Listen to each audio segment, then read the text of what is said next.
Volume 2. The Bolshevik Revolution 1917 to 1923.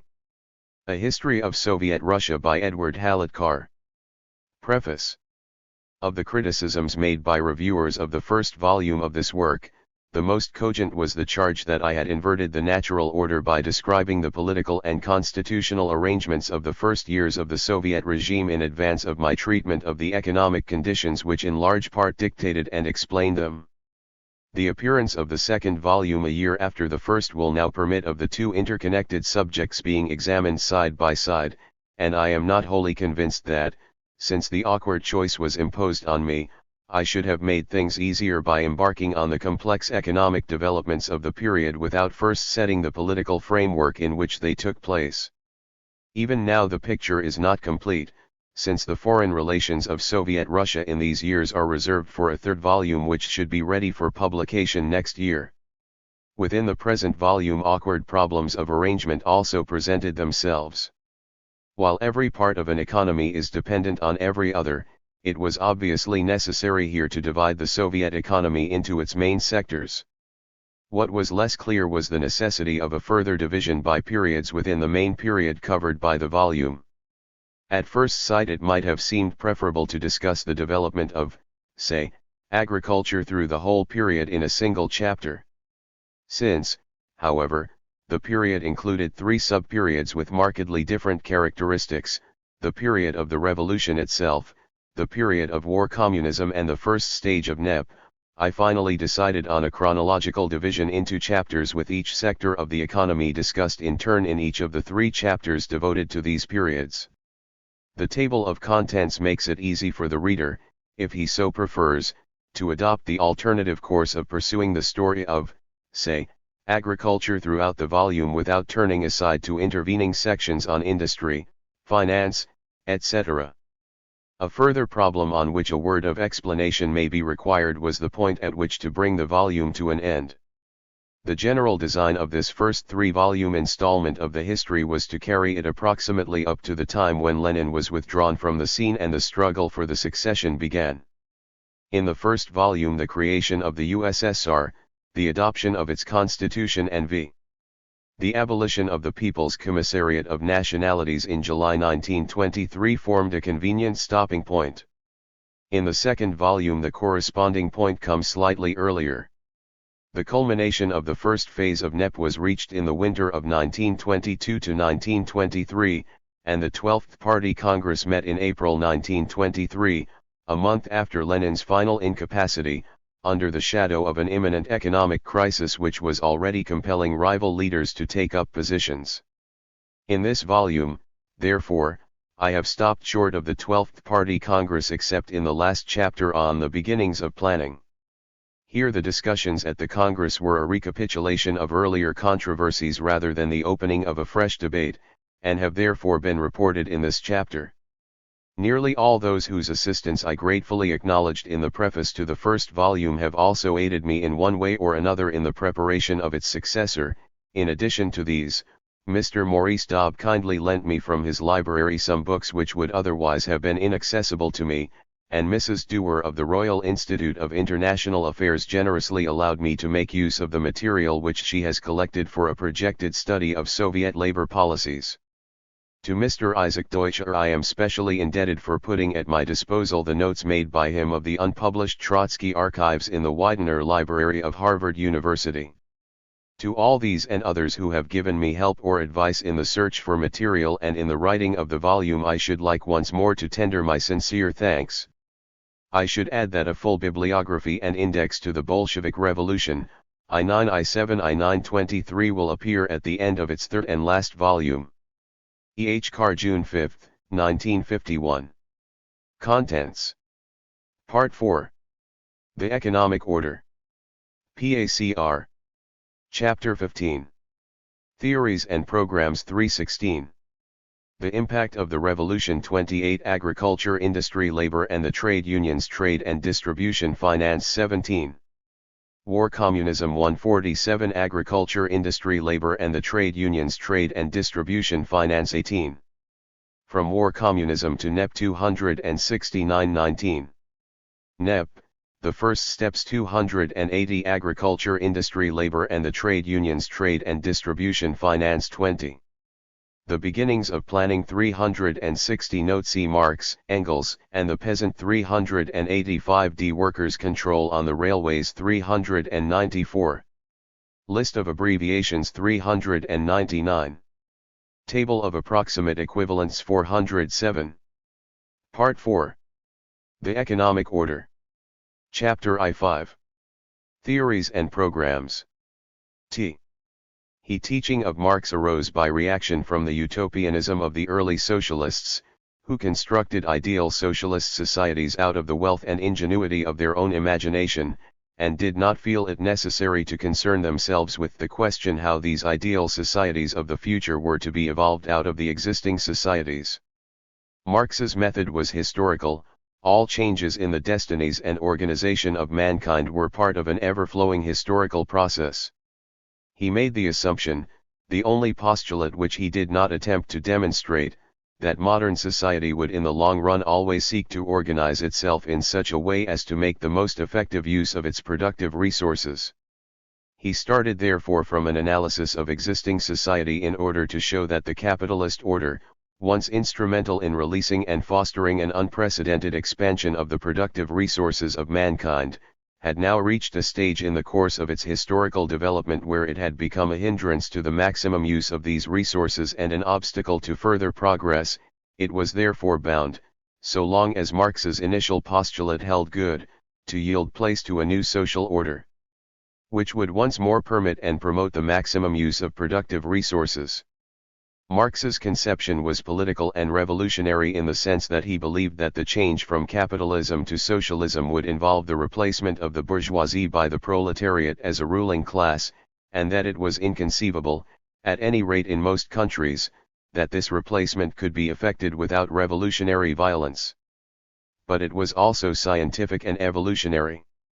As the economic structure of capitalist society had grown out of the economic structure of feudal society, so by a similar process the economic structure of socialism would grow out of the economic structure of capitalism. L/ist of Marx's writings were directed to convince his readers not that the change from capitalism to socialism was desirable, this assumption was implied in his postulate, but that it was inevitable. Marx was thus concerned throughout his life to analyze the existing capitalist order and to expose the self-frustrating and self-destructive forces at work within it rather than to depict the future socialist order which would arise out of its ruins. This latter task was still in a certain sense premature until the actual moment of the downfall of capitalism was reached.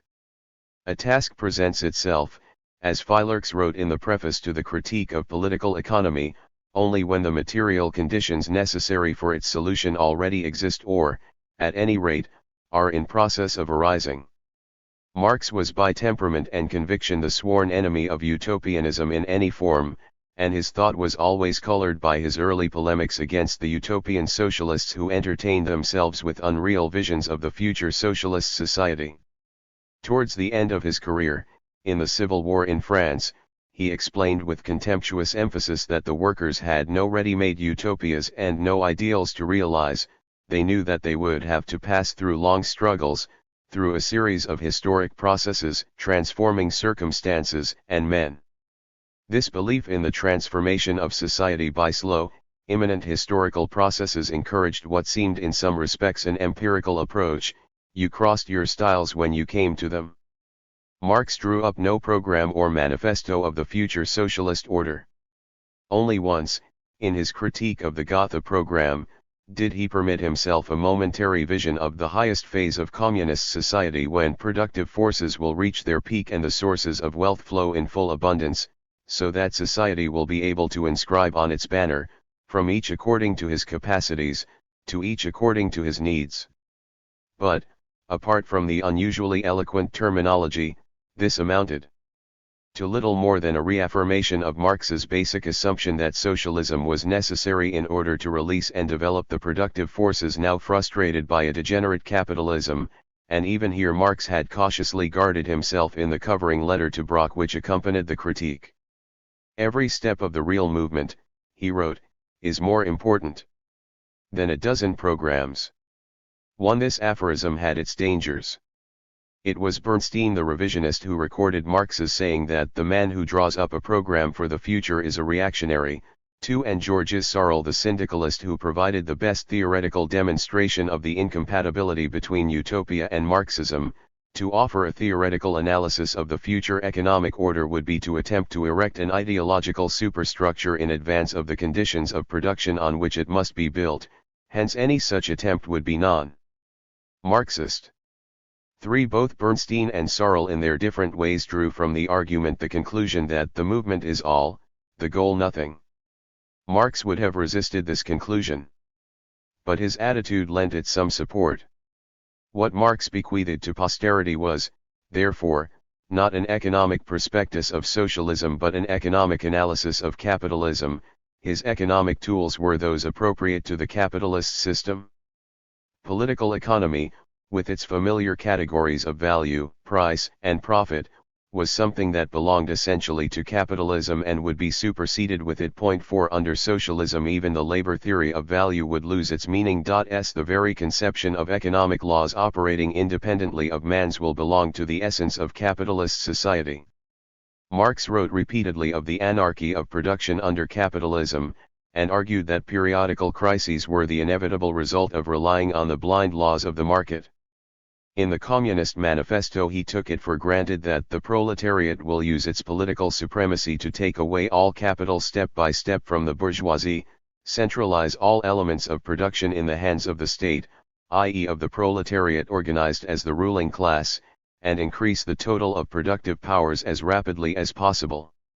More than 20 years later, in the Civil War in France, he praised the decree of the Paris Commune for the regulation of national production on a common plan, and Engels looked forward to the time when the proletariat, having expropriated the bourgeoisie, would convert social means of production into social property, and thus make possible social production according to a previously thought-out plan. 1. Production under socialism, said Marx in Capital, would come under the conscious and prearranged control of society. 2. But Marx attempted no discussion of the conditions or of the instruments of socially planned production. All that could be learned from him on these matters had to be deduced from his analysis of the nature and consequences of capitalist production. Of distribution and exchange. 3. There was still less to be said. The methods of social production, which determined social relations, equally determined methods of distribution and exchange. 4. Production, distribution, exchange, and consumption. All form parts of a whole, differences within a unity. Production predominates over all other factors. From it the process begins each time anew. It was only vulgar socialism which revolves primarily round questions of distribution. 6. And believed that the equalization of distribution, not the socialization of production, was the goal of socialism. The Communist Manifesto had already proclaimed that the abolition by the communists of bourgeois conditions of production would also mean the communist abolition of buying and selling. 1. The end of capitalism would end commodity production and with it exchange in the capitalist sense. In a collective society based on common ownership of the means of production, wrote Marx in his critique of the Gotha program, producers do not exchange their products. In the eventual communist society distribution would cease altogether to be concerned with incentives to work, since material incentives would be replaced by moral incentives. But, in the transitional society which is just emerging from capitalist society and continues to bear the birthmarks of its source, he envisaged a system under which the worker receives from society a voucher that he has contributed such and such a quantity of labor, and draws through this voucher from the social storehouse as much of the means of consumption as costs the same quantity of labor.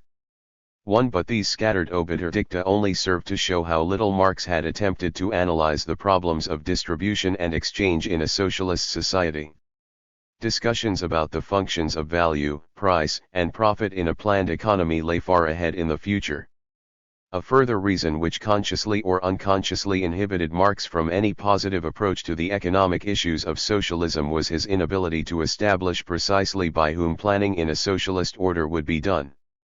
While he was perfectly precise about the essential function of planning, he was content to assign that function to society as such, society must calculate in advance how much labor, means of production and means of subsistence it can employ without any deduction on branches of industry which, like for example the building of railways, can for a long time, a year or more, yield neither means of production nor means of subsistence nor any use value, but withdraw labor, means of production, and means of subsistence from the total annual production. 2. Economic planning was conceived not as a function of the state, but rather as a function which would render the state superfluous. When in the course of development class distinctions have disappeared, declared the Communist Manifesto, and all production has been concentrated in the hands of a vast association of the whole nation, then public power will lose its political character. But where in this vast association of the nation would the work of planning production be undertaken? Marx never attempted to answer this question. According to one passage in Capital, society would itself be organized as a conscious and systematic association, in which the producers themselves would regulate the exchange of products, and place it under their own common control instead of allowing it to rule over them as a blind force.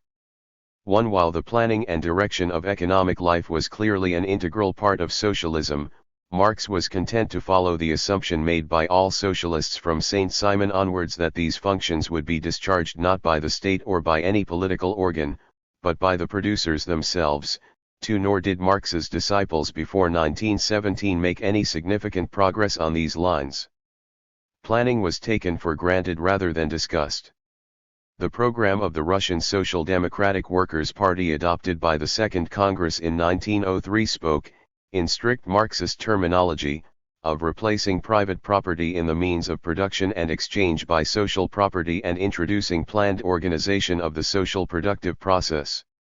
3. But this was common form, and nothing was done to elaborate the conception of a plan in Bolshevik literature before the revolution.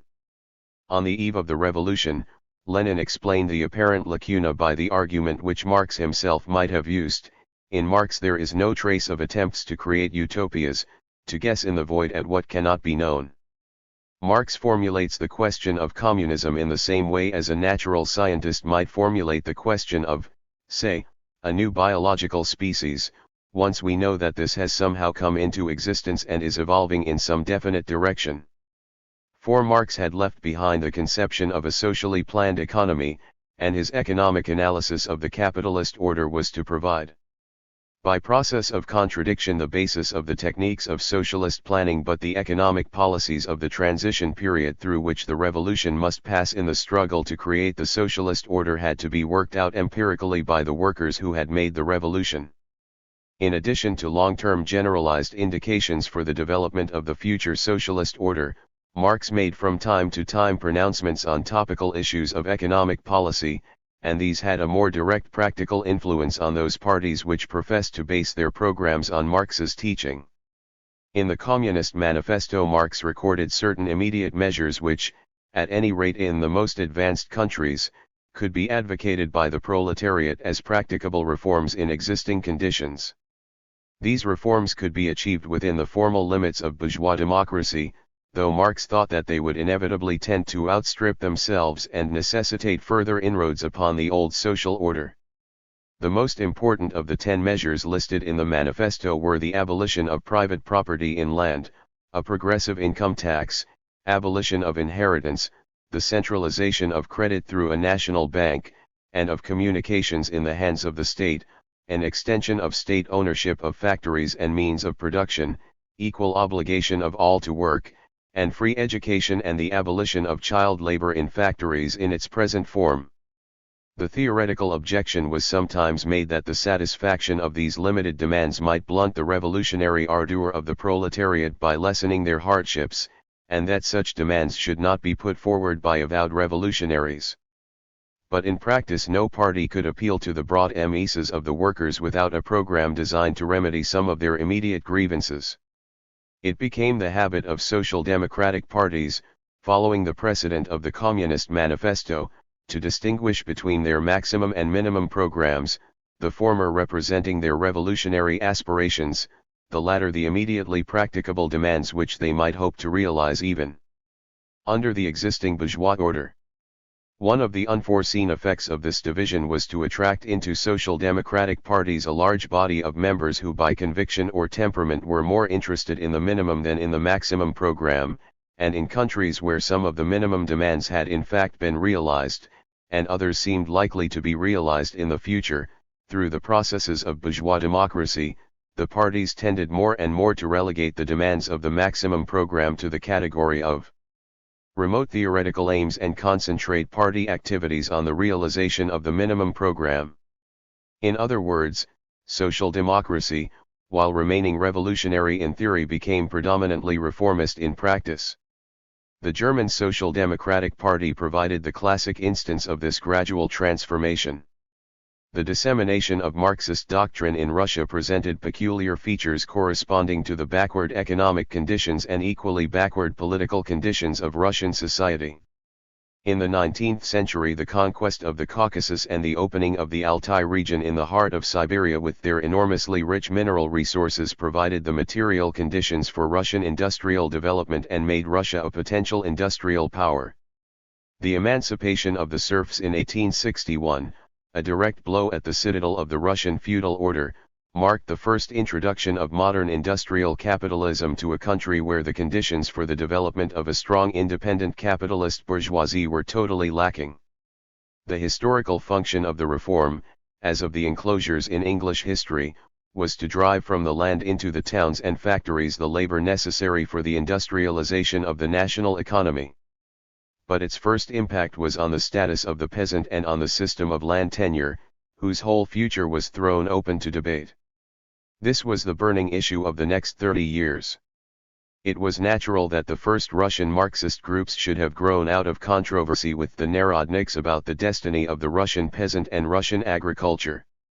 Agrarian questions, though they had occupied a subsidiary place in Marx's thought, were vital for his disciples in a country where nearly 90% of the population were engaged primarily in agriculture, and embarrassment was caused by the fact that Marx, in some obiter dicta of his later years, had appeared to take the side of the Narodniks against the Russian Marxists.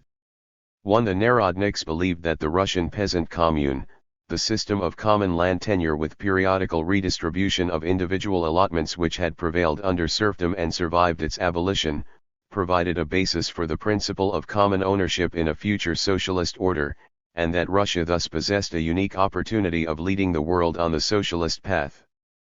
But Plekhanov, the father of Russian Marxism and the founder of the first Russian Marxist group abroad, had no doubt what Marxism meant in terms of the Russian agrarian problem. Plekhanov regarded the peasant, in Russia as in the West, as a fundamentally conservative factor, apart from the bourgeoisie and the proletariat. He wrote in 1892 in a much-quoted passage, "We perceive no social forces in our country in which opposition or revolutionary groups could find support." 2. He was therefore convinced that the revolution in Russia must take the course which it had followed in the West, the course laid down in the Communist Manifesto. The first stage would be a bourgeois capitalist revolution which would encourage the development of Russian industry and destroy such obsolete feudal systems of land tenure as the peasant commune. Then, when capitalism had been triumphantly established in town and country, the moment would be ripe for its overthrow by the proletarian socialist revolution. The Narodnik idea of proceeding to socialism through the peasant commune without the intervening capitalist stage and without the creation of a strong proletariat was pure utopia, or a cloak for reaction. Lenin appeared on the scene in the 1890s as the fervent disciple of Plekhanov. His earliest writings carried on the controversy against the Narodniks, and passionately defended the thesis of the necessity of capitalist development in Russia. In the middle 90s, when Lenin began his work, the facts were already deciding the issue in favor of the Marxists. In the 1840s, the acute Prussian observer Haxthausen had clearly discerned the vital role of serfdom in the Russian economy. If large-scale ownership is necessary to the progress of civilization and of the national prosperity, which is in my opinion incontestable, one cannot yet abolish serfdom. The emancipation undermined the equilibrium which the Russian countryside had enjoyed at the low level of a serf economy, and substituted no other. It benefited those capable and energetic landowners who were able to put their estates on an efficient capitalist basis by employing the hired labor of their former serfs and developing large-scale production for export. The less enterprising or less favorably placed landowners proved unable to adapt themselves to the new conditions and sank deeper than before into the morass of debt and inefficiency. The reform also favored the rise of a small number of the most efficient peasants who could consolidate and extend their holdings and emerge from the ruck by employing the labor of their less fortunate fellows, but for the mass of the peasants it meant a weight of debt, harder conditions, and new forms of exploitation which were resented as keenly as the old. It divided the peasantry into a minority of land-owning peasants, some of them employing hired labor, and a majority of landless peasants hiring out their labor to large landowners or well-to-do peasants.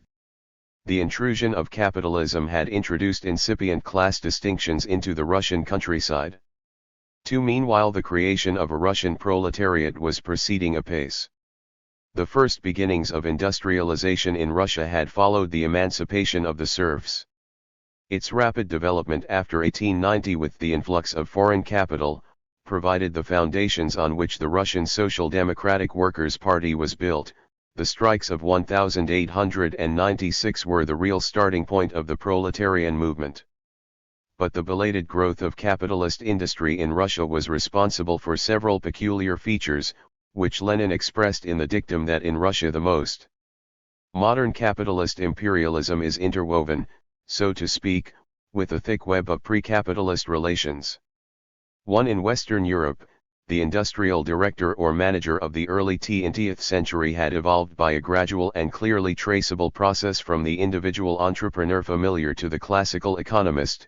The small enterprise still played an important role in the economy, and modern large-scale industry retained something of the material background and outlook of the past. In Russia, modern industry had sprung fully armed from the brain of Western and Russian finance. 2. The motives for its development were as much political as economic. It owed far more to the initiative of the state and of the banks than of the individual entrepreneur, and the proportion of large-scale enterprises was considerably higher in Russian industry than anywhere else in Europe. 4. The differences between the Western and the Russian factory worker were even more noteworthy. The Western factory worker still possessed some of the skills and other characteristics of the small artisan. The Russian worker was a peasant who had come from the village and might return there in slack seasons or in periods of economic depression. Legally he remained a peasant, and was differentiated from the small class of artisans who ranked in the petty bourgeois category. He lacked the degree of industrial skill and education which bred in the West the growing class of labor aristocracy interested in the profits of capitalism, and, being subject to almost unlimited exploitation, provided a fertile soil for revolutionary propaganda. Many of the differences, both in the structure of industry and in the character of the workers, were reflected in the differing political systems of Western and Eastern Europe. Finally, the identity of the Russian factory worker and the Russian peasant meant that the interests and grievances of both reacted closely on one another, and could not for practical purposes be separated and distinguished as they habitually were in Western countries. The first program of the Russian Social Democratic Workers' Party was divided, in accordance with precedent, into sections containing maximum and minimum demands.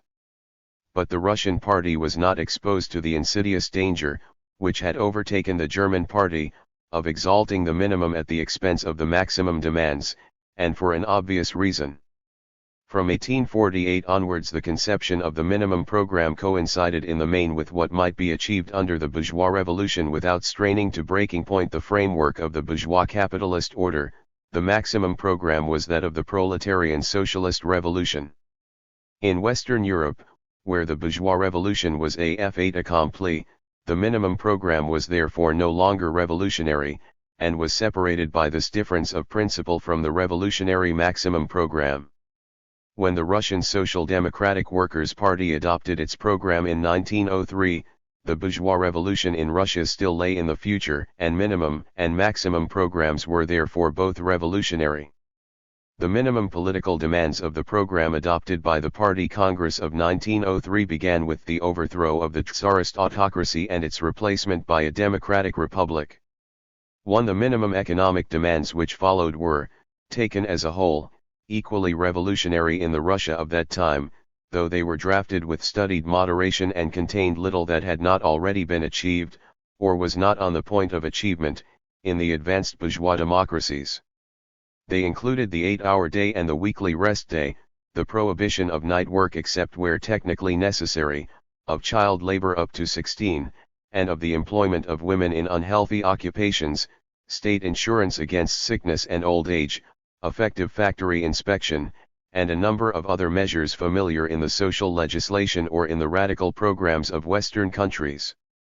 The agrarian section of the program was particularly moderate, being confined in effect to measures designed to remove the remnants of the regime of serfdom and to further the free development of the class struggle in the country. Its principal substantive proposals were the cancellation of payments still due from the peasants in respect of their liberation and the restitution of sums already paid, the confiscation of church lands and of the imperial domains, and the institution of peasant committees for the return to the village commoners of those lands which were filched from the peasant when serfdom was abolished. Interest at the Congress in the economic section of the program was significantly absent. Neither then nor in the controversies which followed the split between Bolsheviks and Mensheviks did economic issues play a major role. The Russo-Japanese War brought to a head the smoldering discontent in town and country. The Revolution of 1905 was the first dramatic symptom of a spontaneous, ill-coordinated, and half-unconscious fusion of the new revolt of the young factory proletariat against industrial capitalism with the age-long revolt of the Russian peasant against intolerable agrarian conditions. On Bloody Sunday, January 9, 1905, it was the urban workers who fumblingly touched off the revolution, and the mass industrial strikes of the autumn of 1905 were its most spectacular achievement. But already in February 1905 the peasants of the Black Earth regions, of the Baltic provinces and of the Caucasus were in revolt, and the peasant jacquerie which spread all over Russia later in the year continued to flare up spasmodically in the spring and summer of 1906, long after the revolution had been extinguished in the towns and factories. What happened in 1905 confirmed the Bolshevik view on one point, the necessity for proletarian leadership in the revolution. But it showed that revolution could not be successful in Russia without active peasant support, and it showed also that the Russian peasant was open to a far more radical revolutionary appeal than was contained in the cautious agrarian chapter of the party program. Already in April 1905, the Third All-Bolshevik Party Congress in London acclaimed the now growing peasant movement and, while admitting that it was still spontaneous and politically unconscious, pronounced it worthy of social democratic support. Going far beyond the mild prescriptions of the party program, the Congress resolution openly incited the peasantry and the village proletariat to a collective refusal to pay taxes and dues, or to obey the military conscription and the orders and commands of the government and its agents. In the same month Lenin had proclaimed as the immediate goal of the revolution a revolutionary democratic dictatorship of the proletariat and the peasantry, and his pamphlet Two Tactics of Social Democracy in the Democratic Revolution, devoted to an elaboration of this theme, carefully distinguished between the first or bourgeois stage of the revolution, in which the proletariat would be in alliance with the peasantry as a whole, and the second or socialist stage, in which the proletariat would rally the poor peasants against the reactionary elements in the peasantry. We support the peasant movement in so far as it is revolutionary democratic. We prepare for a struggle with it in so far as it appears in a reactionary, anti-proletarian role. The whole essence of Marxism is in this dual task. 2. But the content of the agrarian policy to be pursued at the two stages was not discussed.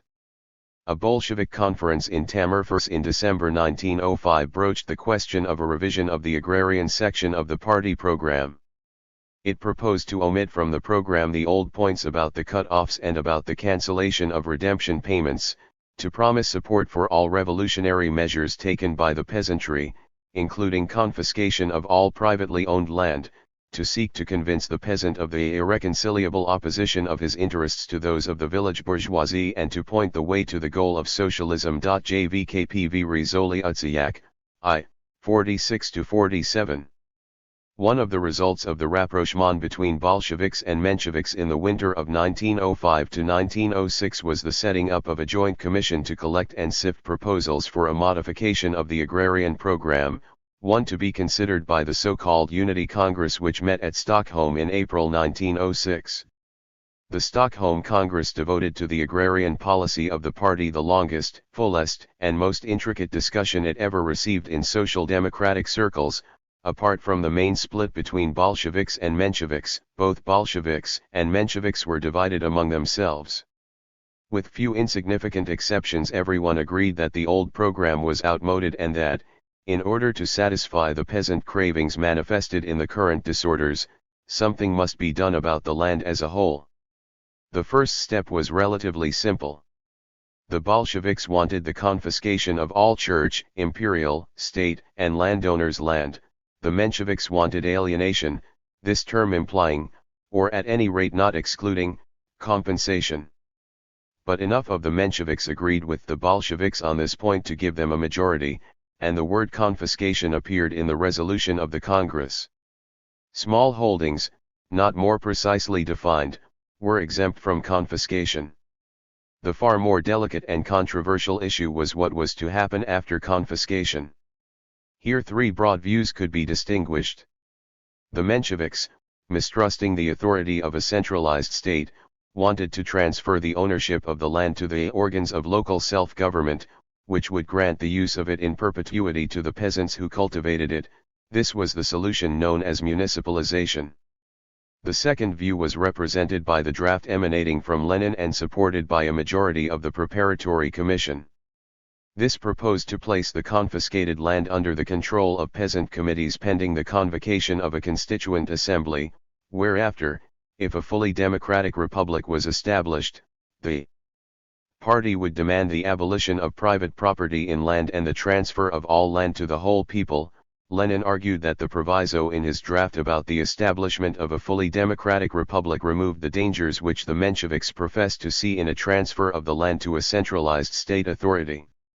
The third group, which included a majority of the Bolsheviks, agreed with Lenin's draft on the initial stage of setting up peasants' committees, but proposed to demand at the Constituent Assembly that, after the transfer to the state of forests and mines, and to the local self-governing organs of estates on which cultivation can be conducted in common, the remaining land should be partitioned among the peasants in full ownership.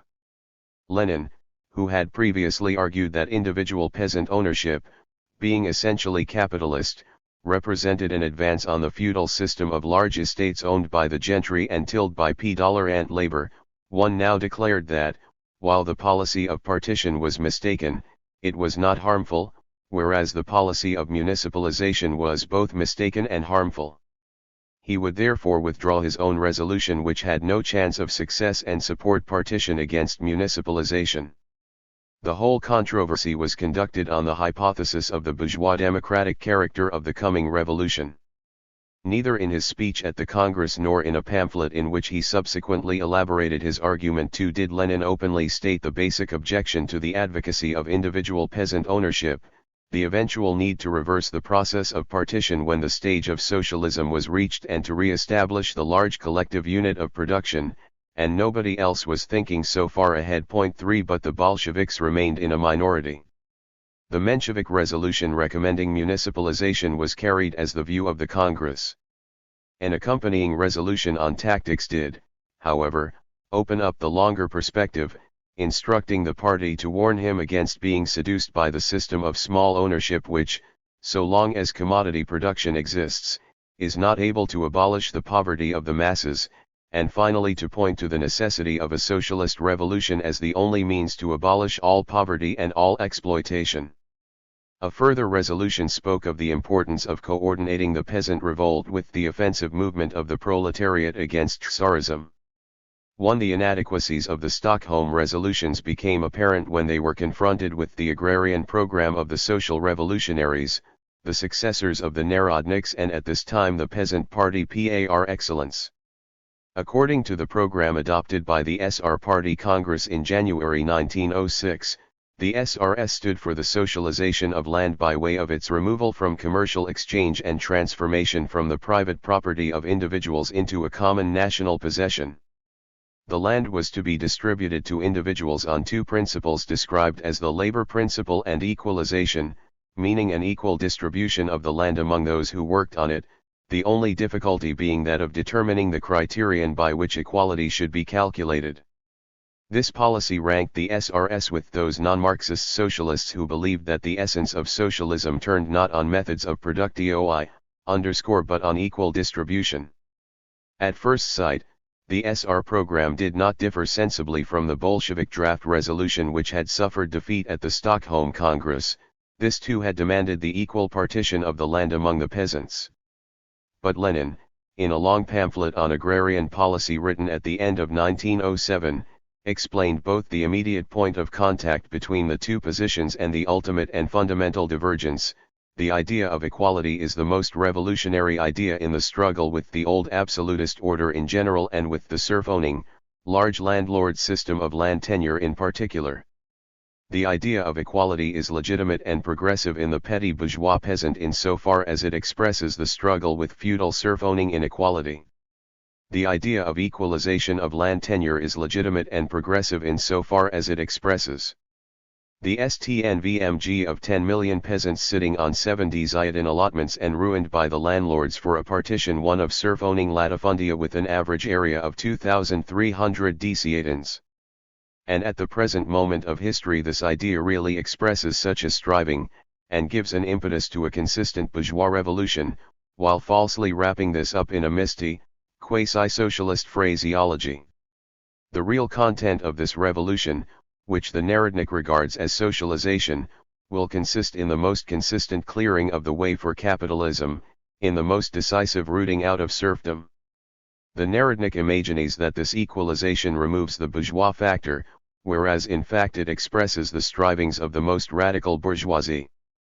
Thus it was possible for the Bolsheviks at this preliminary stage to make use of the SR slogan of equalization, and even to march in apparent alliance with the SRS on the issue of agrarian policy. But what for the SRS appeared to be the ultimate socialist goal, was for the Bolsheviks merely an incidental item in the bourgeois revolution. Once the bourgeois revolution had swept away the remnants of feudalism and serfdom in the name of the equal ownership of land by all, the split would come, since the Bolshevik conception of the socialist agrarian revolution differed root and branch from that of the SRS. But, so long as any real consideration of the agrarian policies of socialism remained premature, the dividing line between Bolsheviks and SRS could be easily blurred. The Tsarist government had drawn from the events of 1905 to 1906 the same conclusion as the revolutionaries, that the attitude of the peasant was now the focal point in the Russian situation. The Constitutional Manifesto of October 17, 1905, designed to placate liberal and radical elements in the cities was followed on November 3 by a further manifesto promising the peasants a remission of their outstanding redemption payments.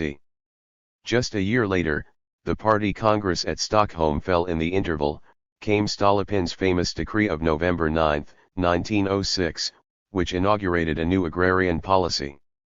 The effect of the decree was twofold. Peasant communes where the habit of periodical redistribution of the land had fallen into disuse were dissolved, and the land distributed among the heads of households forming the commune. In peasant communes where periodical redistribution was still practiced, heads of households were encouraged to apply for release from the commune with a share of the communal land, and arrangements were made to facilitate such releases by a regrouping of the land. The decree thus set out to break up the old collective system of peasant ownership and to substitute individual peasant ownership as the basis of the Russian rural economy. Apart from legal enactments, indirect inducements were also offered, including a peasant's land bank making loans on favorable terms to individual owners or would-be owners. During the 10 years that followed the promulgation of the decree, more than 2 million households went out of the communes, the peak years of the exodus being 1908 and 1909. The incidence of the reform was highest in the Ukraine west of the Dnieper, where about half the former communal land passed into individual ownership. This region was the center of the grain export trade, it was here that Russian agriculture was most profitable and most highly organized on capitalist lines. Here too the misery of the landless peasant working as an agricultural laborer was at its most acute. It was in this sense that Trotsky called the Black Earth Zone of the Ukraine the Russian India. One from the Ukraine in the first years of the 20th century successive waves of emigration flowed to Siberia and across the Atlantic. While it has been customary, in view of the repressive administrative policy of the Stolypin government, to speak of the Stolypin reaction, this term does not properly apply to Stolypin's agrarian reform, which was a logical continuation of the course adopted with the emancipation of the serfs. The main purpose of the emancipation had been to create a reserve of free labor for industrial development. Even the countryside had been brought within the scope of a money economy. Capitalism had broken the back of the old feudal order. The peasant commune, the last vestige of that order, now stood as a barrier to the introduction into Russian agriculture of capitalist competition and capitalist efficiency. The Stolypin reform may have been inspired by the desire to build a bulwark against revolution through the creation of a class of prosperous and contented peasants, but, insofar as capitalism was an advance on feudalism, it was, as Lenin said, progressive in the scientific economic sense. 11.1 On the other hand, agrarian capitalism could take two different forms: landowners' capitalism working with hired labor and individual peasant capitalism.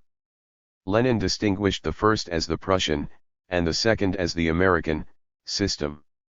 2. He denounced the Stolypin reform as aiming at the former rather than the latter on the ground that it was directed against the peasantry as a whole.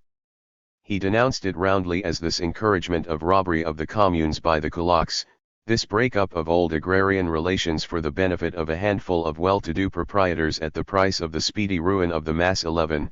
Stolypin was bracketed with the Black Hundred landowners, and his policy described as a policy of the utter ruin of the peasants, of the forced smashing of the commune in order to clear the way for capitalism in agriculture at any cost. 11J There was some measure of truth behind these demagogic utterances.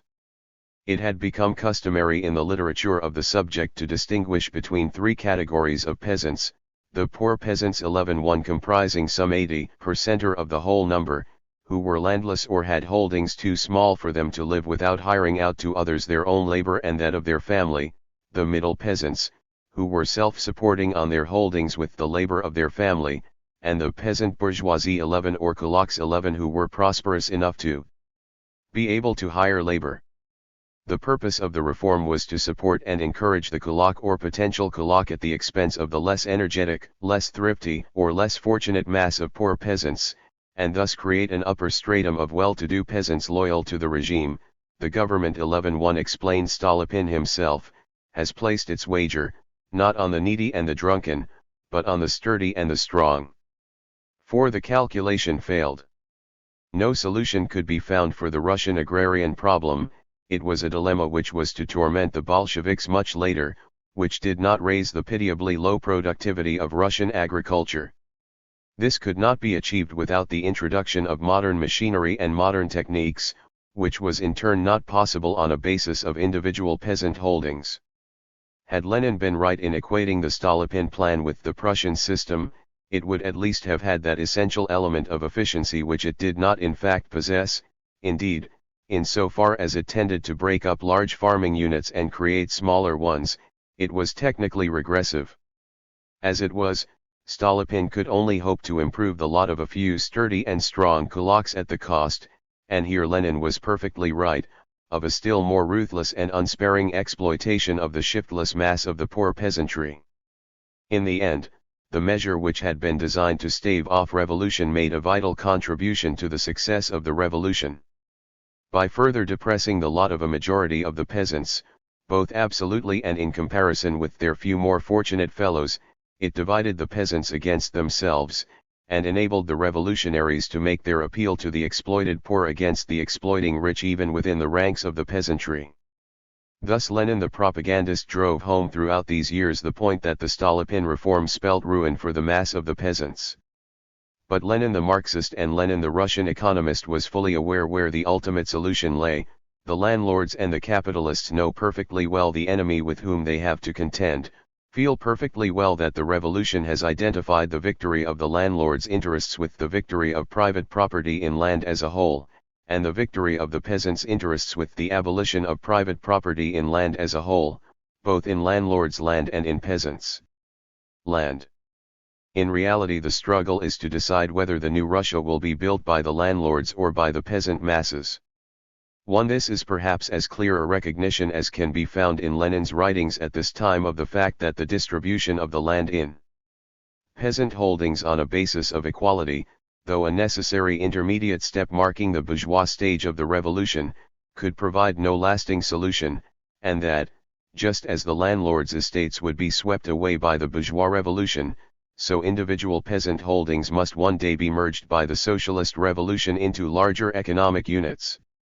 The predominant attention given at this time both by the Russian government and by the Russian revolutionaries to the agrarian question is easily explained not only by the experiences of 1905, but by the fundamental economic conditions of a country where the peasantry formed over 80% of the population and produced 50% of the national income. More significant for the future was, however, the rapid and continuous growth of the industrial component in the national economy. Between 1900 and 1913, industrial production in Russia rose by 62% as against an increase of 35% in agricultural production. The same period witnessed an extensive development of industrial and commercial monopolies and an increasing dependence of industry both on foreign and on Russian state investment. Thus the contrasts of an advanced capitalist industry functioning in a primitive peasant environment were accentuated as the crisis of war and revolution came nearer. After the economic depression of the early 1900s, the years 1908 to 1913 were years of prosperity and expansion for Russian industry, and had correspondingly little to offer to revolutionary propaganda. During these years little fresh thought was given by Russian Social Democrats of any complexion to the industrial policies of the party. Trotsky, inspired by the experience of the Petrograd Soviet, continued to insist that the proletariat, in attempting to enforce such democratic demands as the 8-hour day, would inevitably be driven forward to the socialist policy of taking over the factories. Lenin, too, more cautiously noted that the 8-hour working day and similar reforms will inevitably become in any political eventuality an instrument of the forward movement. But it is significant that this remark occurred as an aside in a discussion of agrarian policy. In 1912, however, the tide of industrial unrest, which had receded after the defeat of the mass strikes of 1905, began to flow with renewed force. A serious affray in the Lena goldfield, in the course of which 500 strikers were shot down by the troops, the worst massacre since Bloody Sunday, opened a new period of industrial disturbances, and a recrudescence of peasant unrest also marked the 2 years before the outbreak of war in 1914. The hidden forces which had made the 1905 revolution were once more seething and boiling beneath the surface.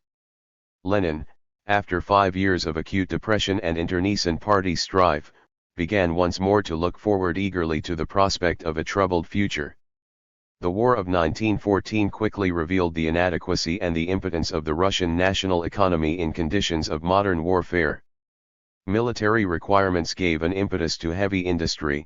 The two specific developments of the war years were the extension of state control over industry and the concentration of industry through the elimination of smaller and weaker concerns. But the virtual cessation of foreign supplies of machinery and specialized materials quickly brought expansion to an end even in the war industries, and other industries soon came near to a complete standstill. At the end of 1916 it was clear that Russia's main industrial effort was exhausted.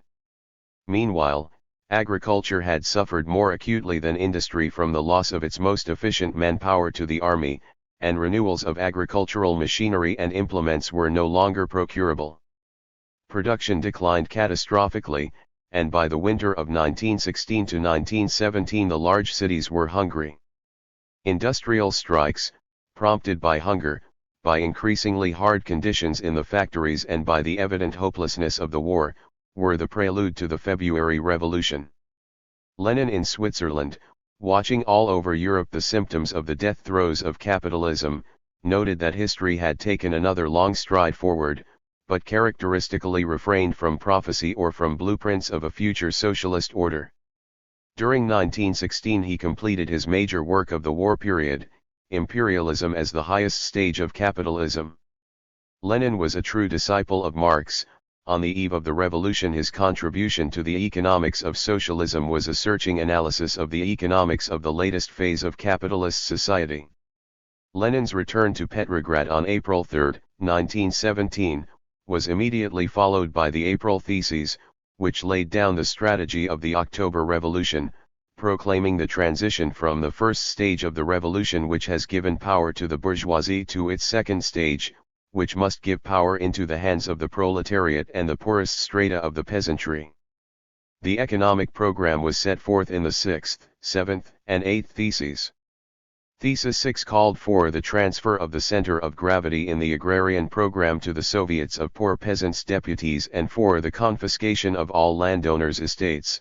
All land was to be placed at the disposal of the Soviets of Poor Peasants and Peasants' Deputies, and large estates turned into model farms working under the control of the poor peasants and for social account.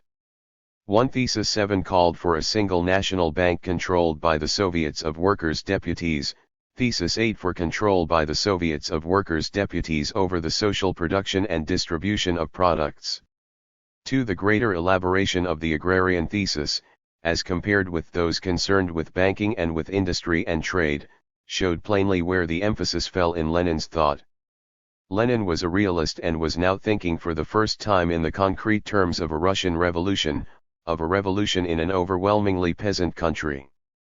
Before leaving Switzerland he had written that the provisional government could not give the people bread, for bread could be obtained only by means of measures incompatible with the sanctity of capital and land ownership. 3 Here, as in the not further developed hint of model farms in the 6th Thesis, he was touching the nerve center of the Russian Revolution. No bourgeois democratic revolution, even by the most radical redistribution of landed property, could feed Russia. Only socialism could conduct the necessary attack on landed property itself. It would not be unfair to say that, while Trotsky deduced the necessity of a continuous transition from the bourgeois to the socialist revolution from his observation of the Petrograd proletariat in the 1905 revolution, Lenin in 1917 reached a similar conclusion through study of the fundamental problem, starkly shown up by the disintegrating process of war, how to feed the Russian people. The two paths never quite coincided, and the premises were not identical. But both led in 1917 to the same practical policy. Chapter I6. The Impact of the Revolution. He precedence accorded by Lenin in the economic part of his April Theses to the agrarian question was justified by the sequel, though Lenin was alone among the Bolsheviks at this time in recognizing its supreme importance.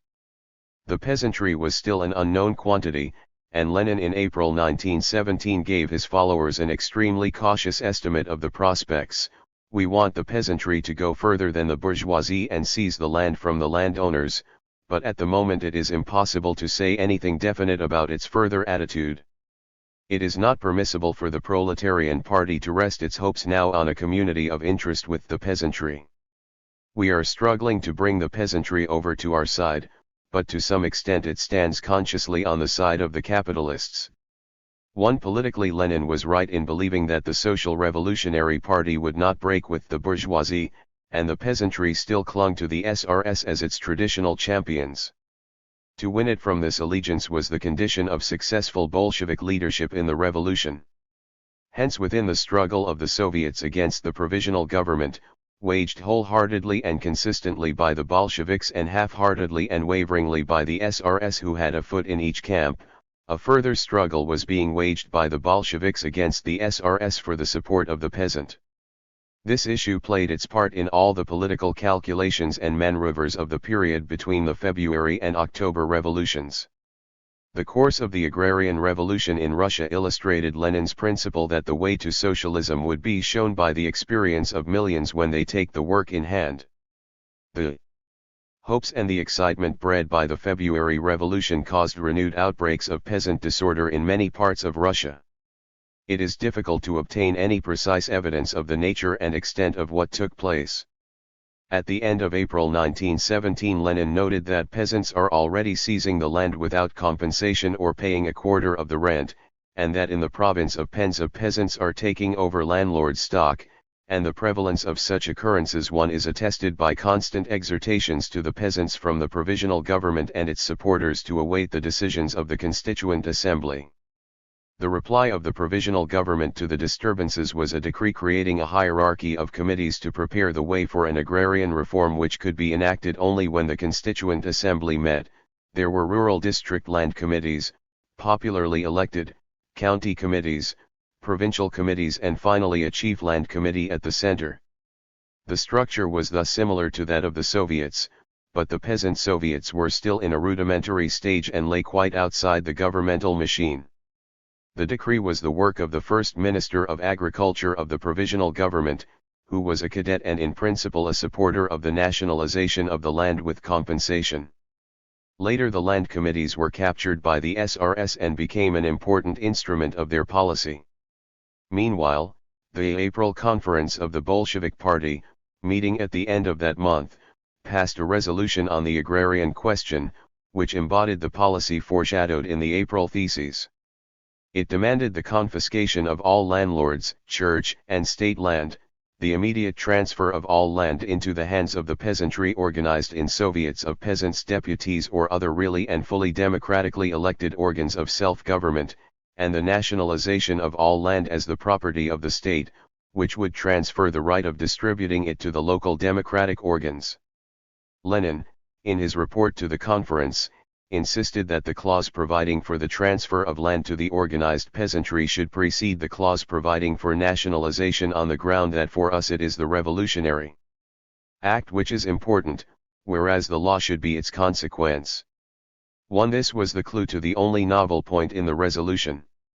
In opposition to the supporters of the provisional government, who recommended the peasants to come to a voluntary agreement with the landlords and threatened them with penalties for taking the law into their own hands, the Bolshevik resolution invited the peasants to take over the land in an organized way, not permitting the slightest damage to property and working for an increase in production.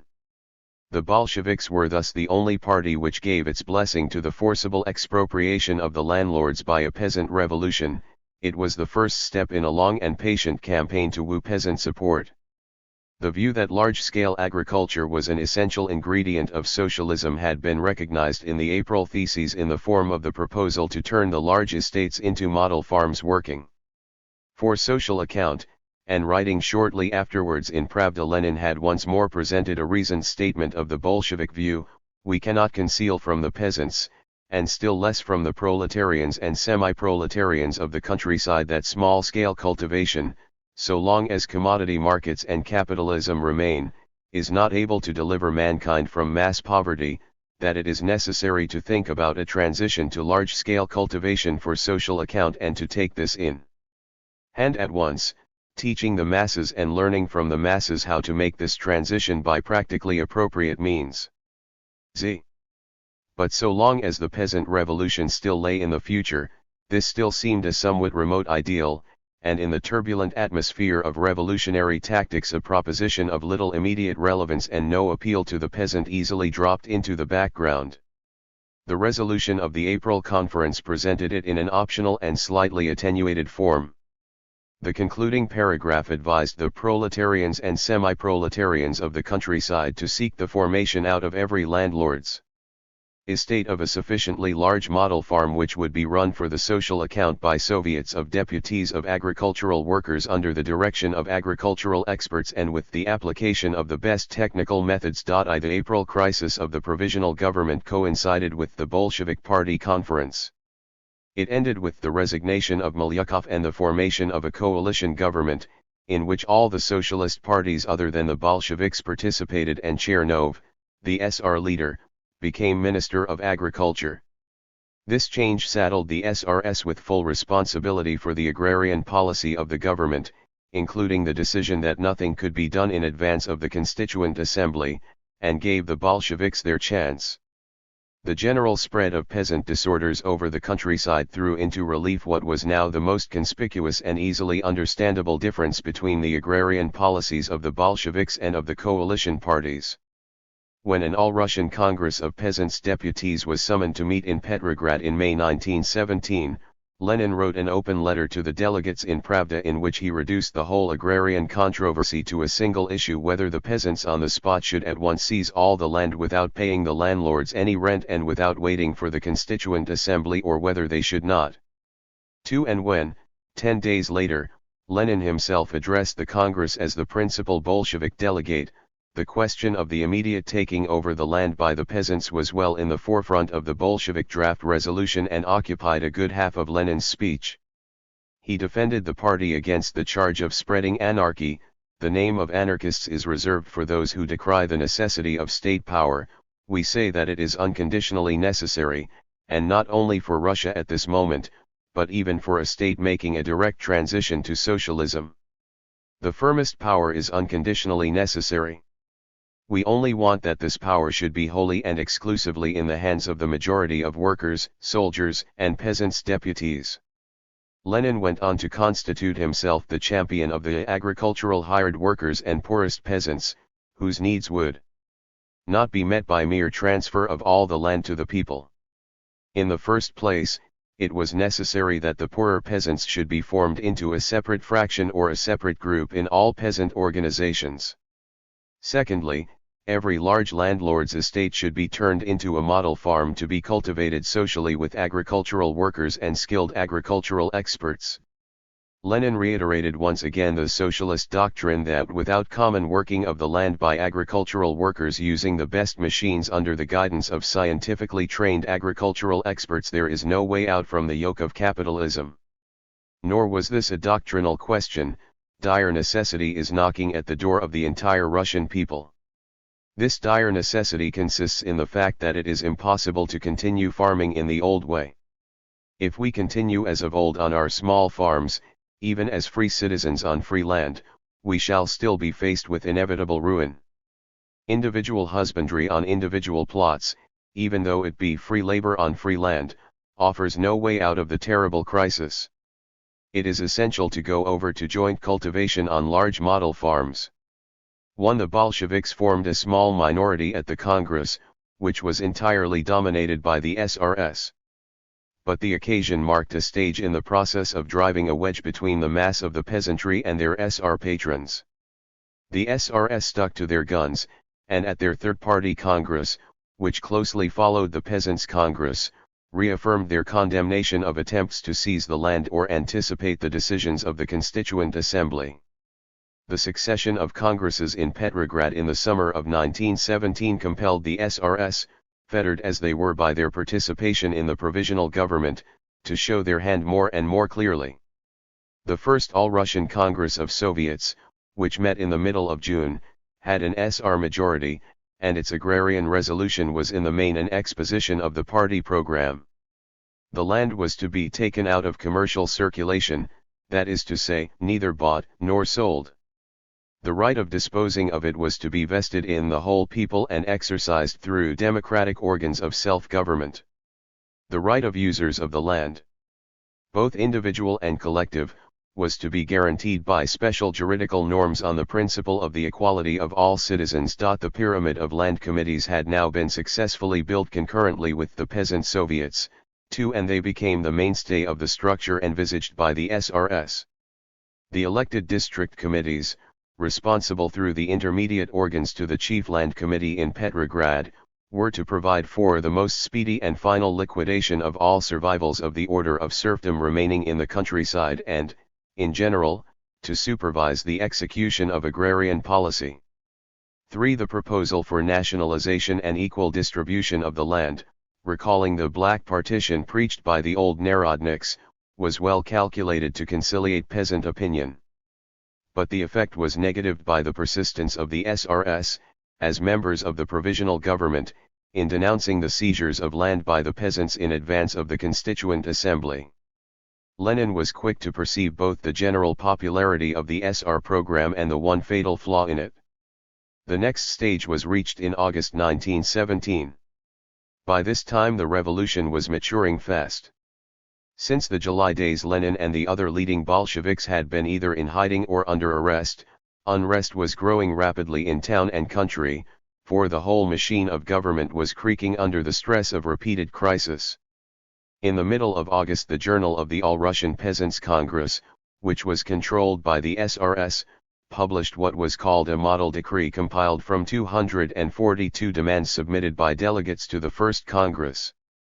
The substance of the proposals was familiar. They included the expropriation of landowners' estates, the vesting of all property in land in the people, prohibition of hired labor, prohibition of the buying and selling of land, distribution of land on a basis of equality according either to the labor standard or to the consumer standard, as local conditions shall warrant, and periodical redistribution by the organs of local self-government. Lenin, who had now become convinced that the moment for a seizure of power was near, and that, when it took place, the transition of the revolution to its socialist stage would at once begin, decided on a new tactical line. He declared that the model decree was acceptable in itself as a program. The self-deception of the SRS or deception by them of the peasantry consisted in the theory that this program could be carried out without overthrowing the capitalist regime. Hitherto, Lenin had treated nationalization of land as part of the program of the bourgeois revolution. He now argued that, since much of the land was mortgaged to the banks, confiscation was unthinkable until the revolutionary class has broken the resistance of the capitalists by revolutionary measures. The 242 demands could be realized only when, under the leadership of the proletariat in alliance with the peasantry, a ruthless war was declared against capitalism. Then an end will be put to the reign of capital and hired labor. Then will begin the kingdom of socialism, the kingdom of peace, the kingdom of the toilers. Thus Lenin took over in toto the declared agrarian program of the SRS with the vital proviso that it could be realized only as part of the revolution against bourgeois capitalism, of the proletarian socialist revolution which was about to begin. Lenin's article on the model decree, written from his hiding place in Finland and published in the semi-legal party journal Rabotchi, which had replaced the suspended Pravda, did not attract widespread attention and was forgotten in the turmoil of the revolution. What Lenin did on the morrow of the revolution came as a surprise to his opponents and to many of his supporters. The two burning issues which would determine the attitude of the great mass of the population, that is to say, of the peasants, to the revolution were the war and the land.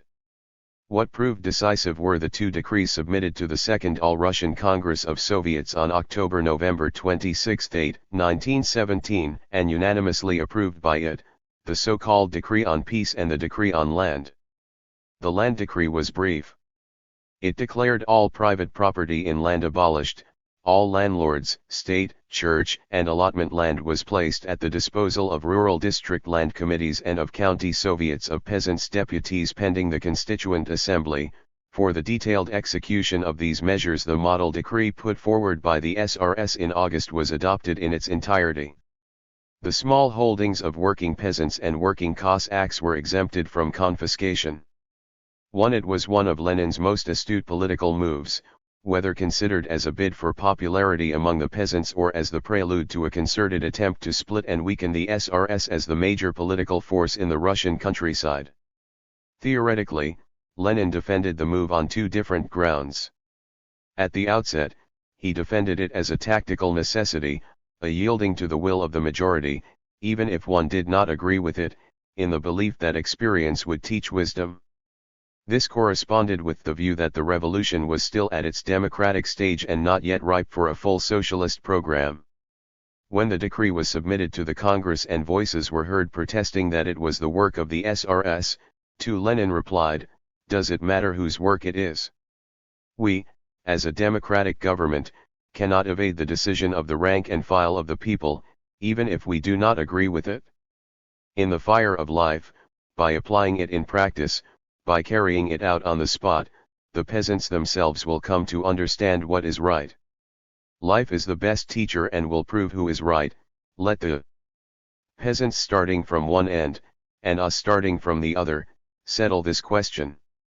3 weeks later, when the SRS had been split and the coalition formed with the left group, Lenin declared that, on questions which concern purely SR points in the land program approved by the Second All-Russian Congress of Soviets, the Bolsheviks would abstain from voting, and, as an example of these specifically SR points, Lenin quoted the equalization of the use of land and the distribution of land among small proprietors. Simultaneously, however, Lenin revived the argument with which he had first acclaimed the model decree in the preceding August, that the SR program was correct in itself, but only within the framework of a socialist revolution. Thus Lenin now invited the All-Russian Congress of Peasants' Deputies to recognize that the complete realization of all the measures constituting the decree on land is possible only on the hypothesis of the success of the workers' socialist revolution which began on October 25, and to proclaim that it wholeheartedly supports the revolution of October 25, and supports it as a socialist revolution. Throughout this time the need to develop the large-scale unit of cultivation, on which Lenin had so vigorously insisted 6 months earlier, was allowed to slip imperceptibly into the background. Practically, the result of these theoretical discussions was perhaps not very great. Already in September 1917 Lenin had noted that peasant revolt is flowing everywhere in a broad stream. 4 The October Revolution broke down the last barriers which dammed the flood. It was now the self-proclaimed government and not merely a revolutionary party which summoned the peasant to throw the yoke. The Soviet of People's Commissars, ran one of its yearly pronouncements, calls on the peasants themselves to take all power on the spot into their hands. 5 But the victory of the revolution quickly set in motion a struggle between the continuation of the revolutionary process to complete the destruction of the old order and the process of organization necessary to establish and consolidate the new. During the 6 months that followed the October Revolution, this struggle passed through 2 successive, though related, phases. In the first phase, the question was whether the seizure of landlords' estates by the peasants would follow the pattern of peasant revolt set before the revolution, with its accompanying symptoms of violence and destruction, or whether it would be carried out in an orderly and organized manner according to the prescription of the new revolutionary authorities.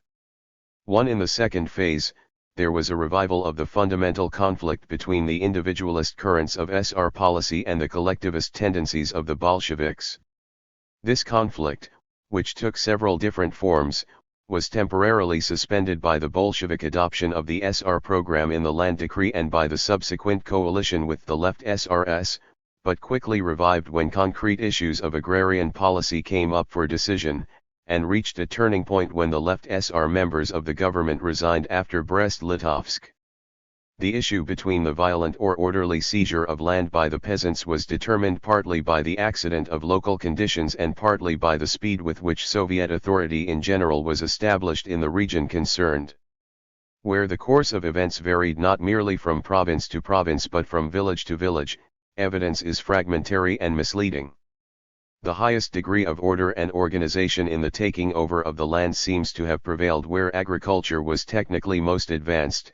This was characteristic of regions devoted to beet cultivation, like parts of the western Ukraine and Podolya, or to large-scale cultivation of grain for export.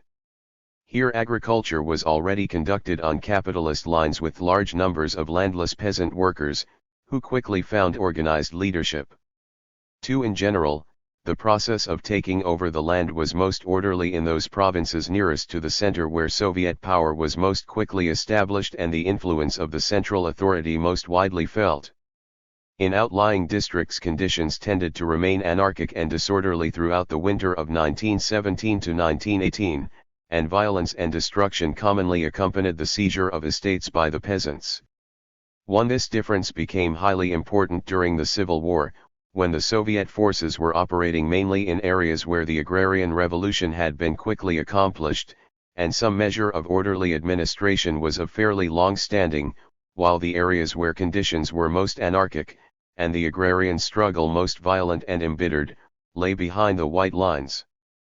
But whether the taking over was orderly or violent depended almost entirely on the impulse and initiative of the men on the spot. The central authority had little or no voice in the matter. The business of liquidating the landlord's power was carried out by the peasant masses, by the local organs, records the first People's Commissar for Agriculture. These were the real apparatus of the People's Commissariat.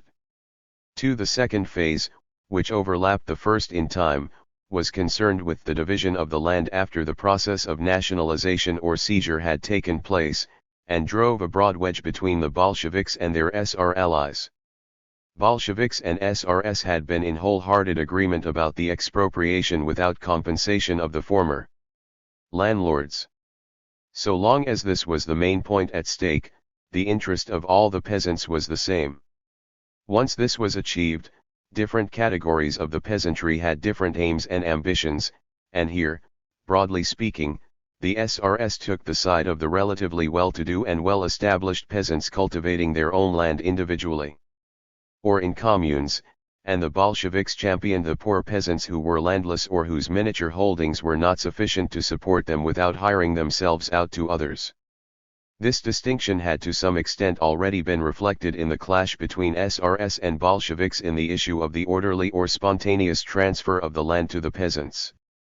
The poor and landless peasants were more likely to engage in the violent and revolutionary breakup of the landlords' estates than the more prosperous peasants whose own small possessions might suffer in any widespread and spontaneous outbreak of peasant disorder.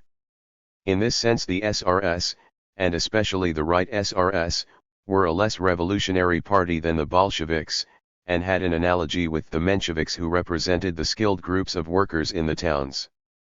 The history of agrarian policy from October 1917 to June 1918 was expressed, first, in the split between right and left SRS, the latter standing for the interests of a more depressed stratum of the peasantry than the former, and then in the split between left SRS and Bolsheviks who alone were prepared to carry to its conclusion the radical policy of supporting the poor peasant against the kulak.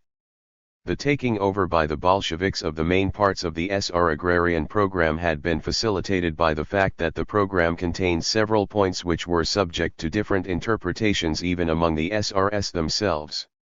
When the SR Model Decree incorporated in the Bolshevik Decree on Land of October-November 26, 1917, defined the equal utilization of land as meaning its equal distribution among those who worked on it according either to the labor standard or to the consumer standard, it evaded the most conspicuous of these differences.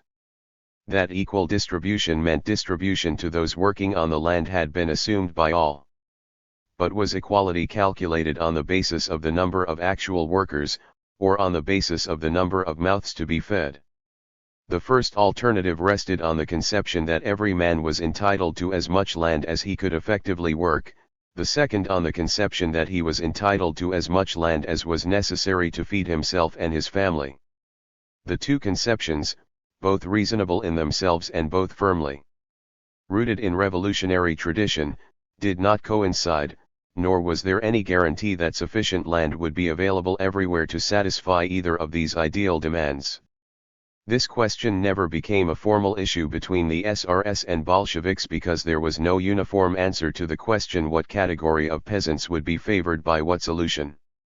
But, once the question was left to be determined locally, everything depended on the character and bias of the authority which would decide it. A second difference of interpretation arose over the provision of the model decree that intensively cultivated estates, together with stud farms and breeding establishments, should be handed over for the exclusive use of the state or of the communes, according to their size and importance. Here the Bolsheviks, who stood in principle for large-scale cultivation and centralized control, were likely in the long run to take a different view from most SRS, both about what should be included in the category of intensively cultivated estates and about what authority should in practice manage them. The third and most crucial difference turned on the question what land was in fact to be distributed. The model decree appeared to make it clear that peasants' holdings as well as landlords' estates were to be thrown into the common pool for equal distribution, only the inventory of peasants with small holdings was declared exempt. But, when the issue took concrete shape, the Right SRS, representing the interests of the well-to-do peasants, began to retreat from this position and to argue that land already in individual or collective peasant ownership was untouchable, and that the principle of equality applied only in so far as it could be realized by the distribution of the confiscated landlords' estates to poor or landless peasants. 1. Here the interests of different categories of peasants were plainly irreconcilable, and this was the rock on which the fundamental breach occurred between right and left SRS and, eventually, between left SRS and Bolsheviks. Meanwhile, since so many vital points were left open by the decree for practical interpretation on the spot, the control of the district land committees charged with the execution of the decree was all important, and remained for the present predominantly in SR hands. Relations between the land committees and the Soviets of Peasants' Deputies, which Lenin pointedly described to a delegation of peasants as the plenipotentiary organs of state power in the localities, were enveloped in the constitutional haze characteristic of most enactments and pronouncements of this period. The situation was far too delicate to allow the Bolsheviks, whose independent power in the countryside while still negligible, to break with the SRS, and when the chief L&D committee, which was controlled by right SRS, issued on October 3 November 13, 1917, a statement refusing to recognize the validity of the land decree, no action was taken against it. A few days later, when Milyutin, the first People's Commissar for Agriculture, resigned, Lenin, already feeling his way towards a split between the two wings of the SRS, publicly offered the post to Kolegov, the principal spokesman of the left SRS on agrarian affairs. The offer was rebuffed. But less than a fortnight later Lenin's policy of splitting the SRS had succeeded, the coalition between Bolsheviks and left SRS had been formed, and Kolegov was People's Commissar for Agriculture. The left SRS, unlike the right SRS, recognized the land decree of October-November 26, 1917. So much had been gained. But Milyutin during his brief tenure of office had had little time to organize the People's Commissariat of Agriculture, for which remained under Kolegov, in personnel and in outlook, a lineal descendant of the SR Ministry of Agriculture under the Provisional Government. A further decree and instruction of December 13/26, 1917, reaffirmed in essentials the SR policy. The land committees were once more declared competent to carry into effect the agrarian laws already issued or to be issued in the future. It was specifically laid down that lands under special cultivation or of industrial importance, as well as scientific demonstration farms and the lands of agricultural and other educational institutions, were to be exempt from partition and placed under the management of the land committees. All other lands were to be distributed on equality labor principles, not further defined. A week later the Council of the Chief Land Committee, which still refused to recognize the land decree, was dissolved by decree of Sovnarkom. This act, by cutting off the committees from independent representation at the center, was a first step towards curtailing their prestige and power and subordinating them to the local Soviets. The next important turning point came in January 1918 with the dissolution of the Constituent Assembly and the meeting of the Third All-Russian Congress for Soviets. Soviet authority had now been established throughout northern and central Russia and on the Volga, and was penetrating rapidly into Siberia. Everywhere the expropriation of the landlords had been completed or was in course of completion. But, since the necessity of awaiting the verdict of the Constituent Assembly had hitherto been accepted by all, the process of redistribution had not yet begun, and everything turned on the control of the county and district land committees or land sections of the local Soviets.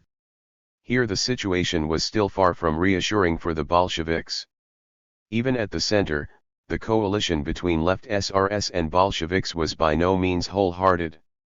When the Third All-Russian Congress of Soviets met to confirm the dissolution of the Constituent Assembly, the old All-Russian Congress of Peasants' Deputies, though formally merged in the larger entity, attempted to maintain a shadowy independent existence as a peasant section of the All-Russian Congress of Soviets.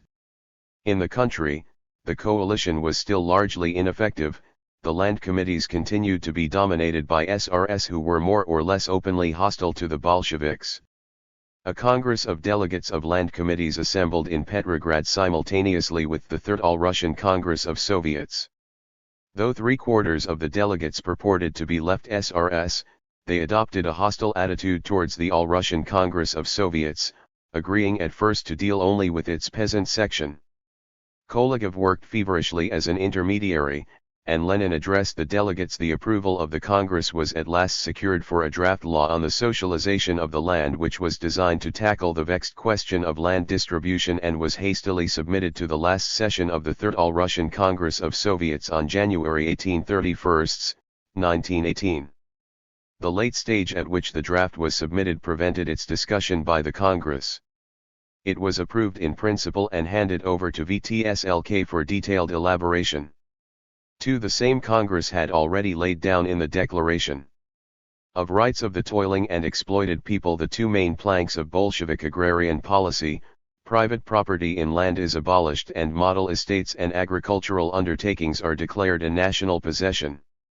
The final text of the law on the socialization of the land, promulgated by a calculated coincidence on February 19, 1918, the 57th anniversary of Alexander II's decree emancipating the serfs, represented up to a certain point a conflation of the views of the Bolsheviks and those of the SRS.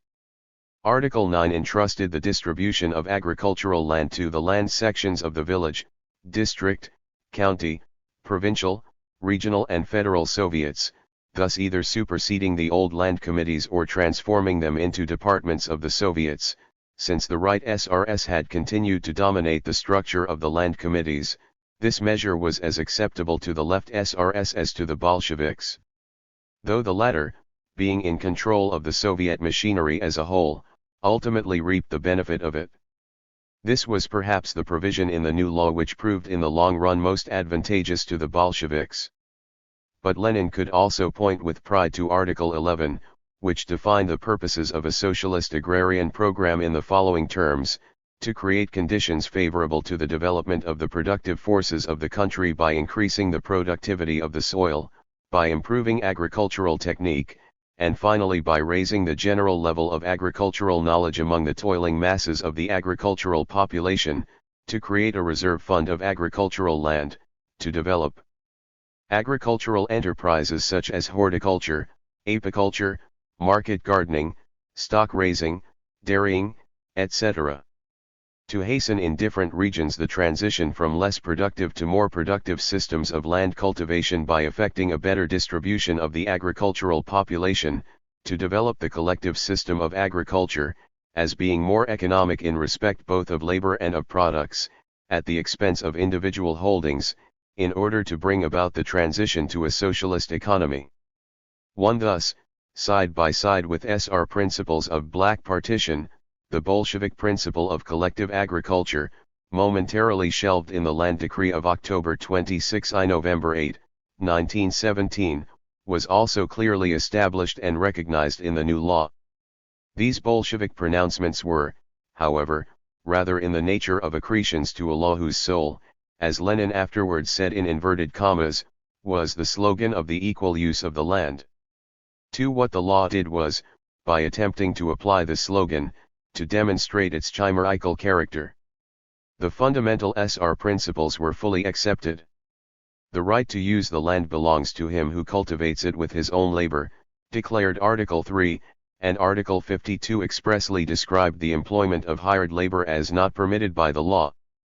The distribution of land among the toilers, ran Article 12, should be made on an equal basis and according to capacity to work on it. Care should be taken that no one should have more land than he can work, or less than he needs for a decent existence. The application of this maxim meant, according to Article 25, that the area of land allocated to individual holdings must not exceed the limits of the consumer labor standard, and a detailed instruction was appended on the way to calculate this standard. The appropriate size of a given holding was to be determined by an elaborate calculation which took into account both the number of worker units on it and the number of bread eaters. The assumption seems to have been made that, where holdings fell short of this standard, the deficiency could be made good out of the land reserve created by the confiscation of landlords' estates, and that, where this was impossible, there would have to be a migration of families to some other zone. But none of the practical difficulties of application was worked out or even considered.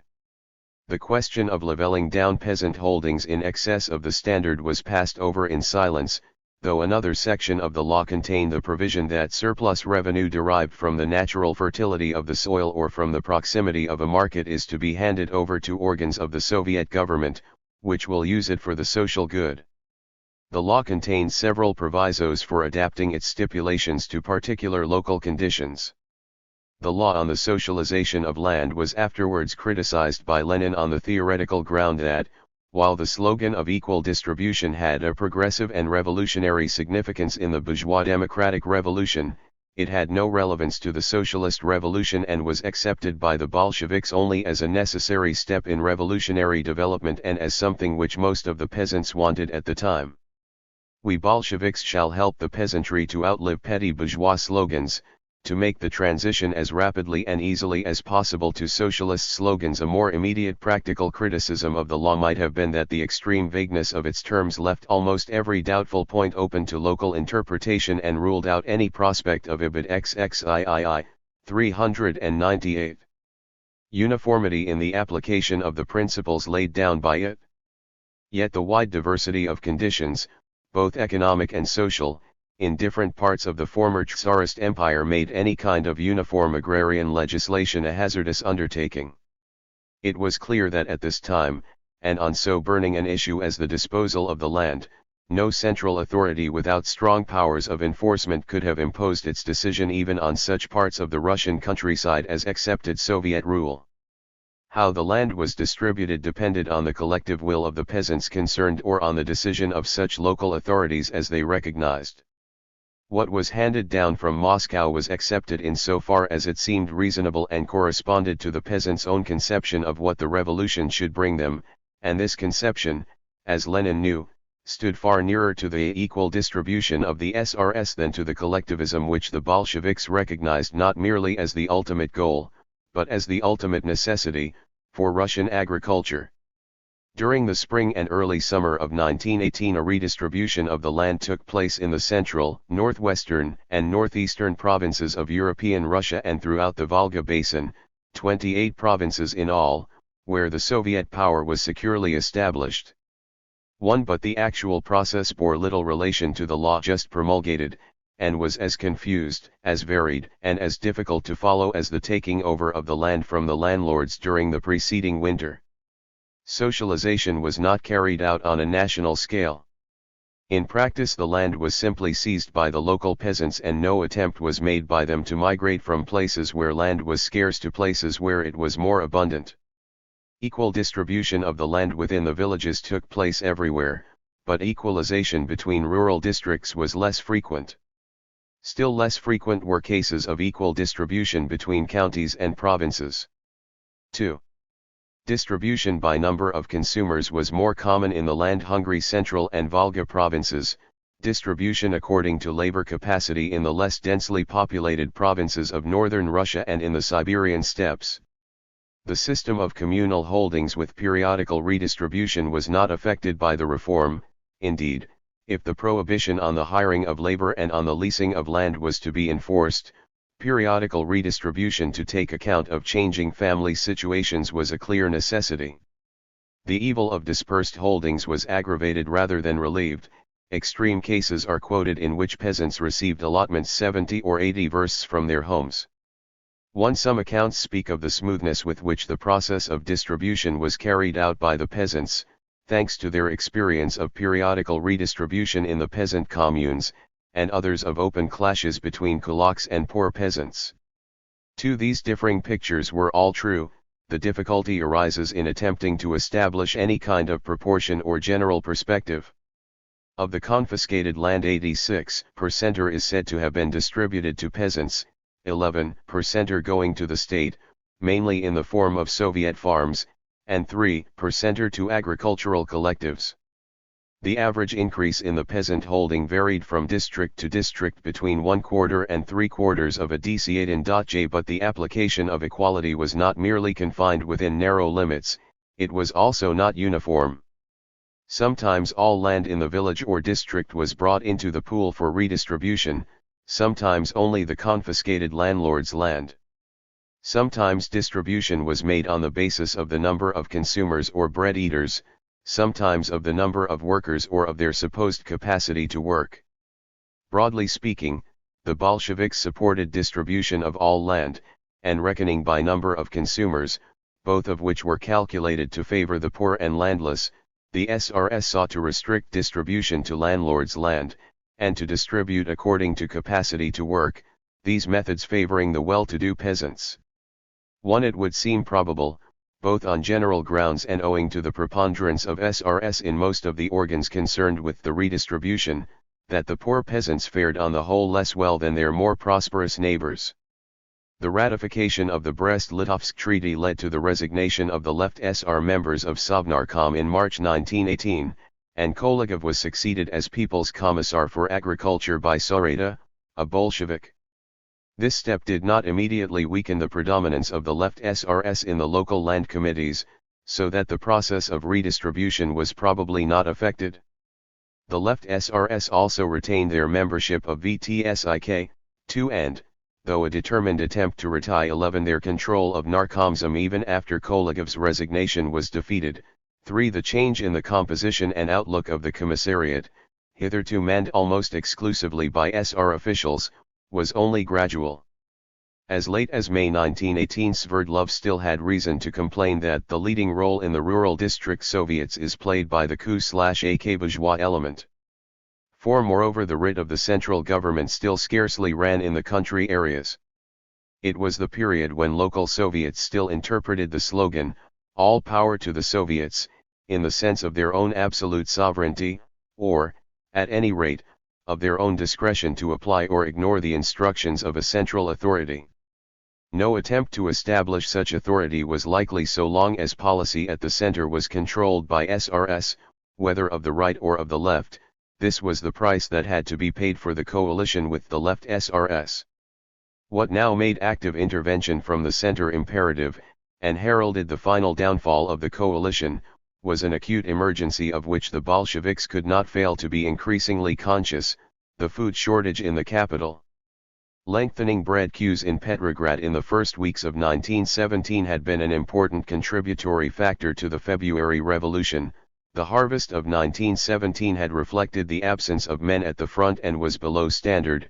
Transport and economic organization continued to deteriorate, and after the October Revolution, the Ukraine, Russia's richest granary, passed out of the control of the central authority. Deficiencies were officially attributed to speculators and rich peasants who were withholding stocks of grain from the market. This was a part, though only a part, of the truth, but it was the only part which held out any hope of a remedy before the next harvest, still 6 months away. In January 1918 the food situation was once more anxious both in Petrograd and in Moscow. At a conference between the Presidium of the Petrograd Soviet and representatives of the supply departments, Lenin advocated mass searches of all storehouses and goods yards, and the shooting on the spot of speculators found to be holding up grain supplies.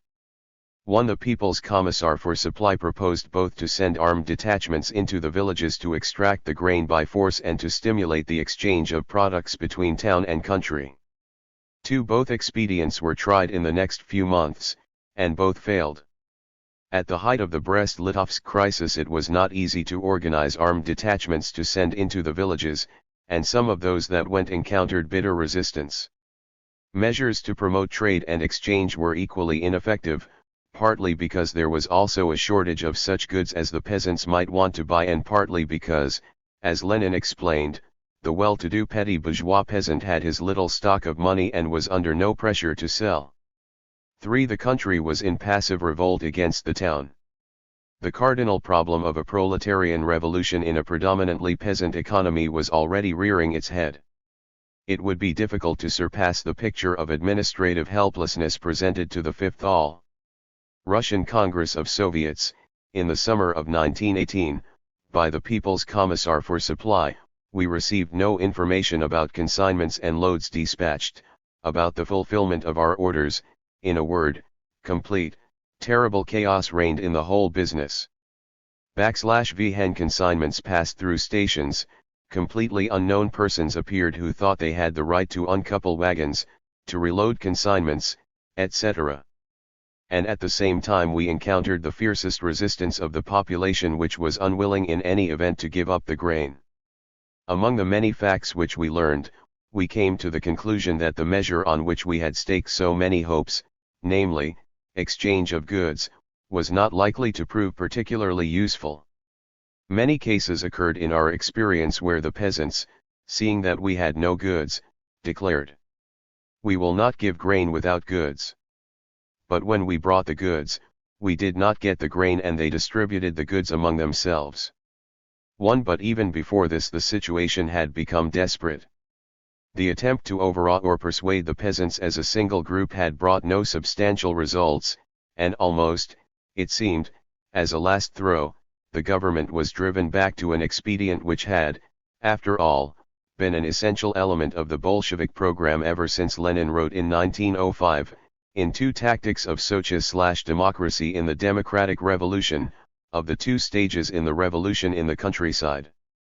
Now, in the spring of 1918, the sequence there foreshadowed could be realized. The proletariat had completed the first stage of the revolution by marching, in alliance with the peasantry as a whole, against the feudal landlords. The time was ripe for the second stage of the revolution, when the proletariat would split the peasantry in two and march with the semi-proletarian poor peasants against the petty bourgeois kulaks. "We are convinced," Lenin told a peasant gathering in Moscow on February 14, 1918, "that the working peasantry will declare unsparing war on its kulak oppressors and help us in our struggle for a better future for the people and for socialism." 3 weeks later at the party congress which decided on the ratification of the Brest-Litovsk Treaty he added more specifically, "The agrarian question will have to be transformed in the sense that we see here the first steps of a movement by the small peasants, who want to come over to the side of the proletariat, who want to help it in the socialist revolution, to undertake, in spite of all their prejudices, in spite of all their old beliefs, the task of making the transition to socialism. The peasantry, not in words but in deeds, has shown that it wants to help and is helping the proletariat, which has conquered power, to realize socialism." In May 1918 he was again emphasizing that the petty bourgeois element in the countryside could be held in check only if we organize the poor, i.e. the majority of the population or the semi-proletarians, around the conscious proletarian vanguard. The failure of the Bolsheviks in the first 6 months of the revolution to make any serious move towards the realization of this policy was the symptom of their weakness in the rural areas, the weakness which had forced them into a political coalition with the left SRS. Only under the compulsion of impending hunger in the towns did they at length turn their active attention to the measures necessary to establish their power in the country. The new Bolshevik policy for the countryside was started in earnest in May 1918. On May 9 VTSIK gave its approval to a decree to confer on the People's Commissariat of Supply extraordinary powers for the struggle with the rural bourgeoisie which conceals grain stocks and speculates in them. The theme announced in the lengthy title of the decree was developed in a rhetorical preamble, at a moment when the consuming provinces are hungry, the producing provinces at the present time still hold vast stocks of grain from the 1916 and 1917 harvests which has not even been thrashed. The grain is in the hands of the rural kulaks and rich peasants, in the hands of the rural bourgeoisie. Well fed and secure, having amassed enormous sums of money gained during the war years, the rural bourgeoisie remains obstinately deaf and unsympathetic to the cries of the workers and poor peasants, and refuses to bring the grain to the collecting points in the calculation that it will force the state into even new increases in bread prices. The concrete provisions of the decree were not very impressive. It called on all workers and landless peasants for an unsparing struggle against the kulaks, threatened severe penalties for those who concealed grain stocks or used them to distill spirit, and gave to the People's Commissariat of Supply authority to overrule any decisions of local food authorities or dissolve and reorganize such authorities and to apply armed force in the event of resistance being offered to the removal of grain or other natural products. There was little pretense in the decree that anything but force would serve the purpose in hand. To the constraint put by the possessors of grain on the hungry poor the answer must be constraint imposed on the bourgeoisie. The new line once adopted was pursued with vigor. A few days later a representative of the Putilov factory visited Lenin in Moscow to lay before him the plight of the Petrograd workers. Lenin's reply was a telegram in which he urged the workers to save the revolution by enrolling in the food detachments organized by the Commissariat of Supply, and a letter to the Petrograd workers on the famine which contained his fullest exposition of the new tactics. He contrasted the open opposition of the right parties, including the right SRS, to the Soviet power with the characterless attitude of the left SR party, which protests against the food dictatorship, allows itself to be intimidated by the bourgeoisie, fears the struggle with the kulak, and tosses hysterically from side to side, advising an increase in fixed prices, permission for private trade and so forth. The letter ended with a return to first principles, one of the greatest, the indestructible tasks of the October, Soviet, revolution is that the outstanding worker, as the mentor of the poor peasant, as the leader of the toiling rural masses, as the builder of the labor state, should go to the people. We need a mass crusade of outstanding WORL.ERS to every corner of this vast country. We need 10 times MXE iron detachments of the conscious proletariat unreservedly devoted to communism. Then we shall conquer famine and unemployment. Then we shall succeed in making the revolution the real antechamber of socialism. 3. The Narodnik going to the people 50 years earlier had been the movement of the radical intelligentsia to lead the peasantry in revolt against the feudal landlord. The Bolshevik going to the people was to be a movement of the socialist proletariat to lead the poor peasant in revolt against the bourgeois kulak and thus pave the way for the victory of the socialist revolution. The dual function of these iron detachments of workers was apparent in a further decree of May 27, 1918, which gave to Nerkomprod a monopoly over the distribution of all objects of prime necessity.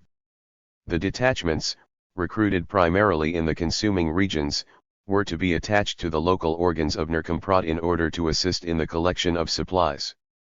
But they were also to be used for purposes of organization, instruction, and agitation, and their chief task was declared to be the organization of the working peasantry against the kulaks. When these decrees were issued, the clouds of civil war were darkening on all sides. The first open outbreaks occurred almost at the moment of Lenin's letter to the Petrograd workers. The civil war hastened the adoption throughout the whole field of economic policy of a series of measures which came to be known as war communism. But the changes had to some extent been prepared by what went before, and nowhere was this more marked than in agrarian policy, where the threat of hunger had already begun to shape those forms of organization which the emergency of the Civil War was to complete. The foundation of war communism in agriculture was laid by the issue of the decree of June 11, 1918, establishing the famous committees of poor peasants, rural district and village committees of poor peasants organized by the local Soviets of workers and peasants deputies with the immediate participation of the organs of supply and under the general direction of the People's Commissariat of Supply. The whole rural population was eligible to elect, or be elected to, these committees with the exception of known kulaks and rich peasants, landlords, those having surpluses of grain or other natural products and those having trading or manufacturing establishments employing the labor of poor peasants or hired labor. They were to be instruments for the extraction of grain surpluses from the kulaks and the rich, for the distribution of grain and articles of prime necessity and in general for the execution on the spot of the agricultural policies of the Soviet government. The poor peasants were to be rewarded for their services by obtaining allocations of grain from the quantities seized, free till July 15, at a discount of 50% or on the fixed prices till August 15, and thereafter at 20% or discount, and by similar discounts on the prices of other necessaries. All the evidence confirms the high importance which Lenin, in particular, ascribed to this measure. It was a measure of political expediency. Stolypin, in seeking to find means to increase the productivity of Russian agriculture, had been also, and perhaps primarily, concerned to mold his reforms in such a way as to win the loyalty of the favored section of the peasantry for the regime. A similar motive lay behind the Bolshevik appeal to the poor peasant. But it was also a measure of socialist principle. The bourgeois line was clear enough, they tell us, it is not necessary to have special prices, fixed prices, grain monopolies. Trade as you please. the rich will earn still more, and, as for the poor dying, well, they have always died of hunger. But a socialist cannot reason like that. 3. The rich peasant who produced the surpluses was interested in high and unrestricted grain prices. The poor peasant who did not even produce enough for his own consumption and had to live by hiring out his labor was interested in low and fixed prices. This measure was a declared choice between bourgeois and socialist policies. Finally, Lenin felt that the step was above all significant as marking the final and decisive stage in the transition from the bourgeois to the socialist revolution. This transition had long ago been effected by the workers in the towns. But in the country, so long as the peasantry remained united for the expropriation of the feudal landowners, the revolution had not emerged from its bourgeois democratic phase. It was when the peasantry split, and the poor peasants, linked with the industrial workers and led by them, took the offensive against the petty bourgeois kulaks that the socialist revolution in the countryside could be said to have begun. It is only in the summer and autumn of 1918, wrote Lenin at this time, that our countryside is itself experiencing its October Revolution. 1 and a little later he described the creation of the committees of poor peasants as a turning point of gigantic importance in the whole course of development and building of our revolution and as the step by which we passed the boundary which separates the bourgeois from the socialist revolution. 2. Thus the impact of hunger and civil war had thrust the Soviet regime along a path of expediency which seemed also the path of socialism.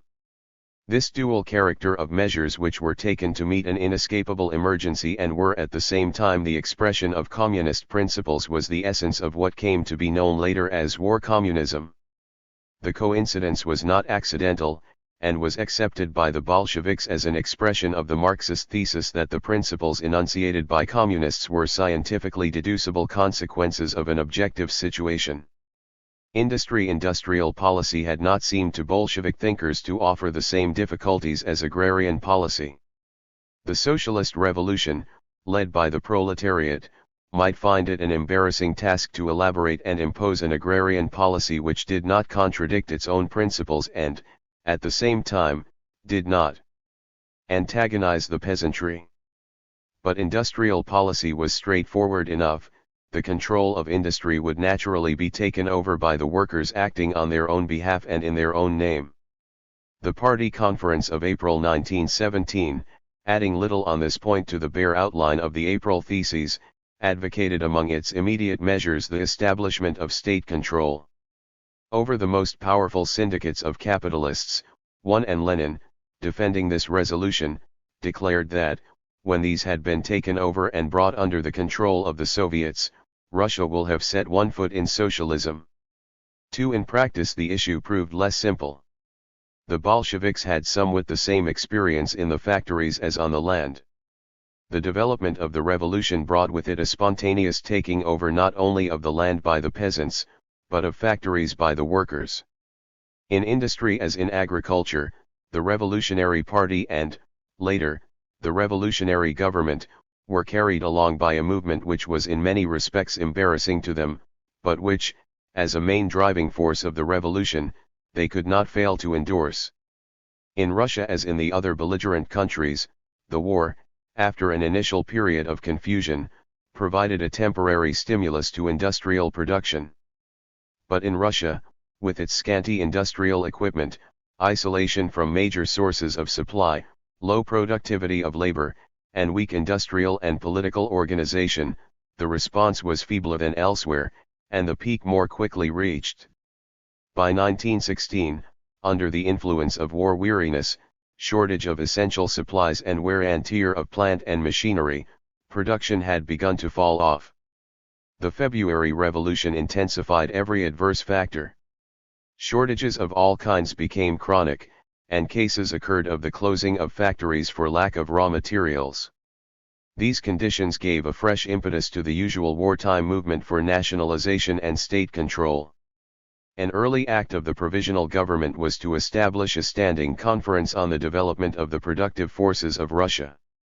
In June 1917 this was replaced by an economic council and a chief economic committee, whose functions were to work out a general plan of organization of the national economy and of labor, and also to elaborate draft laws and take general measures for the regulation of economic life. 1. The Economic Council was a large deliberative assembly. The Chief Economic Committee provided the nucleus of a small planning department. But, under the rule of the provisional government, neither possessed or was likely to possess the power or initiative to arrest the cumulative process of economic decline and disintegration. More important than these palpably half-hearted approaches to wartime planning was the stimulus given by the February Revolution to the workers' movement. Workers' committees quickly sprang up in the factories, and received legal recognition in a decree of the Provisional Government of April 22, 1917, as entitled to represent the workers in their dealings with employers and with the government. 2. The first demands were for the 8-hour day and for increased wages. But these demands soon culminated in more or less organized attempts by the workers, sporadic at first, but becoming gradually more frequent, to interfere with managements and themselves take possession of factories. This, as Trotsky had specifically foreseen in 1905, was the inevitable reaction of the workers in a revolutionary situation to refusals of their demands, and defied any attempt to limit the revolution to a bourgeois democratic framework. Employers sometimes submitted and came to terms with the factory committees, but more often retaliated by declaring lockouts and closing down their factories. The Bolsheviks did everything to encourage the rising tension. The mounting tide of anarchy in the factories served their revolutionary purposes. They could not have dammed it even if they had desired to do, but they could partly steer it so long as they were prepared to ride with it. It was this situation which involved them in accepting and acclaiming as their own practices which were anarchist and syndicalist rather than Bolshevik. What, however, nobody had foreseen was that the seizure of factories by the workers was in the long run even less compatible than the seizure of land by the peasants with the establishment of a socialist order.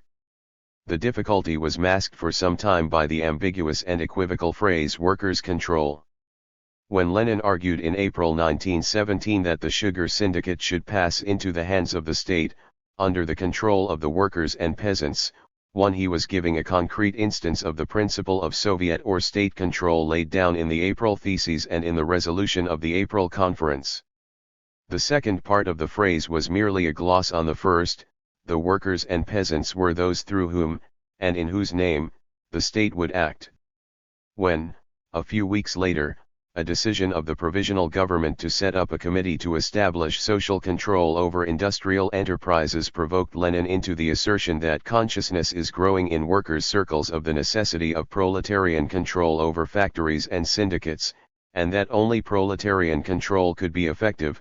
2. He did not admit, and perhaps scarcely realized, that he was saying anything new, or that the demand in workers' circles was for anything different from what he had already advocated. A few days later, in the middle of May 1917, Lenin further elaborated his ideas on control. Soviets or congresses of bank employees should work out plans for the creation of a single state bank and for the exercise of the most precise control. Soviets of employees in syndicates and trusts should similarly work out measures of control over their institutions. The right of control should be accorded not only to all Soviets of workers, soldiers, and peasants deputies, but to workers' Soviets in each large factory and to the representatives of each large political party. But from these apparently drastic recommendations 2 points emerged.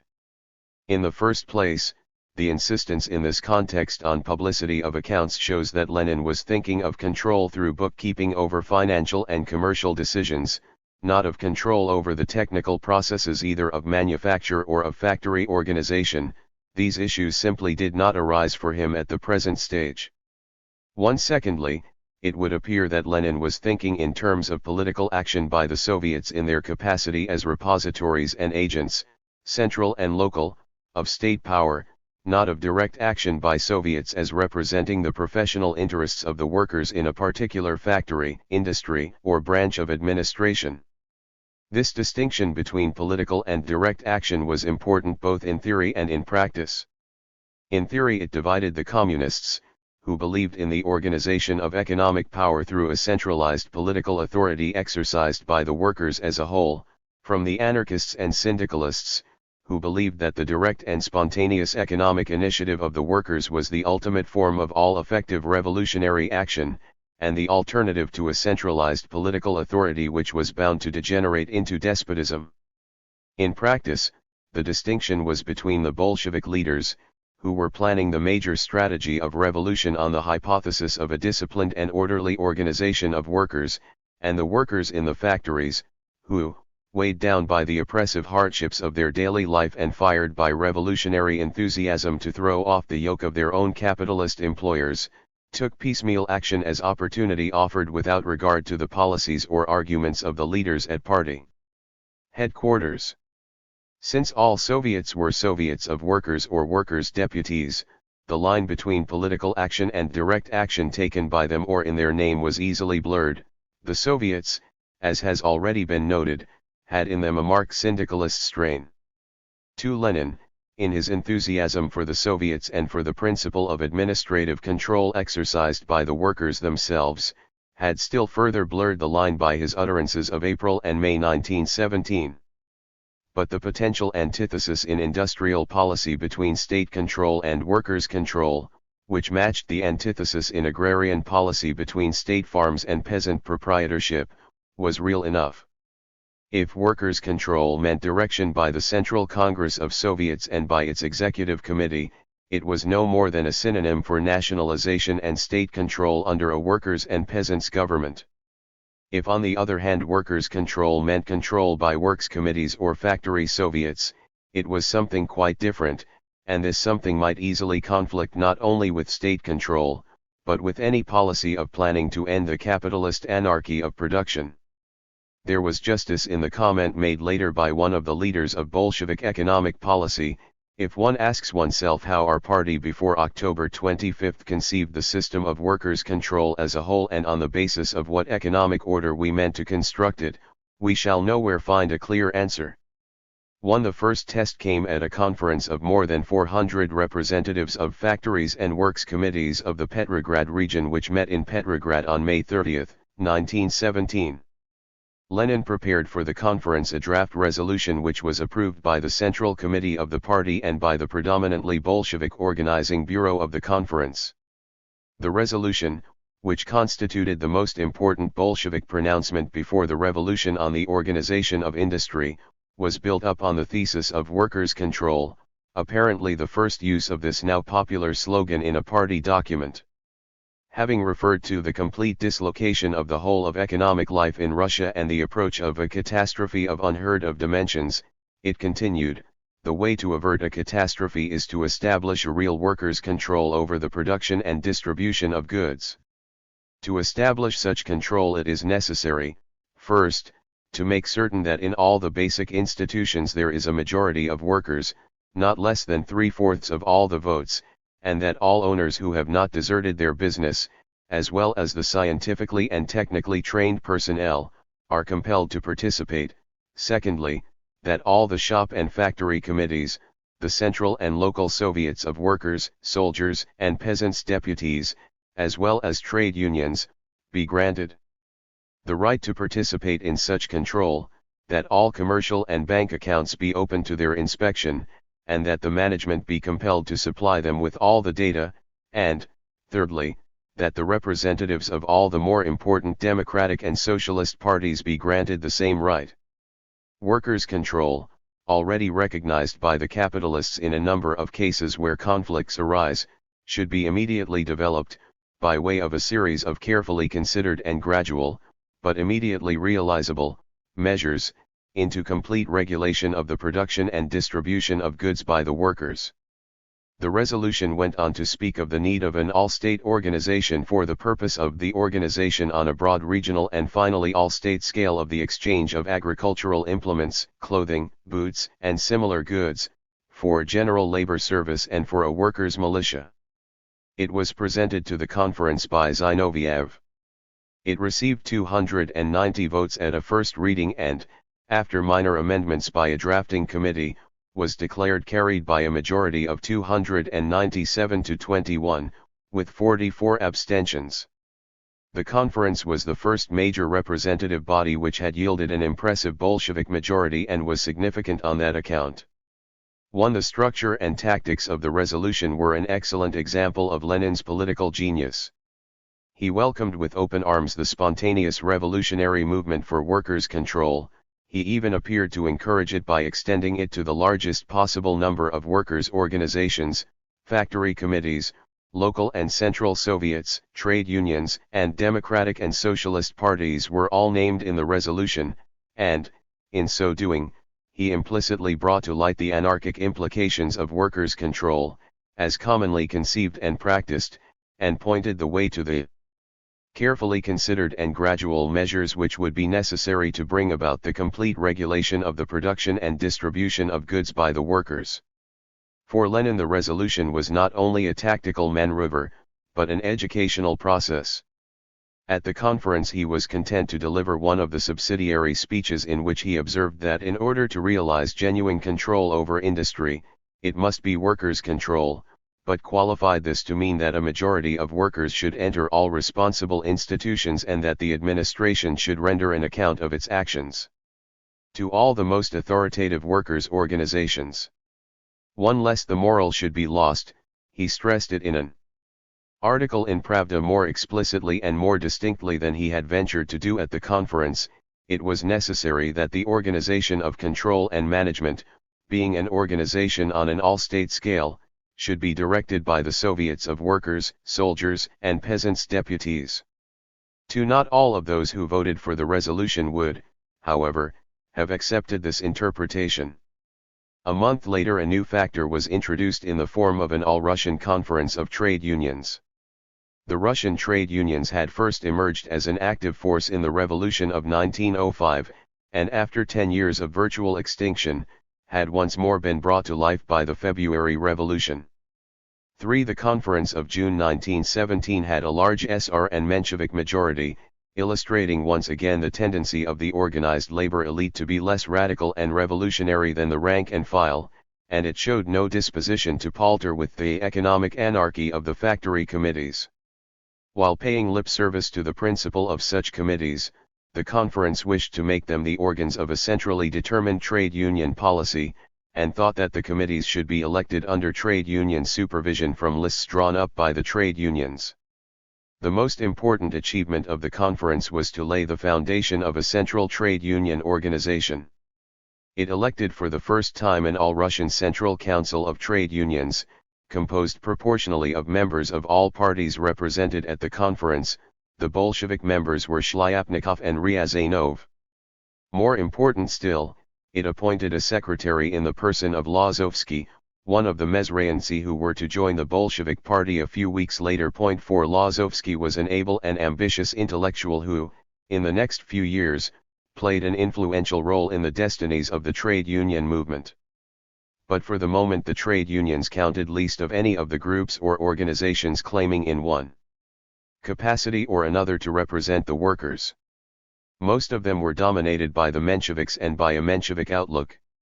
They played no part in the preparation of the October Revolution, some of them actually denounced it. The Central Council set up by the June Conference had neither the resources nor the organization which would have enabled it to give a lead. According to a gloomy picture afterwards painted by Lazovsky, it had only one organizer to send to the provinces and had only managed before the October Revolution to publish 2 numbers of its monthly journal. 1. The factory committees had, on the other hand, gone from strength to strength.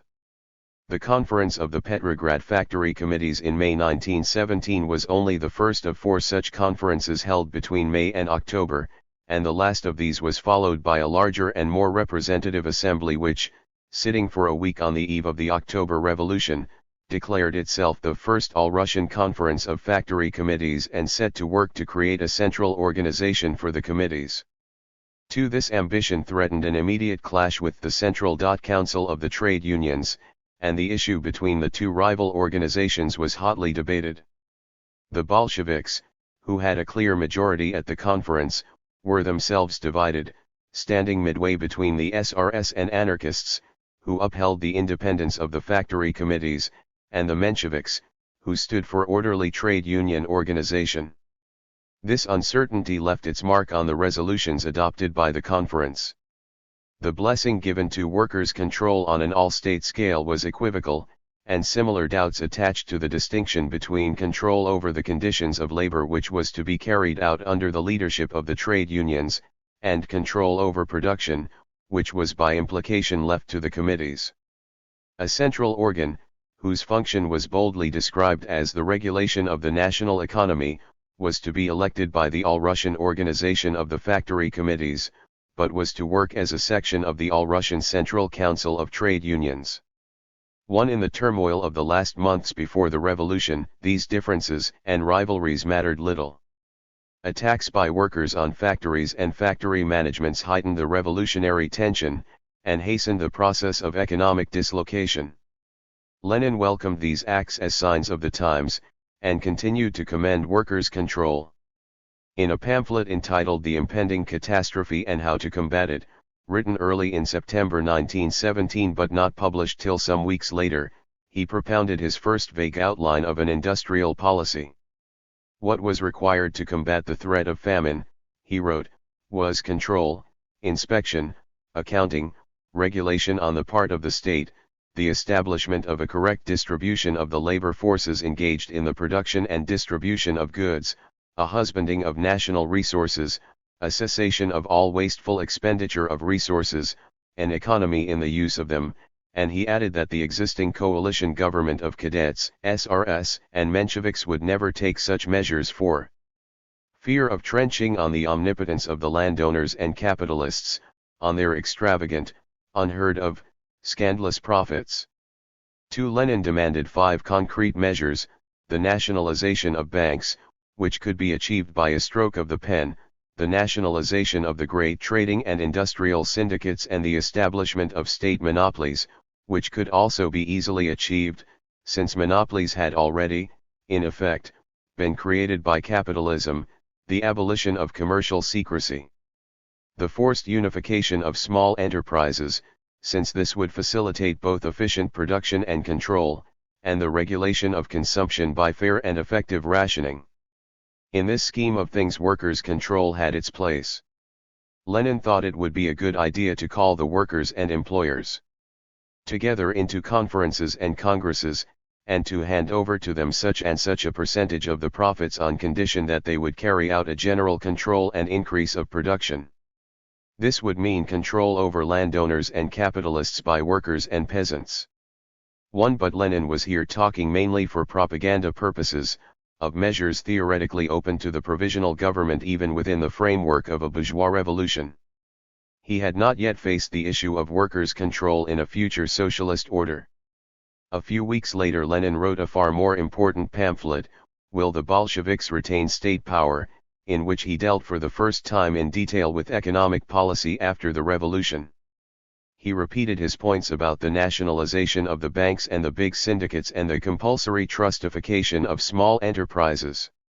He introduced the word plan, a little hesitatingly at first, and declared for the centralism and the plan of the proletarian state. To this first outline of Lenin's philosophy of planning was coupled with a vigorous assertion of the rights of workers' control. The chief difficulty of the proletarian revolution is the realization on a nationwide scale of the most precise conscientious accounting and control, of workers' control over the production and distribution of goods. But Lenin, rebutting once again the charge of syndicalism, went on to reaffirm in clear and unmistakable terms the interpretation he had given of the phrase after the May Conference, when we say workers' control, placing this slogan side by side with the dictatorship of the proletariat, and always after it, we thus make clear what state we have in mind. The state is an organ of the rule of a class. Which class? If the bourgeoisie, then this is just the Cadet Kornilov-Kerensky statehood, under which the working people of Russia have been suffering for over half a year. If the proletariat, if we have in mind a proletarian state, i.e. the dictatorship of the proletariat, then workers' control can become a national, all-embracing, omnipresent, most exact, and most conscientious accounting of production and distribution of goods. And he added that the existing state machinery of accounting and control would not, like the oppressive parts of the state machine, have to be destroyed by the revolution, it would simply be taken out of the hands of the capitalists and subordinated to the proletarian Soviets. Thus workers' control was equated with control by proletarian Soviets, and the fine distinction between Soviets of workers acting in a political and in a professional capacity was not drawn. Finally, in State and Revolution, Lenin resolved the whole antithesis with a magnificent sweep of the pen. Here all citizens are transformed into hired servants of the state, such as are the armed workers. All citizens become employees and workers of one all-national state syndicate. The essential is that they should work equally, observe the correct norms of work, and receive equally. The accounting and control of this has been extraordinarily simplified by capitalism and reduced to extremely simple operations of observation and registration accessible to every literate person, to a knowledge of the 4 rules of arithmetic, and to the issue of the appropriate vouchers. Point 2. There could be no antithesis between state control and workers' control once state and workers were one and the same. There are few better examples of Lenin's extraordinary skill in reconciling the obstinate pursuit of an ultimate objective which he recognized as necessary with the satisfaction of an immediate popular demand in apparent conflict with that objective. The history of industrial policy in the first months of the revolution followed closely the evolution of Lenin's thinking in the immediately preceding months, passing through workers' control to planning. The commentator who placed workers' control side by side with land and peace as the most popular and widely current slogans of the October Revolution exaggerated only in so far as the number of factory workers interested in workers' control was far smaller than the number of those interested in peace or the acquisition of land. "We shall establish genuine workers' control over production," announced Lenin in his first speech to the Petrograd Soviet on the afternoon of October-November 25, 1917, and workers' control was named among the purposes of the new regime both in the resolution passed on that occasion and in the proclamation of the Second All-Russian Congress of Soviets on the next day. It had been intended that the Congress should pass a decree on the subject simultaneously with the decrees on land and peace, and Milyutin had even been instructed some days earlier by the party Central Committee to prepare a draft. 2. But the complexity of the question was perhaps revealed in the process of drafting. Nothing transpired at the Congress, and a week later Pravda published a draft decree from Lenin's pen. This provided that workers' control was to be organized in each factory after the manner of the Soviets, either directly, if the enterprise is small enough to make this possible, or, in other cases, through elected representatives. Decisions of the organs of workers' control were binding on employers, and could be overruled only by the trade unions and congresses. Both employers and representatives of workers' control in enterprises of state importance were responsible to the state for the strictest order, discipline, and maintenance of property. The conception was that already elaborated by Lenin in Will the Bolsheviks Retain State Power? It was assumed without question that the employers and technical staffs would continue to operate their enterprises under the vigilant eye of workers' control. It was at this point that the intervention of the trade unions became decisive. The October conference of the factory committees had revealed the interest of the Trade Union Central Council in curbing the anarchic tendencies of workers' control. The same interest was now shared in even larger measure by a revolutionary government struggling to maintain and organize the essential processes of production. Thus, in the controversy behind the scenes which followed the publication of Lenin's draft, the trade unions became the unexpected champions of order, discipline, and centralized direction of production, and the revised draft decree, finally presented to VTSIK on November 14, 1917, was the result of a struggle between trade unions and factory committees, which repeated the struggle at the October conference. The draft decree opened with the ingenuous statement that workers' control was instituted in the interests of planned regulation of the national economy. It repeated the provisions of Lenin's original draft on the binding character of decisions of the workers' representatives and the responsibility of owners and workers' representatives to the state. But it improved on his borrowing from a Soviet model by setting up a whole new and complicated machinery of workers' control in exact imitation of the political system of the Soviets. Factory committees or councils became responsible to a higher council of workers' control for the whole locality, city, province, or industrial region, and these local councils were responsible to an all-Russian Council of Workers' Control, which was eventually responsible to a Congress of Councils of Workers' Control. The decree concluded by promising, as a sop to the critics, that an ordinance about relations between the All-Russian Council of Workers' Control and other institutions organizing and regulating the national economy will be issued separately. In the debate in VTSIK, its sternest critic was Lozovsky, the spokesman of the trade unions. The fundamental defect of this project is that it stands outside all connection with the planned regulation of the national economy and dissipates control over production instead of concentrating it. It is necessary to make an absolutely clear and categorical reservation that the workers in each enterprise should not get the impression that the enterprise belongs to them. He would, however, vote for the decree on the understanding that the trade unions will come into the organs set up by the decree in order to establish control in a manner consonant with the interests of the working class. Milyutin, the rapporteur of the decree, who was afterwards himself a strong nationalizer, explained somewhat apologetically that life overtook us and that it had become urgently necessary to unite into one solid state apparatus the workers' control which was being operated on the spot, so that legislation on workers' control which should logically have fitted into the framework of an economic plan had to precede legislation on the plan itself. In fact, workers' control as originally conceived and as widely practiced at this time found hardly any support in VTSIK. One speaker referred to the cleavage between those who wished to expand the framework of workers' control and those who sought to narrow it. But those who paid most lip service to workers' control and purported to expand it were in fact engaged in a skillful attempt to make it orderly and innocuous by turning it into a large-scale centralized public institution. The decree was approved by VTSIK by a majority of 24 votes to 10 and promulgated on the following day. Life continued to overtake the legislators, and the carefully thought-out decree of November 14, 1917, had no practical outcome. The spontaneous inclination of the workers to organize factory committees and to intervene in the management of the factories was inevitably encouraged by a revolution which led the workers to assume that the productive machinery of the country now belonged to them and could be operated by them at their own discretion and to their own advantage. What had begun to happen before the October Revolution now happened more frequently and more openly, and for the moment nothing would have dammed the tide of revolt. But actual events varied from factory to factory, so that no complete or uniform picture can be obtained.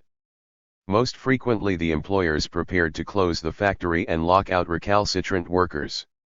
This was the contingency which the Soviet government feared most. Lenin's draft decree on workers' control contained a clause prohibiting any stoppage of an enterprise or of production without the consent of the workers' representatives. Sometimes a more or less uneasy bargain was struck between management and workers permitting the work to continue. Sometimes this collaboration took embarrassing forms, as when employers and workers in a particular industry combined to obstruct government orders to close down or concentrate factories engaged in the production of munitions, or, more unexpectedly still, came to an agreement not to apply the decree prohibiting night work for women. Most often the factory committees simply took over the factories in the name of the workers. Left to themselves, the workers could, in the nature of things, rarely provide the technical skill or industrial discipline or knowledge of accountancy necessary for the running of a factory. Cases occurred in which the workers, having taken over a factory, simply appropriated its funds or sold its stocks and planned for their own advantage. 3A Button Factory in Moscow, where a committee of workers took possession and the former manager was condemned to 3 months' imprisonment for sabotage, had to close down after a fortnight's struggle owing to the inability of the committee to manage it, and instances were quoted in which workers or factory committees, having evicted the managers, later went to them and begged them to return. 4 In the spring of 1918, when workers' control was already discredited, a speaker at the first All-Russian Congress of Councils of National Economy gave an understanding account of some of the conditions which had produced it. Those who work in these enterprises can say that the fault did not lie only in the workers, in the fact that the workers took to holding meetings, but in the fact that the personnel of the enterprises, the managing staff, folded its hands because the old stick had fallen from them, the stick with which it used to drive the workers, and it had none of the other means which the Western European bourgeoisie has of making the worker work. All these conditions confronted the working class with the insistent task of management, and it had to be taken in hand. Of course, the working class took it in hand clumsily. That is understandable. They chased out the old directors and technicians, perhaps because these people had treated them badly in the past, though cases are known of kindly treatment of decent managing personnel in enterprises. 1. The conception of workers' control spread even to the civil service. Among the curiosities of the welter of decrees issued in the first month of the revolution were 2. Abolishing the Soviets of employees which had taken control of the People's Commissariat of Posts and Telegraphs and of the Admiralty. 2. On the railways yet another situation arose.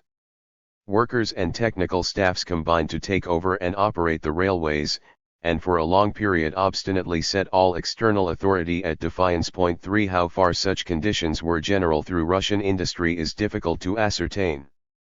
Ryazanov, a sworn enemy of the factory committees, said in January 1918 that they were never effective outside Petrograd, and they're only in the metallurgical industry.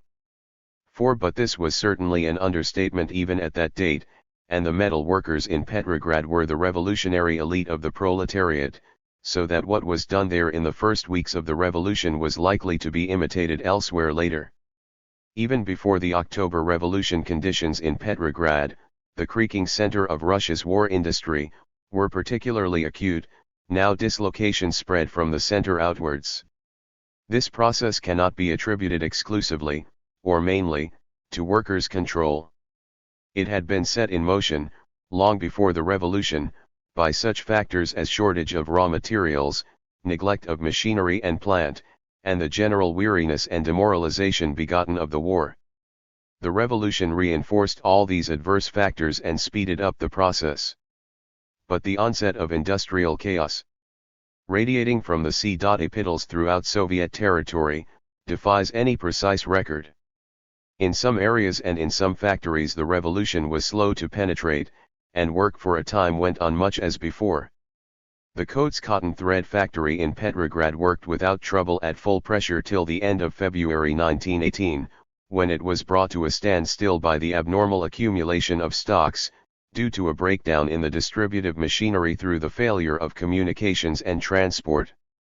One where the whole economic organism was in decay, sound spots could not long resist the general contagion. The process of disintegration went on partly as a result of Bolshevik action, and partly in spite of Bolshevik attempts to check it. This dual attitude was readily explicable. Up to a point the economic breakdown was an indispensable part of Bolshevik policy. The smashing of the economic, as well as of the political, machinery of bourgeois rule was an indispensable condition of the victory of the revolution, and as a weapon of destruction workers' control rendered indisputable service to the revolutionary cause. To break down was essential as a preliminary to building up. 2. But, once a certain point had been reached, continued destruction threatened the existence of the regime. The notion that the problems of production and of the relations of classes in society could be solved by the direct and spontaneous action of the workers of individual factories was not socialism, but syndicalism. Socialism did not seek to subordinate the irresponsible capitalist entrepreneur to an equally irresponsible factory committee claiming the same right of independence of the actual political authority, that could only perpetuate the anarchy of production which Marx regarded as the damning stigma of capitalism. The fatal and inevitable tendency of factory committees was to take decisions in the light of the interests of the workers in a particular factory or in a particular region. The essence of socialism was to establish an economy planned and carefully coordinated by a central authority in the common interest of all. Workers' control as a form of organization scarcely outlived the first few weeks of the revolution. When the attempt made in the decree of November 14/27, 1917, to institutionalize it, and thus neutralize its centrifugal effects, ended in failure, and the decree became a dead letter, some other means had to be found of setting constructive forces in motion. The instrument chosen for the purpose was the Supreme Council of National Economy, which was set up, without any very clear conception of its functions, in December 1917, and became in the next 2 years the main focus for the centralization and administration of industry. On the side of labor, the corresponding functions were performed by the trade unions, whose jealousy of workers' control had brought them into close alliance with the economic organs of the state. This process was in full swing when the first All-Russian Congress of Trade Unions met in January 1918. 1. The creation of a body variously described as a Supreme Economic Conference or a Council of National Economy seems to have been moot in the first days of the revolution. On November 17, 1917, 3 days after the decree on workers' control, Sovnarkom issued a decree formally dissolving the Provisional Government's Economic Council and Chief Economic Committee, and handing over their effects provisionally, pending the creation of a Council of National Economy, to the representatives of Sovnarkom for the organization of the Supreme Economic Conference. These representatives appear to have been Obolensky, Smirnov and Savliev. To them were now added Bukharin, Lenin and Milyutin. 10 days later Lenin complained that the Economic Conference has not hitherto received sufficient attention, and protested in vain against a proposal to distract Bukharin from this major task by appointing him to the editorial board of Pravda. 3. On December 14, 1917, Lenin spoke in VTSIK in favor of a draft decree proposed by Bukharin for the creation of a Supreme Council of National Economy. 1. And on December 18, 1917, the decree was issued. 2. The decree on workers' control had defined the purpose of workers' control as being the planned regulation of the national economy. The decree of December 18, 1917, described the purpose of the Supreme Council of National Economy as being to organize the economic activity of the nation and the financial resources of the government. The new organ was to direct to a uniform end the activities of all existing economic authorities, central and local, including the All-Russian Council of Workers' Control. It was to be composed of the members of the All-Russian Council of Workers' Control, of representatives of all the people's commissariats, and of experts nominated in a consultative capacity. It thus replaced, absorbed, and superseded the machinery of workers' control. As Lenin noted a few weeks later, we passed from workers' control to the creation of the Supreme Council of National Economy. 3. In some cases there was apparently even continuity of organization. The Petrograd Regional Council of Workers' Control, perhaps one of the few firmly established organs of workers' control, transformed itself into the Petrograd Regional Council of National Economy. Much had, however, been learned during the 3 weeks since the decree on workers' control. The new decree conferred on Vysenko powers to confiscate, acquire, sequester, or forcibly syndicalize all branches of production or commerce. It was instructed to centralize and direct the work of all economic organs of the administration, and all draft economic laws and decrees were to be submitted to Sovnarkom through it. Current work was to be coordinated by a bureau of 15 members. Obolensky was appointed president of Vysenko with the rank and title of People's Commissar for the organization and regulation of production. The first bureau of Vysenko included the names of Bukharin, Lenin, Milyutin, Lomov, Savliev, Sokolnikov and Schmidt. 1. The premises of the old Chief Economic Committee were duly taken over. But the existing staff walked out, and Vysenko inherited nothing from its predecessor but the office furniture and a few files and books. 2. While every project of the infant regime was at this time vague and chaotic, Vysenko was evidently conceived as the central planning and directing organ of the economic life of the country. Lenin described it, on the eve of its birth, as the fighting organ for the struggle with the capitalists and the landlords in the economic sphere, just as Sovnarkom is in politics. How undefined and far-reaching its potential functions were is shown by the juxtaposition of demobilization and finance with fuel and metals in the initial list of departments into which it was divided. The first assignment of its president, Obolensky, was to supervise the taking over of the State Bank. For its first recorded decrees were a regulation for the supply of electricity during prohibited hours to government headquarters in Smolny 5 and a set of rules and principles governing foreign trade policy.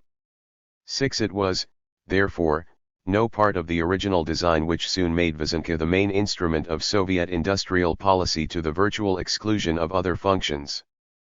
But this course was set, more or less by accident, at the first meeting of the Bureau of Vysenka on December 14, 1917. It was an eventful day. The private banks had been occupied that morning by Red Guards, and VTSIK later in the day passed its decree nationalizing them. Lenin attended the meeting of the Vysenka Bureau, and introduced a draft decree for the nationalization not only of the banks, but of all industrial enterprises. 8. There is no formal record of the occasion. According to Obolensky, only Lazovsky and Ryazanov openly contested Lenin's proposals. But most of those present regarded them as impracticable, and the draft decree remained unpromulgated and unpublished. On December 20, 1917/January 2, 1918, came a decree by which Vysenka assigned to itself control over all government financing of industry and over all wages paid by state institutions, which were to be coordinated by the state planning section of Vysenka. 2. The decree, like so many others of the period, was a dead letter, and is of interest only as proving that somebody in Vysenka, probably Lenin, was already thinking far ahead of the time. It was still a far cry not only to a comprehensive economic plan, but to a general and effective nationalization of industry. A few days later came the first public meeting of Vysenka, of which a graphic account has been left by a foreign eyewitness.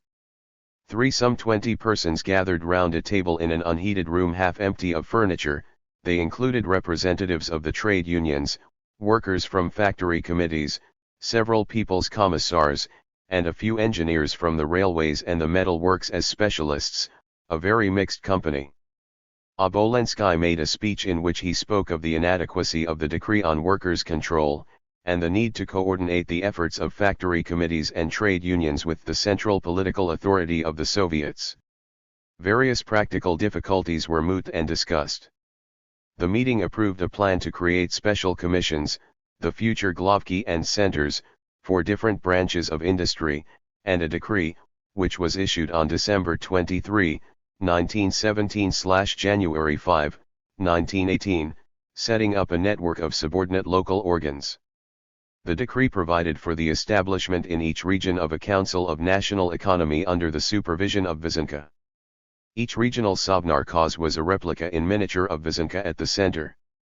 It was to be divided into 14 sections for different branches of production, and was to contain representatives of local institutions and organizations. The number of these representatives was to be determined by the Soviet of Workers, Soldiers, and Peasants' Deputies. 1. It was open to regional Sovnarkhoz to create provincial and local Sovnarkhozy responsible to it and exercising the same functions in smaller units. These incorporated the corresponding organs of workers' control where the latter had come into being. 2. The whole system, which was further formalized at the First All-Russian Congress of Councils of National Economy in May 1918, was designed as an economic replica of the political structure of Soviets of Workers and Peasants' Deputies with its pyramid of congresses. But this parallelism, resting on the unreal conception of a division of competence between political and economic authorities, was quite ineffective. At the highest level Vysenka could never aspire to be an economic Sovnarkom, and the provincial and local Sovnarkhozy could make no headway against the political Soviets. The idea of economic Soviets was stillborn. What had been created was a central economic department with local offices. The elaborate organization provided for in this decree still bears the marks of the original intention to exercise a general supervision over every aspect of economic activity. But this intention soon faded. The planning of national economy as a whole remained a remote ideal. Agricultural policy depended on a delicate balance between left SRS and Bolsheviks. Financial policy had in the main been settled before Vysenka came into existence, and remained the preserve of the People's Commissariat of Finance. Trade was still treated as a subsidiary function of production. The real gap, once workers' control had proved its inadequacy, was in industrial policy. Here planning and organization were a crying need, and the functions of Vysenka were gradually narrowed down to the filling of this gap. The organization for which Vysenka made provision in its decree of December 23, 1917/January 5, 1918, included special commissions for each branch of industry. On the other hand, most of the major Russian industries had created for themselves during the war, with official encouragement and support, central agencies claiming more or less effectively to speak for the industry as a whole, to coordinate its output and to regulate its sales. During the first weeks of the revolution, the question constantly arose of the relations of such agencies to the Soviet power. In a few industries the trade unions were also strong enough to play a part, though nowhere except in the railways, which were already state-owned, was their role decisive. Sometimes, no doubt, Vysenka attempted to ride roughshod over the industrialists. A delegate at the First All-Russian Congress of Councils of National Economy in May 1918 conjured up a picture of a sort of bohème in which a tailor will be put at the head of a big metallurgical concern, and a painter at the head of textile production. Once such things occurred, and were sometimes justified by the theories which had been preached by Lenin in State and Revolution and were now being busily disseminated by Bukharin. But they were most likely to occur where the employers and managers openly practiced resistance or sabotage or simply abandoned their factories. The more common state of relations between surviving capitalist organs and the instruments of the new power seems to have been an uneasy, distrustful, and quasi-hostile cooperation. Early appointments to Vysenka may have been based on the qualification of party allegiance. But it is on record that both the Economic Committee of the Moscow Regional Soviet and the First Kharkov Regional Sovnarkhoz contained representatives of the entrepreneurs. To the gradual concentration in the hands of Vysenka, in the first winter of the revolution, of a centralized control over industry may be illustrated from what happened in the two largest Russian industries, metals and textiles. In both cases the control was built on foundations laid before the revolution. The metallurgical industry was the most highly organized unit in the Russian economy, the first selling organization for the industry as a whole, Prodamit by name, had been created as early as 1902. War demands brought about the creation in 1915 of an official committee for the distribution of metals called Razmiko.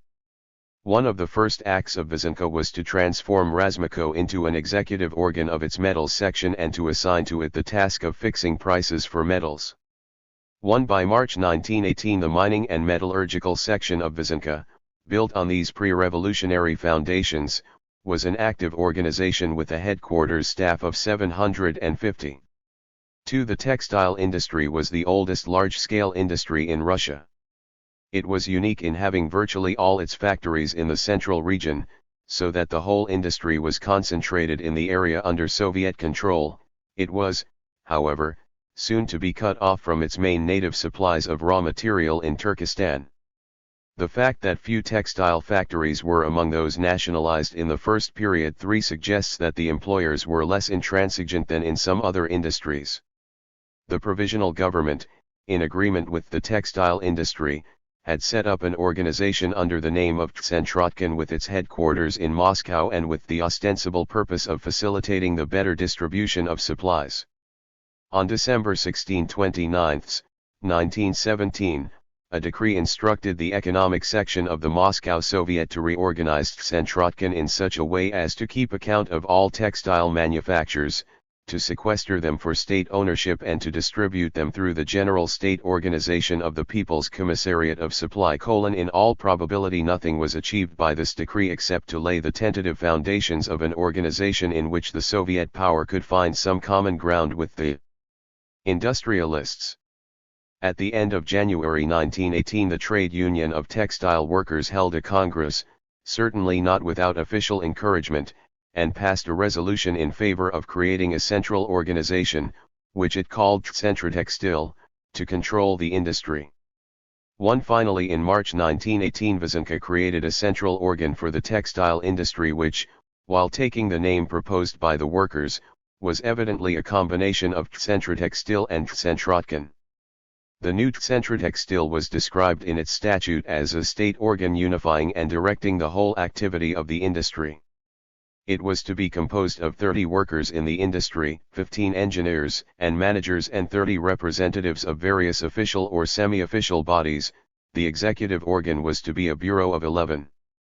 2. The threatened shortage of raw materials may have helped to promote a comparatively high degree of cooperation in this industry between managers, workers, and the Soviet power. The metallurgical and textile industries helped to illustrate the process by which Vysenka began in the first months of 1918 to build up a system of unified administration for particular industries. During 1915 and 1916 the Tsarist government had set up central organs, sometimes called committees and sometimes centers, for many industries producing commodities directly or indirectly necessary for the prosecution of the war. 3. And by 1917 these central organs, which were generally composed of representatives of the industry concerned and exercised regulatory functions of a rather undefined character, had spread over almost the whole field of industrial production. During the first half of 1918 Vysenka gradually took over these bodies, or what was left of them, and converted them, under the name of Glavki or Century, into administrative organs subject to the direction and control of Vysenka.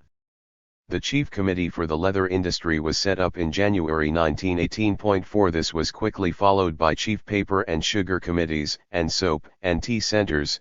These together with Centrotextile were all in existence by March 1918. 1. These organs could scarcely have come into being except on foundations already laid before the revolution or without the collaboration of the managerial and technical staffs of the industries. The journals, which many of them published in the spring and summer of 1918, had, behind their official aspect, much of the character of the old trade journals. It might have looked for the moment as if the Russian economy, following the model set up in Germany during the war, was on its way towards a compromise between industry and the new state power on the basis of concentration and self-administration under broad state supervision exercised by Vysenka. How far this supervision was effective is a question to which no clear and uniform answer can be given.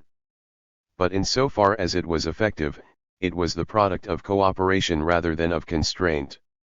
At a time when the Russian economy, shattered by war and revolution, was plunging downward into a gulf of anarchy and disintegration, a certain tacit community of interests could be detected between the government and the more sensible and moderate of the industrialists in bringing about a return to some kind of orderly production. 2. Extensive nationalization of industry was thus no part of the initial Bolshevik program, and, though powers had been conferred on Vysenka to confiscate, requisition or sequester, the first steps towards nationalization were halting and diffident. The nationalization of industry was treated at the outset not as a desirable end in itself but as a response to special conditions, usually some misdemeanor of the employers, and it was applied exclusively to individual factories, not to industries as a whole, so that any element of planning was quite absent from these initial measures. 2 epithets were used in Soviet literature to describe the nationalization policy of this early period. It was punitive, 1 meaning that its motive was to defeat or punish the resistance or sabotage of the capitalists, and it was spontaneous, 2 meaning that it was mainly the result of action by workers on the spot, not by the central authority. Ample evidence can be found to justify both descriptions. The punitive character of early nationalization is illustrated by the fact that the first nationalization decrees, whether issued by Sovnarkom or by Vysenka, always cited the reasons provoking or justifying nationalization. Refusal to submit to workers' control was the reason most commonly given. But an electric lighting company was nationalized because, in spite of government subsidies, the management had brought the enterprise to complete financial ruin and disputes with employees. 4 The Putilov works in Petrograd were taken over owing to their indebtedness to the treasury. Another large metallurgical concern was nationalized in view of the declaration by the management of its intention to wind up the affairs of the company. 5 Another iron and steel works producing nails was nationalized in view of the company's inability to continue operating the plant and of its importance to the government. 6. The Declaration of Rights of the Toiling and Exploited People adopted by the Third All-Russia Congress of Soviets in January 1918 proclaimed all factories, mines, and transport state property. This, though a statement of principles, rather than a legislative act, marked a more decisive movement of opinion, and from this time nationalization decrees ceased as a rule to offer any reason for the act. 1. The spontaneous element in early nationalization was even more conspicuous than its punitive character. The nationalization decrees issued by Sovnarkom and Vysenko related mainly to enterprises in Petrograd and to a few well-known provincial concerns with offices in the capital. But a much greater number of large and small enterprises up and down the country were nationalized by regional or local Soviets or Sovnarkozy or other local organs, or by the workers themselves with or without the covering approval of the local Soviets. 2. Sometimes nationalizations by local Soviets went hand in hand with claims for political autonomy. When immediately after the revolution a commission was sent to Turkestan to organize supplies of cotton for the textile factories of Moscow and Petrograd, it discovered that the Turkestan Soviet and Sovnarkom had already nationalized the local cotton industry. Exactly what happened over the vast expanse of Soviet territory defies any precise computation. 4. But everything goes to show that the disorderly procedure of workers' control was a main source of nationalization in the winter of 1917 to 1918, and that regional and local Soviets and Sovnarkozy more often issued decrees covering action taken by the workers themselves than decrees proceeding from their own initiative. Nationalization, as Rykov afterwards said, went on without any regard for questions of supply or for economic considerations. It arose simply from the direct necessities of the struggle with the bourgeoisie. 1. It was characteristic of this haphazard process of punitive or spontaneous nationalization that it applied only to individual enterprises. With the exception of the merchant fleet, which was already organized as a single unit, and was taken over by a decree of January 1918, 2. The first nationalization of an industry as a whole was the nationalization of the sugar industry in May 1918, followed by that of the oil industry in the following month. 3. Yet it was clear that so long as the factory rather than the industry was the unit of nationalization, the syndicalist tendencies inherent in workers' control had not been fully overcome. In a community which sought to organize itself on socialist rather than syndicalist lines, the fate of a particular factory or enterprise could not be determined exclusively, so to speak, on its merits. The whole industry or branch of production, and ultimately the whole national economy, must be considered as a single entity. The Brest-Litovsk Treaty had the effect of a severe shock to the whole Soviet organization. It had thrown a harsh searchlight on a picture of almost total helplessness and disintegration, and called an abrupt halt to the economic policies of drift and compromise which had characterized the past 3 months. At the moment of the signature of the treaty, major emphasis was still being laid on the need to create a new army for the defense of the socialist fatherland and on the sure prospect of the coming international revolution. These were still the keynotes of the resolution of the Seventh Party Congress which approved the ratification of the Treaty of March 8, 1918. Exactly a week later the resolution of the Fourth All-Russian Congress of Soviets which formally ratified the treaty repeated these motifs, and prefaced them with a new one, the need for a decisive turn in economic policy.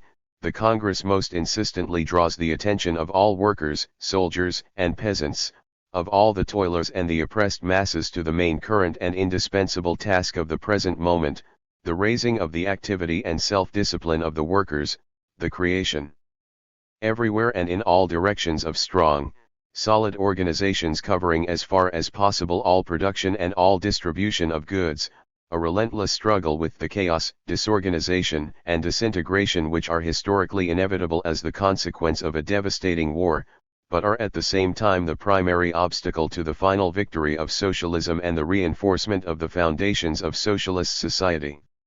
1. The time had come to take account of the immense economic losses, not indeed caused, but registered, by the Brest-Litovsk treaties.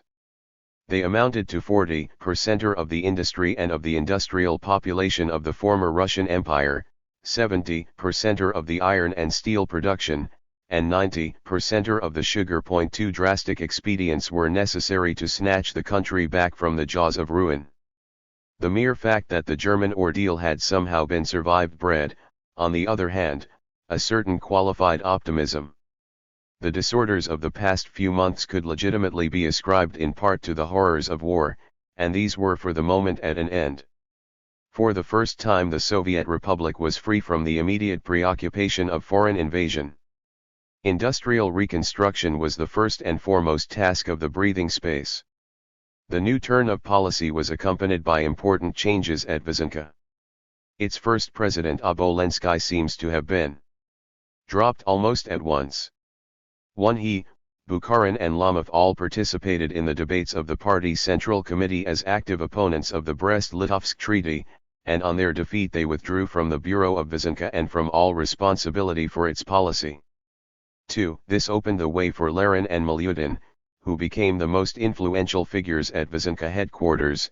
Lerin was at one time expected to succeed to the presidency. J. Lerin, a former Bolshevik, was a student and admirer of the state-inspired industrial concentration and planned economy of wartime Germany. Milyutin, though always a Bolshevik, was no uncompromising extremist, as his resignation over the issue of a coalition in November 1917 had shown. Both Lerin and Milyutin now came forward as practical businessmen concerned primarily to arrest the disastrous fall in production. Both were strong planners and centralizers. The policy which they represented was a reaction against the excesses of workers' control and spontaneous nationalization, and secured for a time the support of Lenin. The first unmistakable step along the new path was a decree issued by Vyazhinka on March 3, 1918, the date of the signature at Brest-Litovsk, over the signature of Lerin. This decree contained a clear recognition of the functions of technical management in industry and at the same time attempted to lay the foundations of a complete system of central supervision and control. Each central direction was to appoint to every enterprise belonging to the industry under its care a commissioner, who would be the government representative and supervisor, and 2 directors, one technical, the other administrative.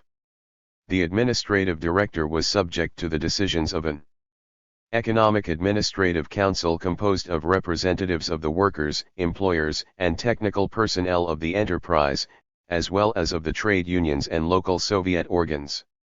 The technical administrator could be overruled only by the government commissioner or by the central direction of the industry. The decree laid down the principle that in nationalized enterprises workers' control is exercised by submitting all declarations and decisions of the factory or shop committee or of the control commission to the Economic Administrative Council for approval, and there was a provision that not more than half the members of the Administrative Council should be workers or employers. At a session of Vyazhinka which opened on March 19, 1918, Milyutin introduced the main report by declaring that the dictatorship of the proletariat has made inevitable a change of our whole economic policy from top to bottom. He made a guarded attack on the inadequacies of workers' control and nationalization as hitherto applied. Nationalization has proceeded either from below, being carried out by regional, or often by local, Soviets of workers, soldiers, and peasants' deputies, or from above, from here, by Sovnarkom or Vyazhinka. But the defect in this system of nationalization has been that there was no general plan. The whole process was dictated from without by the economic situation and by the facts of the class struggle. At the present time the state has to finance our industry, and in reality both nationalized enterprises and private enterprises are now for the most part maintained by the state treasury. For this reason it would really be difficult in this respect to draw a picture which distinguished nationalized from non-nationalized enterprises in the matter of their financial indebtedness to the state, and for this reason we are faced in the future with the necessity of administering those factories, workshops, etc., which are not yet nationalized, and with seeing on to its completion the nationalization of industry. The corollary of this was the abandonment of the punitive system of nationalization for a system of planned nationalization, adequately prepared and covering the whole of any given industry. Such further nationalization must be linked with an increase in productivity. Lerin also declared, a view then as novel as it may in retrospect appear obvious, that the function of Vysenka was to increase the quantity of useful objects produced in the country, and he was far in advance of the time in putting forward 3 ambitious projects of public works: the intensive equipment of the Kuznetsk mines in central Siberia, the electrification of industry in Petrograd, and irrigation in Turkestan. One plans to develop mining and industry in Siberia to replace the lost industrial regions of the Ukraine and southeastern Russia were much canvassed in the opening of 1918, but were quickly interrupted by the Civil War. The same reason made the Turkestan project impracticable. The electrification of industry was the germ of an idea which became fruitful later, and occupied an honorable place in the history of Soviet planning. But for the moment Lenin was building castles in the air. The issue round which acute controversy flared up in the brief interval of external tranquility after Brest-Litovsk was the relation of the revolutionary government to the former leaders of capitalist industry. Lenin's conception of state capitalism as a regime which would leave owners in possession and management of their industrial enterprises while subjecting them to general state supervision and direction had not been discarded. Dealings between Vysenka and the industrialists had been encouraged, and it was not surprising that negotiations should have been opened with Meshchersky, a prominent iron and steel magnate, whose group owned the principal locomotive and wagon building works in the country, for the future organization of the industry. In March 1918 Meshchersky put forward an ingenious proposal under which his group would hold half the shares in a new metallurgical trust and the state the other half, the group undertaking the management of the trust on behalf of the partnership. By a narrow majority Vysenka decided to negotiate on this basis.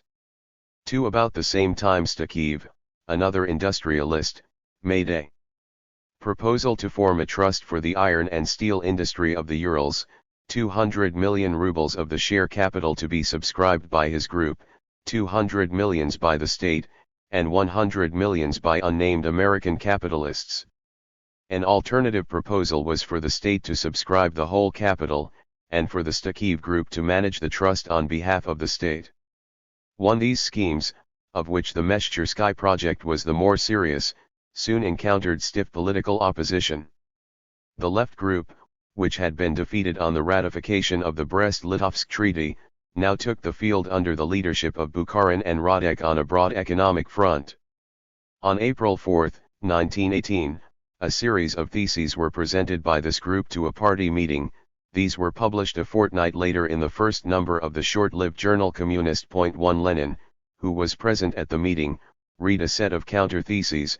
These were not published at the time, but were evidently part of a first draft of an extensive article entitled Current Tasks of the Soviet Power which, having received the endorsement of the Central Committee of the party, an unusually solemn formality, appeared in L'Izvestiya on April 28, 1918. On the following day a major public debate on the question was opened by Lenin in VTSIK, Bukharin speaking on behalf of the left group, and on May 3 VTSIK adopted 6 theses on the current tasks of the Soviet power which were a full endorsement of Lenin's position. Not content with this formal victory, Lenin harried his defeated rivals in a lively pamphlet, on left infantilism and the petty bourgeois spirit, which marked the end of the controversy and provided the most finished analysis of Lenin's economic outlook at this time. Both sides agreed that a turning point had been reached. The revolution had triumphed over its enemies at home, the power of the bourgeoisie had been crushed, and the bourgeois administrative machine, political and economic, smashed. The destructive phase of the revolution was complete. But on how to proceed to the constructive phase opinions were radically divided. The members of the left group stood at the opposite pole to those who, before and after October 1917, had been skeptical of the possibility of an immediate transition to the socialist revolution. They, on the contrary, maintained that the socialist revolution had been accomplished and were impatient to garner its refreshing fruits. They shrank from producing any concrete program, and remained essentially an opposition group. But the principle at stake was clear. The program of the proletarian revolution was being sidetracked in the interests of the consolidation of the new state power.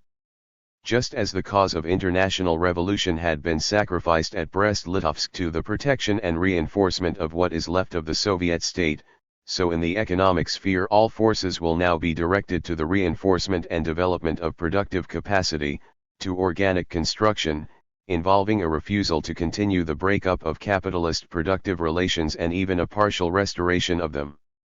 The argument continued, instead of advancing from partial nationalization to a general socialization of large-scale industry, agreements with captains of industry must lead to the formation of big trusts directed by them and embracing basic industries, which from an outside view may have the appearance of state undertakings. Such a system of organized production creates a social base for the evolution of state capitalism and constitutes a transitional stage towards it. The same criticism was echoed by the Menshevik press, which complained that a policy of the creation of industrial trusts is being carried on under the flag of the nationalization of industry. Lenin's new insistence on central organization and the measures proposed by him to realize it were dismissed as being a retreat from socialism into state capitalism. In the middle of April 1918, while this controversy was at its height, the decision was taken to reject the Meshchersky project. 2. What part the opposition played in forcing this decision is not certain. According to one version, it was dictated by the discovery that the majority of the shares in the Meshchersky group had passed into German hands. But the discussion of principle continued without reference to this decision. Lenin's rebuttal of the attack of the left opposition was characteristic and significant. Since April 1917 he had preached, against those who sought to confine the revolution within a narrow bourgeois framework, the doctrine of the immediate transition from the bourgeois to the socialist revolution. But he had guarded himself carefully about the time and the conditions in which socialism could be attained. Not the introduction of socialism as our immediate task, he had said in the April theses, but immediate transition merely to control by the Soviet of Workers' deputies over the social production and distribution of products. In State and Revolution, written on the eve of the October Revolution, he had spoken, with one eye on wartime Germany, of the epoch of the growth of monopoly capitalism into state monopoly capitalism, though he had denounced the heresy that the state monopoly capitalism could be called state socialism. It was not socialism, but it was a step on the road to socialism. To this conception of a highly concentrated and monopolistic economy operated by capitalists nominally under private ownership, but under close state supervision, was what Lenin meant by state capitalism. The attempt to realize it immediately after the revolution under a system of workers' control had broken down, partly owing to the refusal of the capitalist employers to play their expected part. But far greater success, in spite of the failure of the Meshchersky negotiations, had attended the policy of organizing a series of great industrial monopolies under the control and direction of Vysenka. This was not socialism but a step on the road to it. Lenin had never disputed the contention, dear to the hearts of the Mensheviks, that Russia must cease to be backward before she could become socialist. The problem was rendered acute by the failure of the German and Western European proletariats, contrary to all Lenin's calculations, to come to the aid of the Russian Revolution. Backward Russia must complete her bourgeois revolution, must modernize herself by her own exertions, pending the arrival of help from Europe. It followed that Lenin could accept the imputation of state capitalism, not as an accusation but as a panegyric. In the debate in VTSIK he ironically turned the tables on his opponents: evolution towards state capitalism, there is the evil, there is the foe against whom we are invited to struggle. And yet when I read these references to such enemies in the paper of the left communists, I ask, what has happened to these people? How can they, through poring over extracts from a book, forget reality? Reality says that state capitalism would be for us a step forward. If we in Russia in a short space of time could get state capitalism, that would be a victory. How could they fail to see that the small proprietor, small capital, is our enemy? How could they see the chief enemy in state capitalism? On left infantilism and the petty bourgeois spirit he developed the idea with equal emphasis and in greater detail.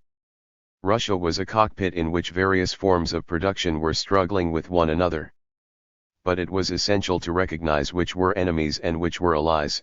It is not state capitalism which is struggling here against socialism, but the petty bourgeoisie plus private commercial capitalism, which are struggling together as one man both against state capitalism and against socialism. 3. State capitalism is thus not only the stepping stone to socialism, but the ally of socialism as the enemy of its enemies.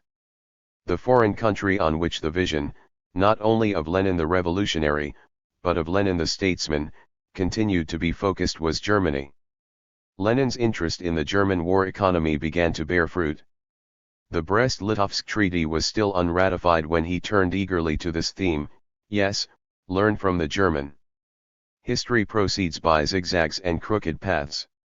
It happens that it is the German who now, side by side with bestial imperialism, embodies the principles of discipline, of organization, of solid working together, on the basis of the most modern machine industry, of strict accounting and control. And this is precisely what we lack. This is precisely what we need to learn.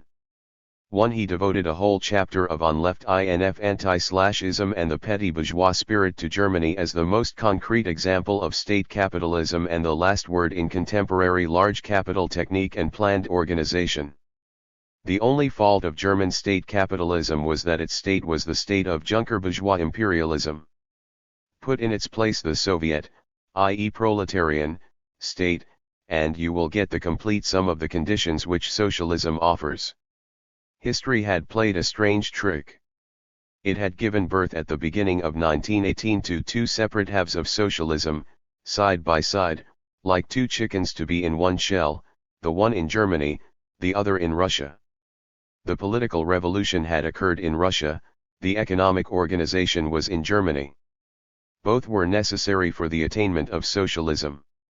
The task of Russian socialists, pending the outbreak of the German Revolution, was to study the state capitalism of the Germans, to adopt it with all possible strength, not to spare dictatorial methods in order to hasten its adoption even more than Peter hastened the adoption of Westernism by barbarous Russia. Not shrinking from barbarous weapons to fight barbarism. 1. It seems to be the only admiring reference to Peter the Great, or perhaps to any other Russian Tsar, in Lenin's works. Lenin thus distinguished quite sharply between the first and second periods of the revolution. The business of crushing the resistance of the exploiters had in the main been accomplished in the period from November 7, 1917 down to February, 1918. On the other hand, our work of organizing proletarian accountancy and control has, plainly and obviously for every thinking man, alien behind the immediate task of expropriating the expropriators. What lay ahead in the next period was the radical task of creating a higher social order than capitalism, and this meant to raise the productivity of labor, and in connection with this to organize it more highly. For the first period the slogan, "Loot what has been looted from you," was perfectly correct. In the second the motto ought to be, "Keep account of what has been looted, and do not allow it to be dissipated, and if any one tries to appropriate it directly or indirectly for himself, such disturbers of discipline should be shot." 2. In the first period it had been important to stress socialist hostility to the state, the need to smash the bourgeois state machine. This he had emphasized in State and Revolution. But when Bukharin reviewed State and Revolution in Communist in April 1918, he had quoted only what is already obsolete, what is the affair of yesterday. He had been silent about the task of tomorrow, about everything that concerns accounting, control, and discipline. In the first period, workers' control had been the prevalent slogan. Now this was forgotten in the new emphasis on organization as the road to socialism. In the Tsar's day we organized thousands, and in Kerensky's hundreds of thousands. That is nothing, that does not count. In politics, that was preparatory work. That was the preparatory class. Until the vanguard of the workers learn to organize tens of millions, they are not yet socialists and not creators of the socialist society, and will not acquire the necessary experience of organization.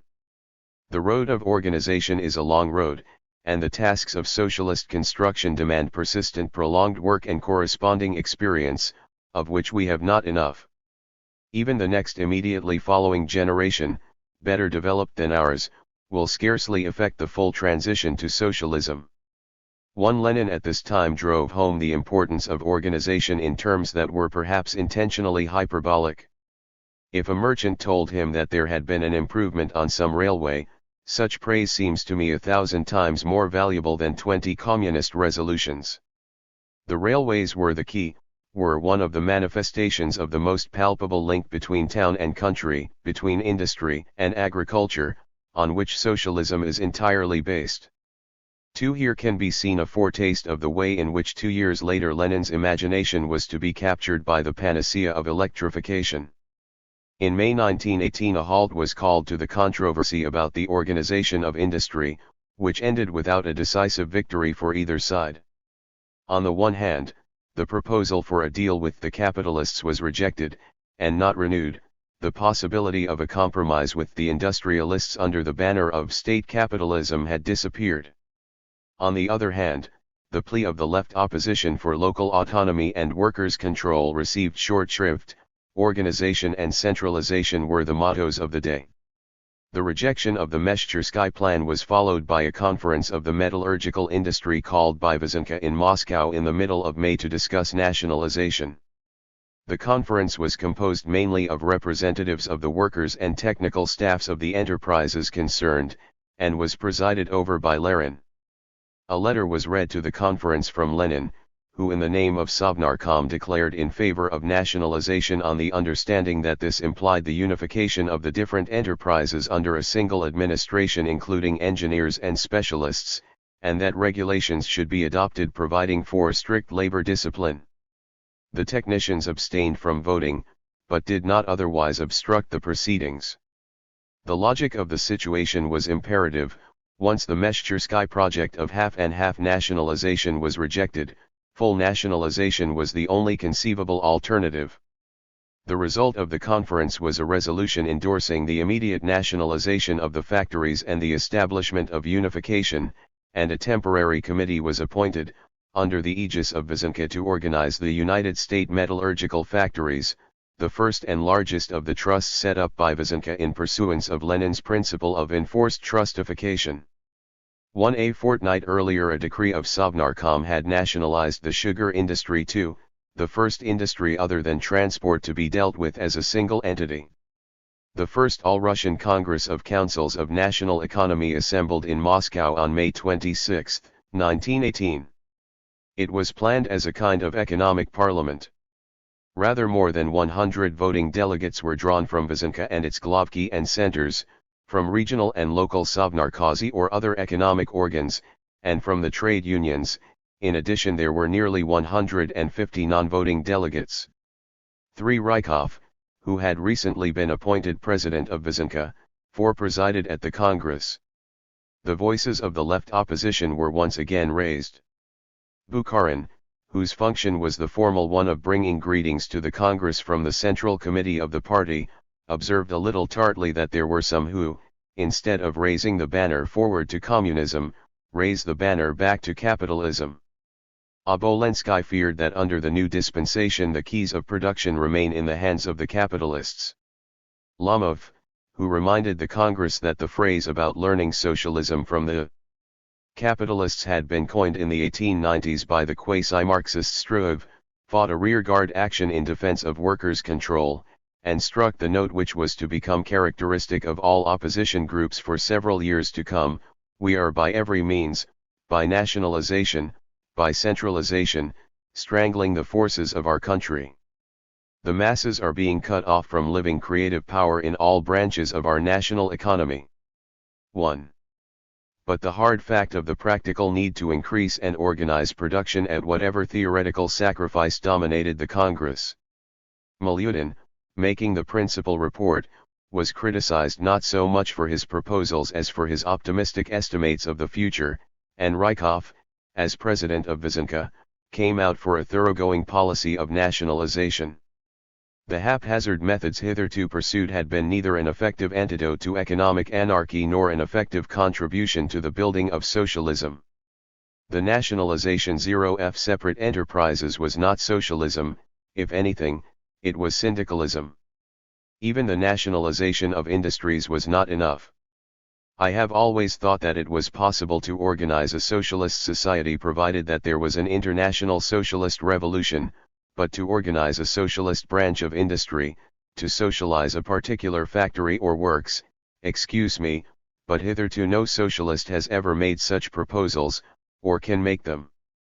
2. But while the pure doctrine of the incompatibility of an economy half socialist, half capitalist, was thus uncompromisingly proclaimed, it was also necessary to admit that we are in a position to nationalize, and to administer nationalized enterprises, only in a part of industry, and it would therefore be necessary to begin with the most important point. 3. The key resolution of the Congress struck this comparatively modest note: in the sphere of the organization of production it is indispensable to complete the work of nationalization, and from the process of nationalizing separate enterprises to pass over to the consistent nationalization of branches of industry, and, as one of the first priorities, of the metalworking, machine building, chemical, oil and textile industries. The process of nationalization should lose its incidental character and be carried out exclusively either by Vysenka or by Sovnarkom at the instance of Vysenka. 1. The Congress also adopted resolutions on trade, finance, and labor discipline. There was even an agrarian section which passed resolutions, including one on the desirability of communal farms, but the full Congress had no time to consider these. 2. The general effect of the proceedings was both to narrow and to strengthen the authority of Vysenka. Its concentration on the organization of industry as its principal function was confirmed, and within this field it became supreme. 3. A concerted Soviet industrial policy became possible for the first time in May 1918, though shortage of resources, and above all of qualified personnel, continued to militate against the effective execution of policy. Events were soon, however, to force the pace. Even while the First All-Russian Congress of Councils of National Economy was in session in Moscow, the Czech legions were taking up arms in the Urals. The month of June saw the rapid development of civil war and the beginnings of Allied intervention. All this was calculated to produce an increase of nervous tension in Moscow and an urgent need for stricter organization and control of industry. But the immediate impulse to action came from another quarter. The German occupation of the Ukraine after Brest-Litovsk had quickened German interest in Russian resources, and shares in Russian heavy industry were apparently being bought on a large scale by German groups. If this process went on, an important part of Russian industry would pass into German ownership, and German diplomatic intervention against nationalization was to be feared. According to some reports, the German ambassador at Moscow, Merbach, had already received instructions to protest. 1. These fears led to dramatic action. On June 28, 1918, after an all-night sitting, Sovnarkom issued a decree nationalizing every important category of industry. The aims of the decree, as stated in a short preamble, were a decisive struggle against disorganization in production and supply and the strengthening of the dictatorship of the working class and of the poor peasantry, an attempt to establish a rather illusory parallel between it and the institution of committees of poor peasants as an instrument of agrarian policy. The industries, whose total assets were now declared the property of the Russian Socialist Federal Soviet Republic, were the mining, metallurgical, textile, electrical, timber, tobacco, resin, glass and pottery, leather and cement industries, all steam-driven mills, local utilities and private railways, together with a few minor industries. But after this brave beginning the makers of the decree showed a keen consciousness of the distinction, on which both Lenin and Rykov had in their turn insisted, between nationalizing an enterprise and administering it when nationalized. The task of organizing the administration of nationalized enterprises was entrusted as a matter of urgency to Vysenka and its sections. But, until such time as Vysenka issued specific instructions regarding individual enterprises covered by the decree, such enterprises would be regarded as leased rent-free to their former owners, who would continue to finance them and to draw revenue from them, and directors and staff were forbidden under penalties to abandon their posts. 1. The decree of June 28, 1918, thus maintain the distinction between the legal transfer of ownership to the state, which did not by itself entail any practical consequences, and the practical assumption by the state of responsibility for administration. The first step had now been hastily completed, so far as major industries were concerned, under the threat of German intervention. The second step was pushed forward, and probably at a much more rapid rate than the makers of this decree contemplated, by the Civil War. Labor and the trade unions. The Marxist program constituted what was fundamentally a labor policy. It drew the logical deductions from the theory that labor is the sole source of value, and it made the proletariat the main instrument and the main beneficiary of the coming revolution. If it sometimes seemed indifferent to the demands which normally figured in labor platforms, this was because these demands presupposed acceptance of the capitalist system and were relevant only for so long as that system continued to exist. Hence such demands could be only secondary. The main purpose of the workers must always be the overthrow of capitalism, not the improvement of their own position within it. The items which figured as the minimum demands of the workers in the Communist Manifesto and in later party programs inspired by it were important not so much for their own sake, but as means to a revolutionary end. What happened to parties which concentrated exclusively or excessively on these minimum demands was shown by the example of the revisionists in Germany and of the economists in Russia. Having these examples in mind, the Bolsheviks were unlikely to forget that they were a revolutionary and not a reformist party. Their labor policy had to be considered in the light of this criterion. On the other hand, they could not disinterest themselves in the practical demands of the workers which might receive some measure of satisfaction even under bourgeois rule. The party program adopted by the Second Congress in 1903 contained demands for the 8-hour day, the weekly rest day and other familiar points of a labor program. The same element of uncertainty and compromise was present in the Bolshevik attitude to the trade unions. The First International had picked its way delicately between those of its members who thought trade unionism all important and those who were inclined to dismiss it as irrelevant to the revolutionary struggle. A resolution passed by the Geneva Congress in 1866 recognized that trade unions were necessary and vital so long as capitalism exists, but warned them against the pursuit of narrow aims and urged them to strive for the general liberation of the oppressed millions of working people.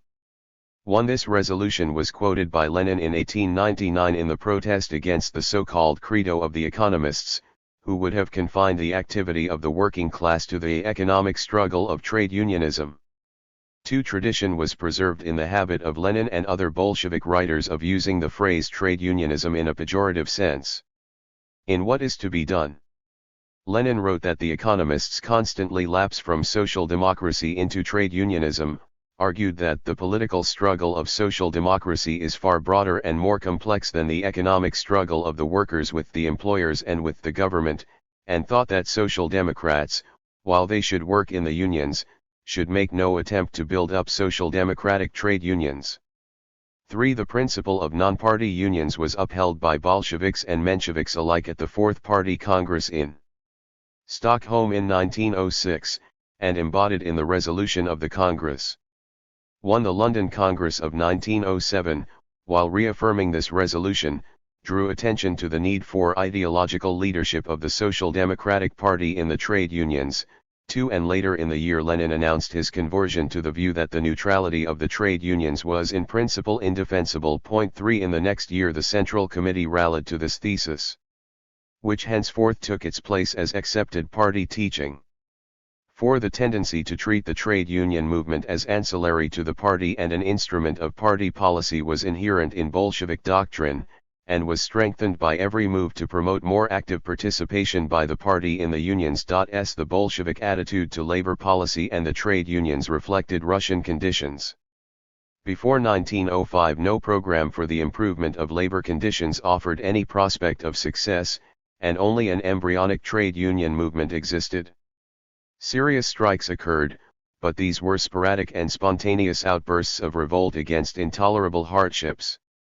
In 1905 the recalcitrant workers organized themselves not in trade unions but in Soviets, bodies which had from the first a political and revolutionary complexion. The first Russian trade union conferences were held in 1905 and 1906, but, in the period of repression which followed, the trade unions suffered scarcely less than the political parties of the left. The February Revolution of 1917 brought a revival of the trade unions and a large accession of membership. The role of the trade unions in the period between the February and October revolutions has already been described. 6. The Sixth Party Congress of August 1917, in its resolution on the economic situation, referred to the trade unions, the factory committees and the Soviets of Workers' Deputies as workers' organizations without attempting to distinguish between their character and functions. 1. But the trade unions were eclipsed in the consciousness of the most radical and active of the workers by the power of the Soviets. 1. And, as between the trade unions and the factory committees, the Bolsheviks down to the moment of the October Revolution had every motive to support the committees, which were revolutionary in outlook and contained a Bolshevik majority, against the trade unions, which stood for the orderly organization of labor and were predominantly Menshevik. The turning point in the Bolshevik attitude came quickly after the victory of the Soviet power. The Russian trade unions, born late in the day and in established conditions of large-scale industrial organization, had tended to grow up on the basis not of individual trades and crafts, but of industries as a whole. Most Russian trade unions were for this reason not only more comprehensive and more generalized in their membership than their Western counterparts, but more disposed to regard themselves as representatives of the workers as a whole rather than of a particular professional group. 1. This tradition, encouraged by the quasi-revolutionary situation in which the Russian trade unions had been compelled to operate, fitted in perfectly with the new constructive needs of Soviet policy.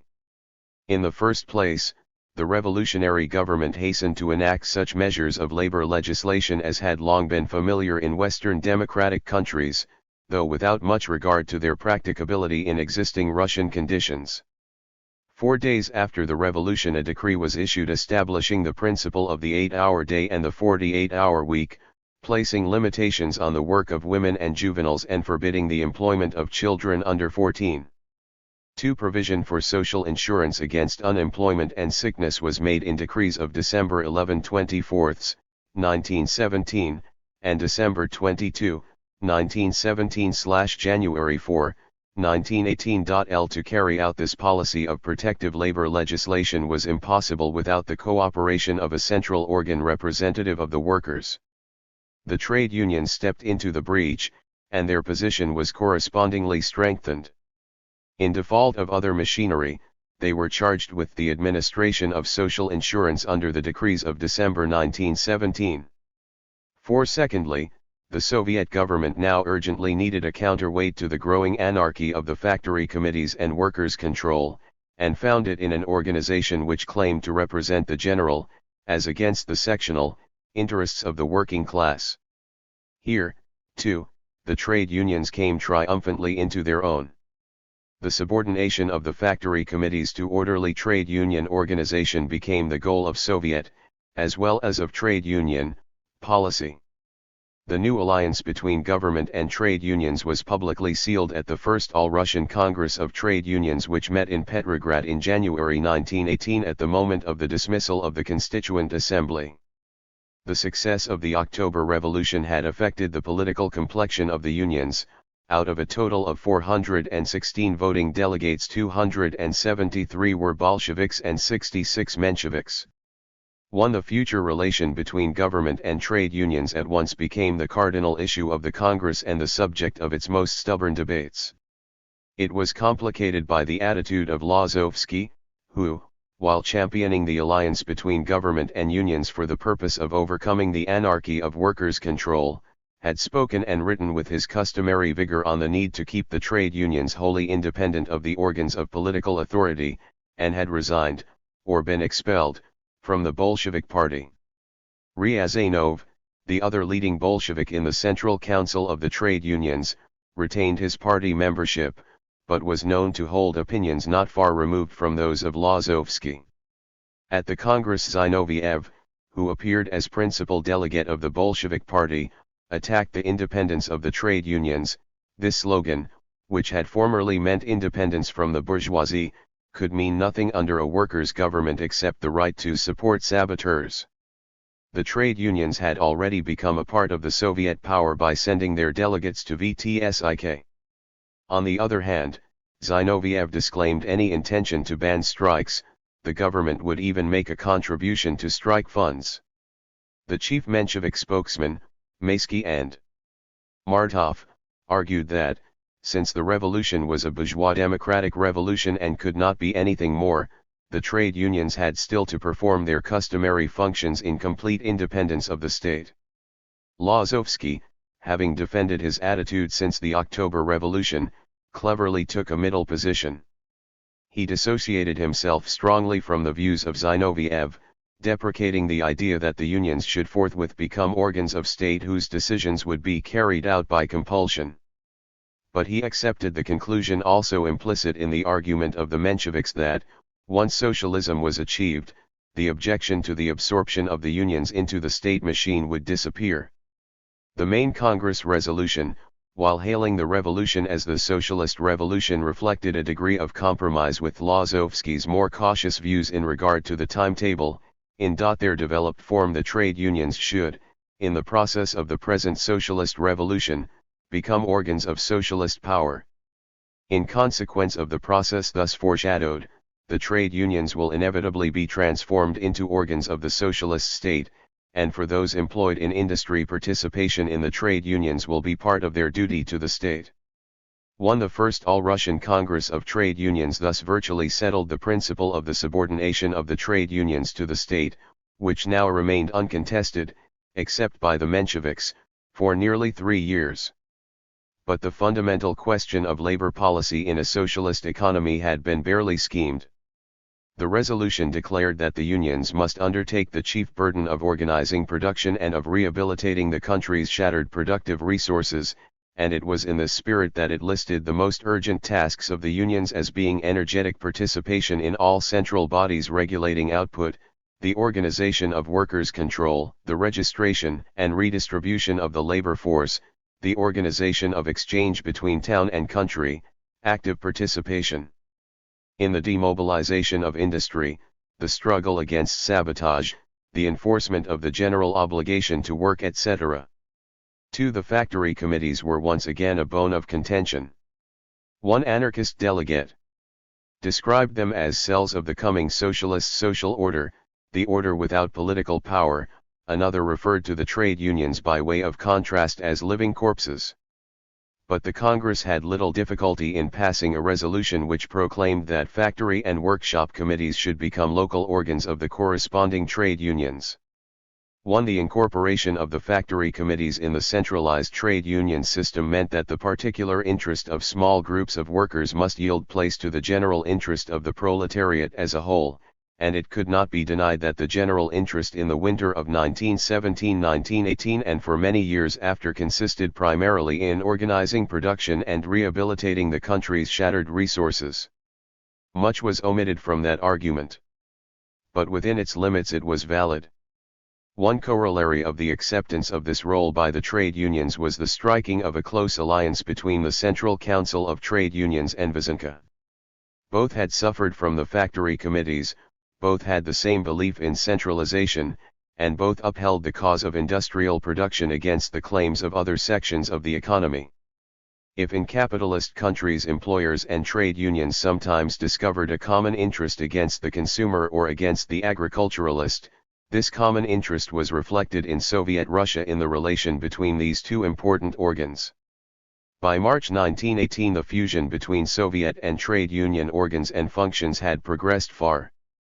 Most of the officials of the People's Commissariat of Labor, as well as its regional and local representatives, were now nominated by the trade unions, and, according to an article by Schmidt in the official journal of Narkomtrud, the whole question is how most practically to carry out the fusion which must come about between the All-Russian Central Council of Trade Unions and the People's Commissariat of Labor. 2. The Congress with its Bolshevik majority had elected a new All-Russian Central Council of Trade Unions with Zinoviev as president and Schmidt as secretary in place of the errant and not yet penitent Lazovsky. Zinoviev, however, was too much occupied with other functions, and in March 1918, when the headquarters of the council moved with the government to Moscow, was succeeded by Tomsky, a Bolshevik worker who remained the dominant figure in the Soviet trade union movement for 10 years and did much to build up its prestige. From January onwards, the trade unions acquired recognition as the agents and executors of a labor policy in the framing of which they could exercise a consultative voice. It was readily accepted that the main immediate object of that policy, and therefore of the trade unions, must be to organize and increase production. It was more slowly realized that the condition of increased production, or of a stay in its rapid decline, was the organization of labor and the enforcement of labor discipline, and that this would therefore prove to be the major task of the trade unions in the years ahead. The acceptance of this ungenial principle came in a roundabout way. As early as May 1917, Lenin had spoken at the All-Russian Peasants' Congress of the eventual need for labor service to recruit workers for large-scale agricultural units. In September 1917 he had written in more general language that life, in passing beyond the capitalist framework, had placed universal labor service on the order of the day. On the eve of the revolution, in a striking passage of Will the Bolsheviks Retain State Power, he noted with satisfaction that the grain monopoly and bread cards have been created not by us, but by the capitalist state at war. The capitalist state had also created universal labor service within the framework of capitalism, that is to say, military penal servitude for the workers. These were already made implements which the workers would take over and apply to the capitalists, and to the rich in general, added Lenin. The French Revolution had guillotined its enemies, the proletarian revolution would compel them to work for it. He that does not work, neither shall he eat, quoted Lenin, adding that this was the fundamental, primary, and principal rule which the Soviets of workers' deputies can and will put into effect when they become the rulers. The implied hope that, if compulsion were applied to the capitalists, it would not be required for the workers did not long survive the victory of the revolution. But to abandon it publicly was not easy. When labor exchanges were set up by a decree of January 1918, it was made obligatory for employers to engage labor exclusively through them, but the only formal obligation placed on the worker was to register at the exchange if unemployed. Schmidt spoke at the Congress of January 1918 of those guilty of sabotage and opposition to the policy pursued by the working class in the person of its governmental representatives, and thought that we shall not be able to avoid using power to compel them to do the work which they have to do. In an article written in the same month, Lenin once more quoted "He that does not work, neither shall he eat" as the practical creed of socialism, and slipped in workers who slack at their work among the categories of misdemeanants who deserve to be put in prison. But the article was put aside and not published, and the issue remained in abeyance for another 2 months. The Brest-Litovsk crisis and the drive to halt the galloping decline in industrial production made the question of labor discipline and labor incentives inescapable. The Seventh Party Congress, which decided early in March 1918 on acceptance of the treaty, demanded the most energetic, unsparingly decisive, draconian measures to raise the self-discipline and discipline of workers and peasants. And the Fourth All-Russian Congress of Soviets, which formally ratified it a week later, also advocated the raising of the activity and self-discipline of the workers. The issue was broached in a report to a session of Vysenka by Milyutin, who spoke of the question of labor service in the broad sense of the term, not the kind of labor service which has been applied in the West, not the kind of service which is thought of here by the masses and which says that all must be put to work, but labor service as a system of labor discipline and as a system of the organization of labor in the interests of production.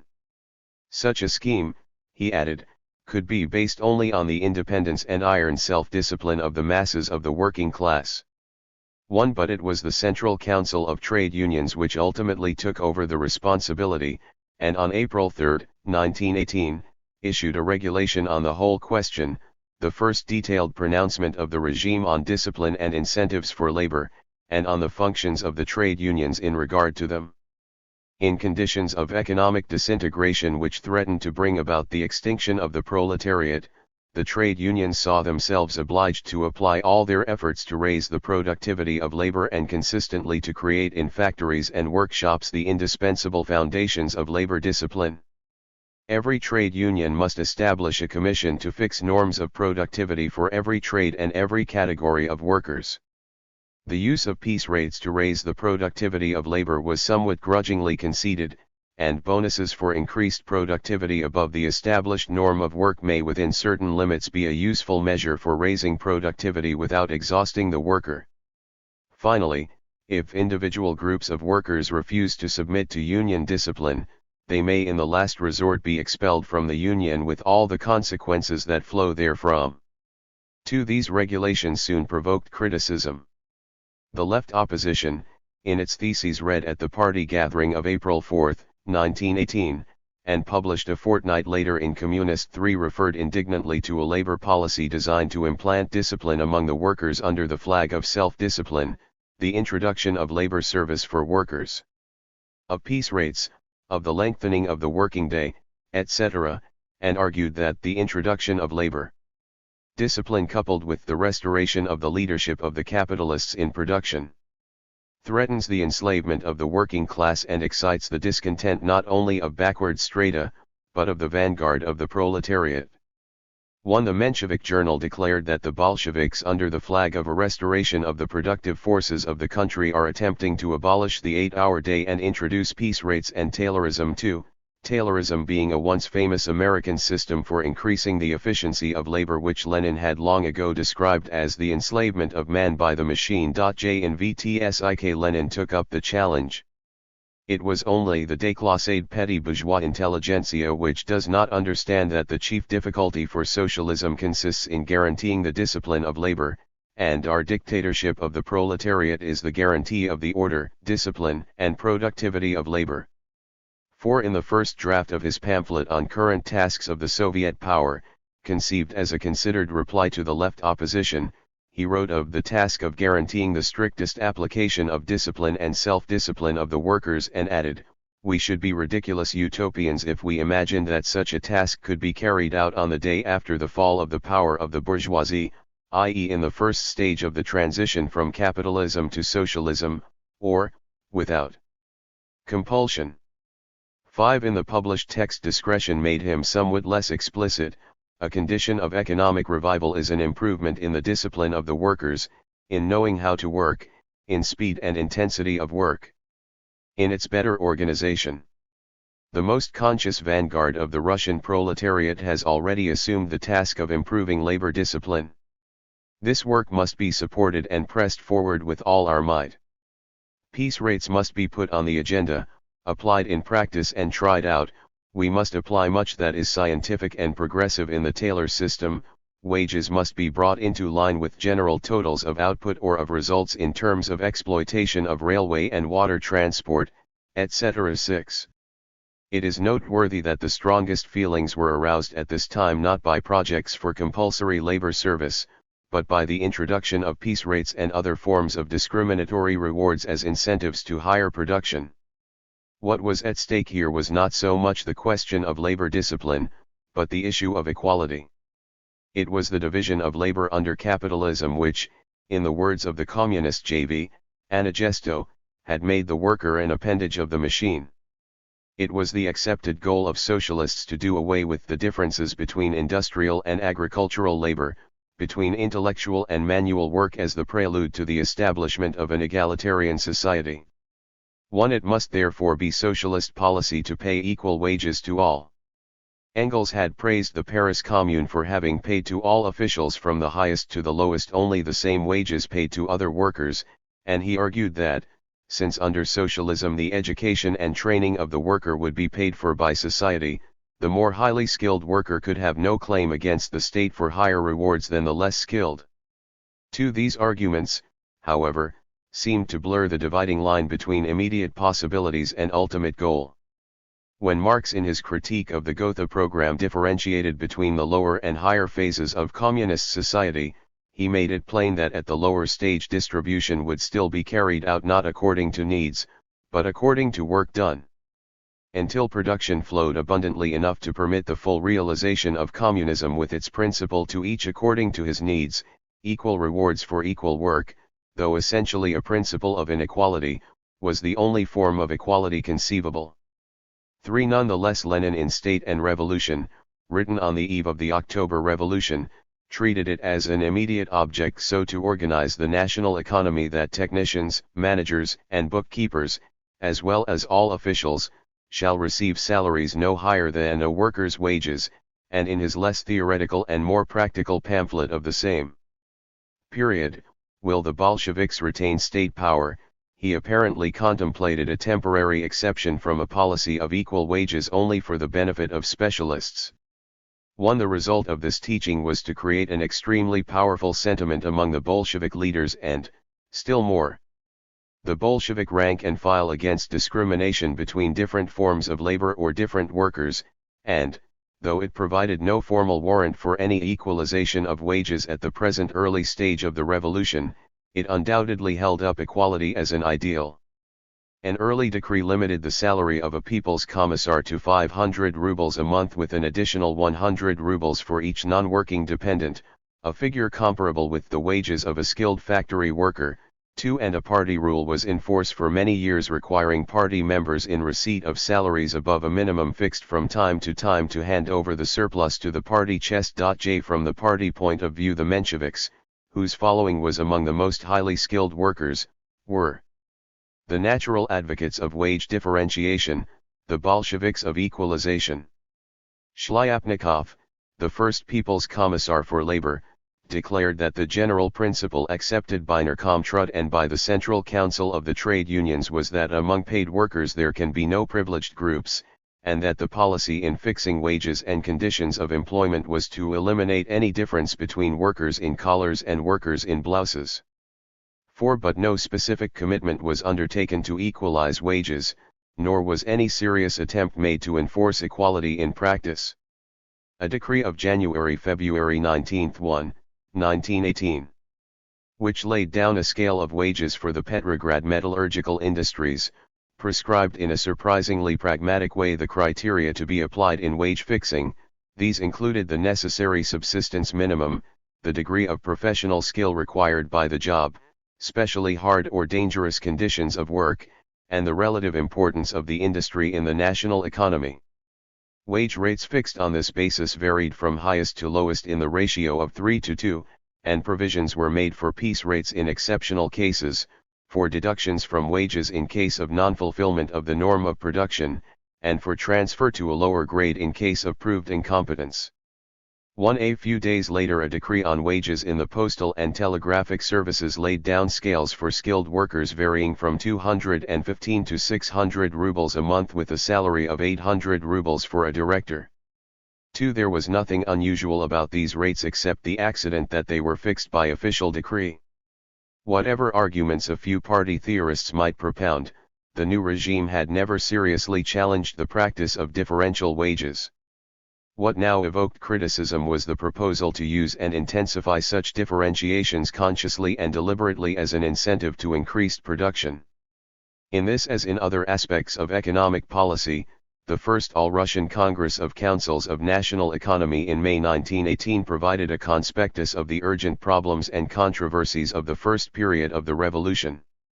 Tomsky, appearing as delegate of the All-Russian Central Council of Trade Unions, declared that all the tasks of the trade unions at the present time are closely interwoven with the tasks of restoring production destroyed by the war, and reached the conclusion that the Supreme Council of National Economy and the trade unions are organizations so completely akin, so closely interwoven with each other, that independent tactics on the part of these two organizations are impossible. 3. Obolensky, the first president of Vyzhenka and now a member of the left opposition, led an attack on piece rates and Taylorism. 4. Lazovsky denounced Taylorism as a theory of building everything on elite workers, of strengthening the labor aristocracy. Another delegate, far from thinking this a disadvantage, maintained that, if we take the best Bolshevik and give him piece rates, he will produce a tremendous output in excess of the norm. 1. The conclusions of the Congress were non-committal. It passed a resolution on the administration of nationalized industries providing that 1/3 of the members of the administration should be appointed by trade union workers, and it formally endorsed a resolution of the Trade Union Central Council on raising the productivity of labor, which asserted the principle that a definite fixed rate of productivity must be guaranteed in return for a definite guaranteed wage, and cautiously admitted the principle of piece rates and bonuses for productivity in excess of the norm. The trade unions also accepted responsibility for working out rules of internal order, and placed on factory committees the task of watching in the strictest manner the inflexible execution of these rules. A climate of opinion rather than a settled policy was in course of formation. But in the summer of 1918 the gradual process was sharply interrupted, and the Civil War and the resulting regime of war communism gave rapid shape and substance to these slowly maturing tendencies. Trade and distribution in civilized society. The cardinal issue of distribution is always the relation between town and country. In wartime Russia it had already presented itself in the stark form of a food crisis. Bread cards had been introduced in Petrograd and Moscow as early as the summer of 1916, and food queues in Petrograd had been an important contributory factor in the February Revolution. The provisional government quickly set up a supply committee, decreed a state monopoly of grain, which was to be delivered to the state at fixed prices, and, in May 1917, when a coalition government was formed with the SRS and the Mensheviks, replaced the supply committee by a full Ministry of Supply. These measures seem to have encouraged a black market and to have incited the peasants to withhold grain for higher prices. The functions of the Ministry of Supply included not only the administration of the grain monopoly and the fixing of prices for grain, but the supply to the peasants at suitable prices of such articles as they required in exchange for their products.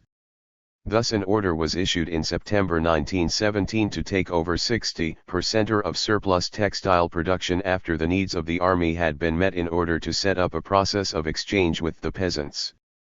This also failed to prove effective, and 2 increases in the official price for grain in response to agrarian pressure served to discredit the provisional government during the last period of its existence in the eyes of the hungry town populations. Between February and October the Bolsheviks naturally exploited every failure of the provisional government to establish an equitable system of distribution. Lenin's April theses of 1917 had called for Soviet control over distribution as well as production, and the most powerful capitalist syndicates over which state control was demanded by the resolution of the April conference included both manufacturing and trading syndicates. From this time distribution was commonly coupled with production as activities requiring public, or workers, control, and was included in that state apparatus which, in Lenin's words, is not fully state under capitalism, but will be fully state with us, under socialism. On the morrow of the October Revolution, the Petrograd Soviet demanded workers' control over the production and distribution of goods. The decree of November 14/27, 1917, on workers' control nominally applied to enterprises engaged in distribution as well as production. But the whole decree, like the party utterances of the pre-revolutionary period, was clearly directed in the minds of its authors to workers in factories. The employees of shops and other distributive concerns were not workers in the narrower sense of the word and were not organi et as such, nor had the Bolsheviks any large following among them. The staff of the old Ministry of Supply purported to continue to take its orders from a council of supply set up by the provisional government, and refused for several weeks to recognize the newly appointed People's Commissar for Supply. The new regime was faced with an almost complete breakdown of the existing machinery of distribution, both commercial and official, in a situation where it still had no resources to create its own. The straightforward simplicity of the problem did not make it any easier to solve. The decree issued 3 days after the October Revolution making the municipal authorities responsible for the distribution of food, as well as other goods of prime necessity and for the control of food shops, restaurants, inns, and flour mills in all towns of 10,000 inhabitants or over was no more than a gesture, for, according to all the evidence, shortages were chiefly due not to inadequacies in distribution within the towns, but to failure of supplies to reach the towns from the country. A proclamation to the army revealed the anxieties caused in Savnarkam by breakdowns of the commissariat at the front. There is no shortage of food in the country. The landowners, kulaks, and merchants have hidden away large quantities of food. High state officials and employees of the railways and banks are helping the bourgeoisie against the soldiers, workers, and peasants. The directors of the banks refuse to grant the Soviet government money with which to secure food. 3. The proclamation promised very energetic measures against speculators, robbers, grafters, and counter-revolutionary officials, and a decree threatened all such persons with arrest and detention in the Kronstadt prisons by the Military Revolutionary Committee. 4. But the tone of these pronouncements suggested that it was much easier to find scapegoats than to find remedies. Speculation is endemic in all periods of political and economic disintegration. The first economic decree of the French Revolution had been directed against speculators who hoarded supplies. Before the end of 1917, newspapers were beginning to give attention to the new phenomenon of bagging, and to describe the doings of bagmen, who scoured the countryside buying up food from the peasants which they carried in sacks to the towns and disposed of at exorbitant prices. 1. On December 24, 1917/January 6, 1918, a decree of VTSIK cited the resolution of the Second All-Russian Congress of Soviets and provided for an All-Russian Supply Committee to be attached to Savnarkam, with local supply committees attached to local Soviets and responsible to it. 2. But this was one more example of the attempt to meet a crisis by creating on paper machinery which never became effective. The breakdown of distribution was as disconcerting as the decline in production and still more difficult to check. After 3.5 years of war, the Russian peasant was hungry for textiles, implements, utensils and consumer goods of almost every kind. Nor at this time was shortage of goods the primary obstacle. Many factories were still reporting accumulations of unsold stocks. 3. What had happened was clear enough. The revolution had been followed by a general disruption of regular commercial relations, and the hasty attempts of the new regime to improvise an official machinery of distribution were wholly ineffective. Between December 1917 and March 1918, a series of decrees gave official organs a monopoly of the purchase and sale of textiles, of food supplies in general, and of matches, candles, rice, coffee and pepper. A further decree made all grain repositories the property of the state. The government attempted to keep pace with the currency inflation by adopting the course of action which its leaders had so bitterly condemned in the provisional government. 2. Further increases in the fixed prices of grain were conceded in the first 6 months. 1. On February 16, 1918, a most resolute struggle against bagging was announced, and instructions to local Soviets and all railway organizations to arrest bagmen and, in case of armed resistance, to shoot them on the spot. 2. A fortnight later, Lenin angrily demanded that the railways should be cleared of bagmen and hooligans, and denounced the bagman as the speculator, the freebooter of trade, the breaker of the grain monopoly and our chief internal enemy. But this official indignation was of little avail. The government had no stocks of the commodities which it purported to control and distribute. Food rations in the cities fell to starvation level. Only the black market made life possible by keeping supplies moving in small quantities and at exorbitant prices. Official efforts were, however, not relaxed. On March 25, 1918, Savnarkam assigned more than 1 milliard rubles to a fund for the purchase of goods to be sold to the peasant in exchange for grain. 4. Finally, a decree of April 2, 1918, the first systematic attempt by the new regime to tackle the problem of distribution as a whole, authorized Narkomprod to acquire stocks of consumer goods of all kinds, from articles of clothing to nails and horseshoes, to exchange with the peasant against grain and other foodstuffs. Distribution was to be in the hands of local organs of Narkomprod or of organizations authorized by it, but the poor peasants were to be drawn into the work of distribution, so as to ensure that the needy population got its share. Thus the enactment had its class basis, which might easily conflict with its economic purpose. It is doubtful whether these decrees were more effective than their predecessors. The writ of the Soviet authorities still scarcely ran outside the large towns. Supply committees or other state organs capable of handling trade on any significant scale scarcely yet existed. Meanwhile, another and ultimately more promising approach was being made to the question. The cooperative movement had developed widely in Russia, where it had taken three forms: producers' cooperatives, comprising both agriculture and rural handicrafts, credit cooperatives, and consumers' cooperatives. All were ostensibly non-political, but the producers and credit cooperatives, which were almost exclusively rural, were associated with the SRS, and the consumers' cooperatives, which were predominantly urban, with the Mensheviks.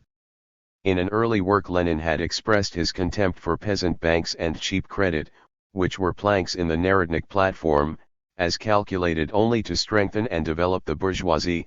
And socialists had in the past traditionally looked askance on producers' cooperatives as tending to degenerate into thinly discussed capitalist enterprises.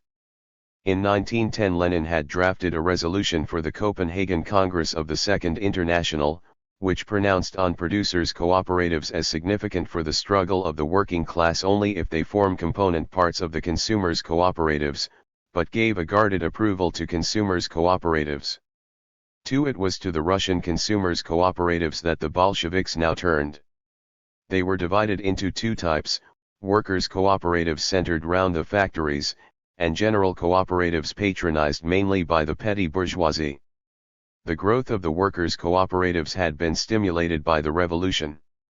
A United Factory Workers' Cooperative in Moscow was said to have 200,000 members, the workers' cooperative in the Putilov factory in Petrograd 35,000. A Congress in Petrograd in August 1917 passed a resolution to set up a special central organ for workers' cooperatives. This, however, seems to have remained a dead letter. At the time of the October Revolution there were from 20 to 25,000 consumers' cooperative societies of all kinds with 7 or 8 million members, grouped around a powerful central organ known as Tsentrosoyuz. The first move was made when Lenin, during his Christmas retreat in Finland in the last days of 1917, drafted a somewhat naive plan for the grouping of the whole population into local consumers' societies. Each society would have a purchasing committee attached to it, and these societies and their committees would have a monopoly of trade in consumer goods. But the project turned on the intention to create this machinery by the simple process of taking over the existing cooperatives. All existing consumer societies are nationalized and are under an obligation to include in their membership the whole population of a given locality individually. In January 1918 the project was published by Narkomprod in the form of a draft decree, this tentative approach showing that opposition was anticipated and that the Soviet government did not feel strong enough to enforce its policy at a single stroke. Negotiations with the cooperatives continued for nearly 3 months. In the view of the Bolsheviks, the position of the cooperatives and the correct attitude towards them had radically changed since the conquest of state power by the proletariat. But it was not till after the Brest-Litovsk crisis had been overcome that what Lenin described as a compromise with the bourgeois cooperatives and the workers' cooperatives which stick to a bourgeois point of view was achieved. On April 11, 1918, the agreement was discussed and approved by VTSIK. There too it was referred to as a compromise decision suffering from substantial defects. These apologetic utterances were a tribute to the strength of an organization which was able to fight an independent rearguard action against a government still uncertain of its powers. Under the decree now issued, the consumers' cooperatives were to be open to all, to serve the whole population. On the other hand, membership was not to be automatic and gratuitous, though poor persons were to be admitted on payment of a nominal fee of 50 kopecks. Nor did the cooperatives enjoy, as Lenin's draft had contemplated, a monopoly of trade in consumer goods. Private trading concerns were also recognized, though, by way of a stimulus to others to join the cooperatives, a general sales tax of 5% was imposed, which cooperative members were entitled to recover from their cooperatives at the end of the year. In any area though not more than 2, cooperatives could function, a general citizens cooperative and a workers' class cooperative. This distinction corresponded to existing practice. Finally, the cooperatives as well as private trading concerns were subject to regulation, inspection, and control by Vysenka. 3. In order to deal with them, Vysenka set up a special section consisting of 3 members of its own presidium, a representative of Nerkomprod, and 3 representatives of the cooperatives. 4. This decree effectively brought the cooperatives within the orbit of the Soviet power. While appearing to strengthen them by swelling their membership and by favoring them at the expense of the private trader, it made them responsible to an organ of the Soviet government and dependent on it, and Vysenka, in process of administering the decree, was likely to make this dependence real. In the chaotic conditions of the spring of 1918, the decree on the cooperatives did little to solve the problem of trade and distribution between Russian factories and Russian farms. But it introduced a fresh element of confusion into the rivalry between Vysenka and Nerkomprod. The decree made the cooperatives responsible not to the commissariat, but to Vysenka. Yet the general drift at this time was towards a division of functions which would have given the control of production to Vysenka and the control of distribution to Nerkomprod. The so-called Food Dictatorship Decree of May 9, 1918, recognized Nerkomprod as the single institution in which all CC dispositions of a supply character should be centralized, and placed all local supply organizations under its authority. 1. This decree made no mention either of Vysenka or of the cooperatives. A further decree of May 27, 1918, on the reorganization of the People's Commissariat of Supply and the local supply organs, the declared purpose of which was to unite in one organ the provisioning of the population with all articles of prime necessity and supply, to organize the distribution of these goods on a state scale, and to prepare the transition to the nationalization of trade in articles of prime necessity, attempted to repair this omission. It contained clauses providing that prices for articles of prime necessity should be fixed by Vysenka together with Nerkomprod, and that distribution among the population is carried out by local supply organizations with the participation of the cooperatives. A supply council attached to Nerkomprod was to contain representatives both of Vysenka and of Centrosoyuz. Nevertheless, the major part of the decree was occupied by definitions of the constitution and prerogatives of the local supply committees of Nerkomprod without regard to any other organizations working in this field, and the intention to concentrate authority over all forms of distribution in the hands of Nerkomprod was scarcely discussed. 2. The first major debate on the cardinal issue of trade and exchange between town and country took place at the First All-Russian Congress of Councils of National Economy at the end of May 1918. 3. It raised many puzzling questions. It was notorious that trade had almost ceased to flow in official channels at official prices, and that distribution was being drawn into the hands of bagmen and other illicit traders who conducted their transactions by barter or at prices which had no relation to official rates. But 2 different explanations were offered by those who tried to diagnose the disease. According to some, the hitch was due simply to a breakdown of the apparatus of distribution, due to the disappearance of the firms or individuals who had managed this apparatus under the former capitalist system. According to others, the trouble was primarily monetary.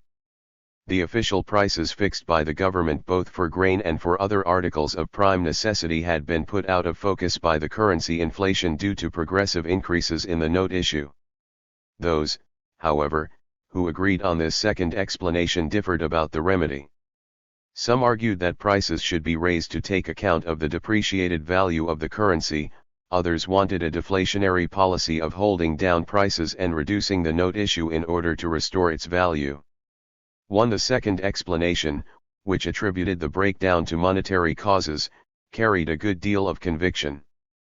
But, since those who propounded it were divided against themselves, and since neither a progressive increase in prices nor a curtailment of the note issue was politically practicable in the first months of 1918, it was the first hypothesis of a defect remediable by better organization which won official acceptance and influenced policy at this time. The resolution of the Congress revealed its jealousy of the encroachments of Nerkomprod in the field of distribution, but had little that was constructive to propose.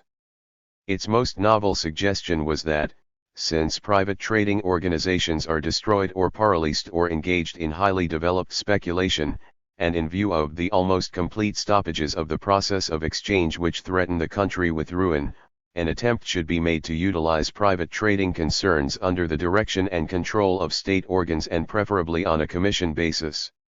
2. The Congress at the same time took care to make good the authority of Vysenka over the cooperatives.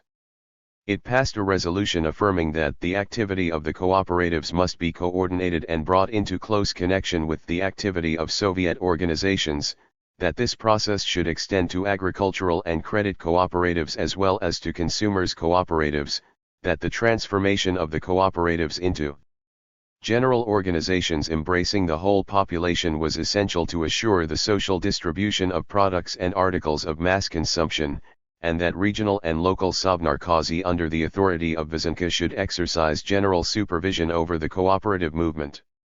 1. The general intention to turn the cooperatives into instruments of Soviet policy was plain enough. But the power to devise any coherent system of distribution was still lacking. Relations between local Sovnarkozy and local supply committees of Nerkomprod remained as ill-defined as the relations of either to local Soviets. The sense of departmental rivalry in Moscow was certainly acute, and in the localities friction was frequent between the supply committees and cooperatives too, which enjoyed the patronage of Vysenka. A serious clash of competence could hardly have been avoided if either Vysenka or Nerkomprod had in fact been able to exercise effective control of distribution, or if local Sovnarkozy and supply committees had had time to strike any roots in the economy of the countryside. But these new institutions were still embryonic, many of them existed only on paper, if at all.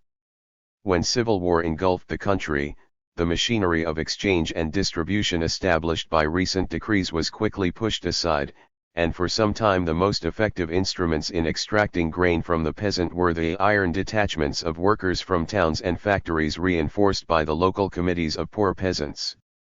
The only supply organs whose long established foundations enabled them to some extent to resist the flood and ultimately to survive it were the cooperatives.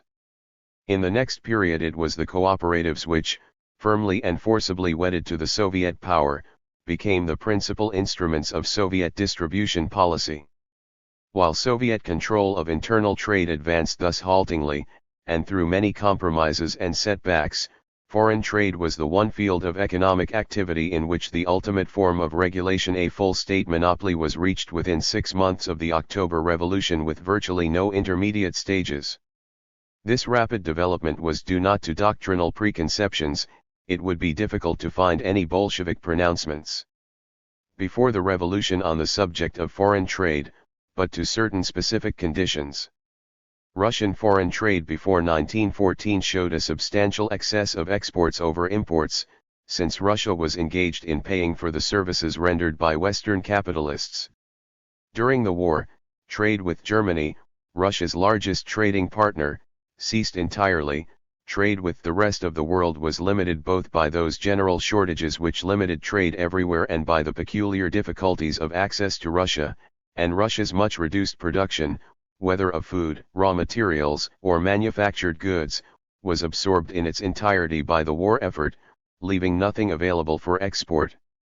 In these conditions, Russian foreign trade by 1916 had dwindled to limited proportions, and was largely made up of supplies sent to Russia by her allies, so that the balance of what trade remained became acutely passive.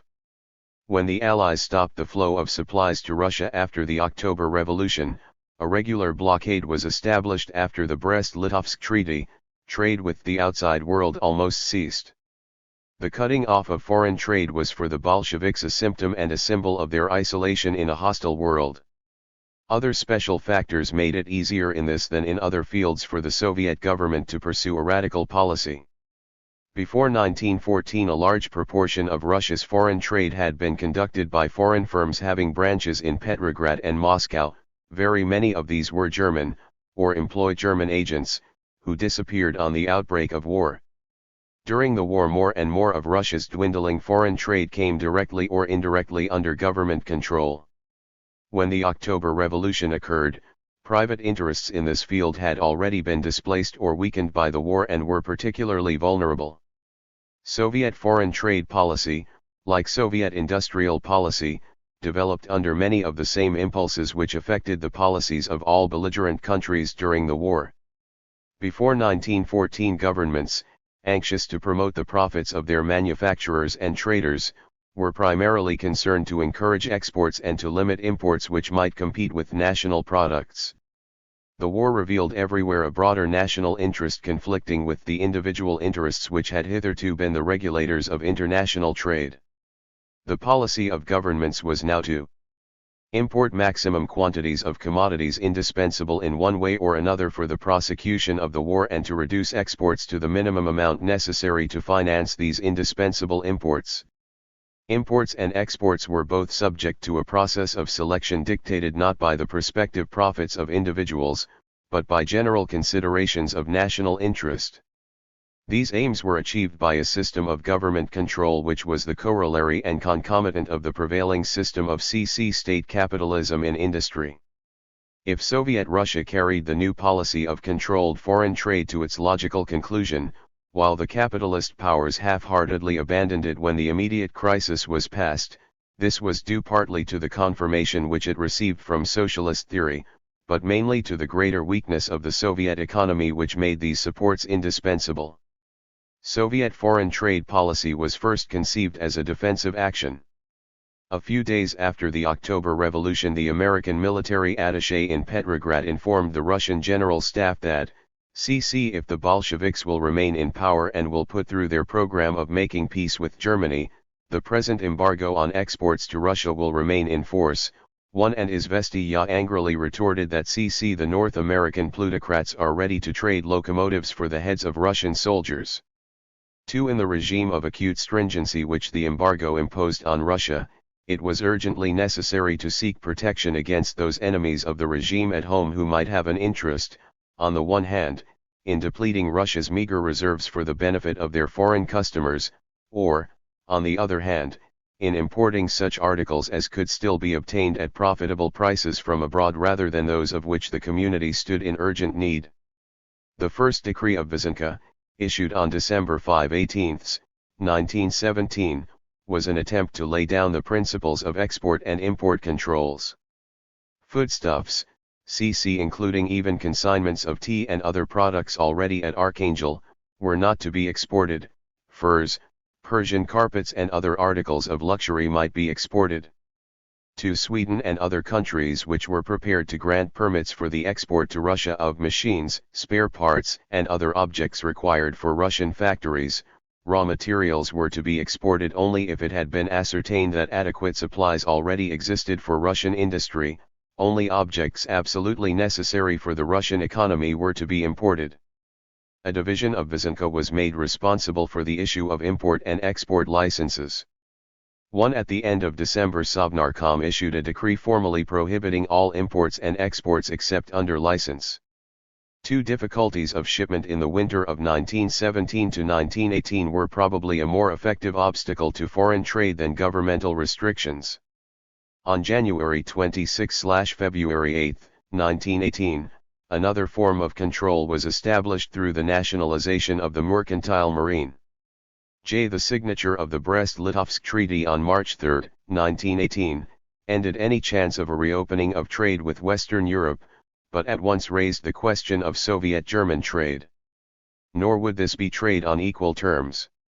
In its initial declaration, the Soviet delegation had proposed that the negotiations should condole, among other things, the attempts of strong nations to oppress weaker nations by such indirect methods as economic boycotts, economic subjection by imposing commercial treaties and separate tariff agreements.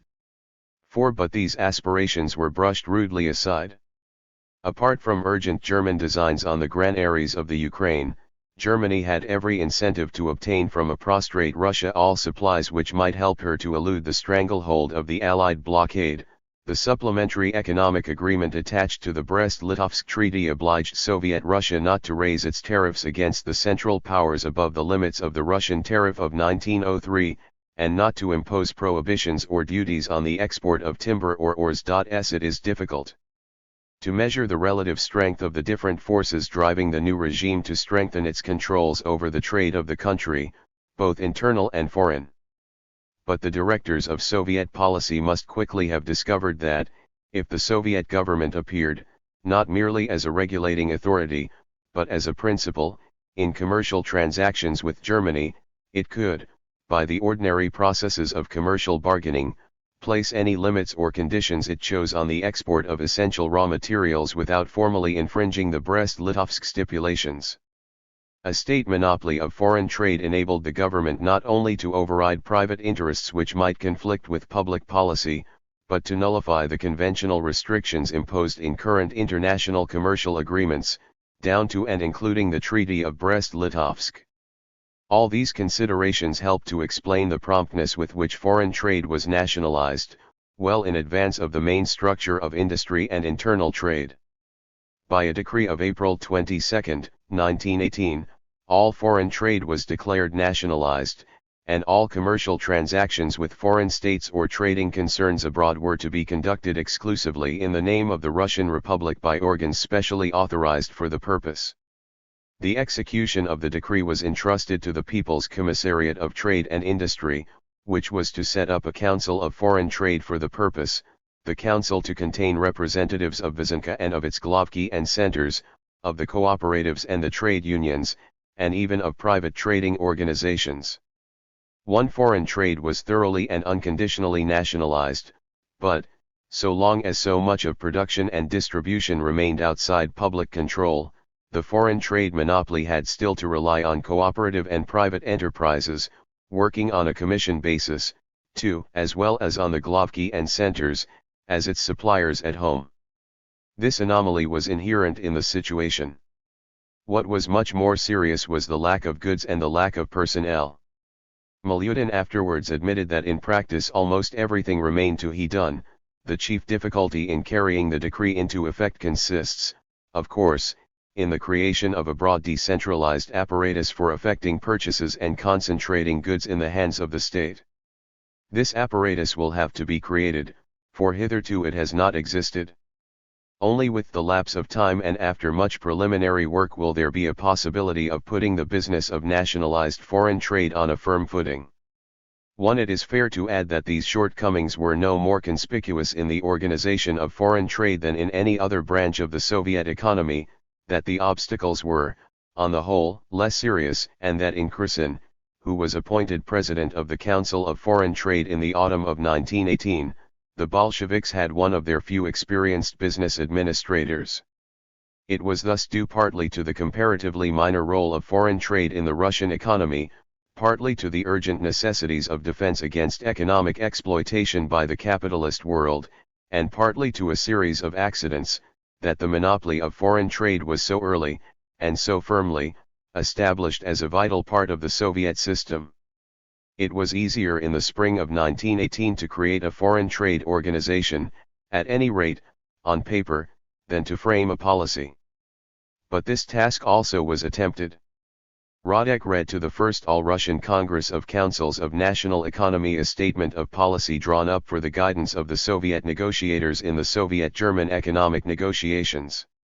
Since a passive balance in Soviet foreign trade was inevitable for some years to come, Soviet Russia could obtain foreign goods indispensable for Russian production only through foreign loans and credits. This in turn could be achieved only by granting concessions for the creation of new enterprises necessary for the systematic development of the still unutilized productive resources of Russia according to a general plan. Such concessions were not to be allowed to constitute spheres of influence in Russia for foreign governments. The Urals, the Donetsk and Kuznetsk basins and the Baku region were to be excluded from the scheme. Concessionaires were to be subject to Soviet legislation. The Soviet government was to receive a proportion of the products at market price, and a share of the profits if these exceeded 5%. Other conditions were that Germany should evacuate the Don region, and undertake not to interfere in any commercial agreements concluded by Soviet Russia with the Ukraine, Poland, or Baltic or Caucasian countries. The statement was drafted throughout with explicit or implicit reference to Germany alone, but contained this significant general clause: for Russia, as a neutral country, it is an indispensable condition of restoration of her national economy to establish economic relations with the Central Powers as well as to maintain and broaden relations with the Entente countries. One Larin relates that during the winter of 1917 to 1918 he put forward a scheme for a commercial agreement with the United States offering a concession over Kamchatka in return for goods or a loan, but that only Radek took the idea seriously. Nevertheless, when the American Colonel Robbins returned from Moscow to the United States in May 1918, he carried with him a general offer of concessions on the lines of the Radek Statement. 3 and Brinsky at the First All-Russian Congress of Councils of National Economy described America as the only country which could send us something to restore our national economy. 4 such schemes were at this time utopian. But the apparently more practicable project of a deal with Germany proved equally premature and unrealizable. A long and painful process of building up the structure of Soviet foreign trade stone by stone occupied the next 3 years. But it is interesting to note that the outlines of the future concessions policy of the Soviet government were already sketched out in some detail at this early date. The financial policy of the Bolsheviks before the October Revolution had been summed up in 2 demands repeatedly and emphatically expressed: the nationalization of the banks and the annulment of the financial obligations of previous Russian governments. In addition to these, the Sixth Party Congress of August 1917, the first to give any consideration to financial questions, called for the immediate cessation of the further issue of paper money and for various fiscal reforms, including a property tax, high indirect taxes on articles of luxury, and a reform of the income tax. These last aspirations were to be regarded as moves to discredit the inactivity of the provisional government rather than as items in a positive program, and no thought was given to ways and means of carrying them out. After the October Revolution, the first step was to give effect to the major demands for the nationalization of banks and annulment of debts. This occupied the period down to Brest-Litovsk. It was only after the Brest-Litovsk crisis was over that wider issues of financial and fiscal policy were seriously faced for the first time. The nationalization of the banks was the simplest and most concrete item in the Bolshevik financial program. The conception of the banks as the controlling lever in a planned and organized economy goes back to Saint Simon, too, and had an honored place in 19th-century socialist tradition. At the end of the century, the commanding role assumed by the banks all over Europe, and especially in Germany, in the development of industry seemed to provide a brilliant practical confirmation of this hypothesis. Hilferding's Finanzkapital, published in 1909, was regarded by Marxists everywhere as an outstanding contribution to Marxist theory and was one of Lenin's main sources of inspiration in imperialism as the highest stage of Kapitalism. In it, Hilferding maintained that to take possession of 6 great Berlin banks would mean today to take possession of the most important sectors of big industry. 3. Lenin had long ago surmised that the failure of the Paris Commune to take over the banks was one of the main causes of its downfall. He returned again and again in his writings of 1917 to the vital importance of nationalizing the banks.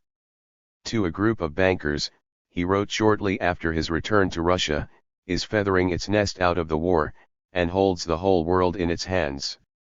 And a little later he described the banks as the chief nerve centers of the whole capitalist system of national economy. The Party Conference of April 1917 demanded the establishment of state control over all banks and their unification into a single central bank. The Sixth Party Congress of July-August 1917 called for the nationalization and centralization of banking. 4. Finally, Lenin, on the eve of the October Revolution, adhered unconditionally to the traditional view of the role of the banks under socialism. Without the big banks, socialism would be unrealizable. The big banks are the state apparatus which is necessary to us for the realization of socialism and which we take ready-made from capitalism. A single state bank with a branch in every district, in every factory, that is already 9/10 of a socialist apparatus. When the moment came, the new regime found its policies dictated, in this matter as in others, as much by current necessities as by the items of its program. The Russian banking system fell into 3 strata. At the head was the state bank, which was in everything but name a department of the government, Under its statutes it was directly subordinated to the Ministry of Finance. It controlled currency and credit, acted as banker to the government and to the other banking institutions of the country, and in general performed the recognized functions of a central bank, though it also received deposits from private individuals or firms and granted credits. The second place was occupied by nearly 50 large joint stock banks engaged in general banking business and forming the nucleus of the system. Among these the Big Seven accounted for more than half the total deposits. Thirdly came a host of specialized banking and credit institutions serving particular branches of production or commerce or particular groups of the population. These varied in size from the great Moscow Narodny Bank, the Bank of the Cooperatives, to insignificant local or municipal credit institutions. The Soviet authorities were concerned at the outset with the first two of these strata. The first retort of the banks to the Bolshevik seizure of power had been an attempt to paralyze the new authority by a financial boycott. They opened their doors only for a few hours a day or not at all, withdrawals were limited, and no credits and no cash were forthcoming either to meet the pressing needs of the administration or to pay wages in factories where the workers had taken control. A decree of October 30/November 12, 1917, ordered the banks to resume business and honor checks drawn on them, threatening recalcitrant managers with imprisonment.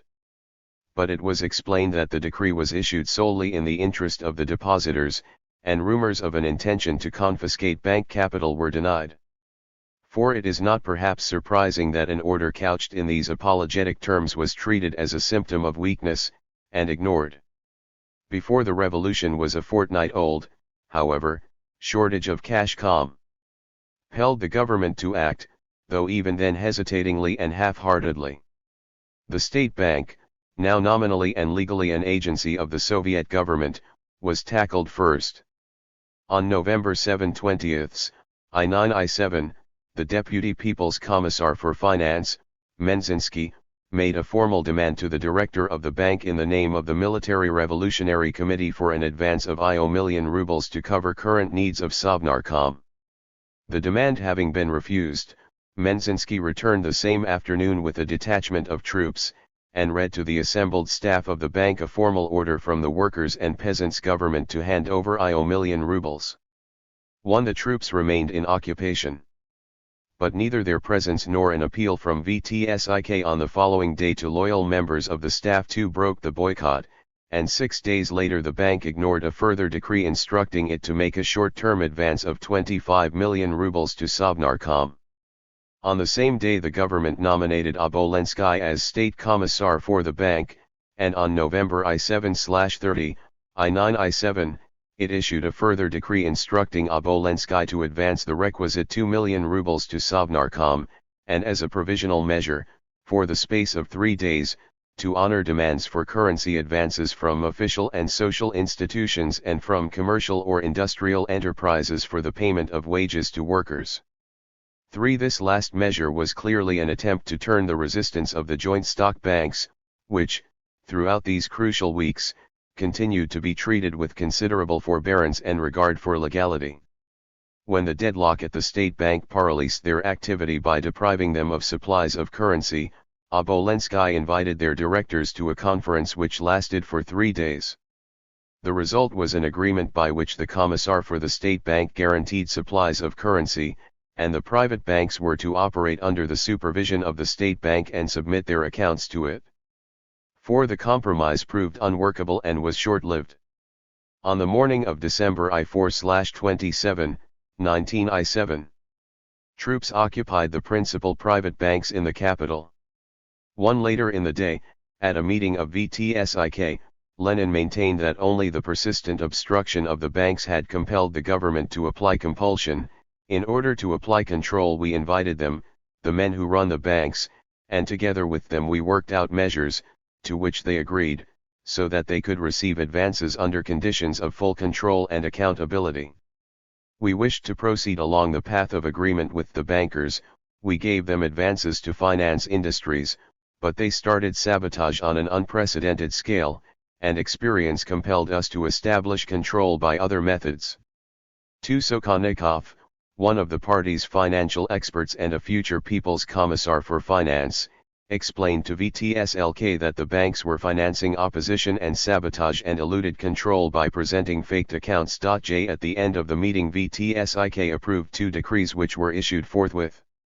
By the first, banking was declared to be a state monopoly and private banks were merged in the state bank, for the second provided for the forced opening of all private safes, the confiscation of gold and bullion, and the crediting of notes to accounts opened in favor of their owners at the state bank.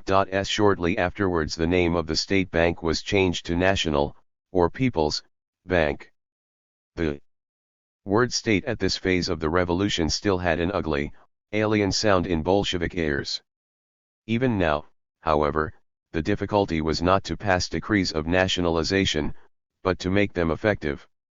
There was not a single man in our group who imagined that such a cunning, delicate apparatus as that of banking, developed in the course of centuries out of the capitalist system of production, could be broken or made over in a few days. That we never asserted. We do not minimize the difficulty of our path, but the main thing we have already done. 1. For some weeks after the nationalization decree had been promulgated, a strike of bank clerks prolonged the resistance, and it was not until the middle of January 1918 that the banks began to work under their new management. 2. In February the capital of the nationalized private banks was transferred to the state bank, all bank shares were formally annulled and transactions in them made illegal. 3. In April negotiations were unexpectedly reopened with the representatives of the banks, and an agreement was actually drafted by which the private banks would have been re-established in the guise of nationalized enterprises, but under the autonomous management of the former directors. 4. The financial counterpart of the negotiations with Meshchersky and the industrialists. But these projects, though they fitted in with the doctrine of state capitalism preached by Lenin at the time, encountered strong opposition from the left, and the plan for a revival of the private banks fell to the ground with the rest.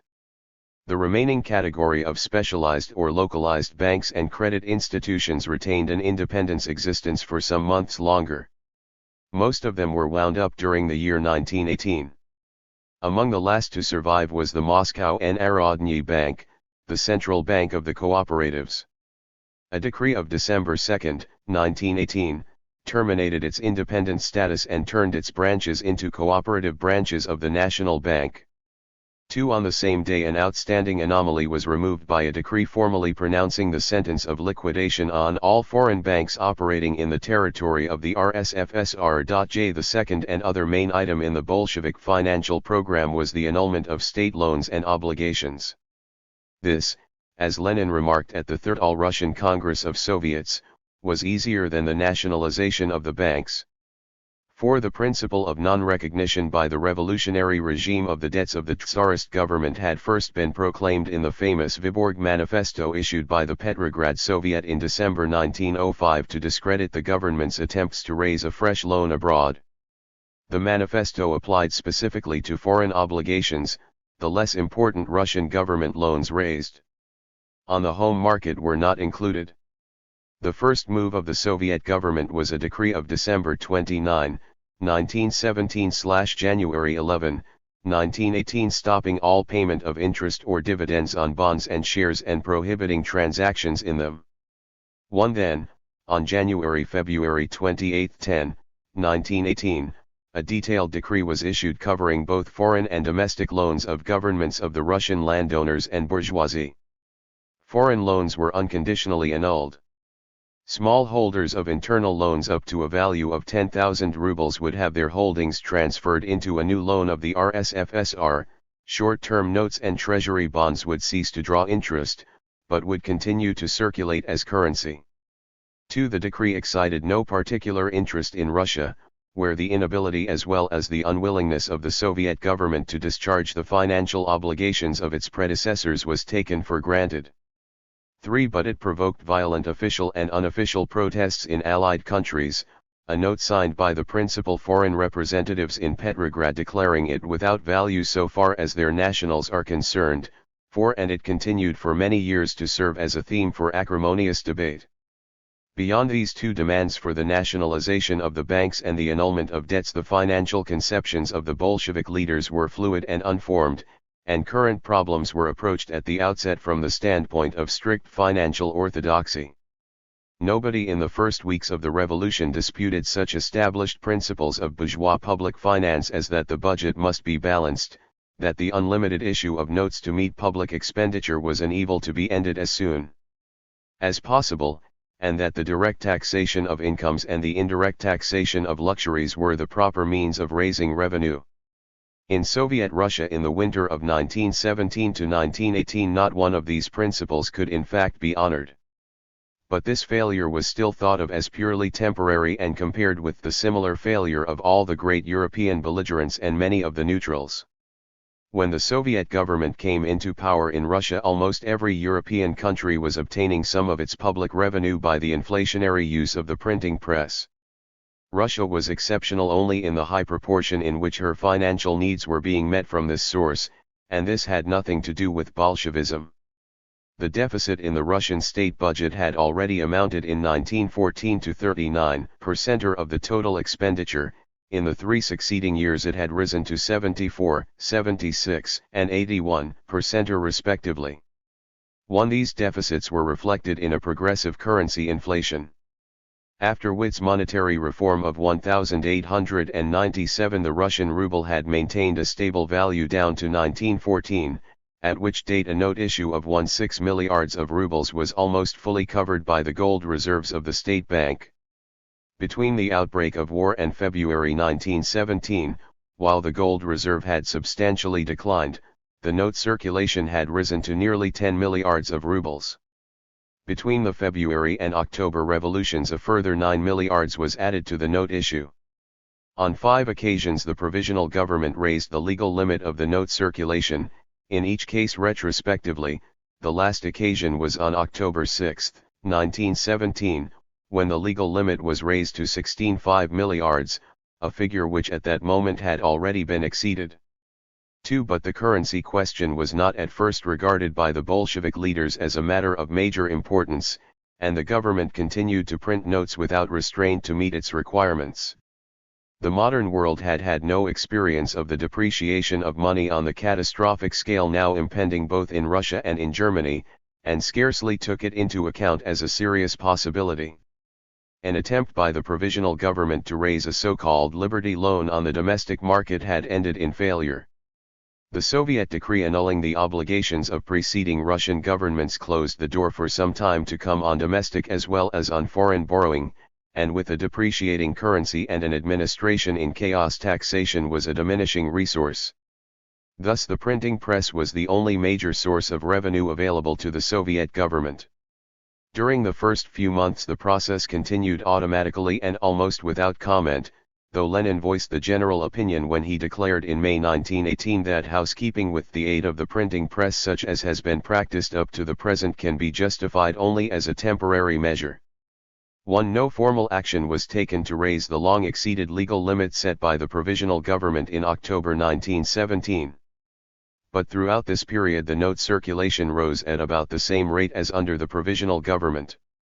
This increase was supplemented by a series of decrees converting into legal tender, first, bonds of denominations not exceeding 100 rubles in the provisional government's liberty loan, then, unpaid coupons of all government loans maturing before the annulment decree, and finally, all treasury bonds and short-term treasury obligations. These measures, designed partly to mitigate the hardships of small investors and partly to relieve the Treasury from obligations which it could not have met directly, had the effect of further increasing currency circulation without formal resort to the overburdened printing press. The levying of taxes during the initial period of the regime was at best haphazard and intermittent. There was still no question of departure for orthodox principles of taxation. The original party program of 1903 had demanded as a fundamental condition of the democratization of our state the abolition of all indirect taxation and the establishment of a progressive tax on incomes and inheritance.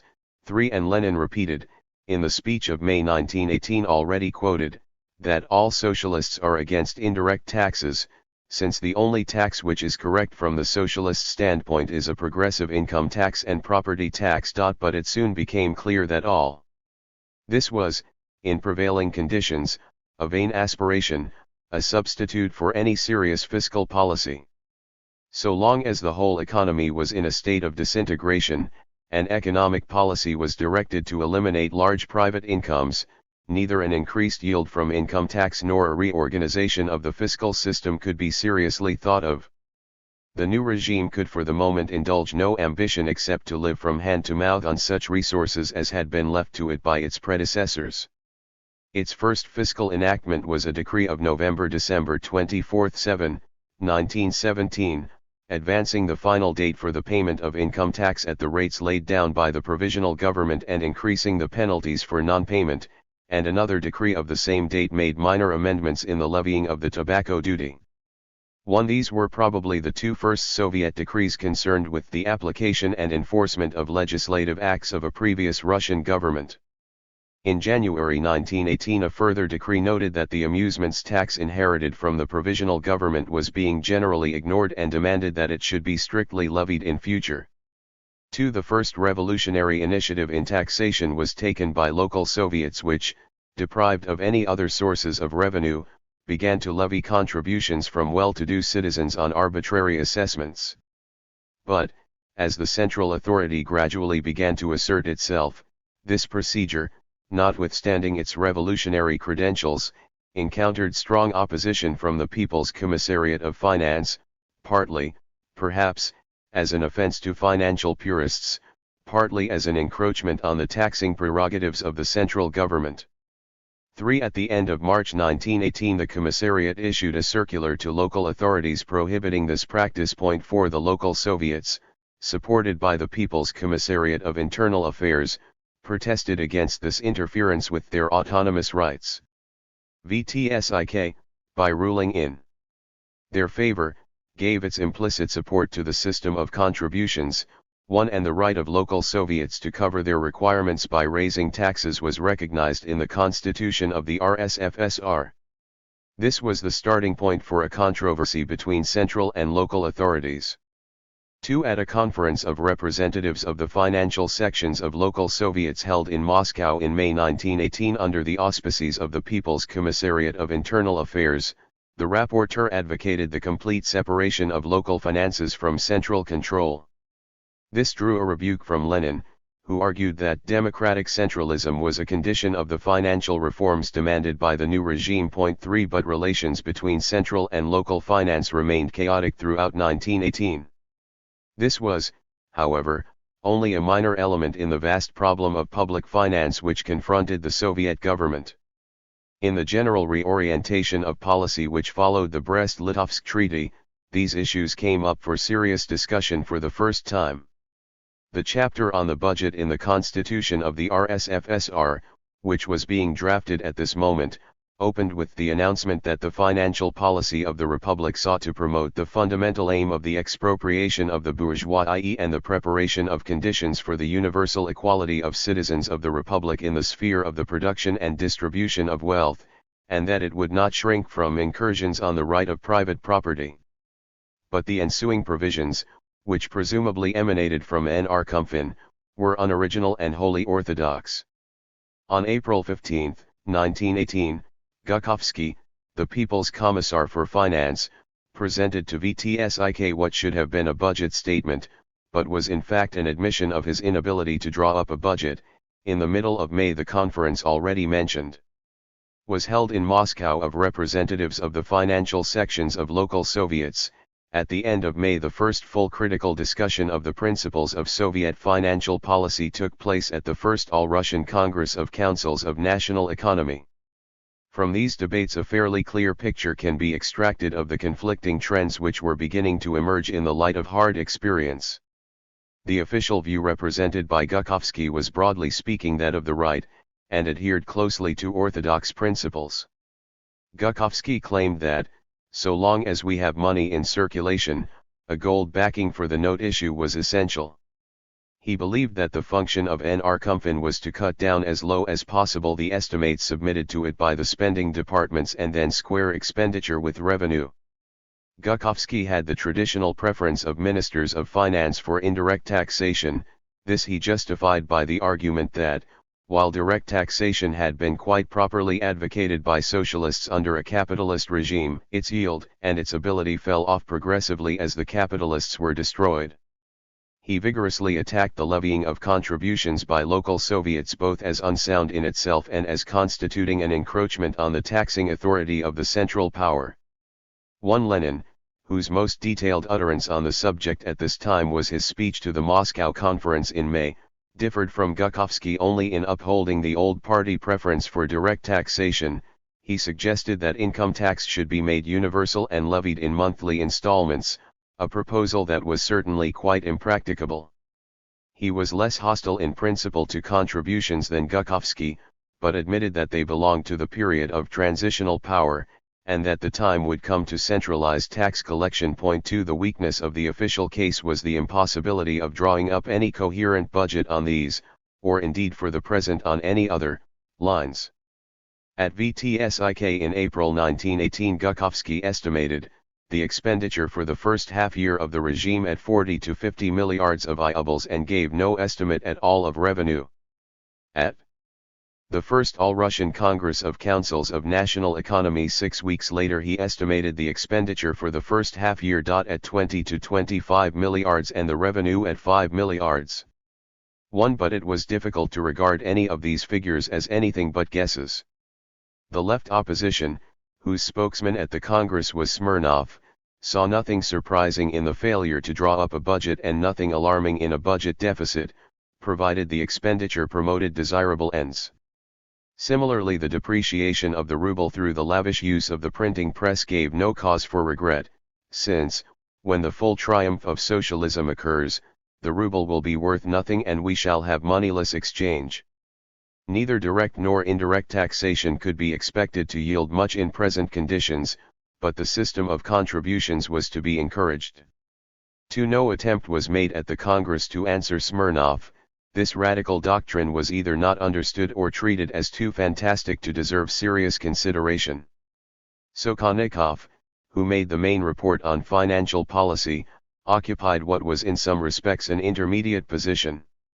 He insisted on the importance of gold in foreign transactions, but thought the limitation of the note issue at home by the requirement of a gold backing was neither necessary nor practicable. The dangers of an excessive currency circulation could be removed by maintaining fixed prices. We need not aim at lowering the prices of goods, but we must aim at keeping these prices everywhere stable. Sokhonikov did not, however, reject taxation. On the contrary, he argued that without direct taxation of the peasants Russia cannot exist and the Soviet power cannot conduct the economy. As regards the absence of a budget, he observed consolingly that France still had no budget for 1918.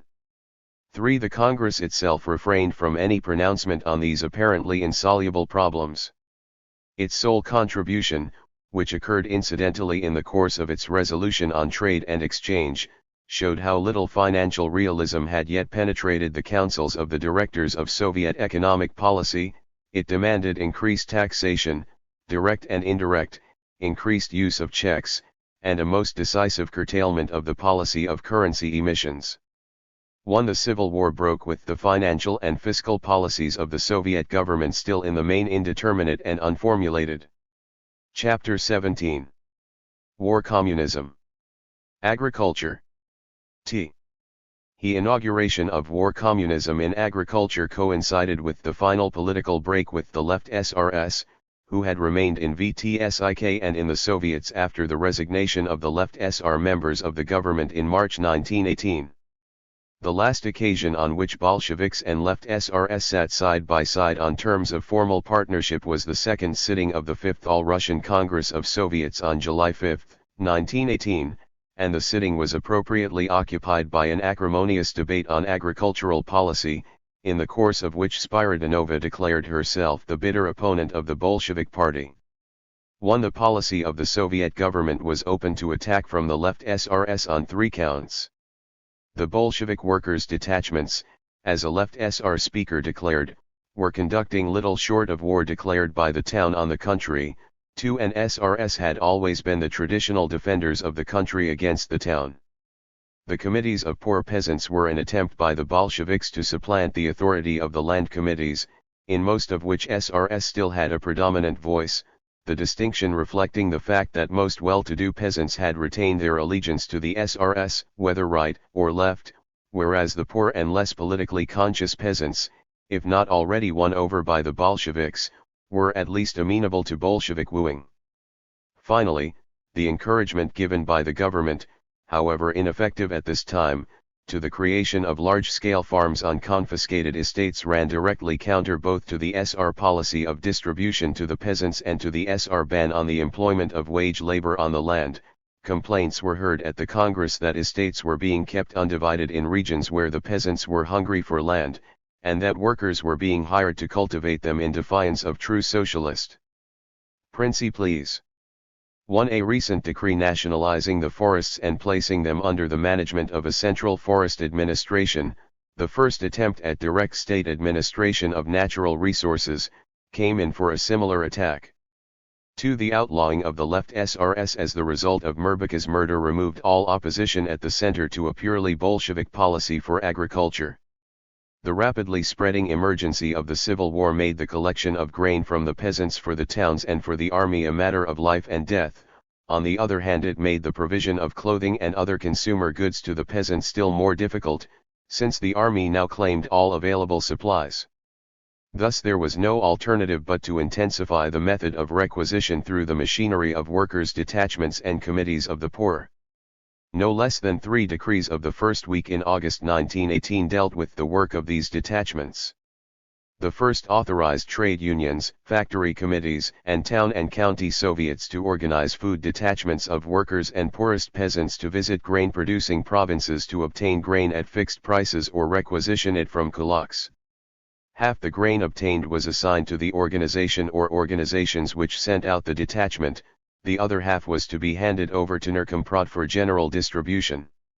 The second decree instructed provincial and county soviets, committees of poor peasants and trade unions to organize similar detachments where necessary to get in the harvest. A third decree dealt in detail with the organization and composition of these detachments, which were to consist of not less than 25 workers and poor peasants of unimpeachable honesty and devoted to the revolution. So that no stone might be left unturned. The same week produced yet another decree on the obligatory exchange of goods. This provided that in the grain-producing provinces cooperatives and other organizations concerned with the distribution of goods should not be allowed, under strict penalties, to release goods to any district or village except on payment of at least 85% of the value in agricultural produce. 1. The realities that lay behind these decrees are difficult to assess.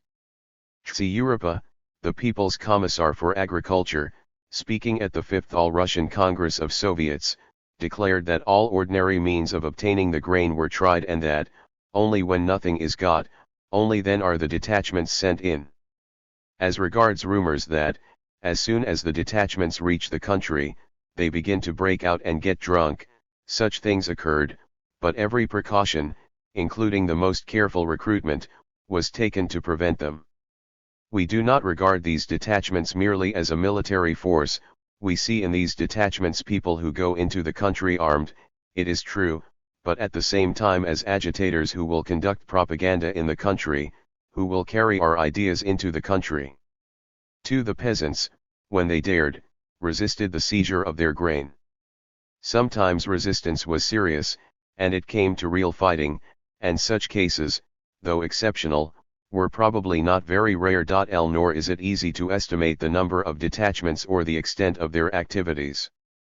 According to a speaker at the Second All-Russian Congress of Trade Unions in January 1919, the Petrograd Soviet had up to that time sent out 189 detachments amounting to 7,200 men, and the Moscow Soviet about the same number. 4. By this time the collection had been extended from grain and fodder, sugar and potatoes, to meat, fish and all forms of animal and vegetable fats, including hemp seed, sunflower seed and linseed oil. 1. Lenin offered the only possible excuse for such measures at the moment when they were finally abandoned. The peculiarity of war communism consisted in the fact that we really took from the peasants all their surpluses, and sometimes even what was not surplus, but part of what was necessary to feed the peasant, took it to cover the costs of the army and to maintain the workers. We took it for the most part on credit, for paper money. Otherwise we could not beat the landowners and capitalists in a ravaged small peasant country. 2. These were desperate expedients. From the point of view of socialist theory, the criterion of need may have seemed natural and proper. The peasant was required to deliver everything in excess of his own and his family's needs. From the point of view of practice, it was fatal. Naked requisition from so-called kulaks of arbitrarily determined surpluses provoked the two traditional replies of the peasant, the short-term reply of concealment of stocks and the long-term reply of refusal to sow more land than was necessary to feed his own family. The Soviet leaders were well alive to these dangers. On October 30, 1918, the new experiment of a tax in kind was introduced for the first time. It was apparently not a substitute for the collections, but a supplement to them, though anyone who had delivered all his grain surpluses before the tax was announced was declared exempt. The tax was to be assessed by a complicated calculation in which the amount of land and livestock owned by the taxpayer was taken into account, as well as the number of persons supported by him.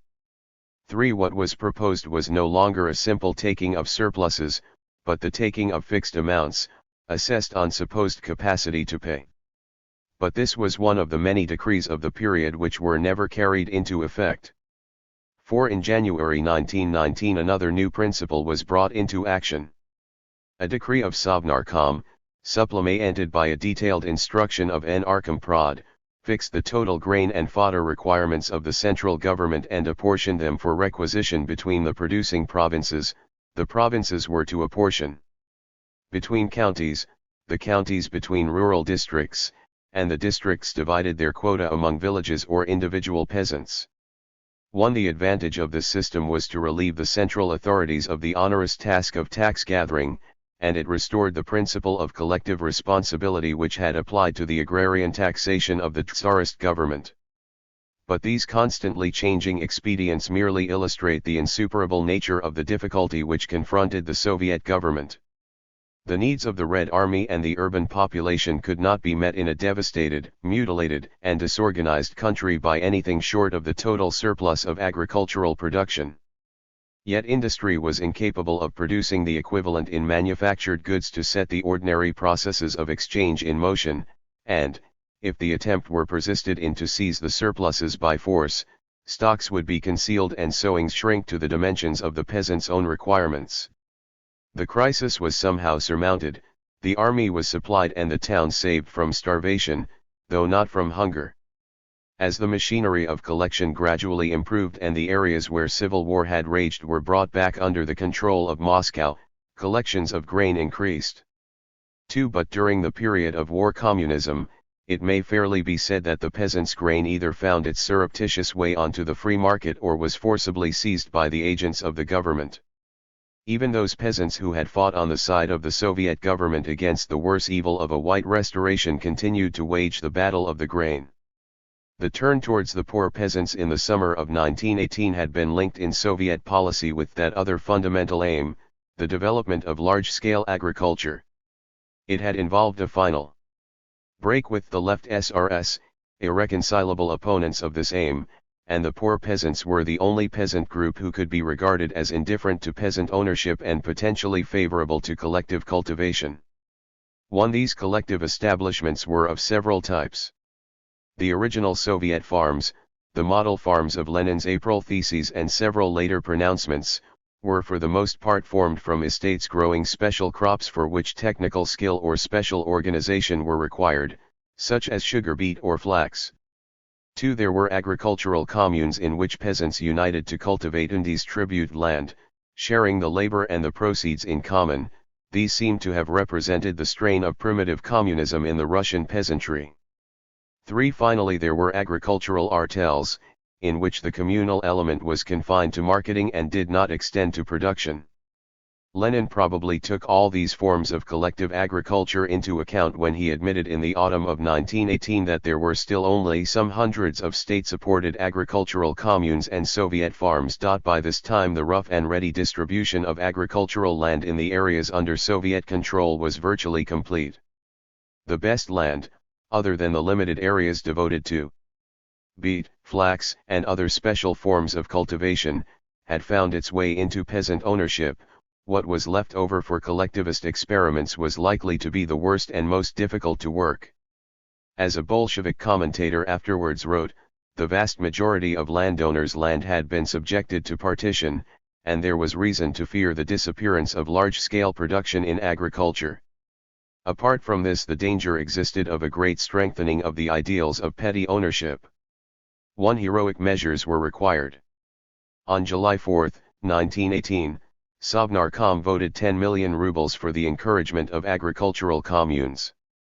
On November 2, 1918, a fund of 1 milliard rubles was set aside for advances to agricultural communes and workers' associations, village communities, or groups, on the condition of a transition from individual to common cultivation and harvesting of the soil. In the following month Lenin made a long and important speech to what was described as the First All-Russian Congress of Land Sections, Committees of Poor Peasants and Agricultural Communes.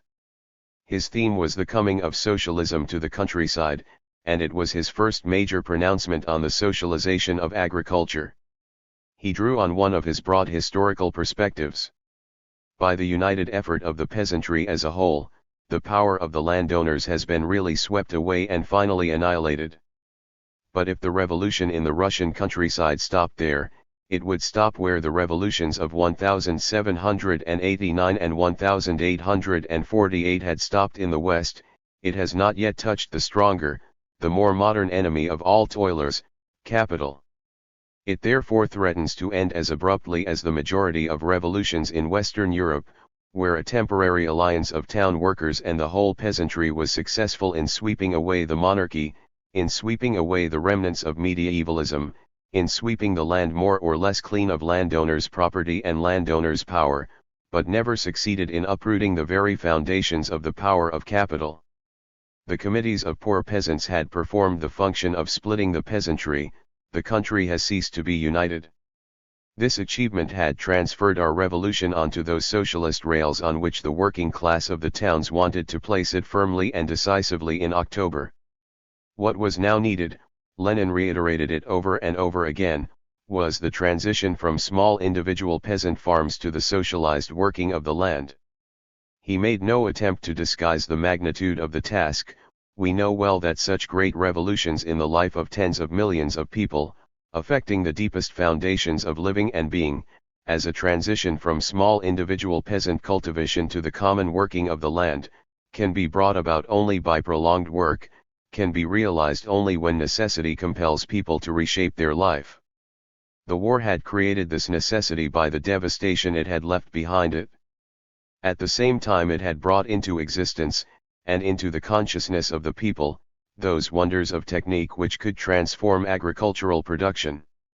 The Congress passed a resolution declaring that the chief aim of agrarian policy must be the consistent and unswerving pursuit of the organization of agricultural communes, Soviet communist farms and the socialized working of the land.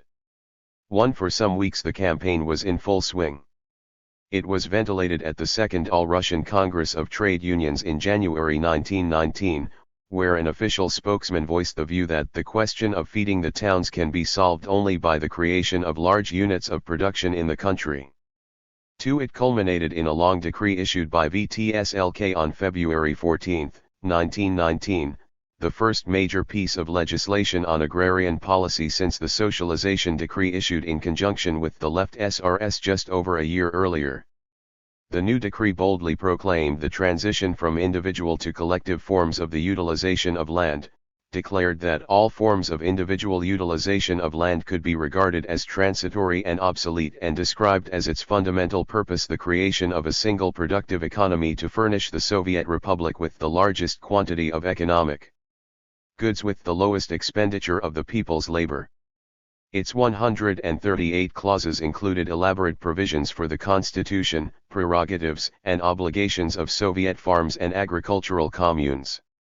The Soviet farms, which might be managed by a single administrator or by a working committee, were directly responsible to the provincial or local Soviet and through it to the appropriate department of Narkomzem. The organization was closely analogous to that of nationalized factories under Vysenka. Agricultural communes, being voluntary unions of workers, enjoyed a wider autonomy, though they remained ultimately responsible to the local land section and to Narkomzem. Another experiment in this field arose from an attempt at organized self-help on the part of the urban workers. By the end of 1918, food conditions in the cities created a danger of the complete disintegration of the proletariat through the return of the workers to the villages from which most of them had originally come. A decree of December 1918 had recognized the right of trade unions and workers' organizations to store and transport for the use of their members all foodstuffs other than grain and flour, exceptions which were soon to be disregarded.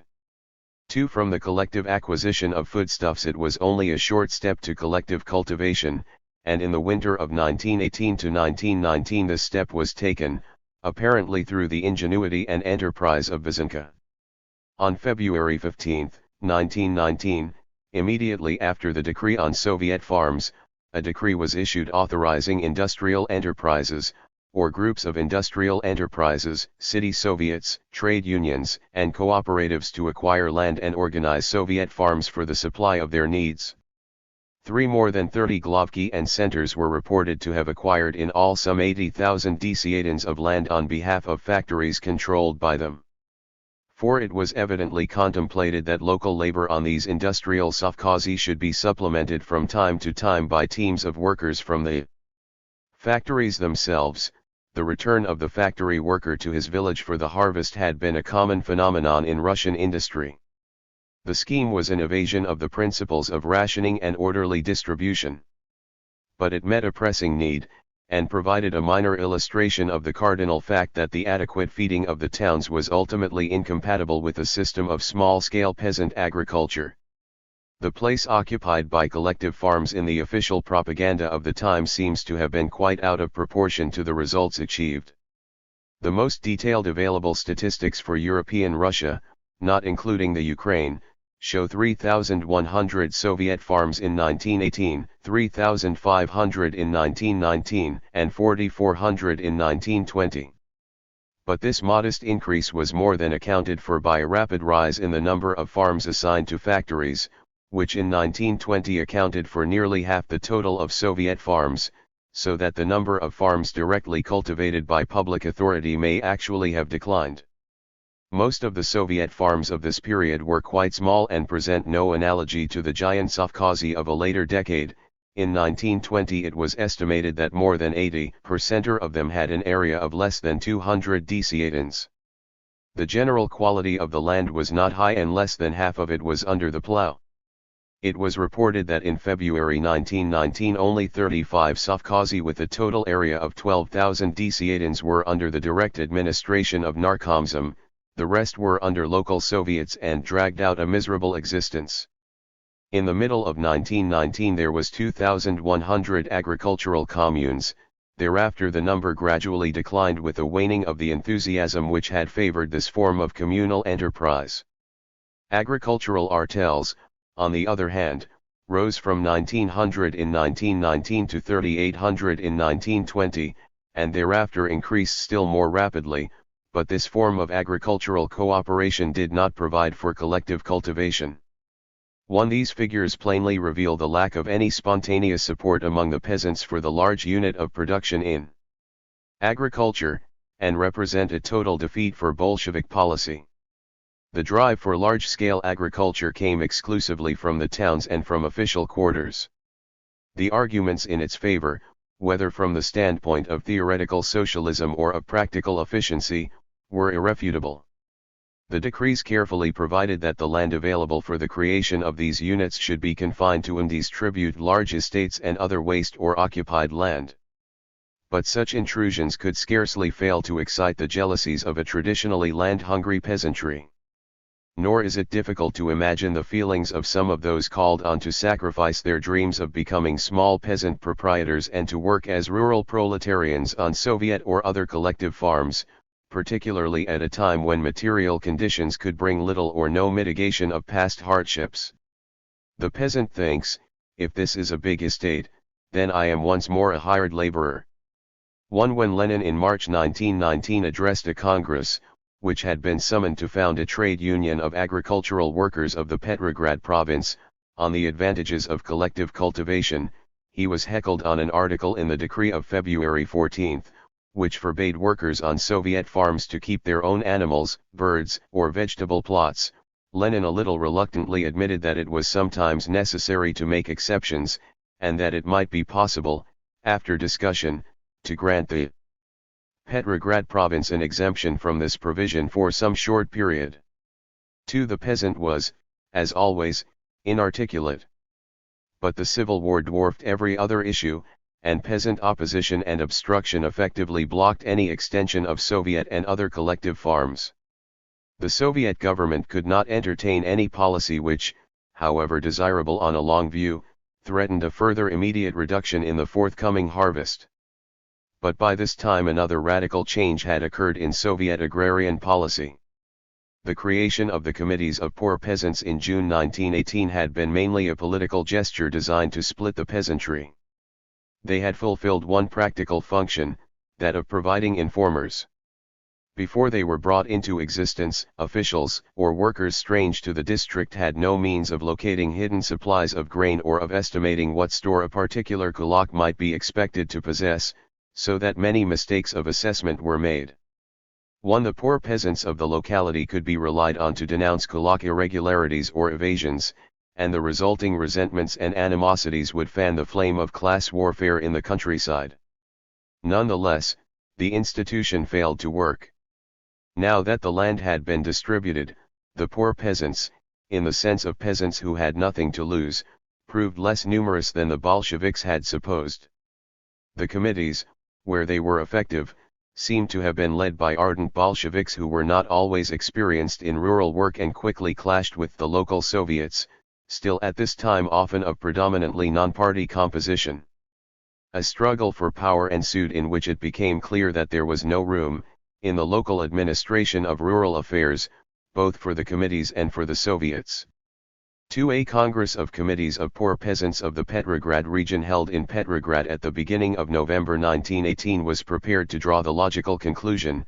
Most of the delegates came to demand the transfer of all political power from the Soviets to the committees. This was, however, too much for the authorities. VTSIK intervened, and the Congress was induced to adopt unanimously a resolution of very different content. The resolution carefully mingled praise with implied censure. The committees had fought their fight against the kulaks, but in carrying out this task were inevitably obliged to go beyond the limits of the decree of June 11, thus a dual power was created in the countryside leading to fruitless dispersal of energy and confusion in relations. The dictatorship of the workers and the poorest peasants could be embodied only in the supreme organs of Soviet power from highest to lowest, and the function of the committees must be to take the most active part in the transformation of rural district and village Soviets, converting them on the model of town Soviets into genuine organs of Soviet power and communist construction. A week later this resolution was submitted by Zinoviev, who had directed the Petrograd Congress, to the 6th All-Russian Congress of Soviets in a rambling and rather awkward speech, and approved unanimously without discussion. In effect the committees of poor peasants lost their independent status, and were relegated to the role of ginger groups within the local Soviets. A decree issued by VTSIK on December 2, 1918, in pursuance of the Congress decision, declared that, in view of the conditions of dual power which had grown up in the countryside, re-elections to village Soviets had become urgently necessary, that the committees of poor peasants should play an active part in organizing these elections, but that the re-elected Soviets should then remain the only organs of power, and the committees be disbanded. Lenin's subsequent account of the matter at the next party congress was that the committees had so well established themselves that we found it possible to replace them by the properly elected Soviets, i.e. to reorganize the local Soviets in such a way as to become organs of class rule, organs of the proletarian power in the countryside. This was an idealized picture. The abolition of the committees was a timely recognition of failure, a retreat from an untenable position. But the decision was not one of principle, and did not prevent a repetition of the same experiment elsewhere. Early in 1919, when Soviet power was re-established in the Ukraine after the German collapse, committees of poor peasants were set up there at the very moment when they were going out of existence in the territory of the RSFSR. 4. The decision to disband the committees of poor peasants was closely bound up with the desire to win over the middle peasant, to support the Soviet power.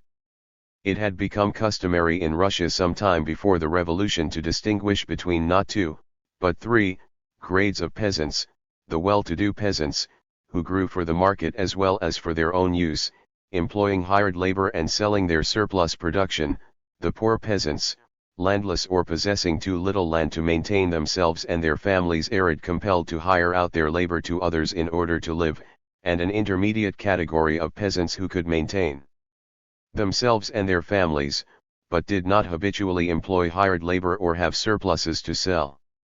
Such a classification was necessarily vague, and statistics relating to it uncertain. But it was commonly assumed that the kulaks formed less than 10% of the peasantry, that the poor peasants accounted for some 40%, and that the remaining 50% were middle peasants. 1. The middle peasants corresponded to what were generally known as small peasants in Western Europe. The Russian poor peasants were in Western terminology primarily agricultural laborers, but some of them owned small plots of land which, though inadequate for the support of their families, technically excluded them from the category of landless peasants.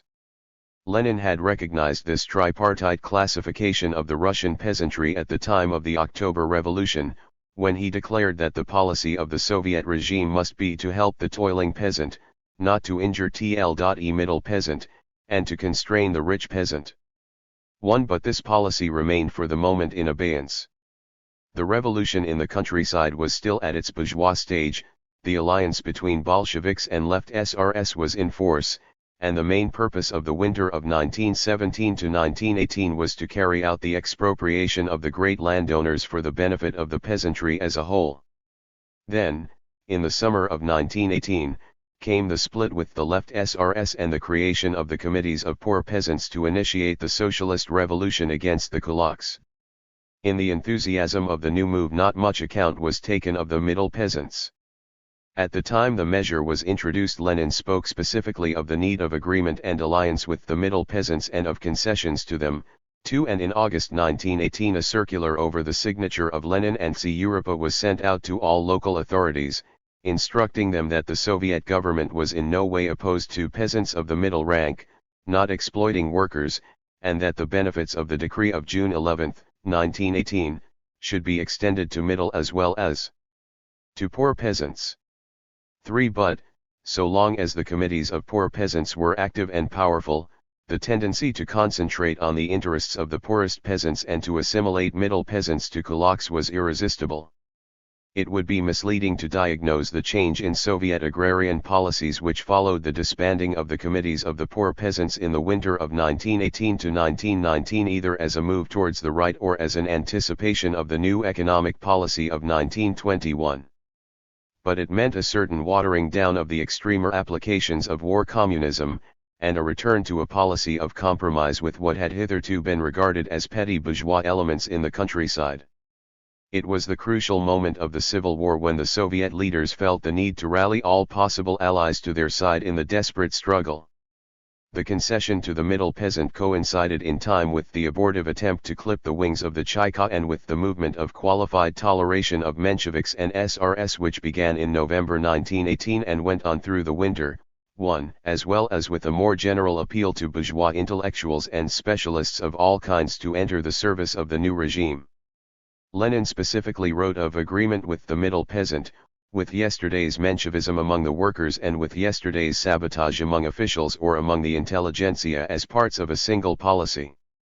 2. These were all treated as doubtful elements of petty bourgeois complexion, always wavering between the bourgeois and the proletarian cause and prone to change from side to side.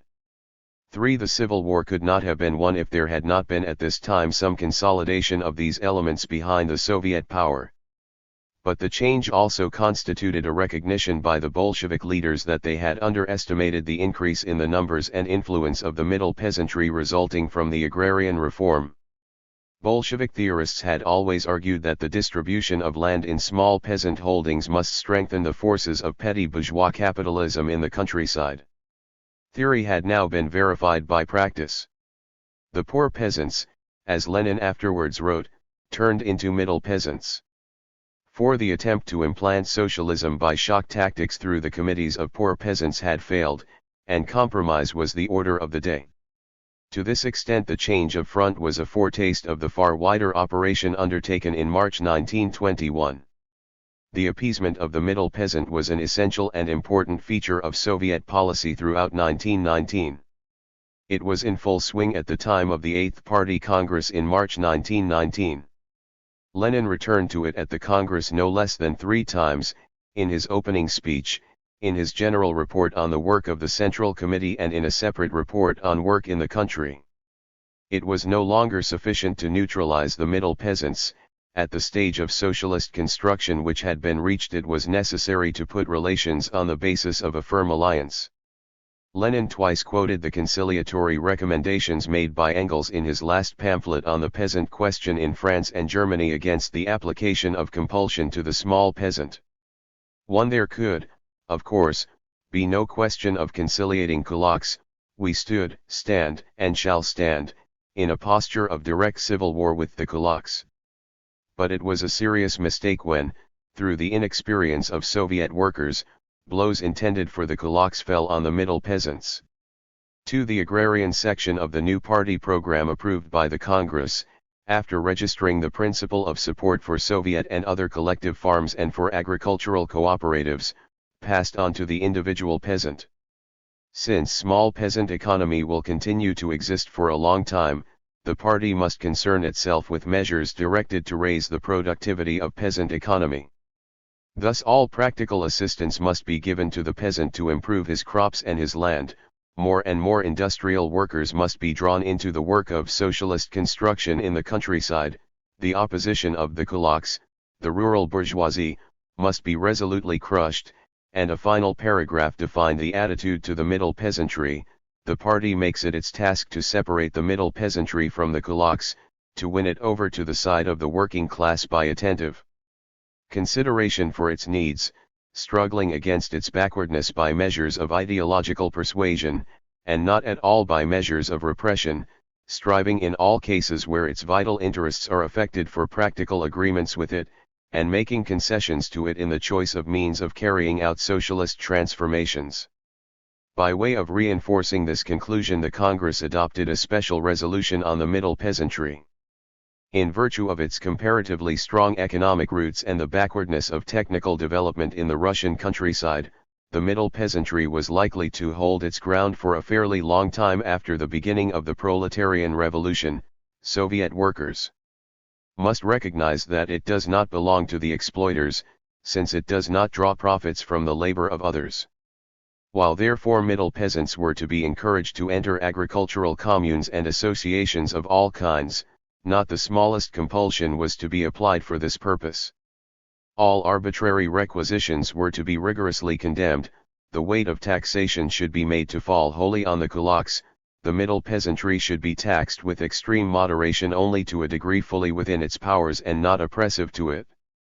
1. No occasion was missed of applying these somewhat difficult directions. Sverdlov, who occupied the honorable and representative office of President of VTSIK, had died on the eve of the party congress. The succession went to Kalinin, a Petrograd worker who was a former peasant, a middle peasant, from the province of Tver and, as Lenin explained, still keeps up his connection with the country, and visits it every year. The symbolism of the appointment was frankly stated. We know that our chief task in a country of small peasant agriculture is to assure the indestructible alliance of the workers and the middle peasantry. 2. But the course thus confidently advocated throughout 1919 proved also to have its drawbacks. The middle peasant showed much of the traditional outlook of the kulak, and, if support for the poor peasant had failed to stimulate production, support for the middle peasant drove more and more of what was produced onto the black market. Lenin sounded the first note of alarm at a conference of party workers in November 1919, the middle peasant produces more food than he needs, and thus, having surpluses of grain, becomes an exploiter of the hungry worker. This is our fundamental task and the fundamental contradiction. The peasant as a toiler, as a man who lives by his own toil, who has borne the oppression of capitalism, such a peasant is on the side of the worker. But the peasant as a proprietor, who has his surpluses of grain, is accustomed to look on them as his property which he can freely sell. And again, by no means all the peasants understand that free trade in grain is a state crime. I produce the grain, it is my handy work, I have the right to trade it, that is how the peasant reasons, by habit, in the old way. And we say that this is a state crime. 1. The middle peasant took the traditional peasant view of governmental regulation as an attack by the town on the sacred prerogatives of the countryside. The transfer of support from the poor to the middle peasant had once again opened the door to the forces of petty bourgeois peasant capitalism. But for the present there was nothing to be done. The 7th All-Russian Congress of Soviets in December 1919 passed a stern resolution commending the policy of requisitions, and demanding that it should be extended from grain and meat to potatoes and, as required, other agricultural products. 2. Nor did the turn from the poor to the middle peasant do anything to help the Soviet farms or other forms of large-scale cultivation. At the 9th Party Congress of March 1919, which proclaimed the policy of conciliating the middle peasant, Lenin touched on one of the sore points of collective agriculture. The middle peasant would be won over to the communist society only when we ease and improve the economic conditions of his life. But here was the rub: if we could tomorrow give 100,000 first-class tractors, supply them with benzene, supply them with mechanics, the middle peasant would say, I am for the commune. But in order to do this, it is first necessary to conquer the international bourgeoisie, to compel it to give us these tractors. J. Lenin did not pursue the syllogism. To build socialism in Russia was impossible without socialized agriculture, to socialize agriculture was impossible without tractors, to obtain tractors was impossible without an international proletarian revolution. Meanwhile, the slogan of the peasants was, for Soviet power, for the Bolsheviks, down with the commune. 4. Complaints began to be heard that the Sovkhazi were nothing more or less than a restoration of the great estates under the Soviet flag. 1. At a party conference in November 1919 on party work in the country, Lenin admitted the mistrust and anger of the peasants against the Sovkhazi, especially when old exploiters were engaged as managers and technicians, but vigorously defended the practice. No, if you yourselves do not know how to organize agriculture in the new way, we must take the old specialists into our service, without this we shall never escape from beggary. 2. Nevertheless, the 7th All-Russian Congress of Soviets in December 1919 was the occasion of a thoroughgoing attack on the Sovkhazi. They were accused of keeping aloof from the local Soviets, of attracting specialists by the offer of high salaries, and of interfering in the distribution of land. The directors lived luxuriously in the former landowners' houses. In some cases evicted landowners had actually been reinstated in the guise of directors of Sovkhazi. Soviet farms have been turned into instruments of counter-revolutionary agitation against the Soviet power. J. Lenin in his reply admitted that abuses of this kind might have occurred, and could only argue that the remedy was for Sovkhazi to establish close links both with the peasant population and with communist groups. 4. The middle peasant remained an impenitent individualist. When a German delegate at the Second Congress of Comintern in the summer of 1920 reproached the Soviet government, through its support of smallholders as against large-scale agriculture, with a direct relapse into long outworn petty bourgeois ways of thought and a sacrifice of the interests of the proletariat in favor of the peasantry, Lenin tartly replied that otherwise the small peasant will not notice the difference between the former government and the dictatorship of the Soviets. and that if the proletarian state power does not act in this way, it will not be able to maintain itself. As yet this view, so long as it prevailed, was ineffective.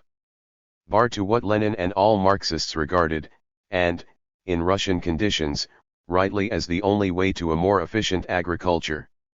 When, therefore, the civil war at long last petered out in the autumn of 1920, and the former territories of the Russian Empire, now consolidated under Soviet power, were left to themselves to face the uphill task of reconstruction, it was abundantly clear that the revolution, in changing the face of the Russian countryside, had solved none of its fundamental problems. Important food-producing areas had been brought back into the Soviet economy in time for the harvest of 1920. One in Siberia, now opened up by the defeat of Kolchak, large stocks were believed to exist from previous harvests, and every kind of compulsory measure was decreed in order to extract these from their holders. 2. But such windfalls, while they may have brought some temporary alleviation of the now chronic food shortages in the cities, did not affect the progressive decline in production which was threatening to bring the whole economy to a standstill. Agricultural statistics of the period of war communism are in the nature of things unreliable. It was impossible with the best will in the world to obtain even approximately accurate figures from the countryside. The peasant had every motive for concealing his production and his stocks, and the collation and analysis of such reports as were received left much to be desired. Different figures were issued by different authorities, and it was not always clear to what areas they purported to relate. But, with all these reservations, the picture of Russian agriculture on the eve of NEP can be drawn in broad statistical outlines. The agrarian redistribution initiated by the October Revolution was virtually completed by the end of 1918 in areas then under Soviet control and extended by the summer of 1920 over the ants of large-scale agricultural enterprises and the conduct of them on the lines of Soviet farms, while admitting that in economically backward Russia Soviet farms were still a comparatively rare exception, p. 136. Whole territory of the Soviet republics. It led to a striking equalization of the size of the unit of production. A table circulated at this time classified in percentages the holdings of different sizes in 1917, 1919, and 1920 respectively. 1917, 1919, 1920%, no arable land 11,36658 arable land up to 4 deciatins 58,072 186 arable land from 4 to 8 deciatins 21,717,565 arable land above 8 deciatins 9038,171. The small holding worked by the labor of the peasant and his family, commonly owning one horse, already typical in 1917, had become by 1920 the predominant unit in Russian agriculture. The large landowner's estate had disappeared. The attempt to recreate the large unit in the form of the Soviet farm or the agricultural commune had everywhere encountered stubborn opposition and met with trivial success. Among the ample causes for a decline in production in the 3 years after the October Revolution, the devastation of the countryside, the loss of manpower, the destruction of livestock, the shortage of implements and fertilizers, it would be unfair to assign more than a minor place to the lowered efficiency of the small as against the large unit. But this was a permanent handicap which was destined to outlast the adverse factors arising directly out of the war and the Civil War, and constituted the basic dilemma of the Soviet economy. The growth of small peasant agriculture at the expense of large-scale working had certain specific consequences. In the first place, it encouraged a switch over from the more valuable specialized crops to bare subsistence farming. The Third All-Russian Congress of Councils of National Economy in January 1920 took note of a dangerous transition from technical and specialized crops to food crops, as well as a diminution of livestock farming. 1. According to the Rapporteur on Agricultural Questions at the 8th All-Russian Congress of Soviets in December 1920, the area under cultivation in the Soviet republics had declined between 1917 and 1919 by 16%.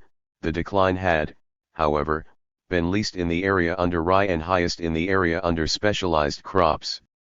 2. Secondly, the small peasant holding not only produced less, but consumed a higher proportion of what it produced, so that the balance that found its way to the towns was doubly curtailed, and, where surpluses existed, the processes of collection were rendered infinitely more difficult and hazardous, since it was impossible, both materially and morally, to apply to a mass of small and middle peasants the measures of coercion which could be used against a few wealthy large-scale cultivators, or against collective units sponsored by the state or by the urban proletariat.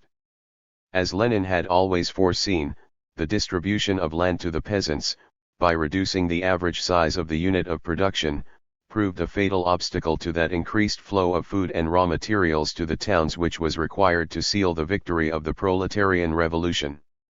The difficulty of building a socialist order in a country whose economy depended on a backward peasant agriculture was once more plainly shown up.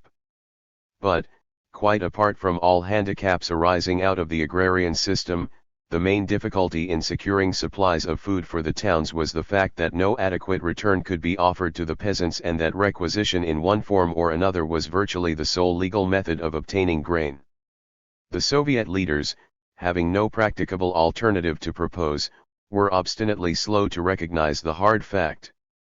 But by the autumn of 1920 peasant discontent was too widespread to be concealed.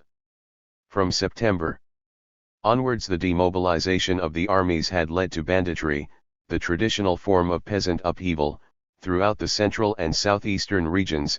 The province of Tambov seems to have been the center of these disturbances. The hostility of the peasants was frankly expressed at a meeting of presidents of the executive committees of the rural Soviets of Moscow province which was addressed by Lenin.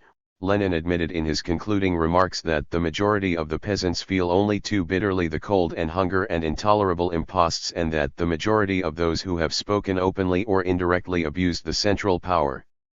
The last serious examination of the agricultural problem in the period of war communism took place at the 8th All-Russian Congress of Soviets in December 1920. The defeat of Virgil had finally ended the Civil War, and the Congress occupied itself almost exclusively with economic reconstruction. Lenin in his introductory speech still clung to the view that in a country of small peasants it is our chief and fundamental task to discover how to achieve state compulsion in order to raise peasant production. Zhdan, the Menshevik, summed up the indictment of Soviet action. The supply policy based on force was bankrupt. It had been successful in extracting 30 million PUDs from the peasant, but this has been purchased at the cost of a universal diminution in the sown area to the extent of almost a quarter of the former total, a reduction of livestock, a falling off in the sowing of technical crops and a grave decline in agriculture. 4. A resolution put forward by the Left SR delegate proposed that in order to provide an incentive for the development of agriculture, requisitioning should be limited to a part of what the peasant produced and the remainder should be left to him either for his own consumption or for exchange through the system of consumer cooperatives against articles necessary for the working peasant household. A Menshevik resolution went further still, recognizing that the Russian peasants formed a class of producers who develop or contract their economic activity in accordance with the principles of a market economy, i.e., a class of small capitalists, and proposing that the peasantry should have the possibility to dispose of all surpluses remaining after the fulfillment of its state obligations, strictly defined, on the basis of a voluntary exchange of goods or of prices fixed in agreement with it. The Menshevik proposal was ill-received, a Bolshevik delegate comparing it to what we have heard over and over again from all the kulaks and bandits, especially in the Ukraine. But the debate as a whole was both gloomy and barren. Todorović, the rapporteur, diagnosed the three main features of the situation: a general impoverishment of the countryside, a curtailment of agricultural production, coupled with a transition from specialized to natural crops, and a leveling of peasant holdings. These conditions produced two fundamental defects: a decline in the area under cultivation and a low productivity. Todorović once more expounded the eternal dilemma, the vicious circle, of town and country and their respective demands. In order to revive the country it is necessary to supply it with goods from the town in normal quantity, but, in order in its turn to produce these, the town must be supplied with a definite quantity of raw material and food. But conceptions of how to break out of this vicious circle and obtain the definite quantity of supplies required by the town were still naive and still dictated by a predominantly urban outlook. In 1919 the Executive Committee of the Tula Provincial Soviet had the idea of setting up a sowing committee to conduct a campaign among the peasants for greater production. 4 The idea had been taken up elsewhere, and seemed suitable for general use. 5 It was decided to establish provincial, county and rural district sowing committees. An all-state plan of obligatory sowing was to be prepared by NRCOMSOM. The provincial committees were to work out a plan of obligatory sowing and fix areas of sowing. For the whole province and for each county individually, the subordinate committees would see to the execution of the plan. It was declared to be a state service to sow the area of land laid down in the state sowing plan. 1 The debate at the 8th All-Russian Congress of Soviets marked a certain advance. Throughout the first 3 years of the Bolshevik regime, the food shortage had been treated as a problem of collection and distribution, not of production. This assumption, natural in what had so lately been a grain-exporting country, was now at length revealed as a tragic fallacy. The Civil War, the agrarian reform and the producers' strike due to requisitioning had combined to bring about a steady reduction of acreage under cultivation and of crops harvested. When the Civil War ended, it was patent that the basic task of Soviet agricultural policy was no longer to extract from the peasant his non-existent surplus, but to stimulate agricultural production. So much was recognized by the Congress. Yet, in defiance of all experience, it was once again assumed that the peasant could be compelled or inveigled into complying with these requirements. This time the illusion was short-lived. When 3 months later Lenin announced the new economic policy, it followed lines not far removed from those adumbrated by left SRS and Mensheviks at the 8th All-Russian Congress of Soviets. Industry. The impact of the Civil War on industry was more direct and, on the short view, more disruptive than on agriculture. In agriculture it intensified every demand, and increased every difficulty of production and supply, thus forcing issues which would otherwise have matured at a more leisurely and manageable pace. In industry it did all these things, and much more. It once more distorted the shape of production at the moment when reconversion to the purposes of peace had been the order of the day. It transformed all major industry into a supply organization for the Red Army, and made industrial policy an item of military strategy, and every decision was dictated by emergency and taken without regard to long-term prospects and principles. Insofar as continuity was maintained in Soviet industrial policy before and after the Civil War, it merely illustrated the principle that wars and convulsions serve as a forcing house for revolutionary changes due to previous and profounder causes. State control of the industrial machine, already stimulated by the First World War before the Bolshevik advent to power, now received a fresh and overwhelming stimulus from the Civil War, and its place in Bolshevik doctrine was confirmed anew by hard practical experience. The main lessons which the Civil War drove home in industry were the necessity for centralized control, direction, and planning. It also inculcated 2 conclusions less obviously compatible with socialist principles, but patently demanded by considerations of efficiency: the need for technical specialists and the need for one-man responsibility in management. The legal relations between state and industry were defined by progressive nationalization of all industrial concerns. The period of war communism in industry began with the decree of June 28, 1918, which nationalized all major branches of industry. During the latter part of 1918 a number of decrees of nationalization filled the gaps left by the enactment of June 28, and a decree of October 1918 reiterating the rule that no body other than Vysenka, in its quality as the central organ regulating and organizing the whole production of the Republic, had the right to sequester industrial enterprises. 2 suggests that local Soviets and Sovnarkozy were still indulging in nationalizations on their own account. But, except for quite small industrial concerns, formal nationalization was a closed issue by the end of 1918, irrespective of whether any actual process of taking over had occurred or not. Early in 1919 attention was turned to small rural handicraft industries, scattered and unorganized, dependent in large part on the part-time or home labor of the poorer peasants and their families. Such enterprises played an immense part in the Russian economy. It was they, quite as much as the large-scale mechanized industry of the factories, which supplied the simple needs of the peasant, his tools and utensils, his clothing, the primitive furniture and equipment of his house. 1. The Party Program of March 1919, interested at all costs in increased production, advocated support for small rural industries by giving them state orders and financial credits, and wished to combine individual rural workers, artels of rural workers and producers, cooperatives and small enterprises into larger productive and industrial units. 2. The establishment of special sections for the organization of rural industries in Vyazovka and in the local Sovnarkazi had been decided on in December 1918. 3. The Third All-Russian Congress of Councils of National Economy in January 1920 proposed to group them under the leadership of the cooperatives. 4. How much was actually done in this field remains problematical. All doubt about the legal situation was finally removed by a decree promulgated at the end of November 1920, which nationalized all enterprises employing more than 5 workers with mechanical power, or 10 workers without mechanical power.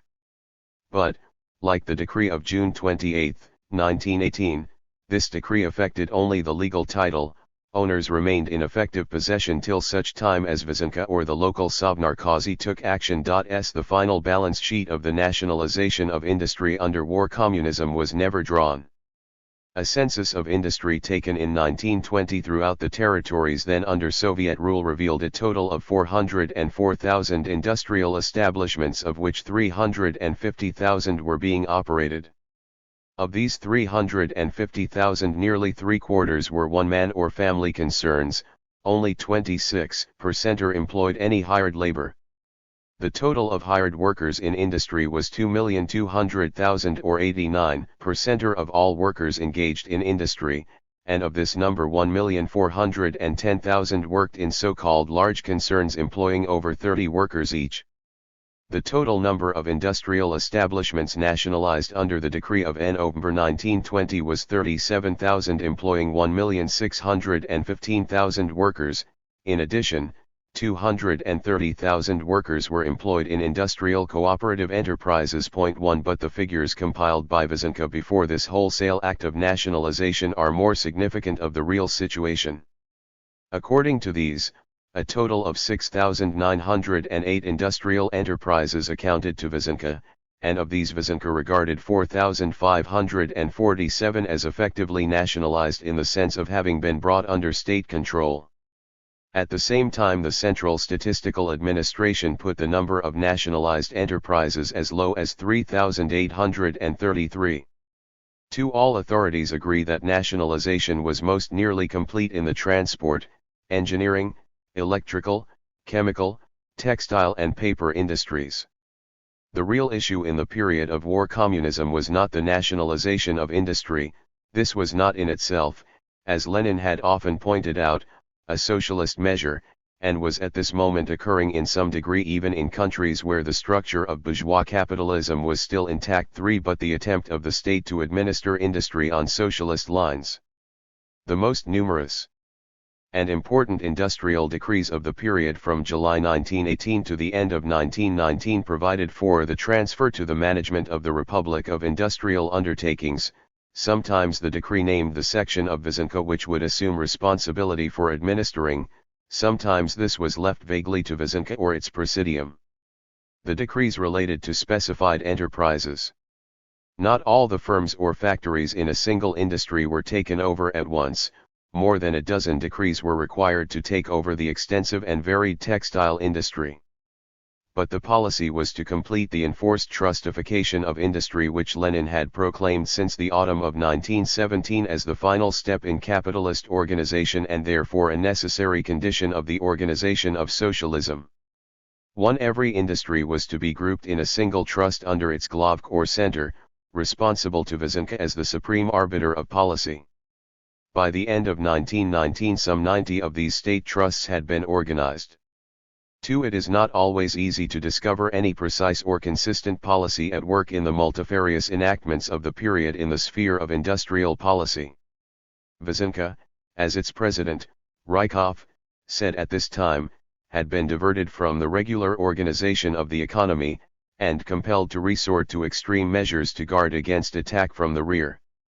3. Beyond doubt the Civil War, dominating every other factor, provided the main impulse to the taking over of industrial enterprises directly or indirectly supplying its needs. The establishment of state control over the metallurgical industry was virtually complete when the Nationalization Decree of June 28, 1918, was promulgated. War requirements dictated the speed with which enterprises in such capital industries as leather, textiles, and the chemical and electrical industries were taken over in the autumn of 1918, and no explanation is needed of the creation in December 1918 of a chief fuel committee with dictatorial powers over the production and distribution of all forms of fuel. More general considerations may account for the early taking over of factories producing paper, tobacco, and cigarettes, and fire-resisting pottery, or of the wine and spirit industry, which, unaccountably overlooked in the June Decree, was nationalized in November 1918 and taken over in the following month. But it is more difficult to guess why steps should have been taken in December 1918 to nationalize and take over the music publishing and music printing industry, or the confectionery industry in Moscow and Petrograd. 1. The machine of nationalization, set in motion for good and sufficient reasons, had acquired a momentum of its own, or was being driven forward by that confused and partly accidental mixture of different motives and impulses characteristic of any large-scale administrative process. The sequel of these measures was to divert Wyszynka from the role originally contemplated for it of supreme director and arbiter of the whole Soviet economy and to establish its position as the department responsible for the management of Soviet nationalized industry. Of the two functions assigned to it in a long decree of August 1918 to regulate and organize all production and distribution and to administer all enterprises of the republics, its effective role was henceforth confined to the second. The same decree laid down a detailed constitution for Wyszynka. Of its 69 members, 10 were appointed by VTSIK, 20 by regional Sovnarkozy and 30 by the Central Council of Trade Unions. It was to meet not less than once a month. Its current business was entrusted to a presidium of 9, of whom the president and his deputy were appointed by Sovnarkom, the other members by VTSIK. The presidium quickly became the directing and policy-making body. After the autumn of 1918 Wyszynka ceased altogether to meet as a council, it became a department of state bearing, like the British Board of Trade, the title of a defunct organ. 2. The machinery through which Wyszynka attempted to rule its new industrial kingdom was developed from the system of central bodies, the Glavki and centers, the first of them set up before nationalization began. Some of the less important industries contracted out of the system by being subordinated directly to departments of Wyszynka. But this was a distinction without any substantial difference, since the centers and Glavki gradually lost their quasi-independent status and became assimilated to sections of Wyszynka. This direct subordination of the centers and Glavki became inevitable when all credits to nationalized industries were channeled through Wyszynka, a situation formally confirmed by a resolution of the Second All-Russian Congress of Councils of National Economy in December 1918. 1. What was more uncertain and fluctuating at first was the relation of the centers and Glavki to the industries under their control. The functions of the Chief Oil Committee, one of the early Glavki established in advance of the nationalization of the industry, were defined as being to organize and conduct oil business for the account of the state, to control and regulate the private oil extracting and oil refining industry, and to close, open or amalgamate different enterprises within the industry. 2. The Chief Tobacco Committee, also an early creation, was instructed to organize the planned provision of raw materials and the planned distribution of products. 3. Direct administration of enterprises by Wyszynka or by the Glavki was not contemplated either before or after nationalization. In the textile industry, as more and more businesses were taken over, A new organ called National Tikhon was established in December 1918 to administer state textile factories under the authority of Centrotextile. On the other hand, the Chief Leather Committee was instructed to organize the administration of nationalized concerns. The Chief Paint and Varnish Committee was entrusted with the general administration of such concerns, and the Chief Paper Committee was transformed into the Chief Administration of State Enterprises in the paper industry. These variations of terminology no doubt corresponded to variations of practice. The feverish atmosphere of the Civil War was particularly unfavorable to the growth of any orderly and uniform system. It may well be that the most serious shortcomings of the centers and Glavki, of which there were 42 in 1920, was their inadequacy to perform a function for which they had not been originally designed and were not equipped. They interfered rather than administered. Among later writers they became a byword for every kind of inefficiency, and were treated as the embodiment of the excessive centralization which was one of the errors of war communism. In the conditions of the time, however, the case for centralization was overwhelming. The reaction against the administrative chaos of the first winter of the revolution was as healthy as it was inevitable.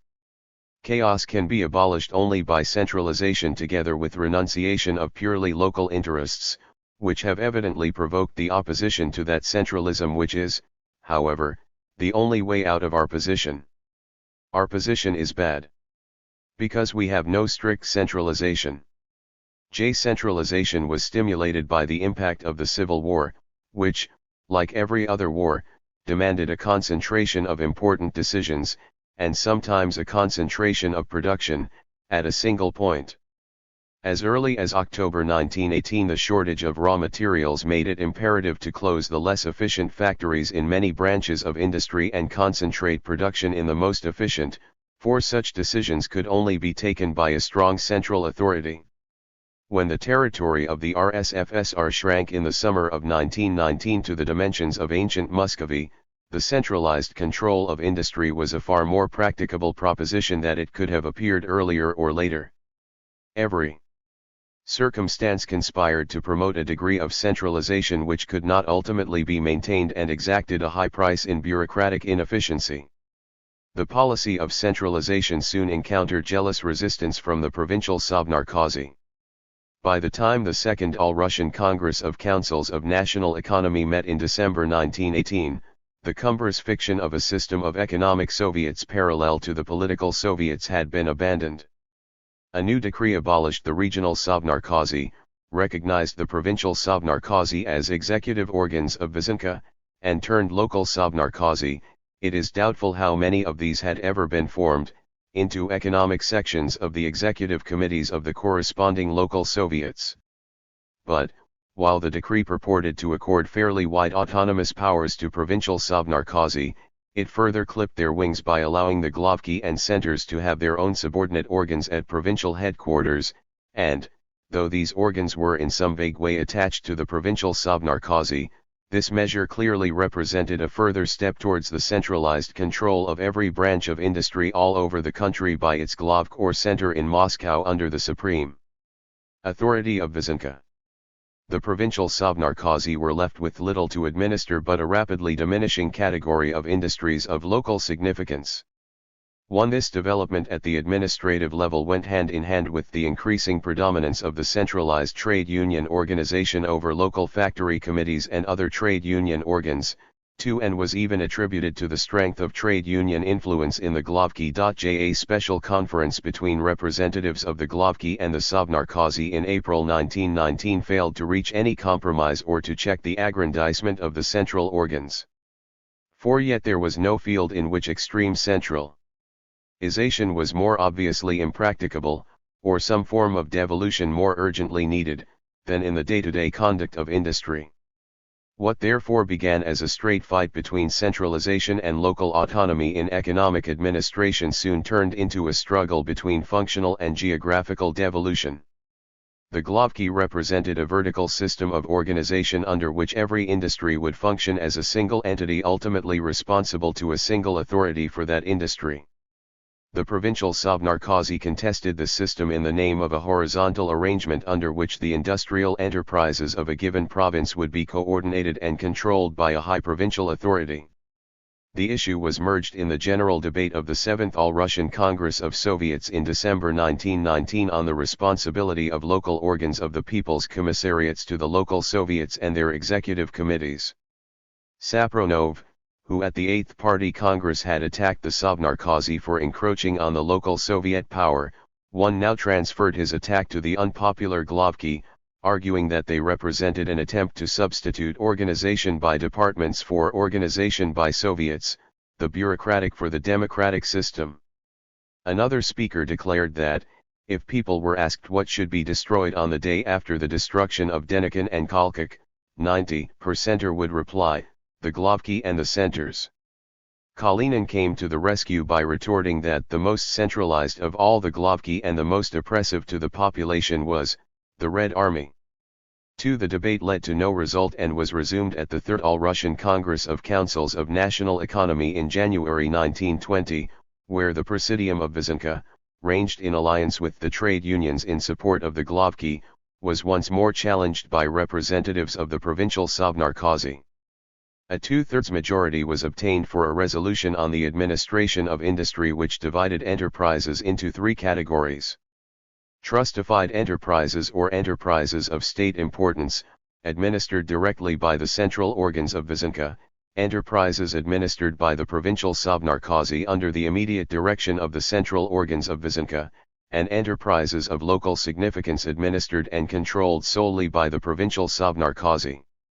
The 9th Party Congress in March 1920 took a hand and passed a resolution which declared that the organizational task was, while retaining and developing vertical centralization along the line of the Glavki, to combine it with a horizontal co-subordination of enterprises along the line of economic regions. But fine words settled nothing. The forces making for centralization derived their strength from the Civil War and could scarcely be curbed so long as that continued. The reaction set in only with the introduction of NEP and as part of a general policy. Another bitter controversy was involved, sometimes explicitly, more often implicitly, in the attacks on the centralized organization of Vyzhinka, the controversy about the use of specialists. Here too the claims of business efficiency were widely felt to conflict with those of socialist, or even democratic, self-government. But the argument about the specialists touched also deeper levels of party doctrine and party prejudice. It revived the apparent discrepancy between the belief in the smashing of the old administrative apparatus and the dying away of the state, which Lenin had reiterated so eloquently in the autumn of 1917 in State and Revolution, and the practical need, which he had propounded almost at the same moment with no less vigor in Will the Bolsheviks retain state power, to take over and utilize the technical apparatus of economic and financial control created and left behind by capitalism. In the initial period of the revolution the anarchy of workers' control was succeeded by attempts to apply the doctrine, which derived encouragement from certain passages in Lenin's State and Revolution, that the administration of industry was a simple affair well within the competence of any moderately intelligent citizen. In March 1918 an official of Vyzhinka could still write that it was treason to the workers to leave any bourgeois engineer in a factory, but before long a radical change set in. Will the Bolsheviks retain state power? Lenin had cautiously foreseen that the new regime would need a greater number than ever before of engineers, agronomists, technicians, scientifically trained specialists of every kind, who would have for the period of transition to be paid a higher wage than other workers. After Brest-Litovsk, when Trotsky had already begun to draw on the old officer class to build up the Red Army, Lenin bluntly declared that without the leadership of specialists in different branches of knowledge, technique, and experience the transition to socialism is impossible, and regretted that we have not yet created the conditions which would put bourgeois specialists at our disposal. When the left opposition spoke of this as a revival of the leadership of the capitalists, he retorted that this leadership was being offered to the capitalists, not as capitalists. but as specialist technicians or as organizers. J. At the first All-Russian Congress of Councils of National Economy in May 1918 he spoke frankly of the task of utilizing bourgeois specialists, and of the need, if socialism was to be achieved, to build up an immense cadre of scientifically trained specialists, relying for this even on hostile elements. And he repeated, "We know that without this socialism is impossible." For from some 300 in March 1918, the number of officials in Vyazovka rose in the next 6 months to 2,500, or, including the staff of the Glavki and centers, to 6,000. 5. The number seems modest in face of the immense task imposed on Vyazovka of reorganizing Russian industry in the face of civil war. But it provoked the usual complaints of inflated bureaucracy, intensified by knowledge of the sources from which, following Lenin's injunctions, many of the new officials had been drawn. The issue of the specialists was a constant bone of contention in the next 2 years. At the Second All-Russian Congress of Councils of National Economy in December 1918, Molotov analyzed the membership of the 20 most important Glavki and centers. Of the 400 persons concerned, over 10% were former employers, Oregon employers representatives, 9% technicians, 38% officials from various departments including Vyazovka, and the remaining 43% workers, Oregon representatives of workers' organizations, including trade unions. Thus a majority was composed of persons having no relation to the proletarian elements in industry, and the Glavk had to be regarded as an organ far from corresponding to the proletarian dictatorship. Those who directed policy were such forces as employers' representatives, technicians, and specialists. 1. The Menshevik delegate Dalin, boldly asserting that in the great European trusts there was very little bureaucracy, and repeating the Menshevik argument against the premature attempt to introduce socialism on unprepared ground with an unprepared mechanism, launched a general attack. There is no proletariat, there remains only the dictatorship, not of the proletariat, but of a vast bureaucratic machine holding in its grip dead factories and workshops. Thus we are creating a new bourgeoisie which will have no prejudices of culture and education, and will be like the old bourgeoisie only in its oppression of the working class. You are creating a bourgeoisie which knows no limits to persecution and exploitation. This growth of what the speaker called an American bourgeoisie was responsible for the decline in production and the apathy of the workers, and was linked with the policy of appeasing the petty bourgeoisie, typified by the new attitude to the middle peasant.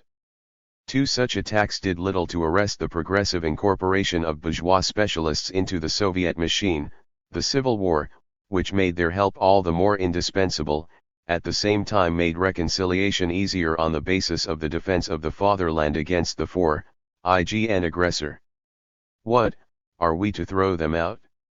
Exclaimed Lenin of the former bourgeois employed in Soviet military or economic work. You cannot throw out hundreds of thousands, and if we did throw them out, we should be cutting our own throats.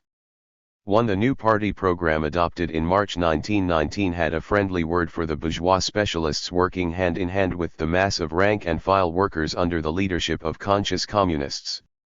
2. In these anxious months no other criterion could be allowed to take precedence over administrative efficiency. A white professor who reached Omsk in the autumn of 1919 from Moscow reported that at the head of many of the centers and Glavki sit former employers and responsible officials and managers of businesses, and the unprepared visitor to these centers and Glavki who is personally acquainted with the former commercial and industrial world would be surprised to see the former owners of big leather factories sitting in Glavkos, big manufacturers in the Central Textile Organization, etc. 3. At the party conference of December 1919, when the Civil War seemed almost won and it was possible to look forward again to the future, Lenin paid a handsome tribute to the bourgeois specialists. We recognize the necessity of putting these groups in a better position because the transition from capitalism to communism is impossible without the utilization of bourgeois specialists, and all our victories, all the victories of our Red Army, led by the proletariat which has won over to its side the half-proletarian, half-property-minded peasantry, have been won thanks in part to our skill in utilizing bourgeois specialists. This policy of ours, applied in military affairs, must become the policy of our domestic reconstruction. Point 4. But at the ensuing 7th All-Russian Congress of Soviets he found himself once more on the defensive. It was impossible to construct a state machine without the help of old specialists, inevitably drawn from capitalist society. Nonetheless, even where they had not proved traitors, and this phenomenon, added Lenin grimly, has been not occasional, but constant. They were incapable of understanding new conditions, new tasks, new demands. In the Glavki and centers, and in Soviet farms, there had been more counter-revolutionary elements, more bureaucracy than in the army administration. This was because less workers and peasants had entered these fields, and there was consequently less control over the specialists. Constant watchfulness was the only remedy. Throughout this time the impression prevails of an uphill but determined fight by Lenin and a few other leaders to maintain the privileged position of the bourgeois specialists against the inevitable jealousies and resentments of the party rank and file. 2. But the policy was not, and could not be, relaxed, and the 9th Party Congress in March 1920 passed an unequivocal resolution instructing party workers to strive for the establishment of an atmosphere of comradely cooperation between workers and the specialist technicians inherited by the proletarian regime from the bourgeois order. It is a curious reflection that the most far-reaching policies of war communism in industry were carried out in large measure through the agency, and with the active cooperation, of former bourgeois technicians and industrialists. It would, however, be erroneous to suppose that Lenin ever regarded the use of bourgeois specialists as anything more than a necessary evil, or abandoned his ultimate ideal of the administration of the state by the workers themselves. It was because the workers had proved unequal to the work of administration, or were not yet ripe for it in sufficient numbers, that this dependence on bourgeois specialists was unavoidable. One of the chief defects of this work is that we do not know how to manage state business, that among the groups of our comrades, even those who are directing the work, the habit of the old underground, when we sat in little groups, here or abroad, and did not dare to reflect or think about how to manage state work, is still too strong. We have an immense state apparatus which still works badly because we are not clever enough, we are not able to manage it properly. The reproach of bureaucracy became a constant theme. At the 8th All-Russian Congress of Soviets in December 1920, Zinoviev launched an attack on the armies of Soviet officials who weigh down all our institutions. 2. The introduction of NEP entailed a strong pressure for reduction of superfluous staffs, and Lenin during the last year of his life was much preoccupied with the evil of bureaucracy. It is indisputable that the Soviet bureaucrat of these early years was as a rule a former member of the bourgeois intelligentsia or official class, and brought with him many of the traditions of the old Russian bureaucracy. But the same groups provided the modicum of knowledge and technical skill without which the regime could not have survived. Lenin's repeated testimony in 1918 and 1919 that socialism was impossible without invoking the aid of these class enemies was an expression of the fundamental dilemma of the revolution. The controversies which ranged round centralization and the use of specialists were repeated on the issue of one-man management, and with the same forces confronting one another. The principle of what was called collegiality did not figure in any party program and was not a formally prescribed item of party doctrine. But it had a respectable ancestry in the practice of the French Revolution, and it seemed to accord with the spirit of democratic socialism that decisions should rest not with an individual but with a collective group. Each people's commissar was surrounded by a collegium of 5 colleagues whom he was supposed to consult on major issues and who had a right of appeal to Sovnarkom against his decisions. The first dramatic derogation from this principle occurred in March 1918 when Sovnarkom faced, not for the first time, the chronic problem of delays and disorganization on the railways. Lenin categorically demanded the appointment in every local center of individual responsible executive officials chosen by the railwaymen's organizations and unquestioning obedience to their orders. The resulting decree of Sovnarkom II was bitterly attacked by the left SRS and by the Bolshevik left opposition, both of whom coupled it with the evil of centralization. With centralization of administration, wrote Osinski bitterly in the left opposition journal Communist, is coupled here its autocratic character, and the word autocratic deliberately recalled the most offensive of the former Tsar's titles. J. Lenin was wholly impenitent and quite prepared to generalize the principle, any large-scale machine industry won, and was accompanied by a sharp decline in the number of workers employed in industry which had no counterpart in agriculture. The decline was progressive and cumulative, since a stoppage of production in one industry frequently brought other industries dependent on it to a standstill. It was not till 1919 that the full effects of the industrial crisis began to make themselves felt. Stocks of material in hand at the time of the revolution were by now completely exhausted, and the Civil War or the Allied blockade had generally prevented their renewal. Turkestan, the exclusive source of supplies of raw cotton, was completely cut off till the autumn of 1919, the Baltic countries, one of the main sources for flax, were abandoned, and trade with them was not renewed till 1920. The oil supplies of the Baku region and of the Caucasus were wholly lost from the summer of 1918 till the end of 1919. It was not till 1920 that the major coal and iron resources of the Ukraine were once more available. The fuel crisis was a main factor in the industrial breakdown. According to an estimate made in May 1919, industry was receiving at that time only 10% of its normal supplies of fuel. In the winters of 1918 to 1919 and 1919 to 1920, cold was probably a greater cause of human misery and human inefficiency than hunger. Another major factor, which was at once a part and a contributory cause of the breakdown, was the crisis in railway transport. Of the 70,000 versts of railway in European Russia, only 15,000 versts had remained undamaged in the war or the Civil War. Rolling stock had suffered proportionately. At the end of 1919, when the crisis had reached its most acute stage, more than 60% of a total of 16,000 locomotives were out of order. All these factors helped to create a situation in which, as the Third All-Russian Congress of Councils of National Economy recorded in January 1920, the productive forces of the country could not be fully utilized, and a considerable part of our factories and workshops were at a standstill. Perhaps, however, the most striking symptom of the decay of industry was the dissipation of the industrial proletariat. In Russia, where the mass of industrial workers were converted peasants who had rarely severed all their ties with the countryside and in some cases returned to it regularly for the harvest, a crisis in the cities or factories, hunger, stoppage of work, unemployment, produced not a problem of proletarian unemployment in the Western sense, but a mass flight of industrial workers from the towns and reversion to the status and occupation of peasants. The dislocation of industry in the first winter of the revolution had already started such a movement. Bukharin spoke at the Seventh Party Congress in March 1918 of the disintegration of the proletariat.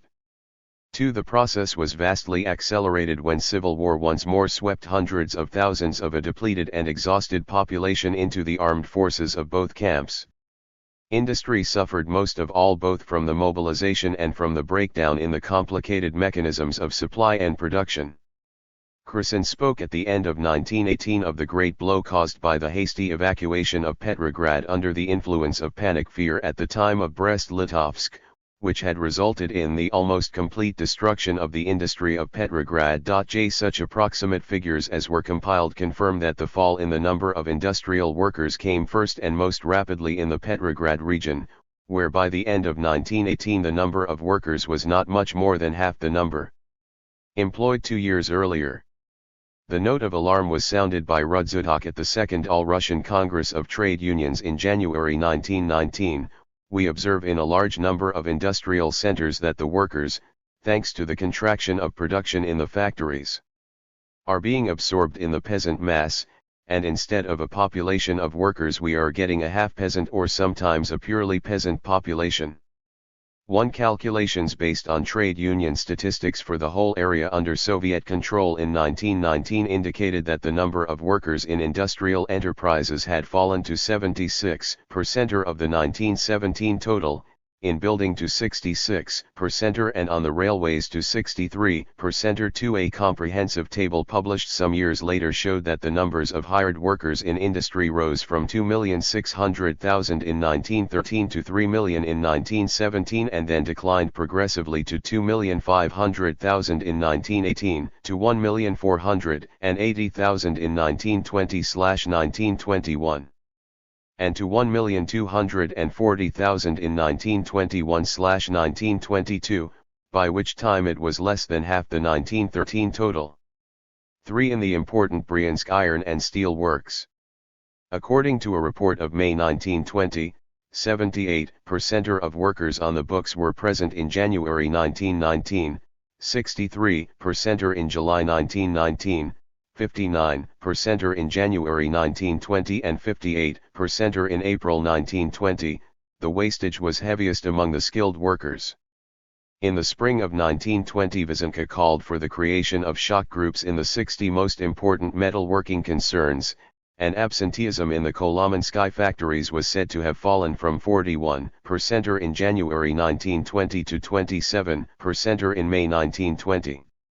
The general conclusion of the report containing these figures was that the metallurgical and metalworking industry of Russia has got into a blind alley. Tomsky, reviewing in January the whole depressing complex of conditions made up of the general curtailment of all production, the extraordinarily low productivity of labor, and the very small utilization of enterprises that are functioning, sought the main cause in the flight of healthy elements with a capacity for work into the country, into the army, into workers' communes and Soviet farms, into rural industry and producers' cooperatives, and into state service, and in the absence of any fresh recruits to industry from the country. 1. The British Labour delegation visiting Russia in the spring noted the ragged and half-starved condition of factory workers, and learned that the peasants employed men at higher wages than the factories plus a plentiful supply of food which the town worker does not get.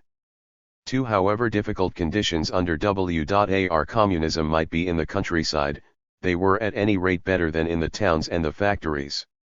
In the autumn of 1920 the population of 40 capitals of provinces had declined since 1917 by 33% from 6,400,000 to 4,300,000, the population of 50 other large towns by 16% from 1,517,000 to 1,271,000. The larger the city, the greater the decline. Petrograd had lost 57.5% of its population in 3 years, Moscow 44.5%. 3. The figures seemed catastrophic enough. But since the productivity of labor declined even more steeply than its numerical strength, the fall in actual production was far greater than the decrease in the number of workers would by itself have warranted. Published statistics showed that production in all branches of industry declined continuously till 1920. The worst declines were in the production of iron ore and of cast iron, which fell in 1920 to 16% and 24% respectively of the figures for 1913. The best record was for oil, the production of which stood in 1920 at 41% of the 1913 level. Textiles came next, and the figure for coal was 27%, but percentages ranging from 10 to 20 were common. For a calculation of value in terms of pre-war rubles showed that the production of fully manufactured goods reached only 12.9% of the 1913 value in 1920 and the production of semi-finished goods 13.6%. 5. The paradox arose that the establishment of the dictatorship of the proletariat was followed by a marked diminution both of the numbers and of the specific weight in the economy of the class in whose name the dictatorship was exercised. 1. An incidental consequence was a decline in the authority of Vysenka, which after 1919 ranked as no more than an equal among several commissariats concerned with different branches of the economy, yielding pride of place to Narkomprod, which, being in charge of the grain requisitions, was a key department under war communism, and as a supervisory economic organ Vysenka was altogether eclipsed by the Council of Labor and Defense. 2. The end of the Civil War, which, by releasing available resources, should have stimulated an industrial revival, appeared at first to have the opposite effect. The reasons for this were partly psychological. The removal of the special incentives provided by the war led to a relaxation of tension and, with it, of exertion. A tired population no longer had the will to economic recovery. But the continued decline also had its practical causes. The processes of industrial decay, the complete exhaustion of plant and of stocks, had struck too deep to be easily reversed. The Ninth Party Congress of March 1920 was able for the first time to transfer the emphasis from the Civil War to what Lenin called the bloodless front of economic reconstruction. But the mood of 1920 remained on the whole one of complacency, stimulated by the series of striking victories over the Poles and over Rajul. In December, at the 8th All-Russian Congress of Soviets, Rykov excused the fall in Soviet industrial production and in the productivity of the Soviet worker by similar declines alleged to have occurred in Germany, in Great Britain and in the United States, and diagnosed the beginning of a general economic revival. For the book of the year in the field of economic thought was Bukharin's Economics of the Transition Period. Predicting the imminent collapse of capitalism, Bukharin went on to argue that the proletarian revolution must break up not only the political, but the economic, apparatus of capitalist society. This naturally meant a transitional period of diminished production. Anarchy in production, or, in Professor Grinovetskiy's words, the revolutionary disintegration of industry, is an historically inevitable stage which no amount of lamentation will prevent. The communist revolution, like every other revolution, is accompanied by an impairment of productive forces. 1. A later writer compared the economic destructiveness of the revolution to the act of a military commander who blows up a railway bridge or fells a forest in order to open a path for his artillery fire. Measures directly inefficient in the economic sense may be efficient from the revolutionary point of view. 2. The manifestations of the economic chaos and the breakdown of the industrial machine could be hailed as milestones on the road to socialism. These theories, like other bred of the period of war communism, were ex post facto justifications of something which had not been expected but which it had not been possible to prevent, and the paraphernalia of industrial control set up at this time afterwards increased the general discredit which overtook the procedures of war communism.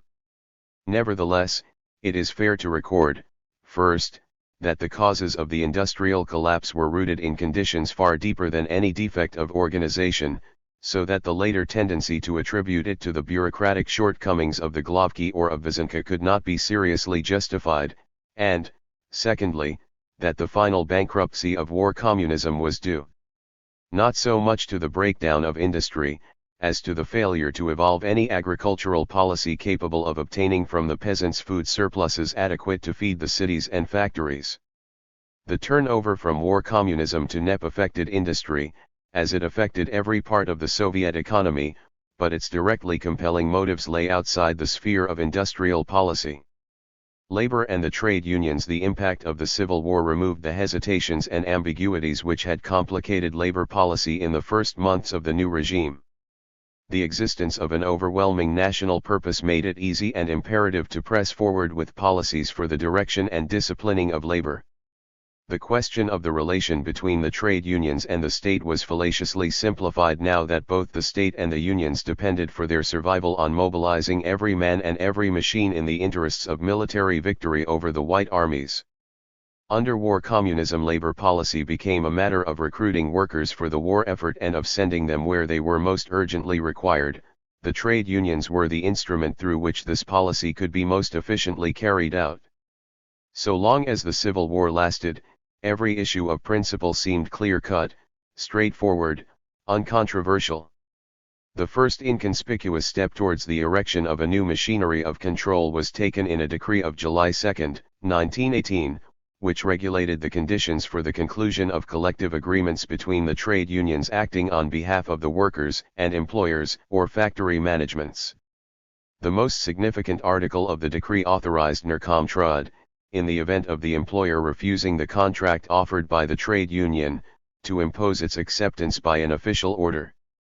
This article, while it purported merely to apply coercive action against unreasonable employers, in effect gave Narkomtrud, in agreement with the trade unions, an unfettered right to determine conditions of employment, and this was its sole lasting effect. The legal basis for the organization of labor under war communism was contained in the first labor code of the RSFSR adopted by VTSLK on October 10, 1918, and promulgated 6 weeks later. One clauses of the code reaffirmed existing legal provisions for the protection of labor, and provided that wage scales should be worked out by the trade unions in consultation with managers or employers and confirmed by NRCOM-TRUD. Though since the personnel of NRCOM-TRUD was virtually nominated by the trade unions, this confirmation was little more than a formality. The collective contract was shelved altogether. This was a logical consequence of the doctrines and practices of war communism. In theory, after the decree of June 28, 1918, nationalizing all major industry, the state was the principal employer. Labor was a form of service to society. The capitalist conception of a contract for the sale and purchase of labor power was obsolete. In determining wage rates, the arduousness or dangerousness of the work, and the degree of responsibility and the qualifications required were to be taken into account. Piece rates, already sanctioned by the Trade Union Order of April 1918, too were treated not merely as permissible, but as normal, and were never again subject to challenge as a regular part of Soviet wages policy.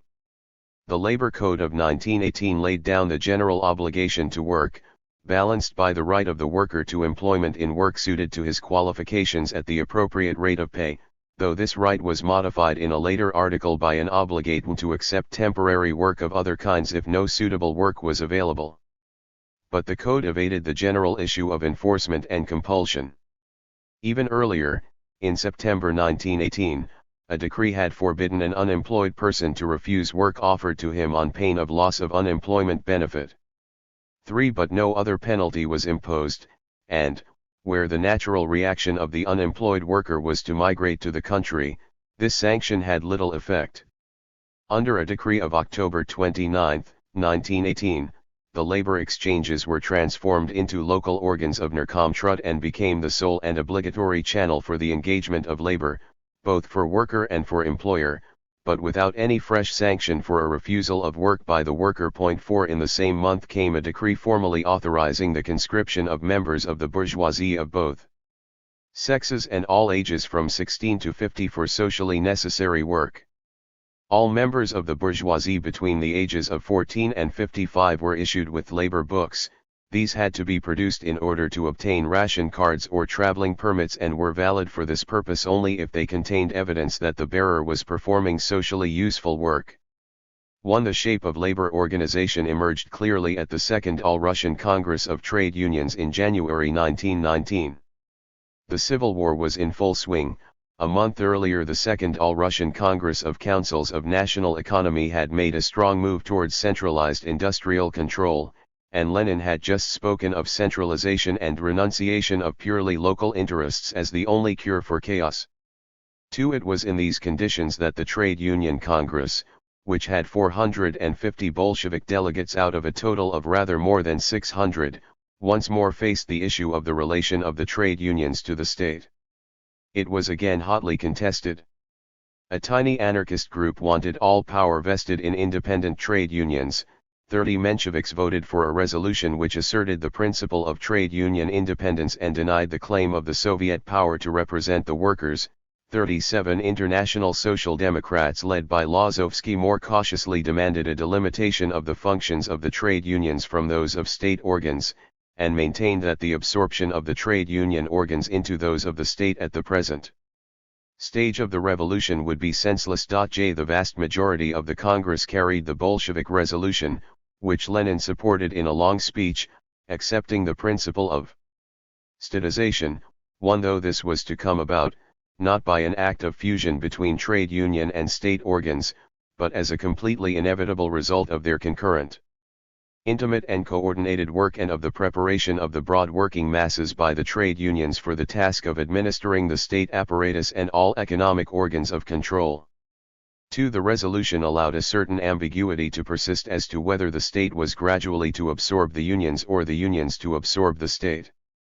But the People's Commissar for Labor, Schmidt, having been secretary of the All-Russian Central Council of Trade Unions and owing his appointment as commissar to this body, tactfully upheld the principle of trade union initiative. The role of the commissariat must be to give obligatory effect to recommendations and plans worked out by the trade unions. Moreover, not only must the commissariat not interfere with the rights of the unions, but even the organs of the commissariat should as far as possible be formed by the unions themselves. Here at the center we act consistently on this principle. The All-Russian Central Council asserted without hesitation that the work of Narkomtrud was one and the same as that of the trade unions. The basis on which it works is what the trade unions proclaim in their daily work and what they lay down in the regular decisions and resolutions adopted at their congresses. These decisions are accepted by the Commissariat of Labor, which in its quality as the organ of state power carries them into effect. Schmidt went on to explain that the People's Commissar himself was nominated by the Central Council of Trade Unions, and that the whole collegium of Narkomtrud was composed of representatives of the Central Council. All that was lacking was to establish similarly close coordination between local representatives of Narkomtrud and of the trade unions. A hint of the other side of the tacit bargain was, however, conveyed in an obiter dictum of Tomsky, at a time when the trade unions regulate wages and conditions of work, when the appointment of the Commissar for Labor also depends on our Congress, no strikes can take place in Soviet Russia. Let us put the dot on this I. This clear enunciation of policy on a vital practical point was more significant than the theoretical uncertainty which still enveloped the relations of the trade unions to the state. The Second Trade Union Congress also attempted for the first time to lay down a comprehensive wages policy. A Menshevik delegate pleaded for a return to the practice of collective contracts. But he was before or behind the times. The Labor Code had entrusted what was virtually the unilateral determination of wages to the trade unions in consultation with the employers, subject to the formal approval of Narkomtrud. The major wage-fixing decrees of the period of war communism were issued by VTSLK and Sovnarkom. The resolution of the Congress spoke of the responsibility of the workers to the unions, and of the unions to the proletariat as a whole, for increased productivity to bring about the economic reconstruction of the country. Wages policy must be based on emulation and incentives, i.e. on the principle of piecework and bonuses, or, where piecework was inapplicable, on strictly fixed norms of production. Wages tariffs were to be classified in groups, the two highest being reserved for the highest technical, commercial and administrative personnel and for similar personnel of a medium grade. All groups, whether of administrative personnel or of workers, were divided into 12 categories graded according to degrees of skill, and within each group the spread of wages between the categories was uniform, the variation between the first and the 12th being in the ratio of 1:175. While this was far from the hypothetical ideal of equal wages for all, it represented a narrowing of the spread between skilled and unskilled wages which had existed before 1914. Schmidt, in making the report on the subject to the Congress, claimed that the core of the establishment is the worker of average skill and that the important thing was that this core should be paid more justly, but one speaker argued that the scales bore unfairly on the skilled class of the proletariat. 3. The new tariffs were sanctioned for the city and environs of Moscow by a decree of Seek published on February 21, 1919, with retrospective effect to February 1. Under this decree the minimum wage for an adult worker was fixed at 600 rubles a month, the highest for the most qualified administrative personnel at 3,000 rubles a month. Higher rates could be paid only by special decisions of Sovnarkom in each individual case. 3 weeks later a further decree fixed the percentages according to which, taking the Moscow standard as 100, the Moscow scales were to be applied to the rest of the country. 4. In April 1919 a decree on the salaries of responsible political workers fixed the salaries of People's Commissars, members of VTSIK and a few other officials of the highest category at 2,000 rubles a month, or 2/3 of the rate for the highest category of technical and administrative personnel. In August 1919 rising prices led to an upward revision of rates. The lowest rate was raised from 600 to 1,200 rubles, the highest from 3,000 to 4,800, the trend towards greater equality being cautiously maintained. It is fair to say that, in the early period of war communism, while no attempt was made to realize the ideal of equal wages, the principle of equalizations acted as an effective brake on tendencies dictated by other motives towards greater wage differentiation. These tendencies were, however, soon to assert themselves. An important part of the work of the Second Trade Union Congress was the progress made towards the tightening of trade union organization. The First Congress had laid down the general principle that unions shall be formed by industries, not on a craft basis, and that narrowly professional groups of workers should be absorbed, so that all workers in an enterprise should belong to one union. 3 attempts were made to apply the ruling. One source describes how the small independent unions were driven from the Treigolnik rubber factory in Petrograd in the autumn of 1918, and the workers enrolled in the Chemical Workers Union. 4. But progress was slow. The Second Congress, noting that the fulfillment of this purpose had been delayed by the political and economic prejudices which separate the worker from office and technical staff, considered that after a year of the dictatorship of the proletariat it was time to enforce the rule. Unions were to take responsibility for the correct working of the undertaking or institution, for labor discipline among the workers and for observance of rules laid down by the union for the fixing of wages and of norms of productivity. They were to attempt to make membership compulsory by means of general meetings of workers.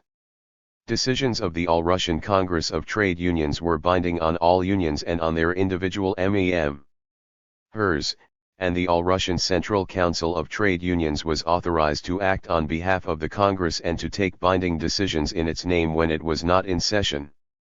1. With organization improving, the membership of the trade unions increased rapidly. The figure claimed rose from 1,500,000 at the July Conference of 1917 to 2,600,000 at the time of the First Congress of January 1918 and to 3,500,000 at the Second Congress of January 1919.2. When the Second Trade Union Congress met in January 1919, the Civil War was not yet at its height and the economy as a whole had not yet been fully geared to meet war requirements. In the next 2 months a notable advance was made in these respects. The Eighth Party Congress assembled in March 1919 in an atmosphere of gathering storm. The main formal business of the Congress was to adopt a new party program to replace the long obsolete program of 1903. Hitherto the party had had no occasion since the revolution to define its attitude to the trade unions. Now it declared that the organizational apparatus of industry must rest primarily on them, and added, in a formula which was to give trouble later, that the trade unions must achieve a de facto concentration in their hands of the whole administration of the whole national economy considered as a single economic unit. But the key to the main function of the trade unions in the Civil War emergency was to be found in another paragraph of the economic section of the program: the maximum utilization of the whole available labor force of the state, its correct distribution and redistribution, both between different territorial regions and between different branches of the national economy, which is indispensable for the purpose of the planned development of the national economy, must form the immediate task of the economic policy of the Soviet power, which can be realized by it only in close unity with the trade unions. The individual mobilization of the whole population fit for work by the Soviet power, with the participation of the trade unions, for the carrying out of definite social work, must be applied in an incomparably broader and more systematic way than hitherto.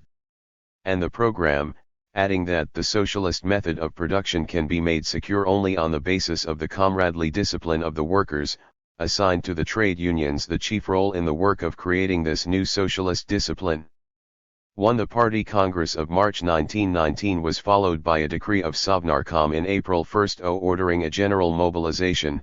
2. And on the following day Lenin presented to the Central Council of Trade Unions in the name of the Central Committee of the party a set of theses in connection with the position of the Eastern Front, appealing to all party and trade union organizations throughout the country to cooperate in the work of mobilization. The example of Pokrovsk, where the trade unions had decided of their own accord to mobilize at once 50% of their members, was held up for emulation, and trade unions were exhorted to carry out a re-registration of their members in order to dispatch those who are not unconditionally necessary at home to the Volga or Ural front. 3. When it was hard at the front, we turned to the Central Committee of the Communist Party on the one hand and to the Presidium of the Trade Union Central Council on the other, and from those two sources outstanding proletarians were sent to the front and there created the Red Army in their own image and pattern. 4. The decree and Lenin's exhortations were formally confined to the calling up for military service, and no decree instituting compulsory labor service was issued at this time. But the distinction between military service and labor service soon became unreal. At the same moment as the mobilization decree, a decree was issued by Stowe forbidding coal miners to leave their employment and declaring that all miners belonging to age groups which had been called up were to be considered mobilized at their jobs. 1. The adoption of the new party program at the 8th Congress, the decree of Sovnarkom on mobilization, and the appeal of the party's Central Committee to the trade unions marked the beginning of a critical year in which the principles of war communism were fully and unflinchingly applied to the organization of labor. The essence of the labor policy of war communism was the abandonment of the labor market and of recognized capitalist procedures for the engagement and management of the workers, and this made it seem, like other policies of the period, not merely a concession to the needs of the Civil War, but an authentic advance into the socialist order. It was difficult to contest the argument that the workers' state, whose right to mobilize its citizens for service at the front was disputed by nobody, was equally entitled to call up those who were required to man the factories, and this conception of labor as a service to be rendered rather than as a commodity to be sold was in theory the hallmark of everything that distinguished the loftier ideals of socialism from the base mechanics of the capitalist wage system. The progressive substitution of payment in kind for money wages, though mainly an enforced consequence of the depreciation of money and of the breakdown of the normal processes of exchange, also fitted easily into this conception. Under the system of a proletarian dictatorship, wrote Bukharin in the following year, the worker receives a socially determined ration, and not wages. 2. The state, instead of purchasing the worker's labor power, maintained him, as it maintained the fighting man, during the period of his service. The distribution of food rations to the factories through the trade unions emphasized this attitude, and in September 1919 an order was issued by the Central Council of Trade Unions for the supply to all manual workers in factories and workshops of working clothes which remain the property of the institution, the counterpart of a military uniform. 1. In such conditions, the development of fresh incentives to replace the economic whip of the capitalist system was a constant preoccupation of the authorities, since the possibility of arresting the decline in production depended on overcoming the chronic evils of absenteeism and inefficiency among the workers. The incentive most appropriate to the spirit of socialism was the natural revolutionary ardor which might be supposed to animate the worker in the factory no less than his comrade at the front. In May 1919, a month after the decree for the mobilization of labor, came the first of the Communist Saturdays, when some hundreds of Moscow workers of the Moscow-Kazan Railway volunteered to work an extra 6 hours after the end of work on Saturday in order to hasten the dispatch of troops and supplies to the front. The practice spread and was hailed by Lenin in a special pamphlet as an outstanding example of the new social discipline, socialist discipline. 2. But this was a party enterprise of limited scope. 3. And it was never seriously supposed that moral incentives, even when reinforced by material rewards, would be adequate without some specific organization for the marshalling of the labor force and the maintenance of labor discipline. To develop such an organization now became an urgent task. The initial hypothesis that compulsion to work would have to be applied only to members of the former bourgeois and landowning classes and that voluntary self-discipline would suffice to maintain the zeal of the workers was soon abandoned. The Labor Code of October 1918 merely repeated the general principle, already laid down in the Constitution of the RSFSR, of a universal obligation to work, and no provisions were made for its enforcement or for the exaction of penalties for failure to comply with it. But what was left of a voluntary system virtually ended with the Mobilization Decree of April 10, 1919. In June 1919, the cautious introduction of labor books for workers in Moscow and Petrograd was another attempt to tighten up the controls. But too much reliance had been placed, no doubt because there was no available alternative, on the machinery of the trade unions. Even for the mobilization of skilled workers, the unions proved ineffective. Lenin in the winter of 1919 to 1920 complained bitterly to Tomsky of a failure to transfer 10,000 skilled metal workers to the railway repair shops. From the end of 1919, the mobilization of unskilled labor was taken entirely out of their hands and entrusted to Narkomtrud and its local organs. In November, the fuel crisis inspired a decree instituting labor service for the supply, loading or unloading of all sorts of fuel, as well as the so-called carting service to be rendered by the peasants on the demand of the local authorities, i.e. the obligation to provide horses and carts or sleighs for the transport of timber, food, or military supplies to stations or harbors. The decree applied to all peasants not called up for military service up to the age of 50, or for women up to 40. In January 1920, a decree of Sovnarkom, which solemnly invoked in its preamble the principle, established by the Constitution of the RSFSR and by the Labor Code, of the citizens' obligation to perform socially useful work in the interests of the socialist society, and the need to supply industry, agriculture, transport, and other branches of the national economy with labor power on the basis of a general economic plan, laid down general regulations for universal labor service. Any member of the working population could be called up on a single occasion or periodically for various forms of labor service: fuel, agriculture, building, road making, food supplies, snow clearance, carting, and measures to deal with the consequences of public calamities, were listed as examples. A chief labor committee was set up under Sto to organize labor service, with subordinate provincial, country and city labor committees. For these, together with the local organs of Narkomtrud which had replaced the labor exchanges, now became responsible for general labor mobilization. There was even cause to regret the destruction by the revolution of the old police apparatus which had known how to register citizens not only in the towns, but in the country.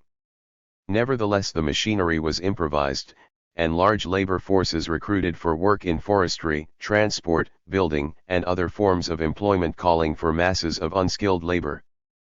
We supplied labor according to plan, said a spokesman of Narkomtrud later, and consequently without taking account of individual peculiarities or qualifications or of the wish of the worker to engage in this or that kind of work. According to one authority, nearly 6 million people were mobilized for labor service in the timber industry in the first half of 1920. At this time, a new source of labor came into being which probably had at first a symbolical rather than a numerical significance. In April 1919, forced labor camps were instituted for offenders, who might be sentenced to this form of punishment by the Chayka, by revolutionary tribunals or by the ordinary people's courts. The initiative in creating such camps rested with the provincial Chaykas.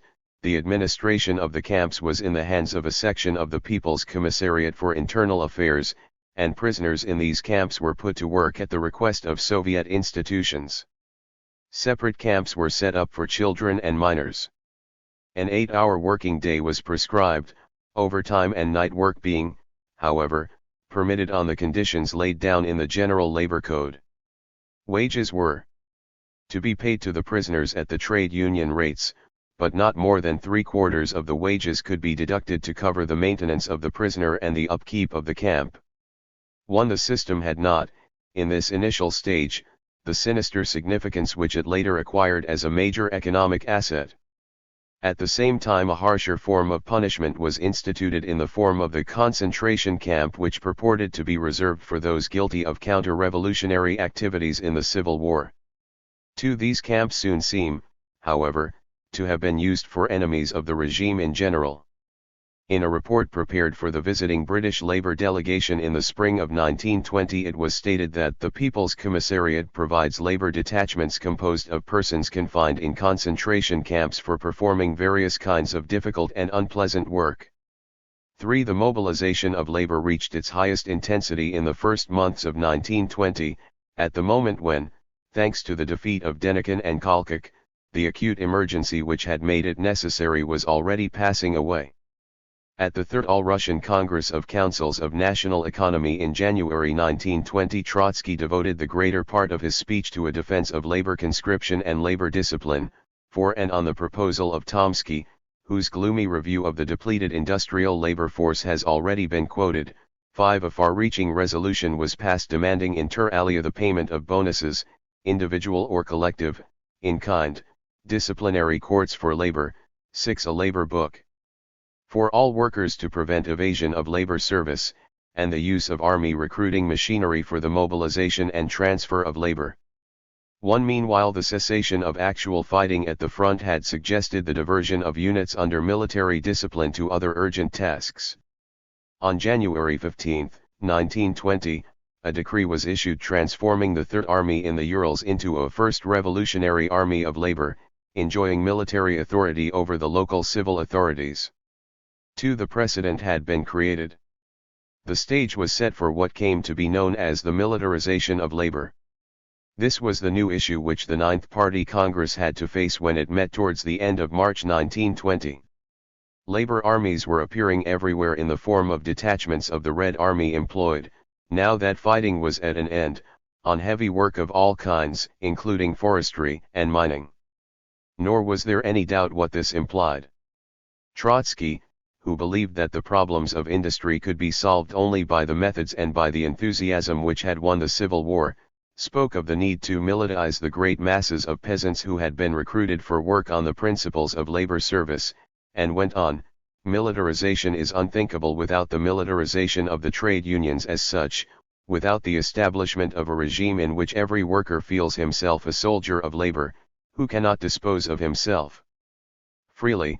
If the order is given to transfer him, he must carry it out. If he does not carry it out, he will be a deserter who is punished. Who looks after this? The trade union. It creates the new regime. This is the militarization of the working class. 1. And Radek concluded a speech devoted mainly to the affairs of Comintern with an appeal to organized labor to overcome the bourgeois prejudice of freedom of labor so dear to the hearts of Mensheviks and compromisers of every kind.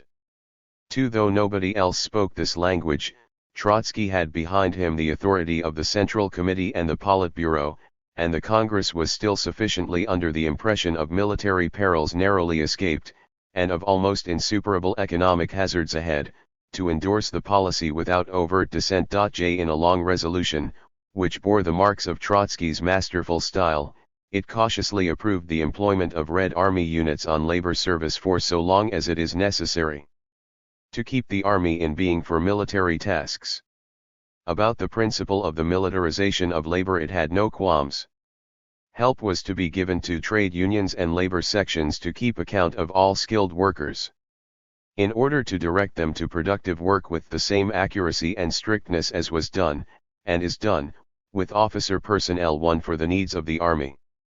As regards mass mobilizations for labor service, it was merely necessary to match the number of men available with the dimensions of the job and the tools required, and to have competent instructors ready as had been done in the creation of the Red Army. A worker leaving his job was to be treated as guilty of labor desertion, and a series of severe penalties was prescribed, ending with confinement in a concentration camp. 2. The debate on labor conscription was resumed a few weeks later in the Third All-Russian Congress of Trade Unions, where there was still a small but vocal Menshevik minority. 3. And where such opposition to the policy as still prevailed in Bolshevik ranks was likely to be strongest. Lenin, who a week earlier at the founding Congress of an All-Russian Mine Workers Union had declared that we must create by means of the trade unions such comradely discipline as we had in the Red Army, for now embarked on a more reasoned defense of the policy. He harked back to the breathing space after Brest-Litovsk when, in April 1918, in opposition to the left communists, he had advocated in his theses to VTSLK the raising of labor discipline. He admitted that 2 years ago there was no talk of labor armies, but the forms of the struggle against capital change. Now that another breathing space had brought up the same problems, labor must be organized in a new way. New forms of incentives to work, of submission to labor discipline, must be created. though he admitted that to create new forms of social discipline is an affair of decades. Lenin left the issue on these broad lines, and in a brief resolution adopted at the end of his speech the Congress decided in general terms to introduce immediately in all trade union organizations severe labor discipline from below upwards. 2. We cannot live at the present time, said Rykov simply at a later stage of the Congress, without compulsion. The waster and the blockhead must be forced under fear of punishment to work for the workers and peasants in order to save them from hunger and penury. But it was left for Trotsky to offer a theoretical defense of the Bolshevik position against the Menshevik plea for the freedom of labor. Let the Menshevik spokesman explain what is meant by free, non-compulsory labor. We know slave labor, we know serf labor, we know the compulsory, regimented labor of the medieval guilds, we have known the hired wage labor which the bourgeoisie calls free. We are now advancing towards a type of labor socially regulated on the basis of an economic plan which is obligatory for the whole country, i.e. compulsory for every worker. That is the foundation of socialism. And once we have recognized this, we thereby recognize fundamentally, not formally, but fundamentally, the right of the workers' state to send each working man and woman to the place where they are needed for the fulfillment of economic tasks. We thereby recognize the right of the state, the workers' state, to punish the working man or woman who refuse to carry out the order of the state, who do not subordinate their will to the will of the working class and to its economic tasks. The militarization of labor in this fundamental sense of which I have spoken is the indispensable and fundamental method for the organization of our labor forces. We know that all labor is socially compulsory labor. Man must work in order not to die. He does not want to work. But the social organization compels and whips him in that direction. The argument for the permanent and unlimited conscription of labor by the state, like the contemporary argument for the abolition of money, reads like an attempt to provide a theoretical justification for a harsh necessity which it had been impossible to avoid. But this, frank speaking, though it represented accepted party policy, and went unchallenged at the Congress except by the Mensheviks, was scarcely calculated to endear Trotsky to the rank and file of the trade unions. Later in the year Bukharin in his Economics of the Transition Period argued that, while compulsory labor service under state capitalism meant the enslavement of the working class, the same measure under the dictatorship of the proletariat was simply the self-organization of the working class. Two strenuous exertions to combine moral exhortation and example, material inducements, and the fear of punishment as incentives to work kept the system of labor discipline in being with increasing difficulty throughout the period of the Polish War and the Rjul offensive. The resolution of the Ninth Party Congress, which so resolutely endorsed measures of labor discipline, also advocated the organization of workers' emulation, both collective and individual, recommended a system of bonuses in kind and gave its special blessing to the practice of Communist Saturdays spontaneously started in the previous summer. 3 In April 1920 the party printers set an example by bringing out a special one-day newspaper, the Communist Saturday, to give a new impetus to the movement, and on the morning of May 1, which fell this year on a Saturday, Lenin himself took part in a Communist Saturday in the Kremlin. Later a party rule made participation in unpaid Saturday work obligatory for party members. During the same year certain groups of specially active workers engaged in Trotsky's drive for the rehabilitation of transport were dubbed, by a military metaphor, udarniki, or shock troops, and a substantive udarnictvo, or shock work, was coined to designate particularly meritorious service on the labor front, teams of udarniki being assigned to specially difficult or specially urgent tasks. The scheme at first provided a valuable stimulus, but was later abused and rendered futile by too wide and constant use. The first udarniki worked entirely for glory, the incentives to extra effort being purely moral and psychological. This did not indicate a complete neglect of more material incentives in so far as these were available. How far the wage scales approved by the Second All-Russian Congress of Trade Unions in January 1919 were applied in practice cannot be estimated. But the Third Congress, meeting in April 1920, did not concentrate its whole attention of the major issue of the militarization of labor. It also held a debate on wages policy and approved a new wages scale. Schmidt, the People's Commissar of Labor, who put forward the new project, explicitly stated that the changes in the construction of the wage scales have the purpose of attracting into industry a qualified working force, and with this end in view wage differentials were sharply stepped up, the normal spread between the lowest and highest grade of workers being in the ratio of 1:2. For thus, at the height of war communism and under the impetus of the need to provide stronger incentives to attract the skilled worker, the retreat had already begun from the policy of equalization professed, and to some extent practiced, at the outset of the revolutionary period. What, however, foiled the new policy was the impending total eclipse of monetary payments by supplies in kind, to which the emphasis was now transferred. Though there had been many variations in categories of rations adjusted to the status and occupation of the consumers, no attempt had been made before 1920 to adjust rations to individual output. In January 1920, when money wages were becoming almost meaningless and rations were taking on the character of wages in kind, the proposal to institute bonuses in kind was made and endorsed at the Third All-Russian Congress of Councils of National Economy, and this recommendation was repeated by the Ninth Party Congress in March 1920 and by the Third All-Russian Congress of Trade Unions in the following month. In June 1920 a decree was issued ordering the establishment of a system of bonuses both in money and kind to raise the productivity of labor. The practicability of the system admittedly depended on the establishment of a general fund for bonuses in kind, and in October 1920 a fund of 500,000 PUDs of grain and corresponding quantities of other foodstuffs was accumulated for this purpose. But the scheme, which was to have been administered by the trade unions, broke down owing to shortage of supplies, since the organs of Narkomprod were frequently obliged to distribute the food not by way of bonuses, but as part of the ordinary regular ration. Now that money had almost lost its value, the effective part of the wages of workers was that constantly increasing part which was paid in kind. But, when the meagerness of supplies continually prevented any distribution being made in excess of the barest minimum ration, the material incentives to production which might have been afforded by bonuses or differential wages fell to the ground.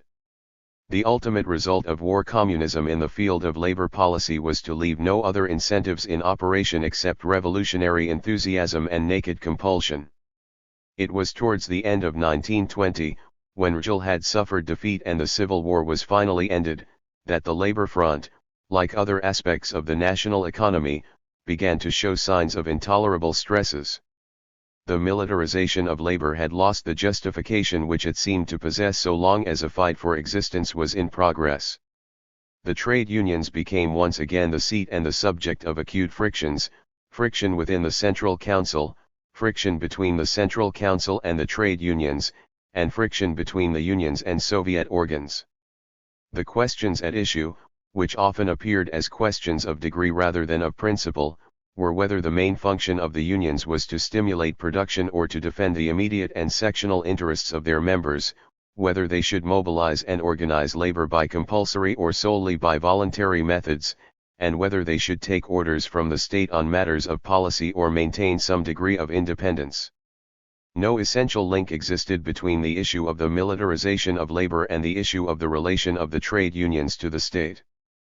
But it was natural that those who regarded labor conscription as a permanent part of a socialist economy also sought to incorporate the trade unions in the state machine, while those who stood for independent trade unions assumed that the virtue of the unions resided in the voluntary nature of the discipline which they imposed. The vivid personality of Trotsky, who insisted without qualification on the compulsory mobilization of labor and on the complete subordination of the unions of the state, added point to the controversy and sharpened all its edges. Tomsky emerged as the defender of the traditional trade unionist outlook. The first All-Russian Congress of Trade Unions had laid it down in 1918 that the trade unions ought to become organs of state power. The Eighth Party Congress in the following year had declared in the relevant section on the party program that the trade unions should concentrate de facto in their hands the whole administration of the whole national economy as a single economic entity. In the heat of the Civil War the two points of view could be fused. Once it was over, the question was bound to arise whether vital decisions of policy were to be taken by the trade unions or by state organs. The occasion which forced the issue was more or less accidental. In the winter of 1919 to 1920 the conditions of the railways had become catastrophic and the economy was threatened with a breakdown owing to complete chaos in transport, and Lenin telegraphed to Trotsky, then in the Urals, asking him to take charge of the question. One current methods of coercion were first thought of. A decree of Stowe of January 30, 1920, declared all railway workers mobilized for labor service, and a week later a further decree conferred wide disciplinary powers on the railway administration. Neither decree made any mention of the trade unions. 2. At the beginning of March 1920, Trotsky secured the creation for the carrying out of his policy of a new organ of the People's Commissariat of Communications called the Chief Political Railway Administration, the function of which was to appeal to the political consciousness of the railway workers. One purpose, or at any rate one result, of its creation was to sidetrack the Railwaymen's Union, which, ever since the troubles of the first weeks of the Revolution, had preserved a more stubborn tradition than most unions of independent action. A special resolution of the Ninth Party Congress at the end of March 1920 drew attention to the cardinal importance of transport, ascribed the fundamental difficulty in the matter of improving transport to the weakness of the railwaymen's trade union, and gave a special blessing to Globpolitbud, whose dual function was urgently to improve transport through the organized influence of experienced communists, and at the same time to strengthen the railway trade union organization, to pour into it the best workers whom Globpolitbud is sending to the railways, to help the trade union itself to establish iron discipline in its organization, and in this way to make the trade union of railwaymen an irreplaceable instrument for the further improvement of rail transport. 4. Jealousies were soon aroused, and open war broke out between Globpolitbud and the Railwaymen's Union. It came to a head in August, when the Central Committee of the party decided to depose the Committee of the Railwaymen's Union and replace it by a new committee, known in the subsequent controversy as THIRD-WORLDISM. 1. The unfinished Polish War and the new intervention by Churchill in the South still seemed to justify any high-handed emergency measures which might keep transport moving. But at the end of September the trade unions had regained some of their prestige in the party's Central Committee, which passed a resolution deprecating all petty tutelage and petty interference in trade union affairs, noting that the transport situation had decidedly improved, and declaring that it was now time to transform Globpolitbud into trade union organs. 2. When, therefore, an all-Russian trade union conference assembled in Moscow in the first days of November 1920, feelings were already tense. The armistice had been signed with Poland, and the Civil War and the worst of the transport crisis were virtually over.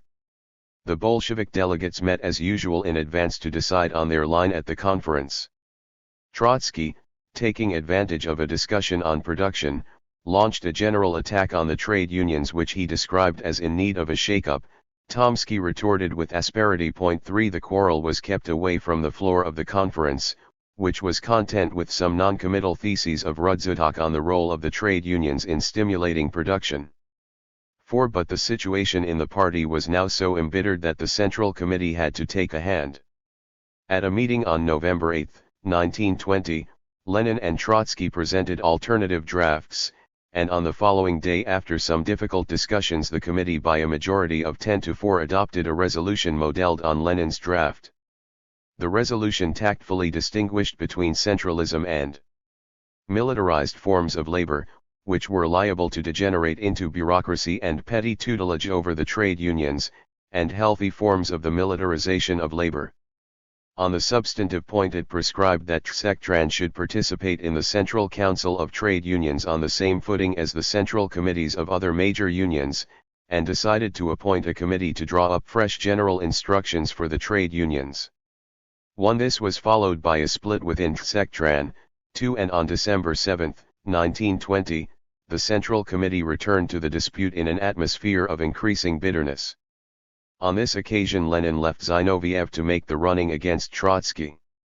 But feeling in the committee turned against both protagonists, and Bukharin formed a so-called buffer group, which included Preobrazhensky, Serebryakov, Sokholnikov, and Lerin, and carried by 8 votes to 7 a compromise resolution which had the effect of keeping every issue open till the party congress in the coming spring. Globpolitbud and its companion organization Globpolitvod were formally dissolved and their staffs and assets transferred to the trade unions.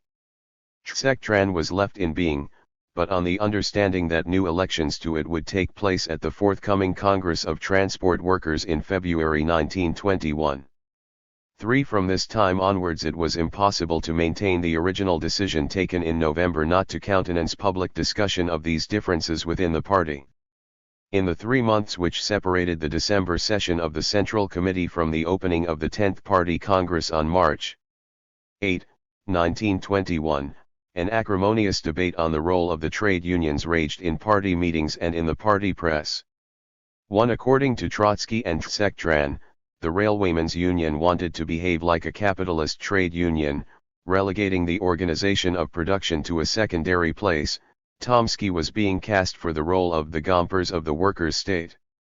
According to their opponents, the apparatus of Narkomput is swallowing the trade union apparatus, leaving nothing of the unions but the horns and the feet. Some half-dozen programs or platforms were circulated. When the Congress met, the situation had already to some extent simplified itself.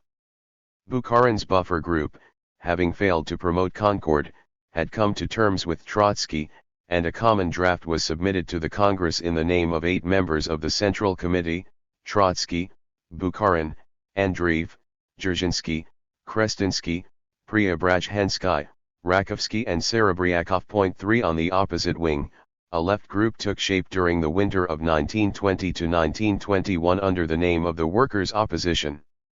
Its vague but far-reaching program included the control of industrial production by the trade unions, and it submitted proposals in this sense to the 10th Party Congress. Its leaders were Shlyapnikov and Kollontai. This new element made it all the easier for the Lenin-Zinoviev group to appear as a central and moderating force. Its point of view was presented to the Congress in the form of a draft resolution known as that of the 10, Lenin, Zinoviev, Tomsky, Rudzutak, Kalinin, Kamina, Lazovsky, Petrovsky, Artem and Stalin. The minor groups faded away before the Congress, or as soon as it met, leaving the 3 major disputants in possession of the field. The open debate in the 10th Party Congress was perfunctory. It was confined to a single sitting, and much of it was occupied with minor recriminations. Once the assembled delegates had been canvassed, the result was known in advance. Lenin's personal influence and the weight of the party machine sufficed to turn the scale. But the sympathy enjoyed by the alternative programs was greater than the voting at the Congress suggested. The 3 main platforms showed clearly the issues of principle at stake. The workers' opposition, like the former champions of workers' control, took what was basically a syndicalist view of the workers' state, appealing to the syndicalist strain in party theory. Shlyapnikov at the Congress quoted Engels' prediction that the coming society would organize industry on the basis of a free and equal association of all producers. Since the trade unions were the organization directly and exclusively representative of the workers, it was unthinkable that they should be subordinated to any political authority. At the center, management of the national economy should be vested in an all-Russian producers' Congress. At lower levels, in the trade unions. Political functions were, by implication, left in the hands of the Soviets, which, as the repositories of political power, were presumably destined to die away. On immediate practical issues, the workers' opposition sought an equalization of wages, free distribution of food and basic necessities to all workers, and the gradual replacement of money payments by payments in kind. It represented the workers in the restrictive sense of the term, and was, at any rate in theory, opposed to any concessions to the peasant. The workers' opposition, while rejecting anything that savored of the militarization of labor, endorsed the most extreme economic and financial policies of war communism, thus holding its position on the left wing of the party. It had no solution to offer of the crisis confronting the 10th Congress, and mustered only 18 votes.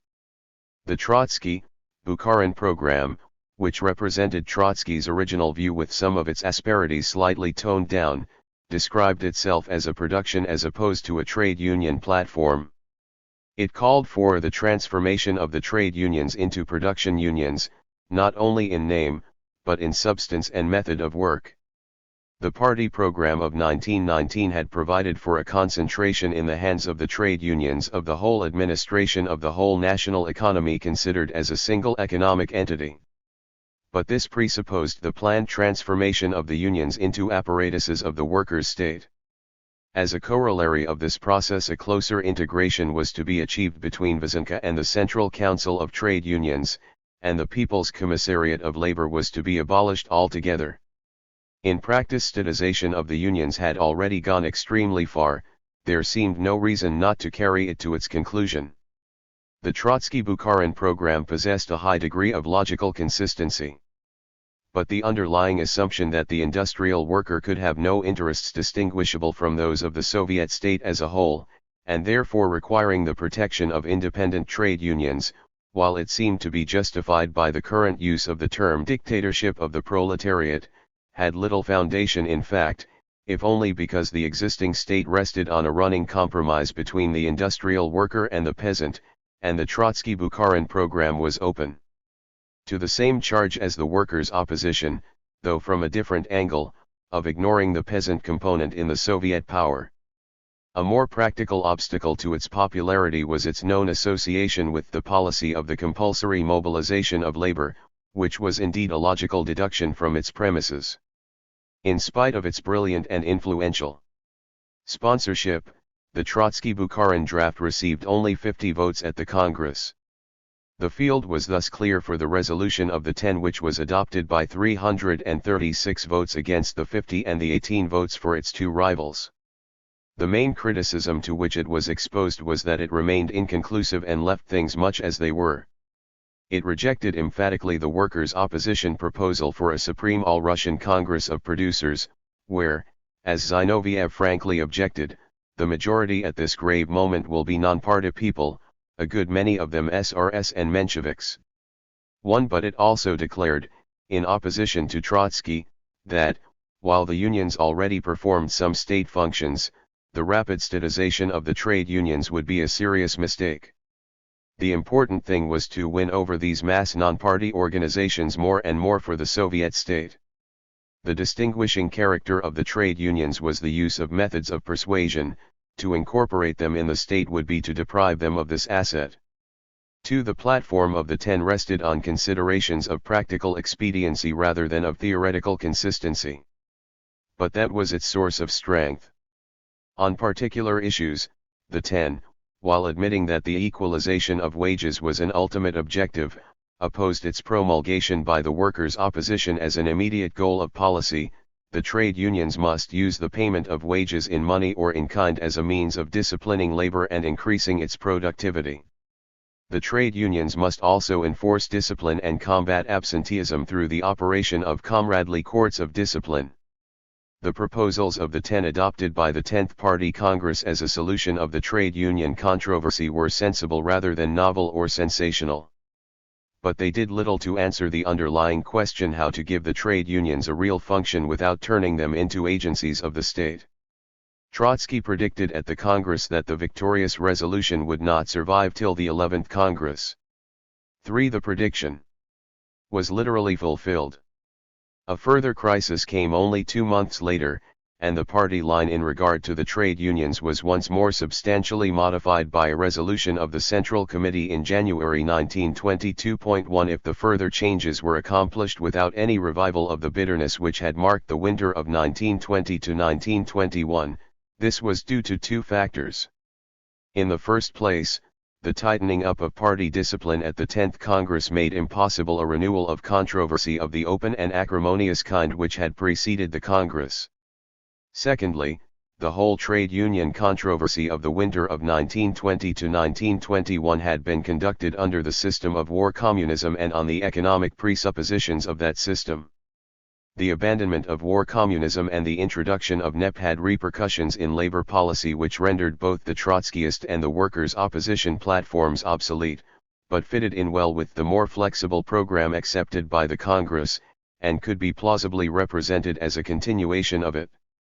The Trotskyist policy of the mobilization of labor by the state reflected the extreme tension of war communism and had to be relaxed when the emergency passed.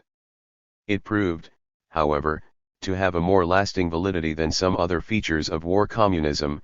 The labor policy ultimately adopted under the 5-year plans owed more to the conceptions propounded by Trotsky at this time than to the resolution adopted by the 10th Party Congress. Trade and distribution. The breakdown of the processes of trade between town and country had already driven the Soviet government in the spring of 1918 to some new experiments, the organization of direct exchange of goods and the compromise with the cooperatives. From the summer of 1918 onwards, the Civil War made the problem increasingly urgent and, in some respects, simplified it by compelling concentration on the most immediate and elementary needs. The period of war communism had several distinctive characteristics in the field of trade and distribution: the extended use of methods of requisition rather than of exchange to obtain supplies urgently required by the state, the further development of exchange kind, the widespread use of fixed prices and rationing, the assimilation of the cooperatives to the Soviet system as the main instruments of collection and distribution, and the growth of a black market existing side by side with the official channels of trade and finally eclipsing them in extent and importance. The requisitioning of essential supplies, meaning, at this time, food and equipment for the Red Army and food for the urban population, was rendered imperative by the Civil War and could be justified on grounds of military necessity. It could also be regarded as a foretaste of the future communist society to supersede methods of exchange where the power of the purse was the predominant factor, and substitute the principle of taking from each according to his capacity and giving to each according to his need. In theory, the principle of distribution according to need might have come into conflict with the principle of distribution by way of exchange for supplies received. Both principles had been recognized side by side in the original trade monopoly decree of April 2, 1918. But the conflict scarcely arose in relation to the peasant, since neither principle could be translated into practice in the absence of supplies. In the desperate effort to extract the maximum quantity of agricultural produce from peasants to whom little could be offered by way of return, the method of requisition by armed detachments, inaugurated in the summer of 1918 and further developed in decrees of August 1918, continued to prevail during 1919 and 1920, so that throughout this period the chief instrument for obtaining supplies from the peasantry was not trade and exchange, but the forcible removal of surpluses by process of requisition. This was quickly established in popular opinion as a characteristic feature of war communism and the main cause of the resentment inspired by it among the peasants. The relations of the state with industry under war communism were equally remote from the processes of trade. From the middle of 1918 onwards, Vysenko was rapidly extending its control over every important branch of Russian industry, and was bending every ounce of productive capacity to the needs of the Civil War. As always in time of war, production for use rapidly drove out what was left of production for the market. A war contracts section was established at the headquarters of Vysenko with subordinate sections in the local Sovnarkozy, and the structure was crowned by an interdepartmental extraordinary commission for the procurement of munitions, of which Kherson became president on his return to Russia in September 1918 and which changed its name 2 months later to Extraordinary Commission for the Supply of the Red Army. To this organization, reinforced in the summer of 1919 by the appointment of Rykov as an extraordinary representative of the Council of Workers' and Peasants' Defense to lend it the highest political authority, J took charge of all supplies for the Red Army other than agricultural products, and was the main user and controller of industrial production. To keep the Red Army supplied became, in Kherson's words, the cornerstone of our economic policy. 4 Throughout 1919 and 1920 a high proportion of the still active part of Russian industry was directly engaged on orders for the Red Army. What was left of industry to keep up a supply of consumer goods to the civilian population was hardly less firmly harnessed to the war effort. The primary function of this limited supply was to induce the peasant by way of organized exchange to furnish the supplies of food without which the Red Army could not fight and the town populations would starve. Hence Vyzynka was scarcely less concerned to extend its control over consumer goods industries than over industries directly supplying the Red Army, and the ultimate destination of these goods was shown by the placing of an Narkomprod in charge of their distribution. The wave of nationalization of industries in the autumn of 1918 was crowned by a decree of Sovnarkom of November 21, 1918, on the organization of supply, which was specifically designed to supersede the apparatus of private trade. This decree established what was in effect a state trading monopoly. It carefully defined relations between Vyzynka and Narkomprod. All goods designed for personal consumption or domestic economy manufactured in factories nationalized or controlled by Vyzynka were to be transferred by the relevant glavki, centers, or sections to Narkomprod for utilization according to the threefold plan. In the first place, the plan would determine the quantities to be set aside for export, the quantities to be kept in reserve and the quantities available for industrial consumption and for distribution to the population. Secondly, factory, wholesale and retail prices would be fixed. Thirdly, the plan would settle the method of distribution of the supplies destined for popular consumption. The first and third of these tasks were entrusted to a commission of utilization on which Vyzynka, Narkomprod, and the People's Commissariat of Trade and Industry were all represented, the second fell to the Price Committee of Vyzynka. For the exercise of its distributive functions, and for the collection of goods falling outside the scope of Vyzynka, Narkomprod set up a special organ called Glavprodukt on which Vyzynka was to be represented. The cooperatives were to participate in the process of distribution throughout the country, which was to be covered with a network of retail shops sufficiently dense for the convenience of the population. Retail trade was to be municipalized, i.e. placed under the control of the local Soviets. 2. The decree was well conceived on paper. It corresponded to the aim of Bolshevik policy, defined in the party program of 1919 as being to continue on a planned, organized, statewide scale to replace trade by distribution of products. 3. But the system rested on a basis of rationing which presupposed two things, a powerful administrative machine and a reasonable sufficiency of goods to distribute. Neither of these things existed, or could be hoped for, in the Russia of 1919 and 1920. Yet, like other parts of war communism, the system was dictated not so much by theory as by urgent practical needs, and it is difficult to see what other system could have been applied at the height of the Civil War. Fixed prices for grain had been inherited, together with the grain monopoly, from the provisional government and since raised on more than one occasion. It was logical and inevitable that the establishment of state monopolies of other commodities which began in the spring and summer of 1918 should be followed by the fixing of prices for these commodities. Before the end of 1918 there were fixed prices for hides, leather and leather goods, for wool and woolen goods, for cotton yarns and cotton goods, for rubber goods, for soap, tobacco and tea and for many other products. In 1919 and the first part of 1920, as controls were extended and intensified, the list of fixed prices grew till almost every object of consumption was covered. Fixed prices were regularly increased in a way which more than kept pace with periodical increases in the price of grain, so that the terms of trade were turned more and more against the peasant and in favor of the industrial worker. 2. But this had no great practical significance, since prices could never be increased drastically enough to take account of the rapidly falling value of the currency. Thus, in the course of time the fixed prices diverged more and more widely from the free prices at which the same commodities changed hands on the illegal but tolerated black market. By 1920 fixed prices had become largely nominal and distribution at fixed prices virtually equivalent to gratis distribution, which was finally substituted for it. But by that time supplies in the hands of state organs available for distribution had also declined to negligible dimensions. Rationing was the natural concomitant of fixed prices.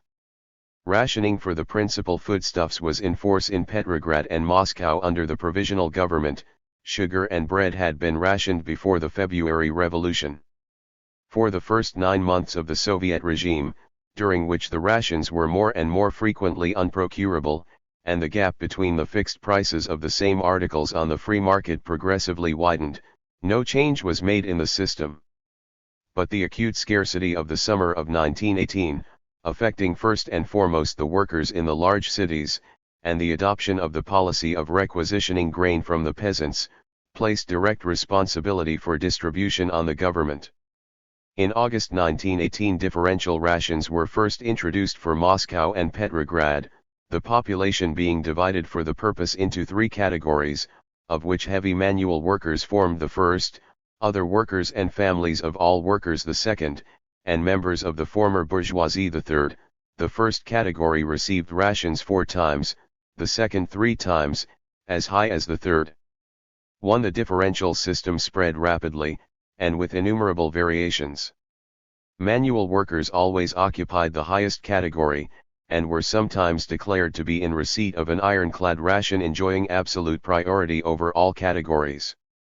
Families of Red Army men were commonly included in the highest category. Presently, however, discrimination was introduced between different groups of manual workers and different groups of office workers on the supposed basis of the value of their services to the community. Higher rations were offered to shock workers engaged in particularly vital or urgent work. The process of refinement was carried so far that in the autumn of 1919 there were in some places as many as 20 categories of rations.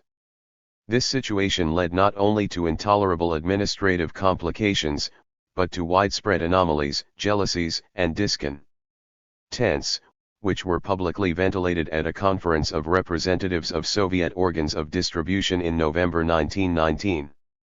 Vyshinsky, the future public prosecutor and Minister of Foreign Affairs of the USSR, who was at this time an official of Narkomprod, made a report to the conference on this question. He attacked the bourgeois principle of equality which had governed rationing in Hohenzollern Germany and Habsburg Austria as well as under the Russian provisional government. But, while discrimination against the bourgeoisie was right and proper, a system of rationing which set every privileged group at war with its neighbors, and was quite differently applied in different cities and different regions, was indefensible. Vyshinsky proposed a return to 3 standard categories of manual workers, other workers, and non-workers, rations to be allocated between them in the proportions of 3, 2, and 1. A resolution in this sense was unanimously adopted by the conference. A month later the 7th All-Russian Congress of Soviets in December 1919 demanded a single workers' ration.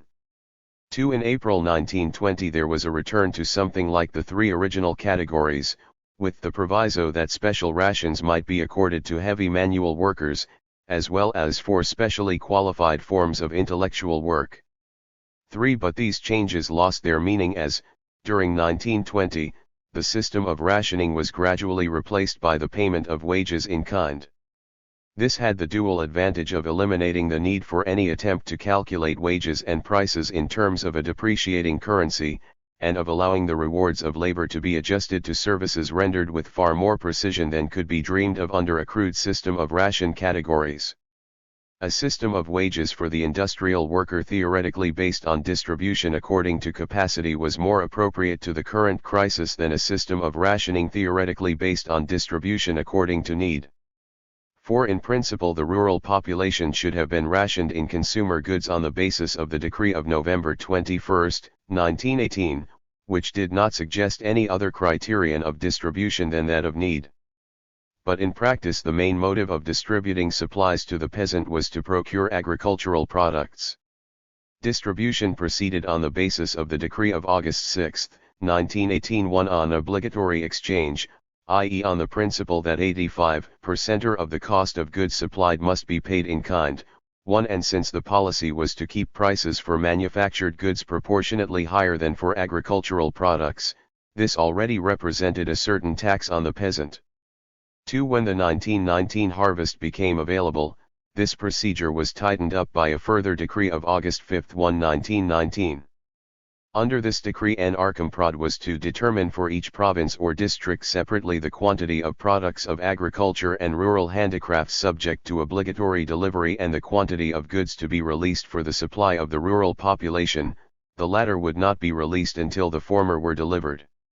The new decree marked an advance on that of the previous year in two respects. In the first place, the money element seems to have disappeared altogether. The calculation of equivalence was made by Narkomprod, apparently on the basis of amounts of grain and other products required and quantities of manufactured goods available. Secondly, the principle of collective responsibility, which had been left open in the decree of August 1918, was now clearly enunciated. While the quantities of manufactured goods distributed depended on the amounts of agricultural products delivered, the consumers' societies which carried out the distribution were not allowed to discriminate against proletarian or semi-proletarian elements living on wage payments or on allowances from the state, so that, as far as the individual was concerned, the goods received stood in no necessary relation to the products delivered. 3. The official system of exchange between town and country as it developed in the latter stage of war communism thus approximated more nearly to a system of forced requisition of agricultural products compensated by free distribution of manufactured goods on a basis of rationing than to trade or exchange in any ordinary sense of the word. The element of individual incentive to production was still absent, and could not be restored so long as the attempt was made to apply, however imperfectly, the principle from each according to his capacity, to each according to his needs. Such results as were secured by the Soviet government in its distribution policy during the period of war communism were due almost entirely to its success in making the cooperative movement the main instrument of that policy. The impact of the Civil War hastened the process of harnessing the cooperatives to the Soviet administrative machine and of using them to fill the gaps in the machine. It compelled the Soviet government to intervene far more directly and vigorously than hitherto in promoting trade between town and country, and this function was concentrated in Narkomprod, Vyazhenka being finally relegated to the sphere of industrial production. On the other hand, the discrediting of the left SRS and their expulsion from the Soviets deprived the cooperatives of their political backing. Nothing remained for them but to come to terms with the Bolsheviks, who on their side no longer had any political motive for indulgence or compromise. Thus the incorporation of the consumers' cooperatives in the Soviet administrative machine, tentatively begun by the decree of April 11, 1918, could now proceed at an accelerated pace. The first overt symptom of the process was the obligatory exchange decree of August 6, 1918. The original decree on exchange with the peasants of April 2, 1918, had been concluded before the agreement with the cooperatives, and made no mention of them. The new decree set the cooperatives side by side with official Soviet organs. One article even named them to the exclusion of any official organ, as the instruments through which the exchange would be carried out, and provided penalties in the event of failure to comply with the regulations laid down. The board of administrators of the offending cooperative would be handed over to the courts, their successors would be appointed by, or with the approval of, the Soviet government, and the cooperative itself would be fined. 1. The decree of November 21, 1918, on the nationalization of internal trade recognized the privileged position of the cooperatives. Their wholesale warehouses and retail shops were to remain under their own management but under the control of Narkomprod. Where these had been nationalized or municipalized through an excess of zeal on the part of local Soviet organs, restitution was to be made. By way of counterpart, Narkomprod received the right to nominate a representative with full powers to the Presidium of Centrosoyuz and also to regional and provincial cooperative organs. 1. This represented a certain concession to the cooperatives, coinciding with the olive branch held out at the same moment to the Mensheviks and left SRS and their short-lived readmission to the Soviets. 2. It provoked some grumbling in party circles. 3. And was defended by Lenin on the plea that the petty bourgeois elements, which admittedly dominated the cooperatives, know how to organize shops and must therefore have the same indulgence as capitalist organizers of trusts. 4. The concession was more apparent than real. In the long run the effect of the decree was to turn the cooperatives, more thoroughly and more openly than before, into accredited agents of Soviet policy. The taking over of the Moscow Narodny Bank a few days later destroyed what was left of their financial autonomy. The record of the next 2 years, when war communism reached its climax, was merely the completion of what had already been set in motion by these encroachments. The Bolsheviks had at first hoped to capture the organization by splitting the cooperatives of the workers against the general or all-citizen cooperatives. A Congress of Workers' Cooperatives held at Moscow in December 1918 voted by a small majority in favor of a demand to alter the statutes of Centrosoyuz in such a way as to assure a permanent majority on the Presidium to delegates of the workers' cooperatives. One at the full Congress of the Cooperatives in Moscow in January 1919, where the Bolsheviks were still in a minority, the majority attempted to compromise by offering the workers' cooperatives 5 places out of 13 in the Board of Administration of Centrosoyuz. The offer was refused, and the Bolshevik delegates left the Congress. 2 more direct methods were now tried. The party program adopted by the 8th Party Congress in March 1919 declared it to be the policy of the party to continue the replacement of trade by a planned system of distribution of commodities organized on an all-state scale. For this purpose the whole population should be organized into a single network of consumers' communes, though it was added that the foundation for these consumers' communes should be provided by the existing general and workers' cooperatives, which are the largest organization of consumers and the apparatus of mass distribution most fully prepared by the history of capitalism. 3-party policy was promptly translated into state action. A decree of March 16, 1919, issued while the Congress was still in session, echoed the demand for a single distributive apparatus.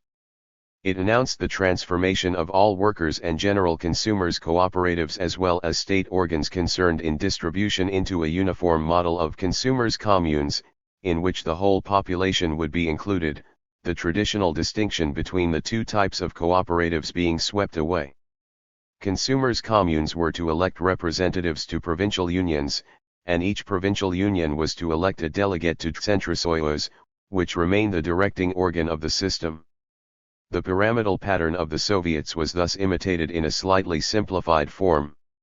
The official character of the system was emphasized by a clause assimilating the status of officials and employees of the cooperatives to that of employees of state supply organs. Finally, local Soviet supply organs were entitled to be represented in all local cooperatives, and the Council of People's Commissars may supplement the membership of the administration of Centrosoyuz with the necessary number of its representatives. The execution of the decree on behalf of the Soviet government was entrusted to Narkomprod. Vysenka lost the last of its functions in this field by the closing down of its cooperative section.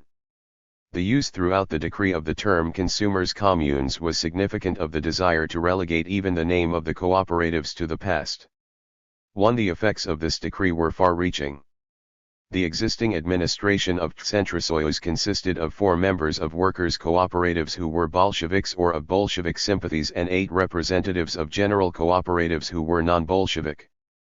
By a curious compromise, Sovnarkom used the right accorded by the decree to nominate 3 representatives to the administration of Centrosoyuz, thus still leaving the Bolsheviks in a minority, but one of the 3, Frumkin, had a right of veto. This plan, which gave the Bolsheviks power to block anything but initiate nothing, soon broke down. In July 1919 Sovnarkom appointed 3 further representatives. 2 At the height of the Civil War the coercion of the cooperatives must have been a singularly delicate business, and, even with the clear majority in Centrosoyuz, the process of assimilation was slow. But in November 1919 a local representative of Narkomprod noted that the difference of principle between Soviet organs and cooperatives is falling away, so that the cooperatives could be regarded as part of the state apparatus. 3 In January 1920, almost before the crisis of the Civil War had been surmounted, the attack was extended to the much less important and powerful credit and producers' cooperatives. With the virtual cessation both of deposits and of loans resulting from the collapse of the currency, the credit cooperatives had lost most of their original functions and appear to have been acting in certain cases as middlemen financing transactions of sale and purchase of goods.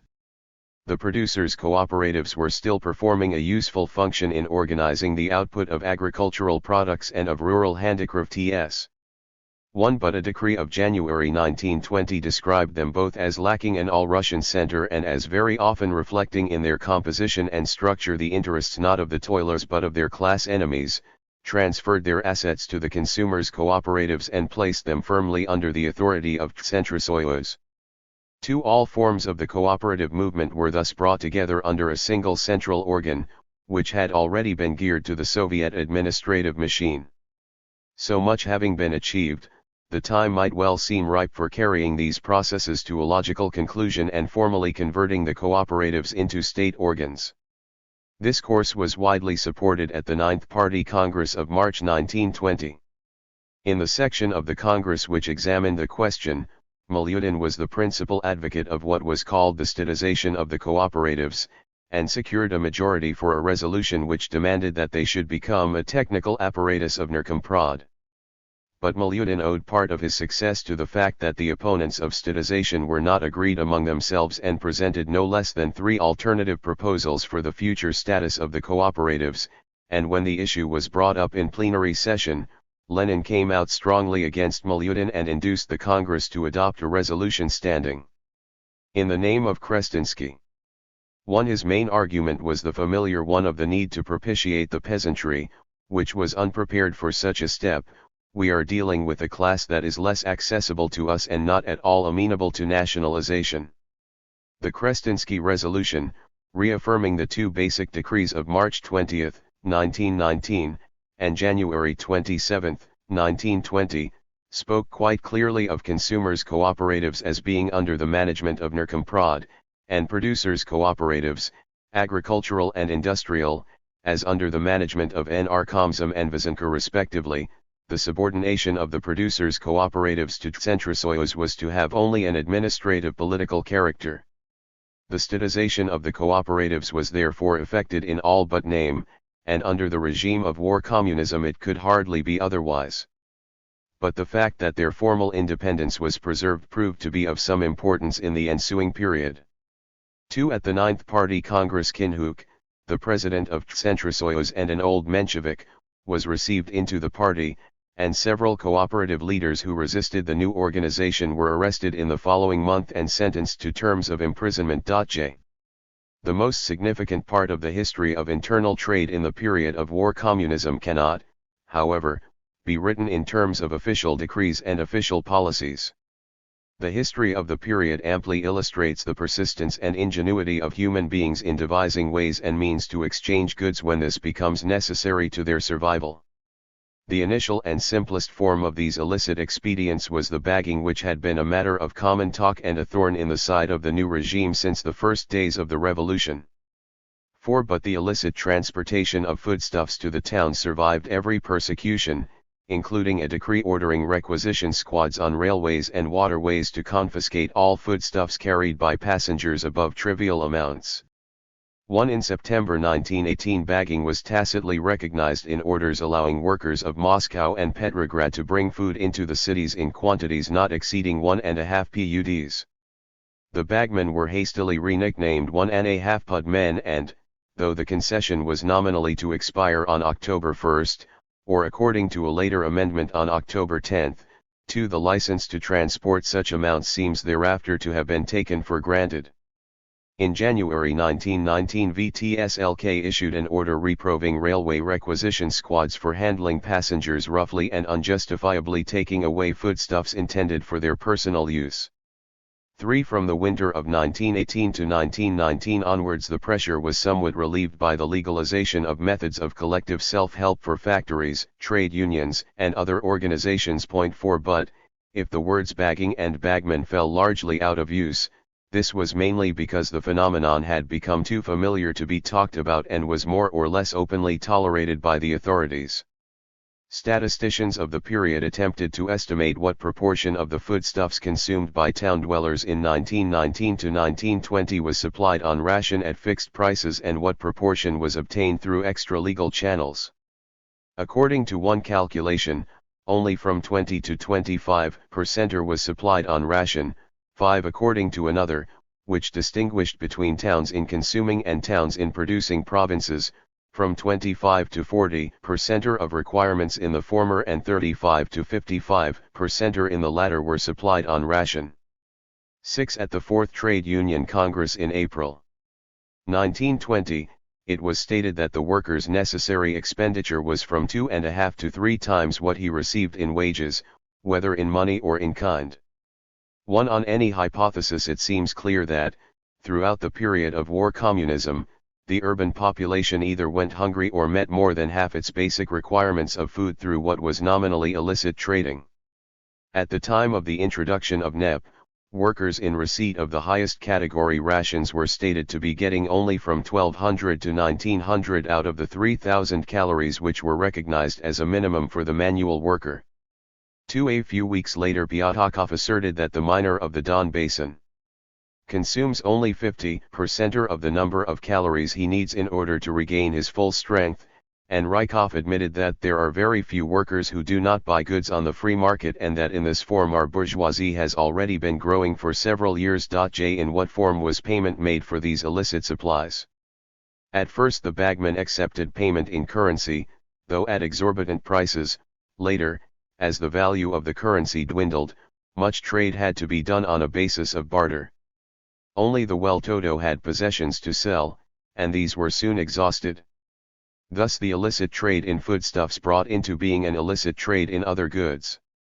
Soon after the revolution, factories began to pay part wages in kind, in the form of a share in their own products, and what were at first doubtless intended for the personal use of the workers and their families quickly became objects of barter or were sold at the inflated prices of the free market.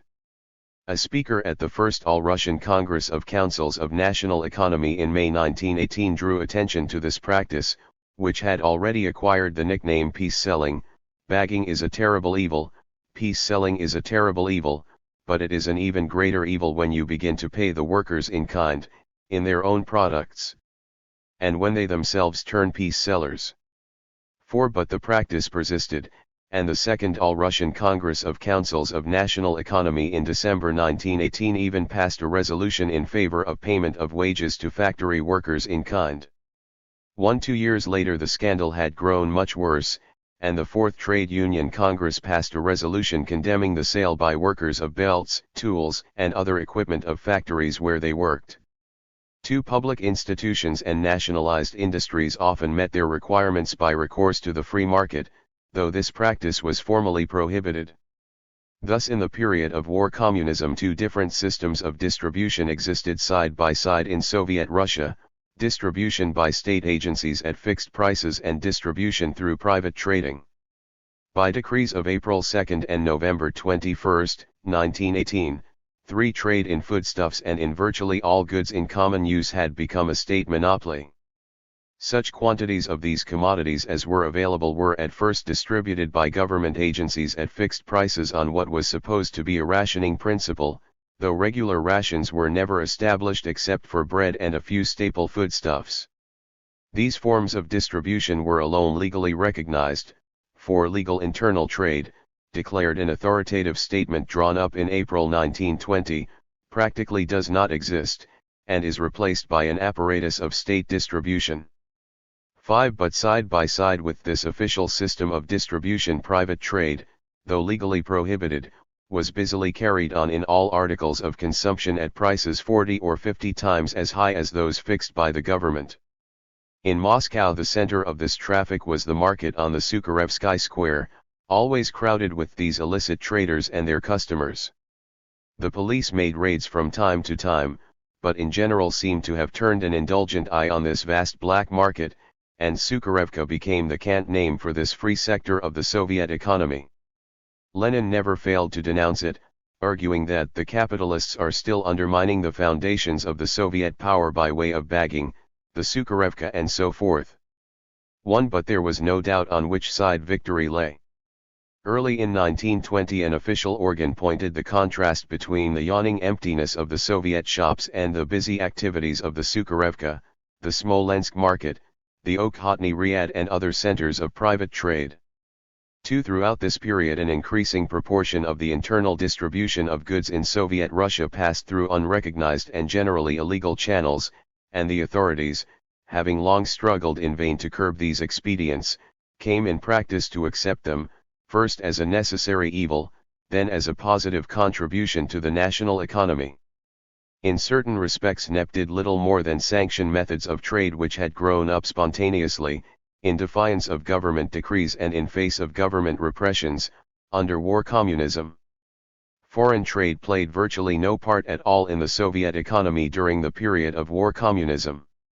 The ring imposed by the Allied blockade early in 1918 was completely closed when the German collapse in November of the same year ended relations with continental Europe, and the Civil War severed the last remaining link with Asiatic markets and sources of supply. Imports and exports, which had shrunk to trivial dimensions in 1918, reached vanishing point in 1919, and Soviet Russia's complete economic isolation at this time was a powerful contributory factor to economic experiments which could scarcely have been attempted or persisted in except in a closed system. The removal of the blockade in January 1920 and the conclusio of peace with Estonia a fortnight later opened the formal possibility of international trade. But the refusal of the Allied countries to accept Russian gold, the so-called unofficial gold blockade, deprived the Soviet authorities of the one means of payment which they might have used to secure much-needed imports. The first Soviet trade delegation abroad left for Copenhagen under Krison's leadership in March 1920, and an agreement concluded with a group of Swedish firms in May 1920 secured for Soviet Russia limited but valuable quantities of railway material and agricultural machinery. But, though Krison proceeded to London, the Polish War once more brought down the curtain on the prospect of more far-reaching negotiations, and little more was achieved during 1920. 1. The decree of July 11, 1920, transforming the now virtually defunct People's Commissariat of Trade and Industry into a People's Commissariat of Foreign Trade with Krison at its head. 2. Was a declaration of policy and a preparation for the future rather than a response to any existing need. The trade statistics for 1920 showed a rise from the zero level of 1919, but did not register even the insignificant figures of the year 1918. Optimistic estimates of surpluses of timber, grain, and flax for export did not materialize. An official journal showed more realism in an article of September 1920 entitled Our External Trade. It will be necessary to export what we need ourselves simply in order to buy in exchange what we need even more. For every locomotive, every plow, we shall be obliged literally to use pieces torn out of the body of our national economy. 3. It was the realization of this stark necessity which impelled Sovnarkom in the autumn of 1920 to revert to a project already moot in the spring of 1918, the plan to attract foreign capital by the offer of concessions. 4. But this inspiration, which achieved no quick or immediate success, belonged not to the now almost bankrupt conception of war communism, but to the forthcoming NEP period.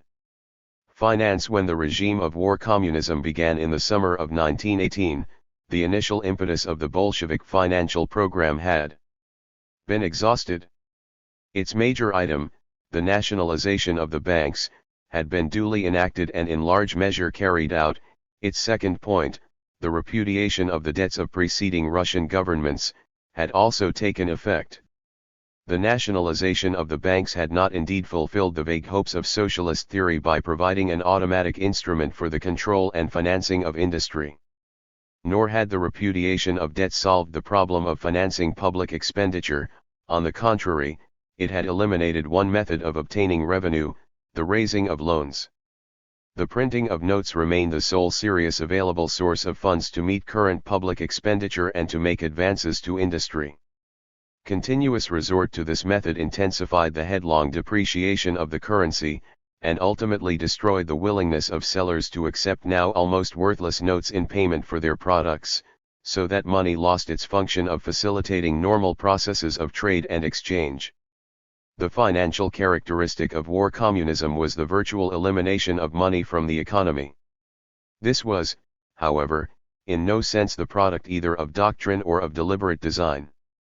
In August 1918 Gukhovsky, whose rigid and unimaginative financial purism ranged him with the extreme right of the party, was replaced as People's Commissar for Finance by the more flexible and more intelligent Krestinsky, Commissar for the National Bank since January 1918, who had been in the ranks of the left opposition on the Brest-Litovsk issue, though not in the subsequent economic debates. But it may be doubted whether even this change was intended as the herald of a new financial policy. It was the pressure of the Civil War which forced the People's Commissariat of Finance into new and unexpected courses. In the autumn of 1918, normal methods of raising revenue had been exhausted. On October 30, 1918, VTSIK issued two decrees which represented not so much a compromise between two different conceptions of fiscal or financial policy as a confused and hand-to-mouth attempt to try every conceivable expedient which might help in a desperate situation. The first decree prescribed an extraordinary revolutionary tax taking the form of a direct levy calculated to bring in a total sum of 10 milliard rubles. The second established a tax in kind, which was in principle a levy from all cultivators of land of the surplus of their production over the needs of their household. The first was the last serious attempt made in the early period of the Soviet regime to meet public expenditure by direct monetary taxation. The second, the first experiment in taxation in kind, which was a corollary of the flight from money under war communism. It was in this sense that Krestinsky contrasted them. The extraordinary taxes are linked with the past, the tax in kind are linked with the future. 2. The extraordinary revolutionary tax was to be borne, in proportions laid down in the decree itself, by all the provinces now remaining in Soviet hands. This meant the exclusion of the Ukraine and southeastern Russia, of the Asiatic provinces and territories, and of Archangel in the north, these all being in foreign or white occupation. Of the rest, the cities of Moscow and Petrograd with their respective provinces were assessed for half the total of 10 milliards, the others were assessed according to their population and wealth for smaller amounts, Olonets, the poorest, being responsible for no more than 15 million rubles. Within these global amounts the assessment of districts and, ultimately, of individual payers of the levy, was left to the provincial executive committees. Persons possessing no property and earning not more than 500 rubles a month were exempt, so were nationalized and municipalized enterprises. A separate article declared that poor town dwellers and poor peasants should be exempt, that the middle strata should be liable only for small contributions, and that the tax should fall with its full weight on the rich part of the urban population and the rich peasants. The date originally fixed for the payment of the extraordinary tax was December 15, 1918. But throughout the winter inquiries and complaints poured into Narkomfin, and were answered in circulars and circular telegrams to the provincial authorities. When so much was left to local discretion and decision, differences of interpretation were bound to occur. Most of the complaints were of failure to honor the exemptions promised by the decree. A long circular of January 15, 1919, was devoted to the theme that the tax had a class purpose as well as a fiscal purpose. If the tax were a brilliant success from the fiscal standpoint, but as the result of its incorrect enforcement a rapprochement occurred between the poor and the kulak elements in the country and town population on the ground of common dissatisfaction with the tax, then we should have to register a failure. 1. To combine the two purposes, or indeed to collect the tax at all, proved excessively difficult. In April 1919 a decree, which began by expressing special solicitude for the middle peasants, remitted all unpaid amounts on small assessments and reduced medium assessments, while still stipulating that the highest assessments are not subject to the general reduction. Both the methods and the results of the collection varied enormously from province to province. In the provinces, as well as in the cities of Moscow and Petrograd, which had been assessed for half the total, the yield was negligible. A few provinces furnished 50% and several 25% of the sums for which they had been assessed. But the total yield in May 1919 was less than 10% of the assessment, falling just short of 1 milliard rubles, and it seems unlikely that much more was collected after that date. The yield was perhaps no worse than that of other direct taxation at the time. But the conclusion registered by Milyutin seemed unescapable. Personally, I put no hope in direct taxes. The experiments which we have made have yielded insignificant results. These taxes will no doubt be continued in the future, but no expectations should be placed on them. Apart from their small results, they create a mass of discontent and require a complicated apparatus to levy them. This plain failure of direct taxation in money rather than any addiction to theory drove the Soviet government to rely on alternative expedients. On the other hand, the first experiment in taxation in kind proved even less fruitful than the last large-scale attempt at direct monetary taxation. The decree of October 1918 instituting the tax in kind, like its counterpart on the extraordinary revolutionary tax, dwelt on the class aspect as well as the fiscal aspect of the measure. The tax was justified by the extreme need of agricultural products experienced by a state at war in a disorganized economy. But the subsidiary purpose was the complete freeing of the poor from the burden of taxation by transferring the whole weight of taxation to the possessing and secure classes in such a way that in the country the middle peasants should be assessed only for a moderate tax and the chief part of state levies should fall on the kulaks and the rich. While the central administration of the tax was in the hands of Narkomfin, the collection was entrusted to the local executive committees and, in the rural districts and villages, to specially appointed commissions composed predominantly of poor peasants. But, in spite of these provisions and of elaborate tables fixing the amounts of the levies, adjusted to the amount of land held, the province in which it was held and the number of members of the holder's family, the tax was a complete failure, and Lenin afterwards recalled it as one of the decrees of the period which never entered into effect. 3. The essence of the tax in kind as conceived at this time was that it was assessed not on production, but on supposed need. The only calculation made was of the needs of the taxpayer and his family, everything in excess of these was taken. It thus became indistinguishable from requisition. This desperate expedient was the main, if not the sole, means by which the Soviet government throughout the years 1919 and 1920 obtained the essential supplies for the Red Army and for the city populations of the RSFSR. In these conditions the state budgets of the period of war communism could be no more than an empty formality. A budget was drawn up for the second half of 1918, as for the first half, and formally approved towards the end of the period. A budget for the first half of 1919 was approved by Sovnarkom on April 30, 1919.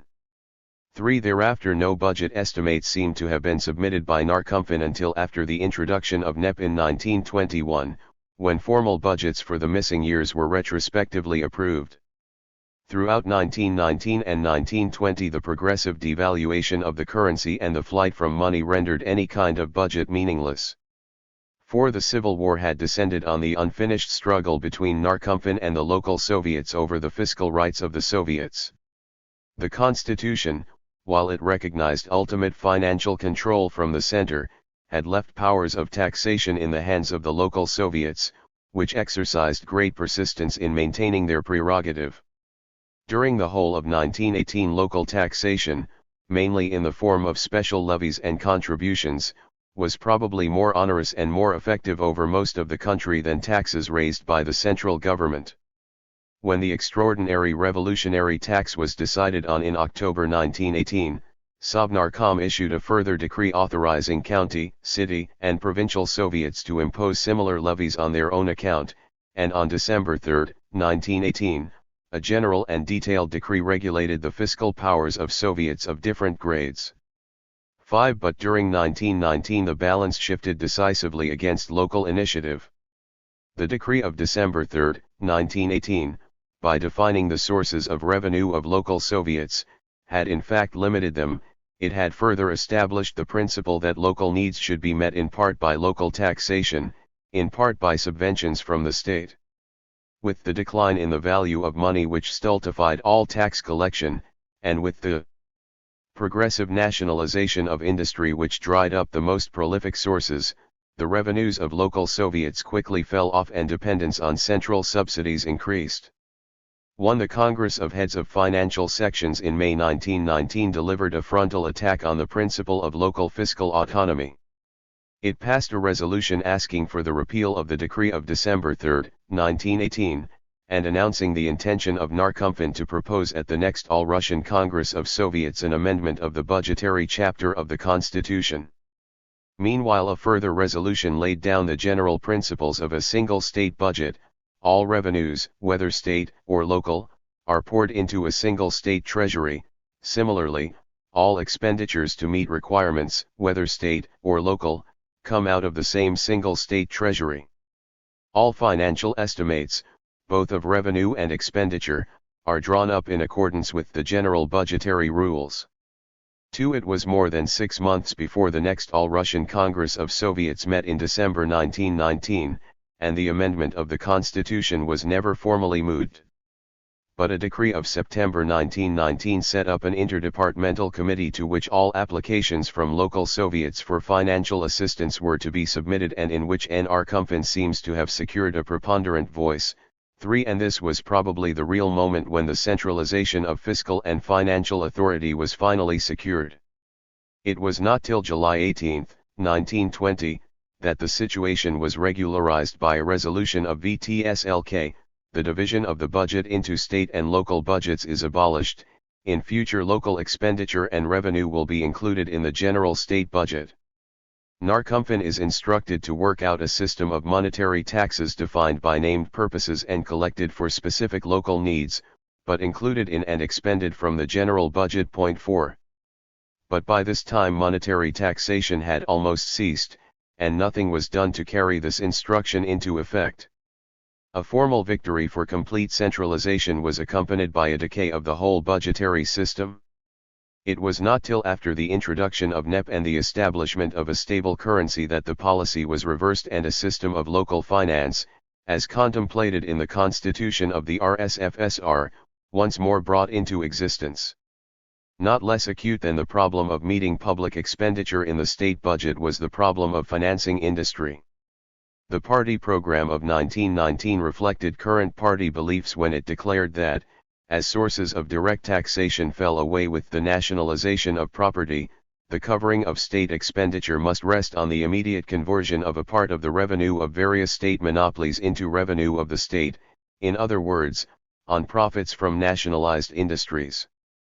1. But in the first year of the revolution this was still a remote ideal, and nationalized industries, exhausted by the war, stood in need of substantial capital investment as well as credits for current business.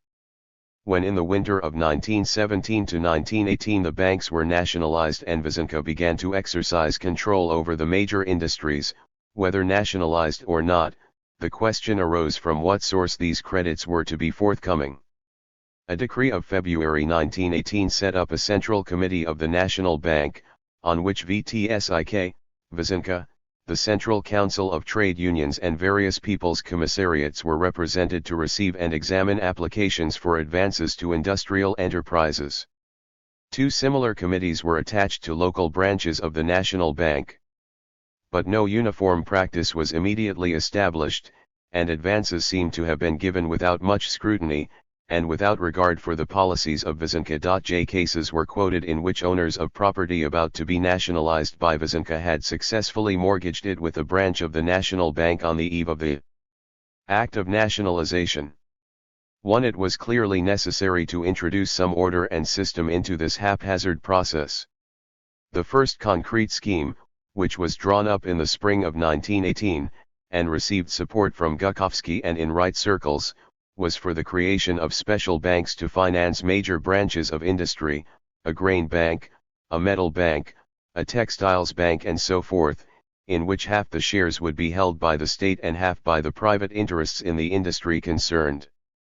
This scheme, a financial counterpart of the projects for mixed companies negotiated with Meshchersky and others and a natural adjunct of the plan to restore the autonomy of the private banks too, was denounced equally with those projects by the left opposition, which described it in its memorandum of April 4, 1918, as denationalization of the banks in a disguised form.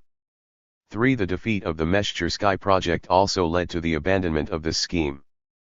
But, with the final loss of independence by the banks and the drying up of all sources of credit other than the Treasury, the field was open, and Vysenka took over the financing of Russian industry.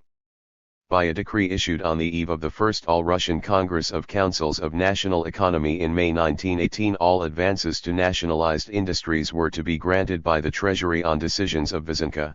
The responsibility of checking and vouching for applications rested on the Glavki and similar bodies or on the regional Sovnarkozy. For at the Congress Sokolnikov, who had vigorously denounced the Gukovsky scheme for a diffusion of banks, proposed that a fund of 2.5 or 3 milliards of rubles should be placed at the disposal of Vysenka for the financing of industry in 1918. This proposal was not pursued, and Vysenka in its relations with the Treasury continued to live from hand to mouth. But in practice its discretion seems to have been untrammeled, and during the second half of 1918 it became, so far as decrees could make it, the absolute controller of Russian industry.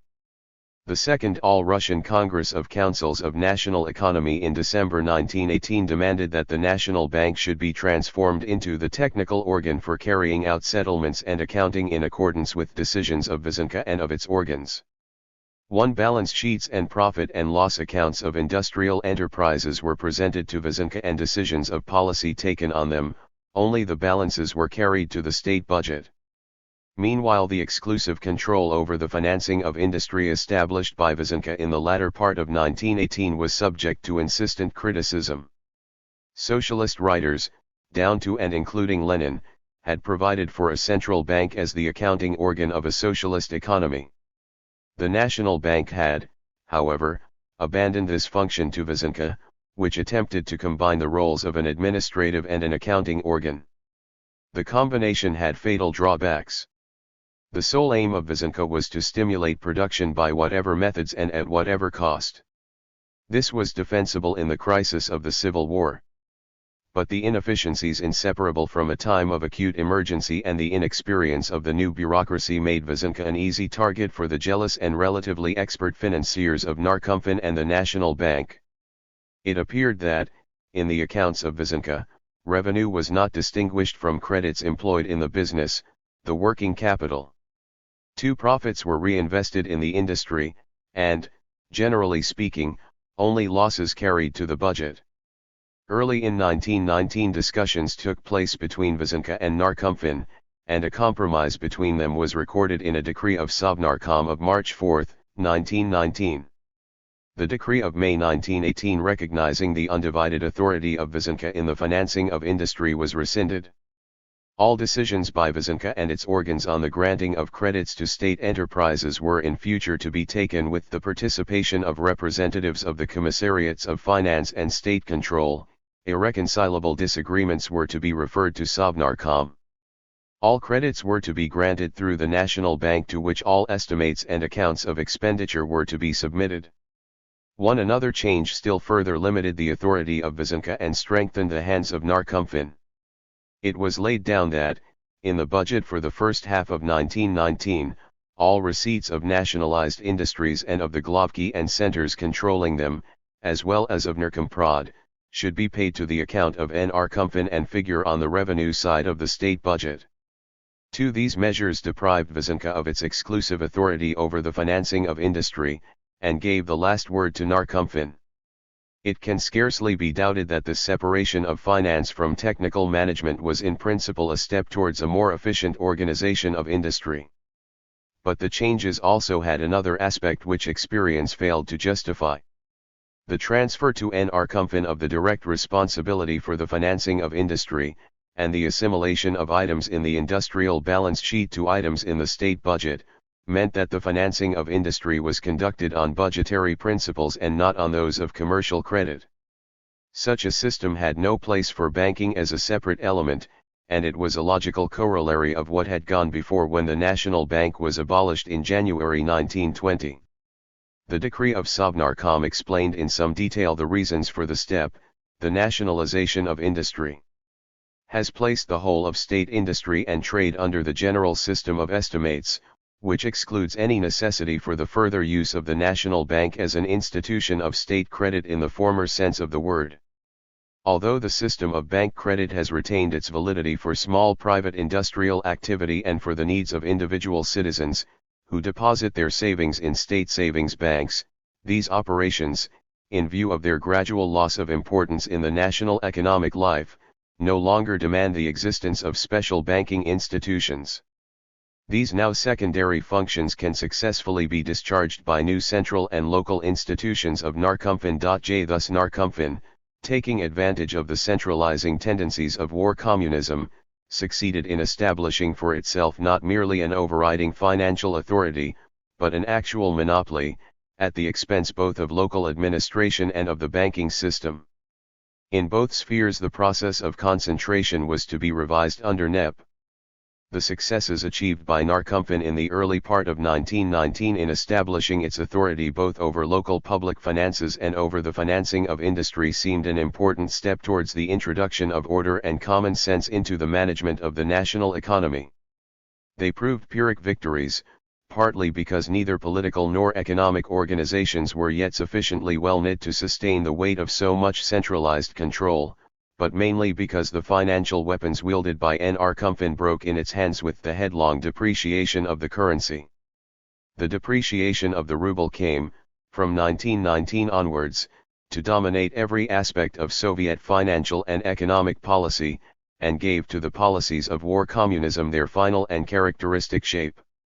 It was not until October 26, 1918, that, obeying some sudden scruple of legality, Sovnarkom issued a decree sanctioning an increase in the uncovered note issue by no less than 33.5 milliards of rubles, one thereby raising it from the limit of 16.5 milliards fixed by the last decree of the provisional government to an authorized total of 50 milliards. Here too the precedent set by the provisional government was closely followed. The decree merely gave retrospective sanction to what had already been done. At the moment of its promulgation the new legal limit had been reached and was once more about to be passed. From this time the growing needs of the Civil War began to make themselves felt in an ever-increasing note issue and a more and more rapid rise in prices, which reflected the vanishing purchasing power of the ruble. The turning point, which consisted in a psychological realization of the facts rather than in any specific change in the facts themselves, came in the early months of 1919. Some vague hope of salvation through the substitution of a new currency seems to have dawned for a moment on the optimistic minds of the Bolshevik leaders. Hitherto the Soviet government had been content to print without change notes of the old patterns used by the Tsarist and provisional governments. In February 1919 notes of the RSFSR first made their appearance, but only in small denominations of 1, 2, and 3 rubles of a simplified type. Then on May 15, 1919, a decree was issued instituting new notes of a Soviet pattern for all denominations, and at the same time granting the National Bank the right to issue notes above the level fixed by the decree of October 26, 1918, and within the limits of the real demand of the national economy for currency notes. For a long time these notes circulated both on the black market in Russia and on foreign exchanges at a lower rate than the notes of the provisional government, which in turn had a lower value than Tsarist notes. According to a Soviet authority, a 1,000 ruble Tsarist note was at one time worth 50,000 to 60,000 Soviet rubles. When the decree of May 15, 1919, removed the last formal obstacle to an unlimited note issue, the note circulation exceeded 80 milliard rubles. Having more than doubled in volume in 1918, it more than trebled in 1919, and increased fivefold in 1920.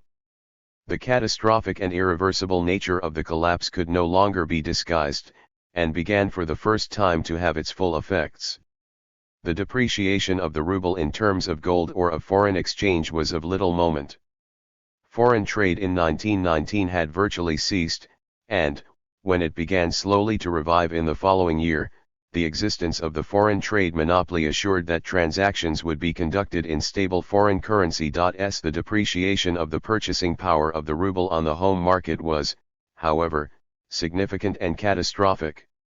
In the first stage of an inflationary process, prices increase less rapidly than the volume of the currency, so that the purchasing power of the total currency in circulation rises, and the issue of notes is an effective, though temporary, means of financing public expenditure. In the second stage, When people at large have become conscious of the fact of inflation and confidence in the currency has been sapped, prices begin to increase more rapidly than the volume of currency, so that they can no longer be overtaken by fresh issues and the purchasing value of the total currency in circulation falls. This second stage had already been reached in Russia at the time of the February Revolution of 1917. In the 8 months which separated the February and October revolutions, while the volume of currency notes had barely doubled, prices had trebled.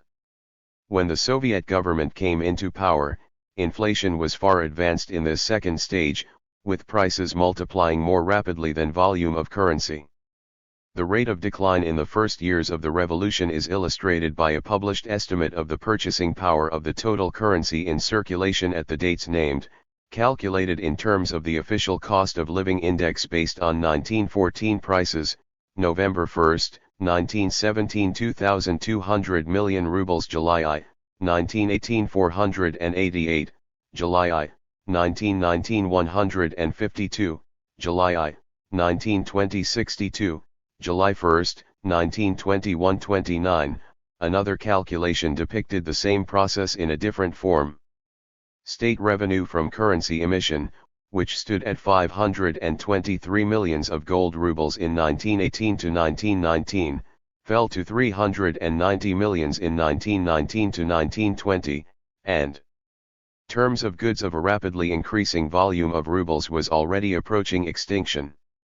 But force of habit and the inescapable need for some conventional medium of exchange kept the almost worthless ruble alive for another 3 years.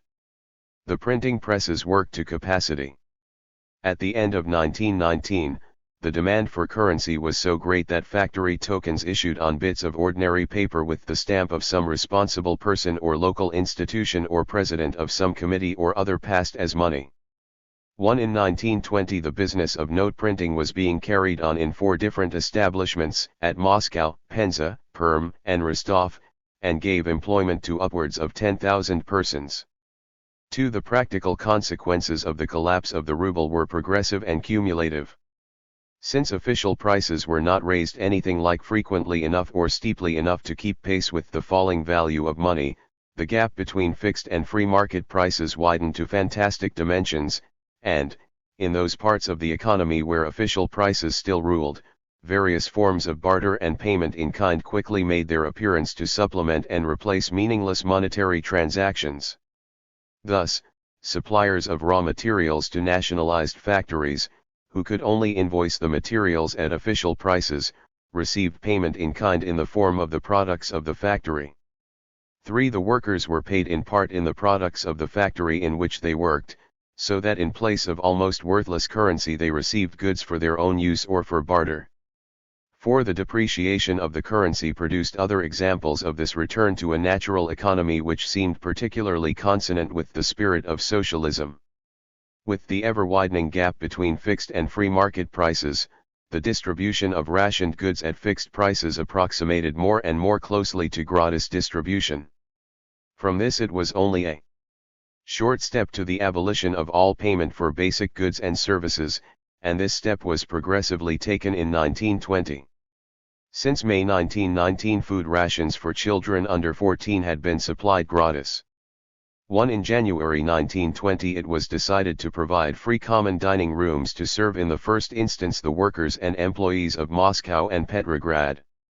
2. On October 11, 1920, a decree of Sovnarkom instructed the Commissariat of Finance to draw up regulations for the abolition of payment by Soviet institutions or by their workers and employees for public services such as post, telegraph, and telephone, water and drainage, light and power and public housing.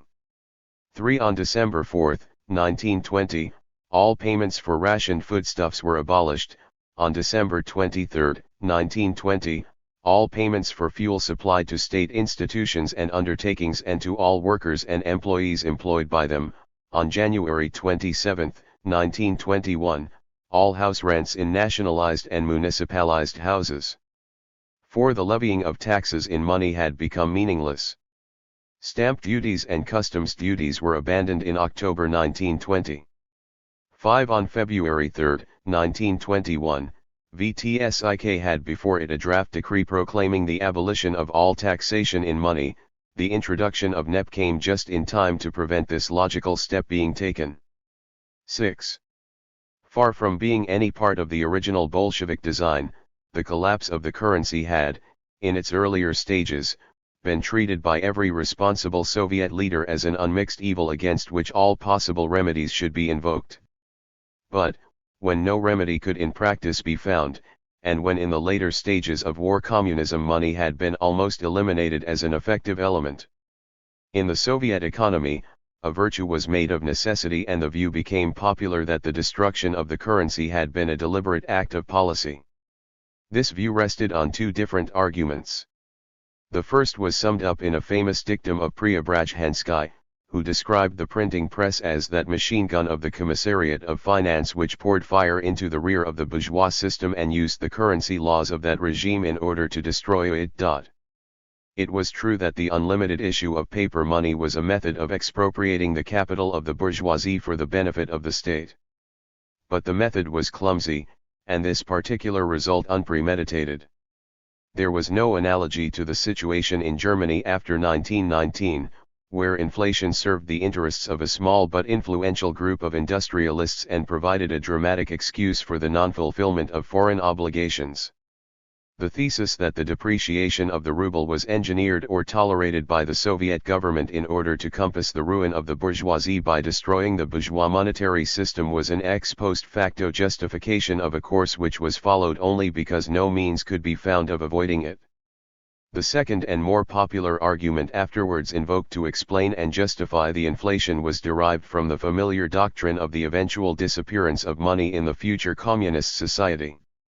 Here, too, a certain taint of discredit attaching to money in the eyes of ardent Bolsheviks may have weakened the traditional respect accorded to it and made it more vulnerable to attack. But no serious communist at first treated the disappearance of money as an immediate goal. As late as March 1919, the revised party program adopted by the Eighth Party Congress roundly declared that in the first period of transition from capitalism to communism, the abolition of money is an impossibility. 2 months later, Krestinsky, despairing of any radical reform to save currency, still hoped for palliatives which would postpone the moment of the final collapse of our monetary system and help us to hold out till the socialist revolution in the West. 1. The supreme necessity of keeping the ruble alive was implicit in Lenin's appeal at this time to the peasant to deliver grain in exchange for paper money for which he cannot receive goods, but which would serve as the token of a credit given to the state. 2. In the famous ABC of Communism published in the autumn of 1919, Preobrazhensky insisted on the need for money in the socialist society which is inevitable as an intermediate stage between capitalism and communism. 3. The abolition of money would come when society passed from socialism to communism proper. And no Bolshevik in 1919 believed that this ultimate transition could be effected in Russia without the support of a proletarian revolution in Europe. Certain obeisances were, indeed, made to the still distant vision of a moneyless economy. The party program, while rejecting the abolition of money as impracticable, nonetheless recommended measures which would prepare the way for the abolition of money, and the ABC of Communism further developed this theme. As war communism moved into its last phase, consolation for the headlong downfall of the ruble was more and more often sought in the reflection that this was part of the road that led to the moneyless communist order of the future.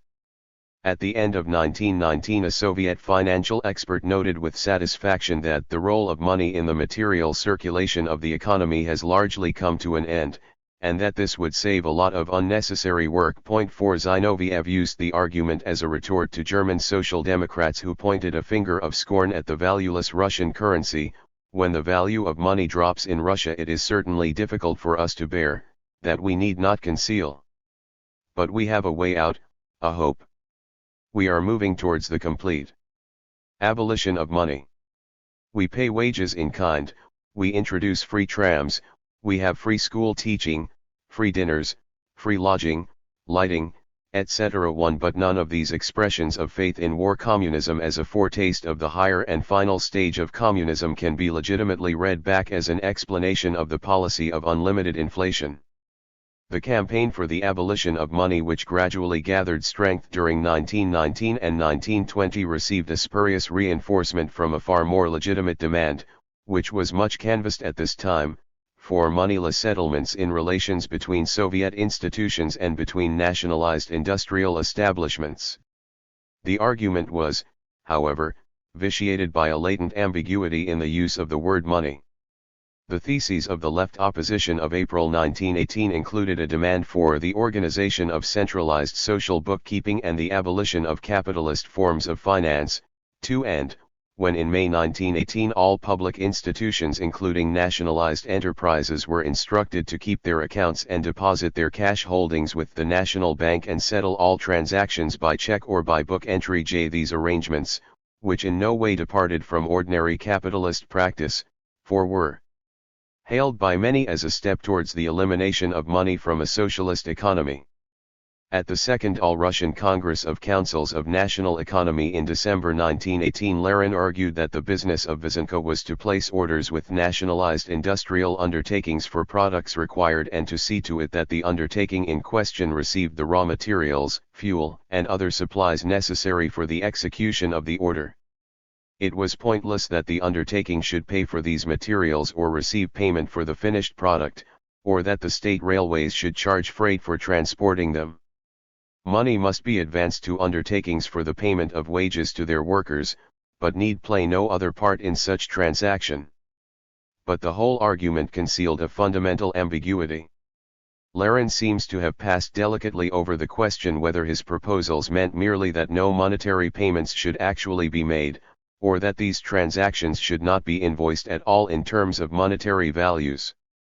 When, therefore, a spokesman of Narkomfin insisted on the function of the National Bank to exercise a bookkeeping control over the movement of goods from factory to factory, even though these are expressed in the former monetary units, he assumed or pretended to assume that the only real dispute between Lenin and himself turned on the precise relations between the National Bank and the accounting section of Vysenko. Other speakers were less conservative in their interpretation.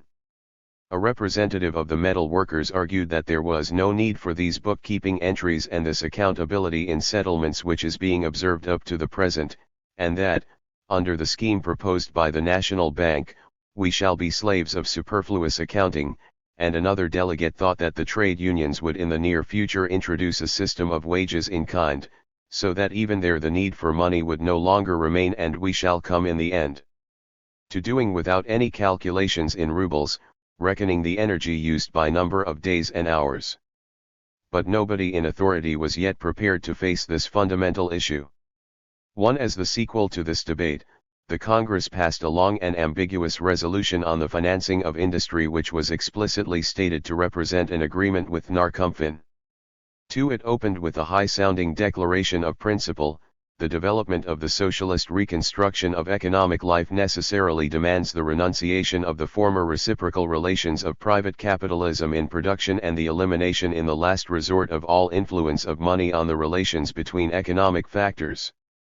The abolition of private financial institutions, the concentration of the fundamental branches of production in the hands of the state and the centralization of distribution under the management of state organs are a sufficient basis for the consistent elimination from economic life of monetary circulation in the dimensions which it has assumed up to the present. The resolution which followed this prelude laid it down among other things that freight belonging to state enterprises should be carried without charge on state railways and state-owned ships, that outstanding debts of state enterprises to one another should be cancelled, the documents being handed to Narkomfin for liquidation, that no payments should be made to or by state enterprises for goods furnished by or to them on the orders of Vysenko, and that state enterprises should use money payments only for purposes, such as the payment of wages, which could not be met by supplies in kind. The resolution was voted unanimously by the Congress. Some of the more enthusiastic delegates may well have supposed that in future, when one state enterprise supplied goods or services to another, the transaction would not be recorded in monetary terms or, since no alternative standard was proposed, in any terms expressive of value. Encouragement was given on all sides to the view that the end of the monetary system was in sight. The revised party program of March 1919, which described the early abolition of money as an impossibility, nonetheless recommended a number of measures which will widen the sphere of moneyless settlements and pave the way for the abolition of money, obligatory holding of money at the National Bank, the introduction of budget books, the replacement of money by checks and by short-term vouchers giving the right to receive goods, etc. 2. And, while the question of monetary accounting was still not explicitly raised, its defenders were placed more and more on the defensive. This was apparent at the Congress of Heads of Financial Sections which met in May 1919. Krestinsky opened the proceedings on a modest note by admitting that under communism there would be no separate Department of Finance or separate financial policy, and that any such conception was foreign to a developed society. Even now there could be no purely financial policy, finance was the servant of economics. But the clear-headed Milyutin, after celebrating the Trans 1T1 onto moneyless settlements which put our monetary system on a sound footing, stated in the most categorical terms the relation of finance to nationalized industry: a system without money is not a system without payments. On the contrary, the revenue of an enterprise, like its expenditure, must be entered and accounted for in monetary symbols. Money must not pass from hand to hand, but must be recorded to the requisite number of millions of rubles. The account must show that a given enterprise is spending so many millions and has delivered goods to the amount of so many millions. Thanks to this method of settlement by bookkeeping, we shall have the possibility of judging whether an enterprise is developing or falling behind, for what reasons, where the trouble lies, what needs remedying. But, I repeat, with such settlements between individual enterprises for purchases and delivery of goods, the circulation of monetary tokens is completely unnecessary. Point 1. At a later stage of the proceedings, Krestinsky himself cautiously admitted that the ruble may remain as a unit of account even when money has ceased altogether to exist in a material form. 2. But what nobody explained was how the function of providing monetary symbols for a system of bookkeeping which would enable value to be measured could be satisfactorily performed by a currency in process of headlong depreciation. The failure of the ruble to perform its function not merely as a circulating medium, but as a stable unit of account, stimulated the strong theoretical drive for the supersession of money as a condition of the development of a socialist economy. Sooner or later, therefore, apart from the failure of an unstable ruble to serve as an efficient medium of exchange, its unsuitability as a unit of account was bound to prompt the search for an alternative, and for Marxists there would be little doubt where to look for it. Accounting requires another constant unit. This will probably be the unit of labor time, which in the future can be converted into a universal unit of account of living energy, the calorie. J.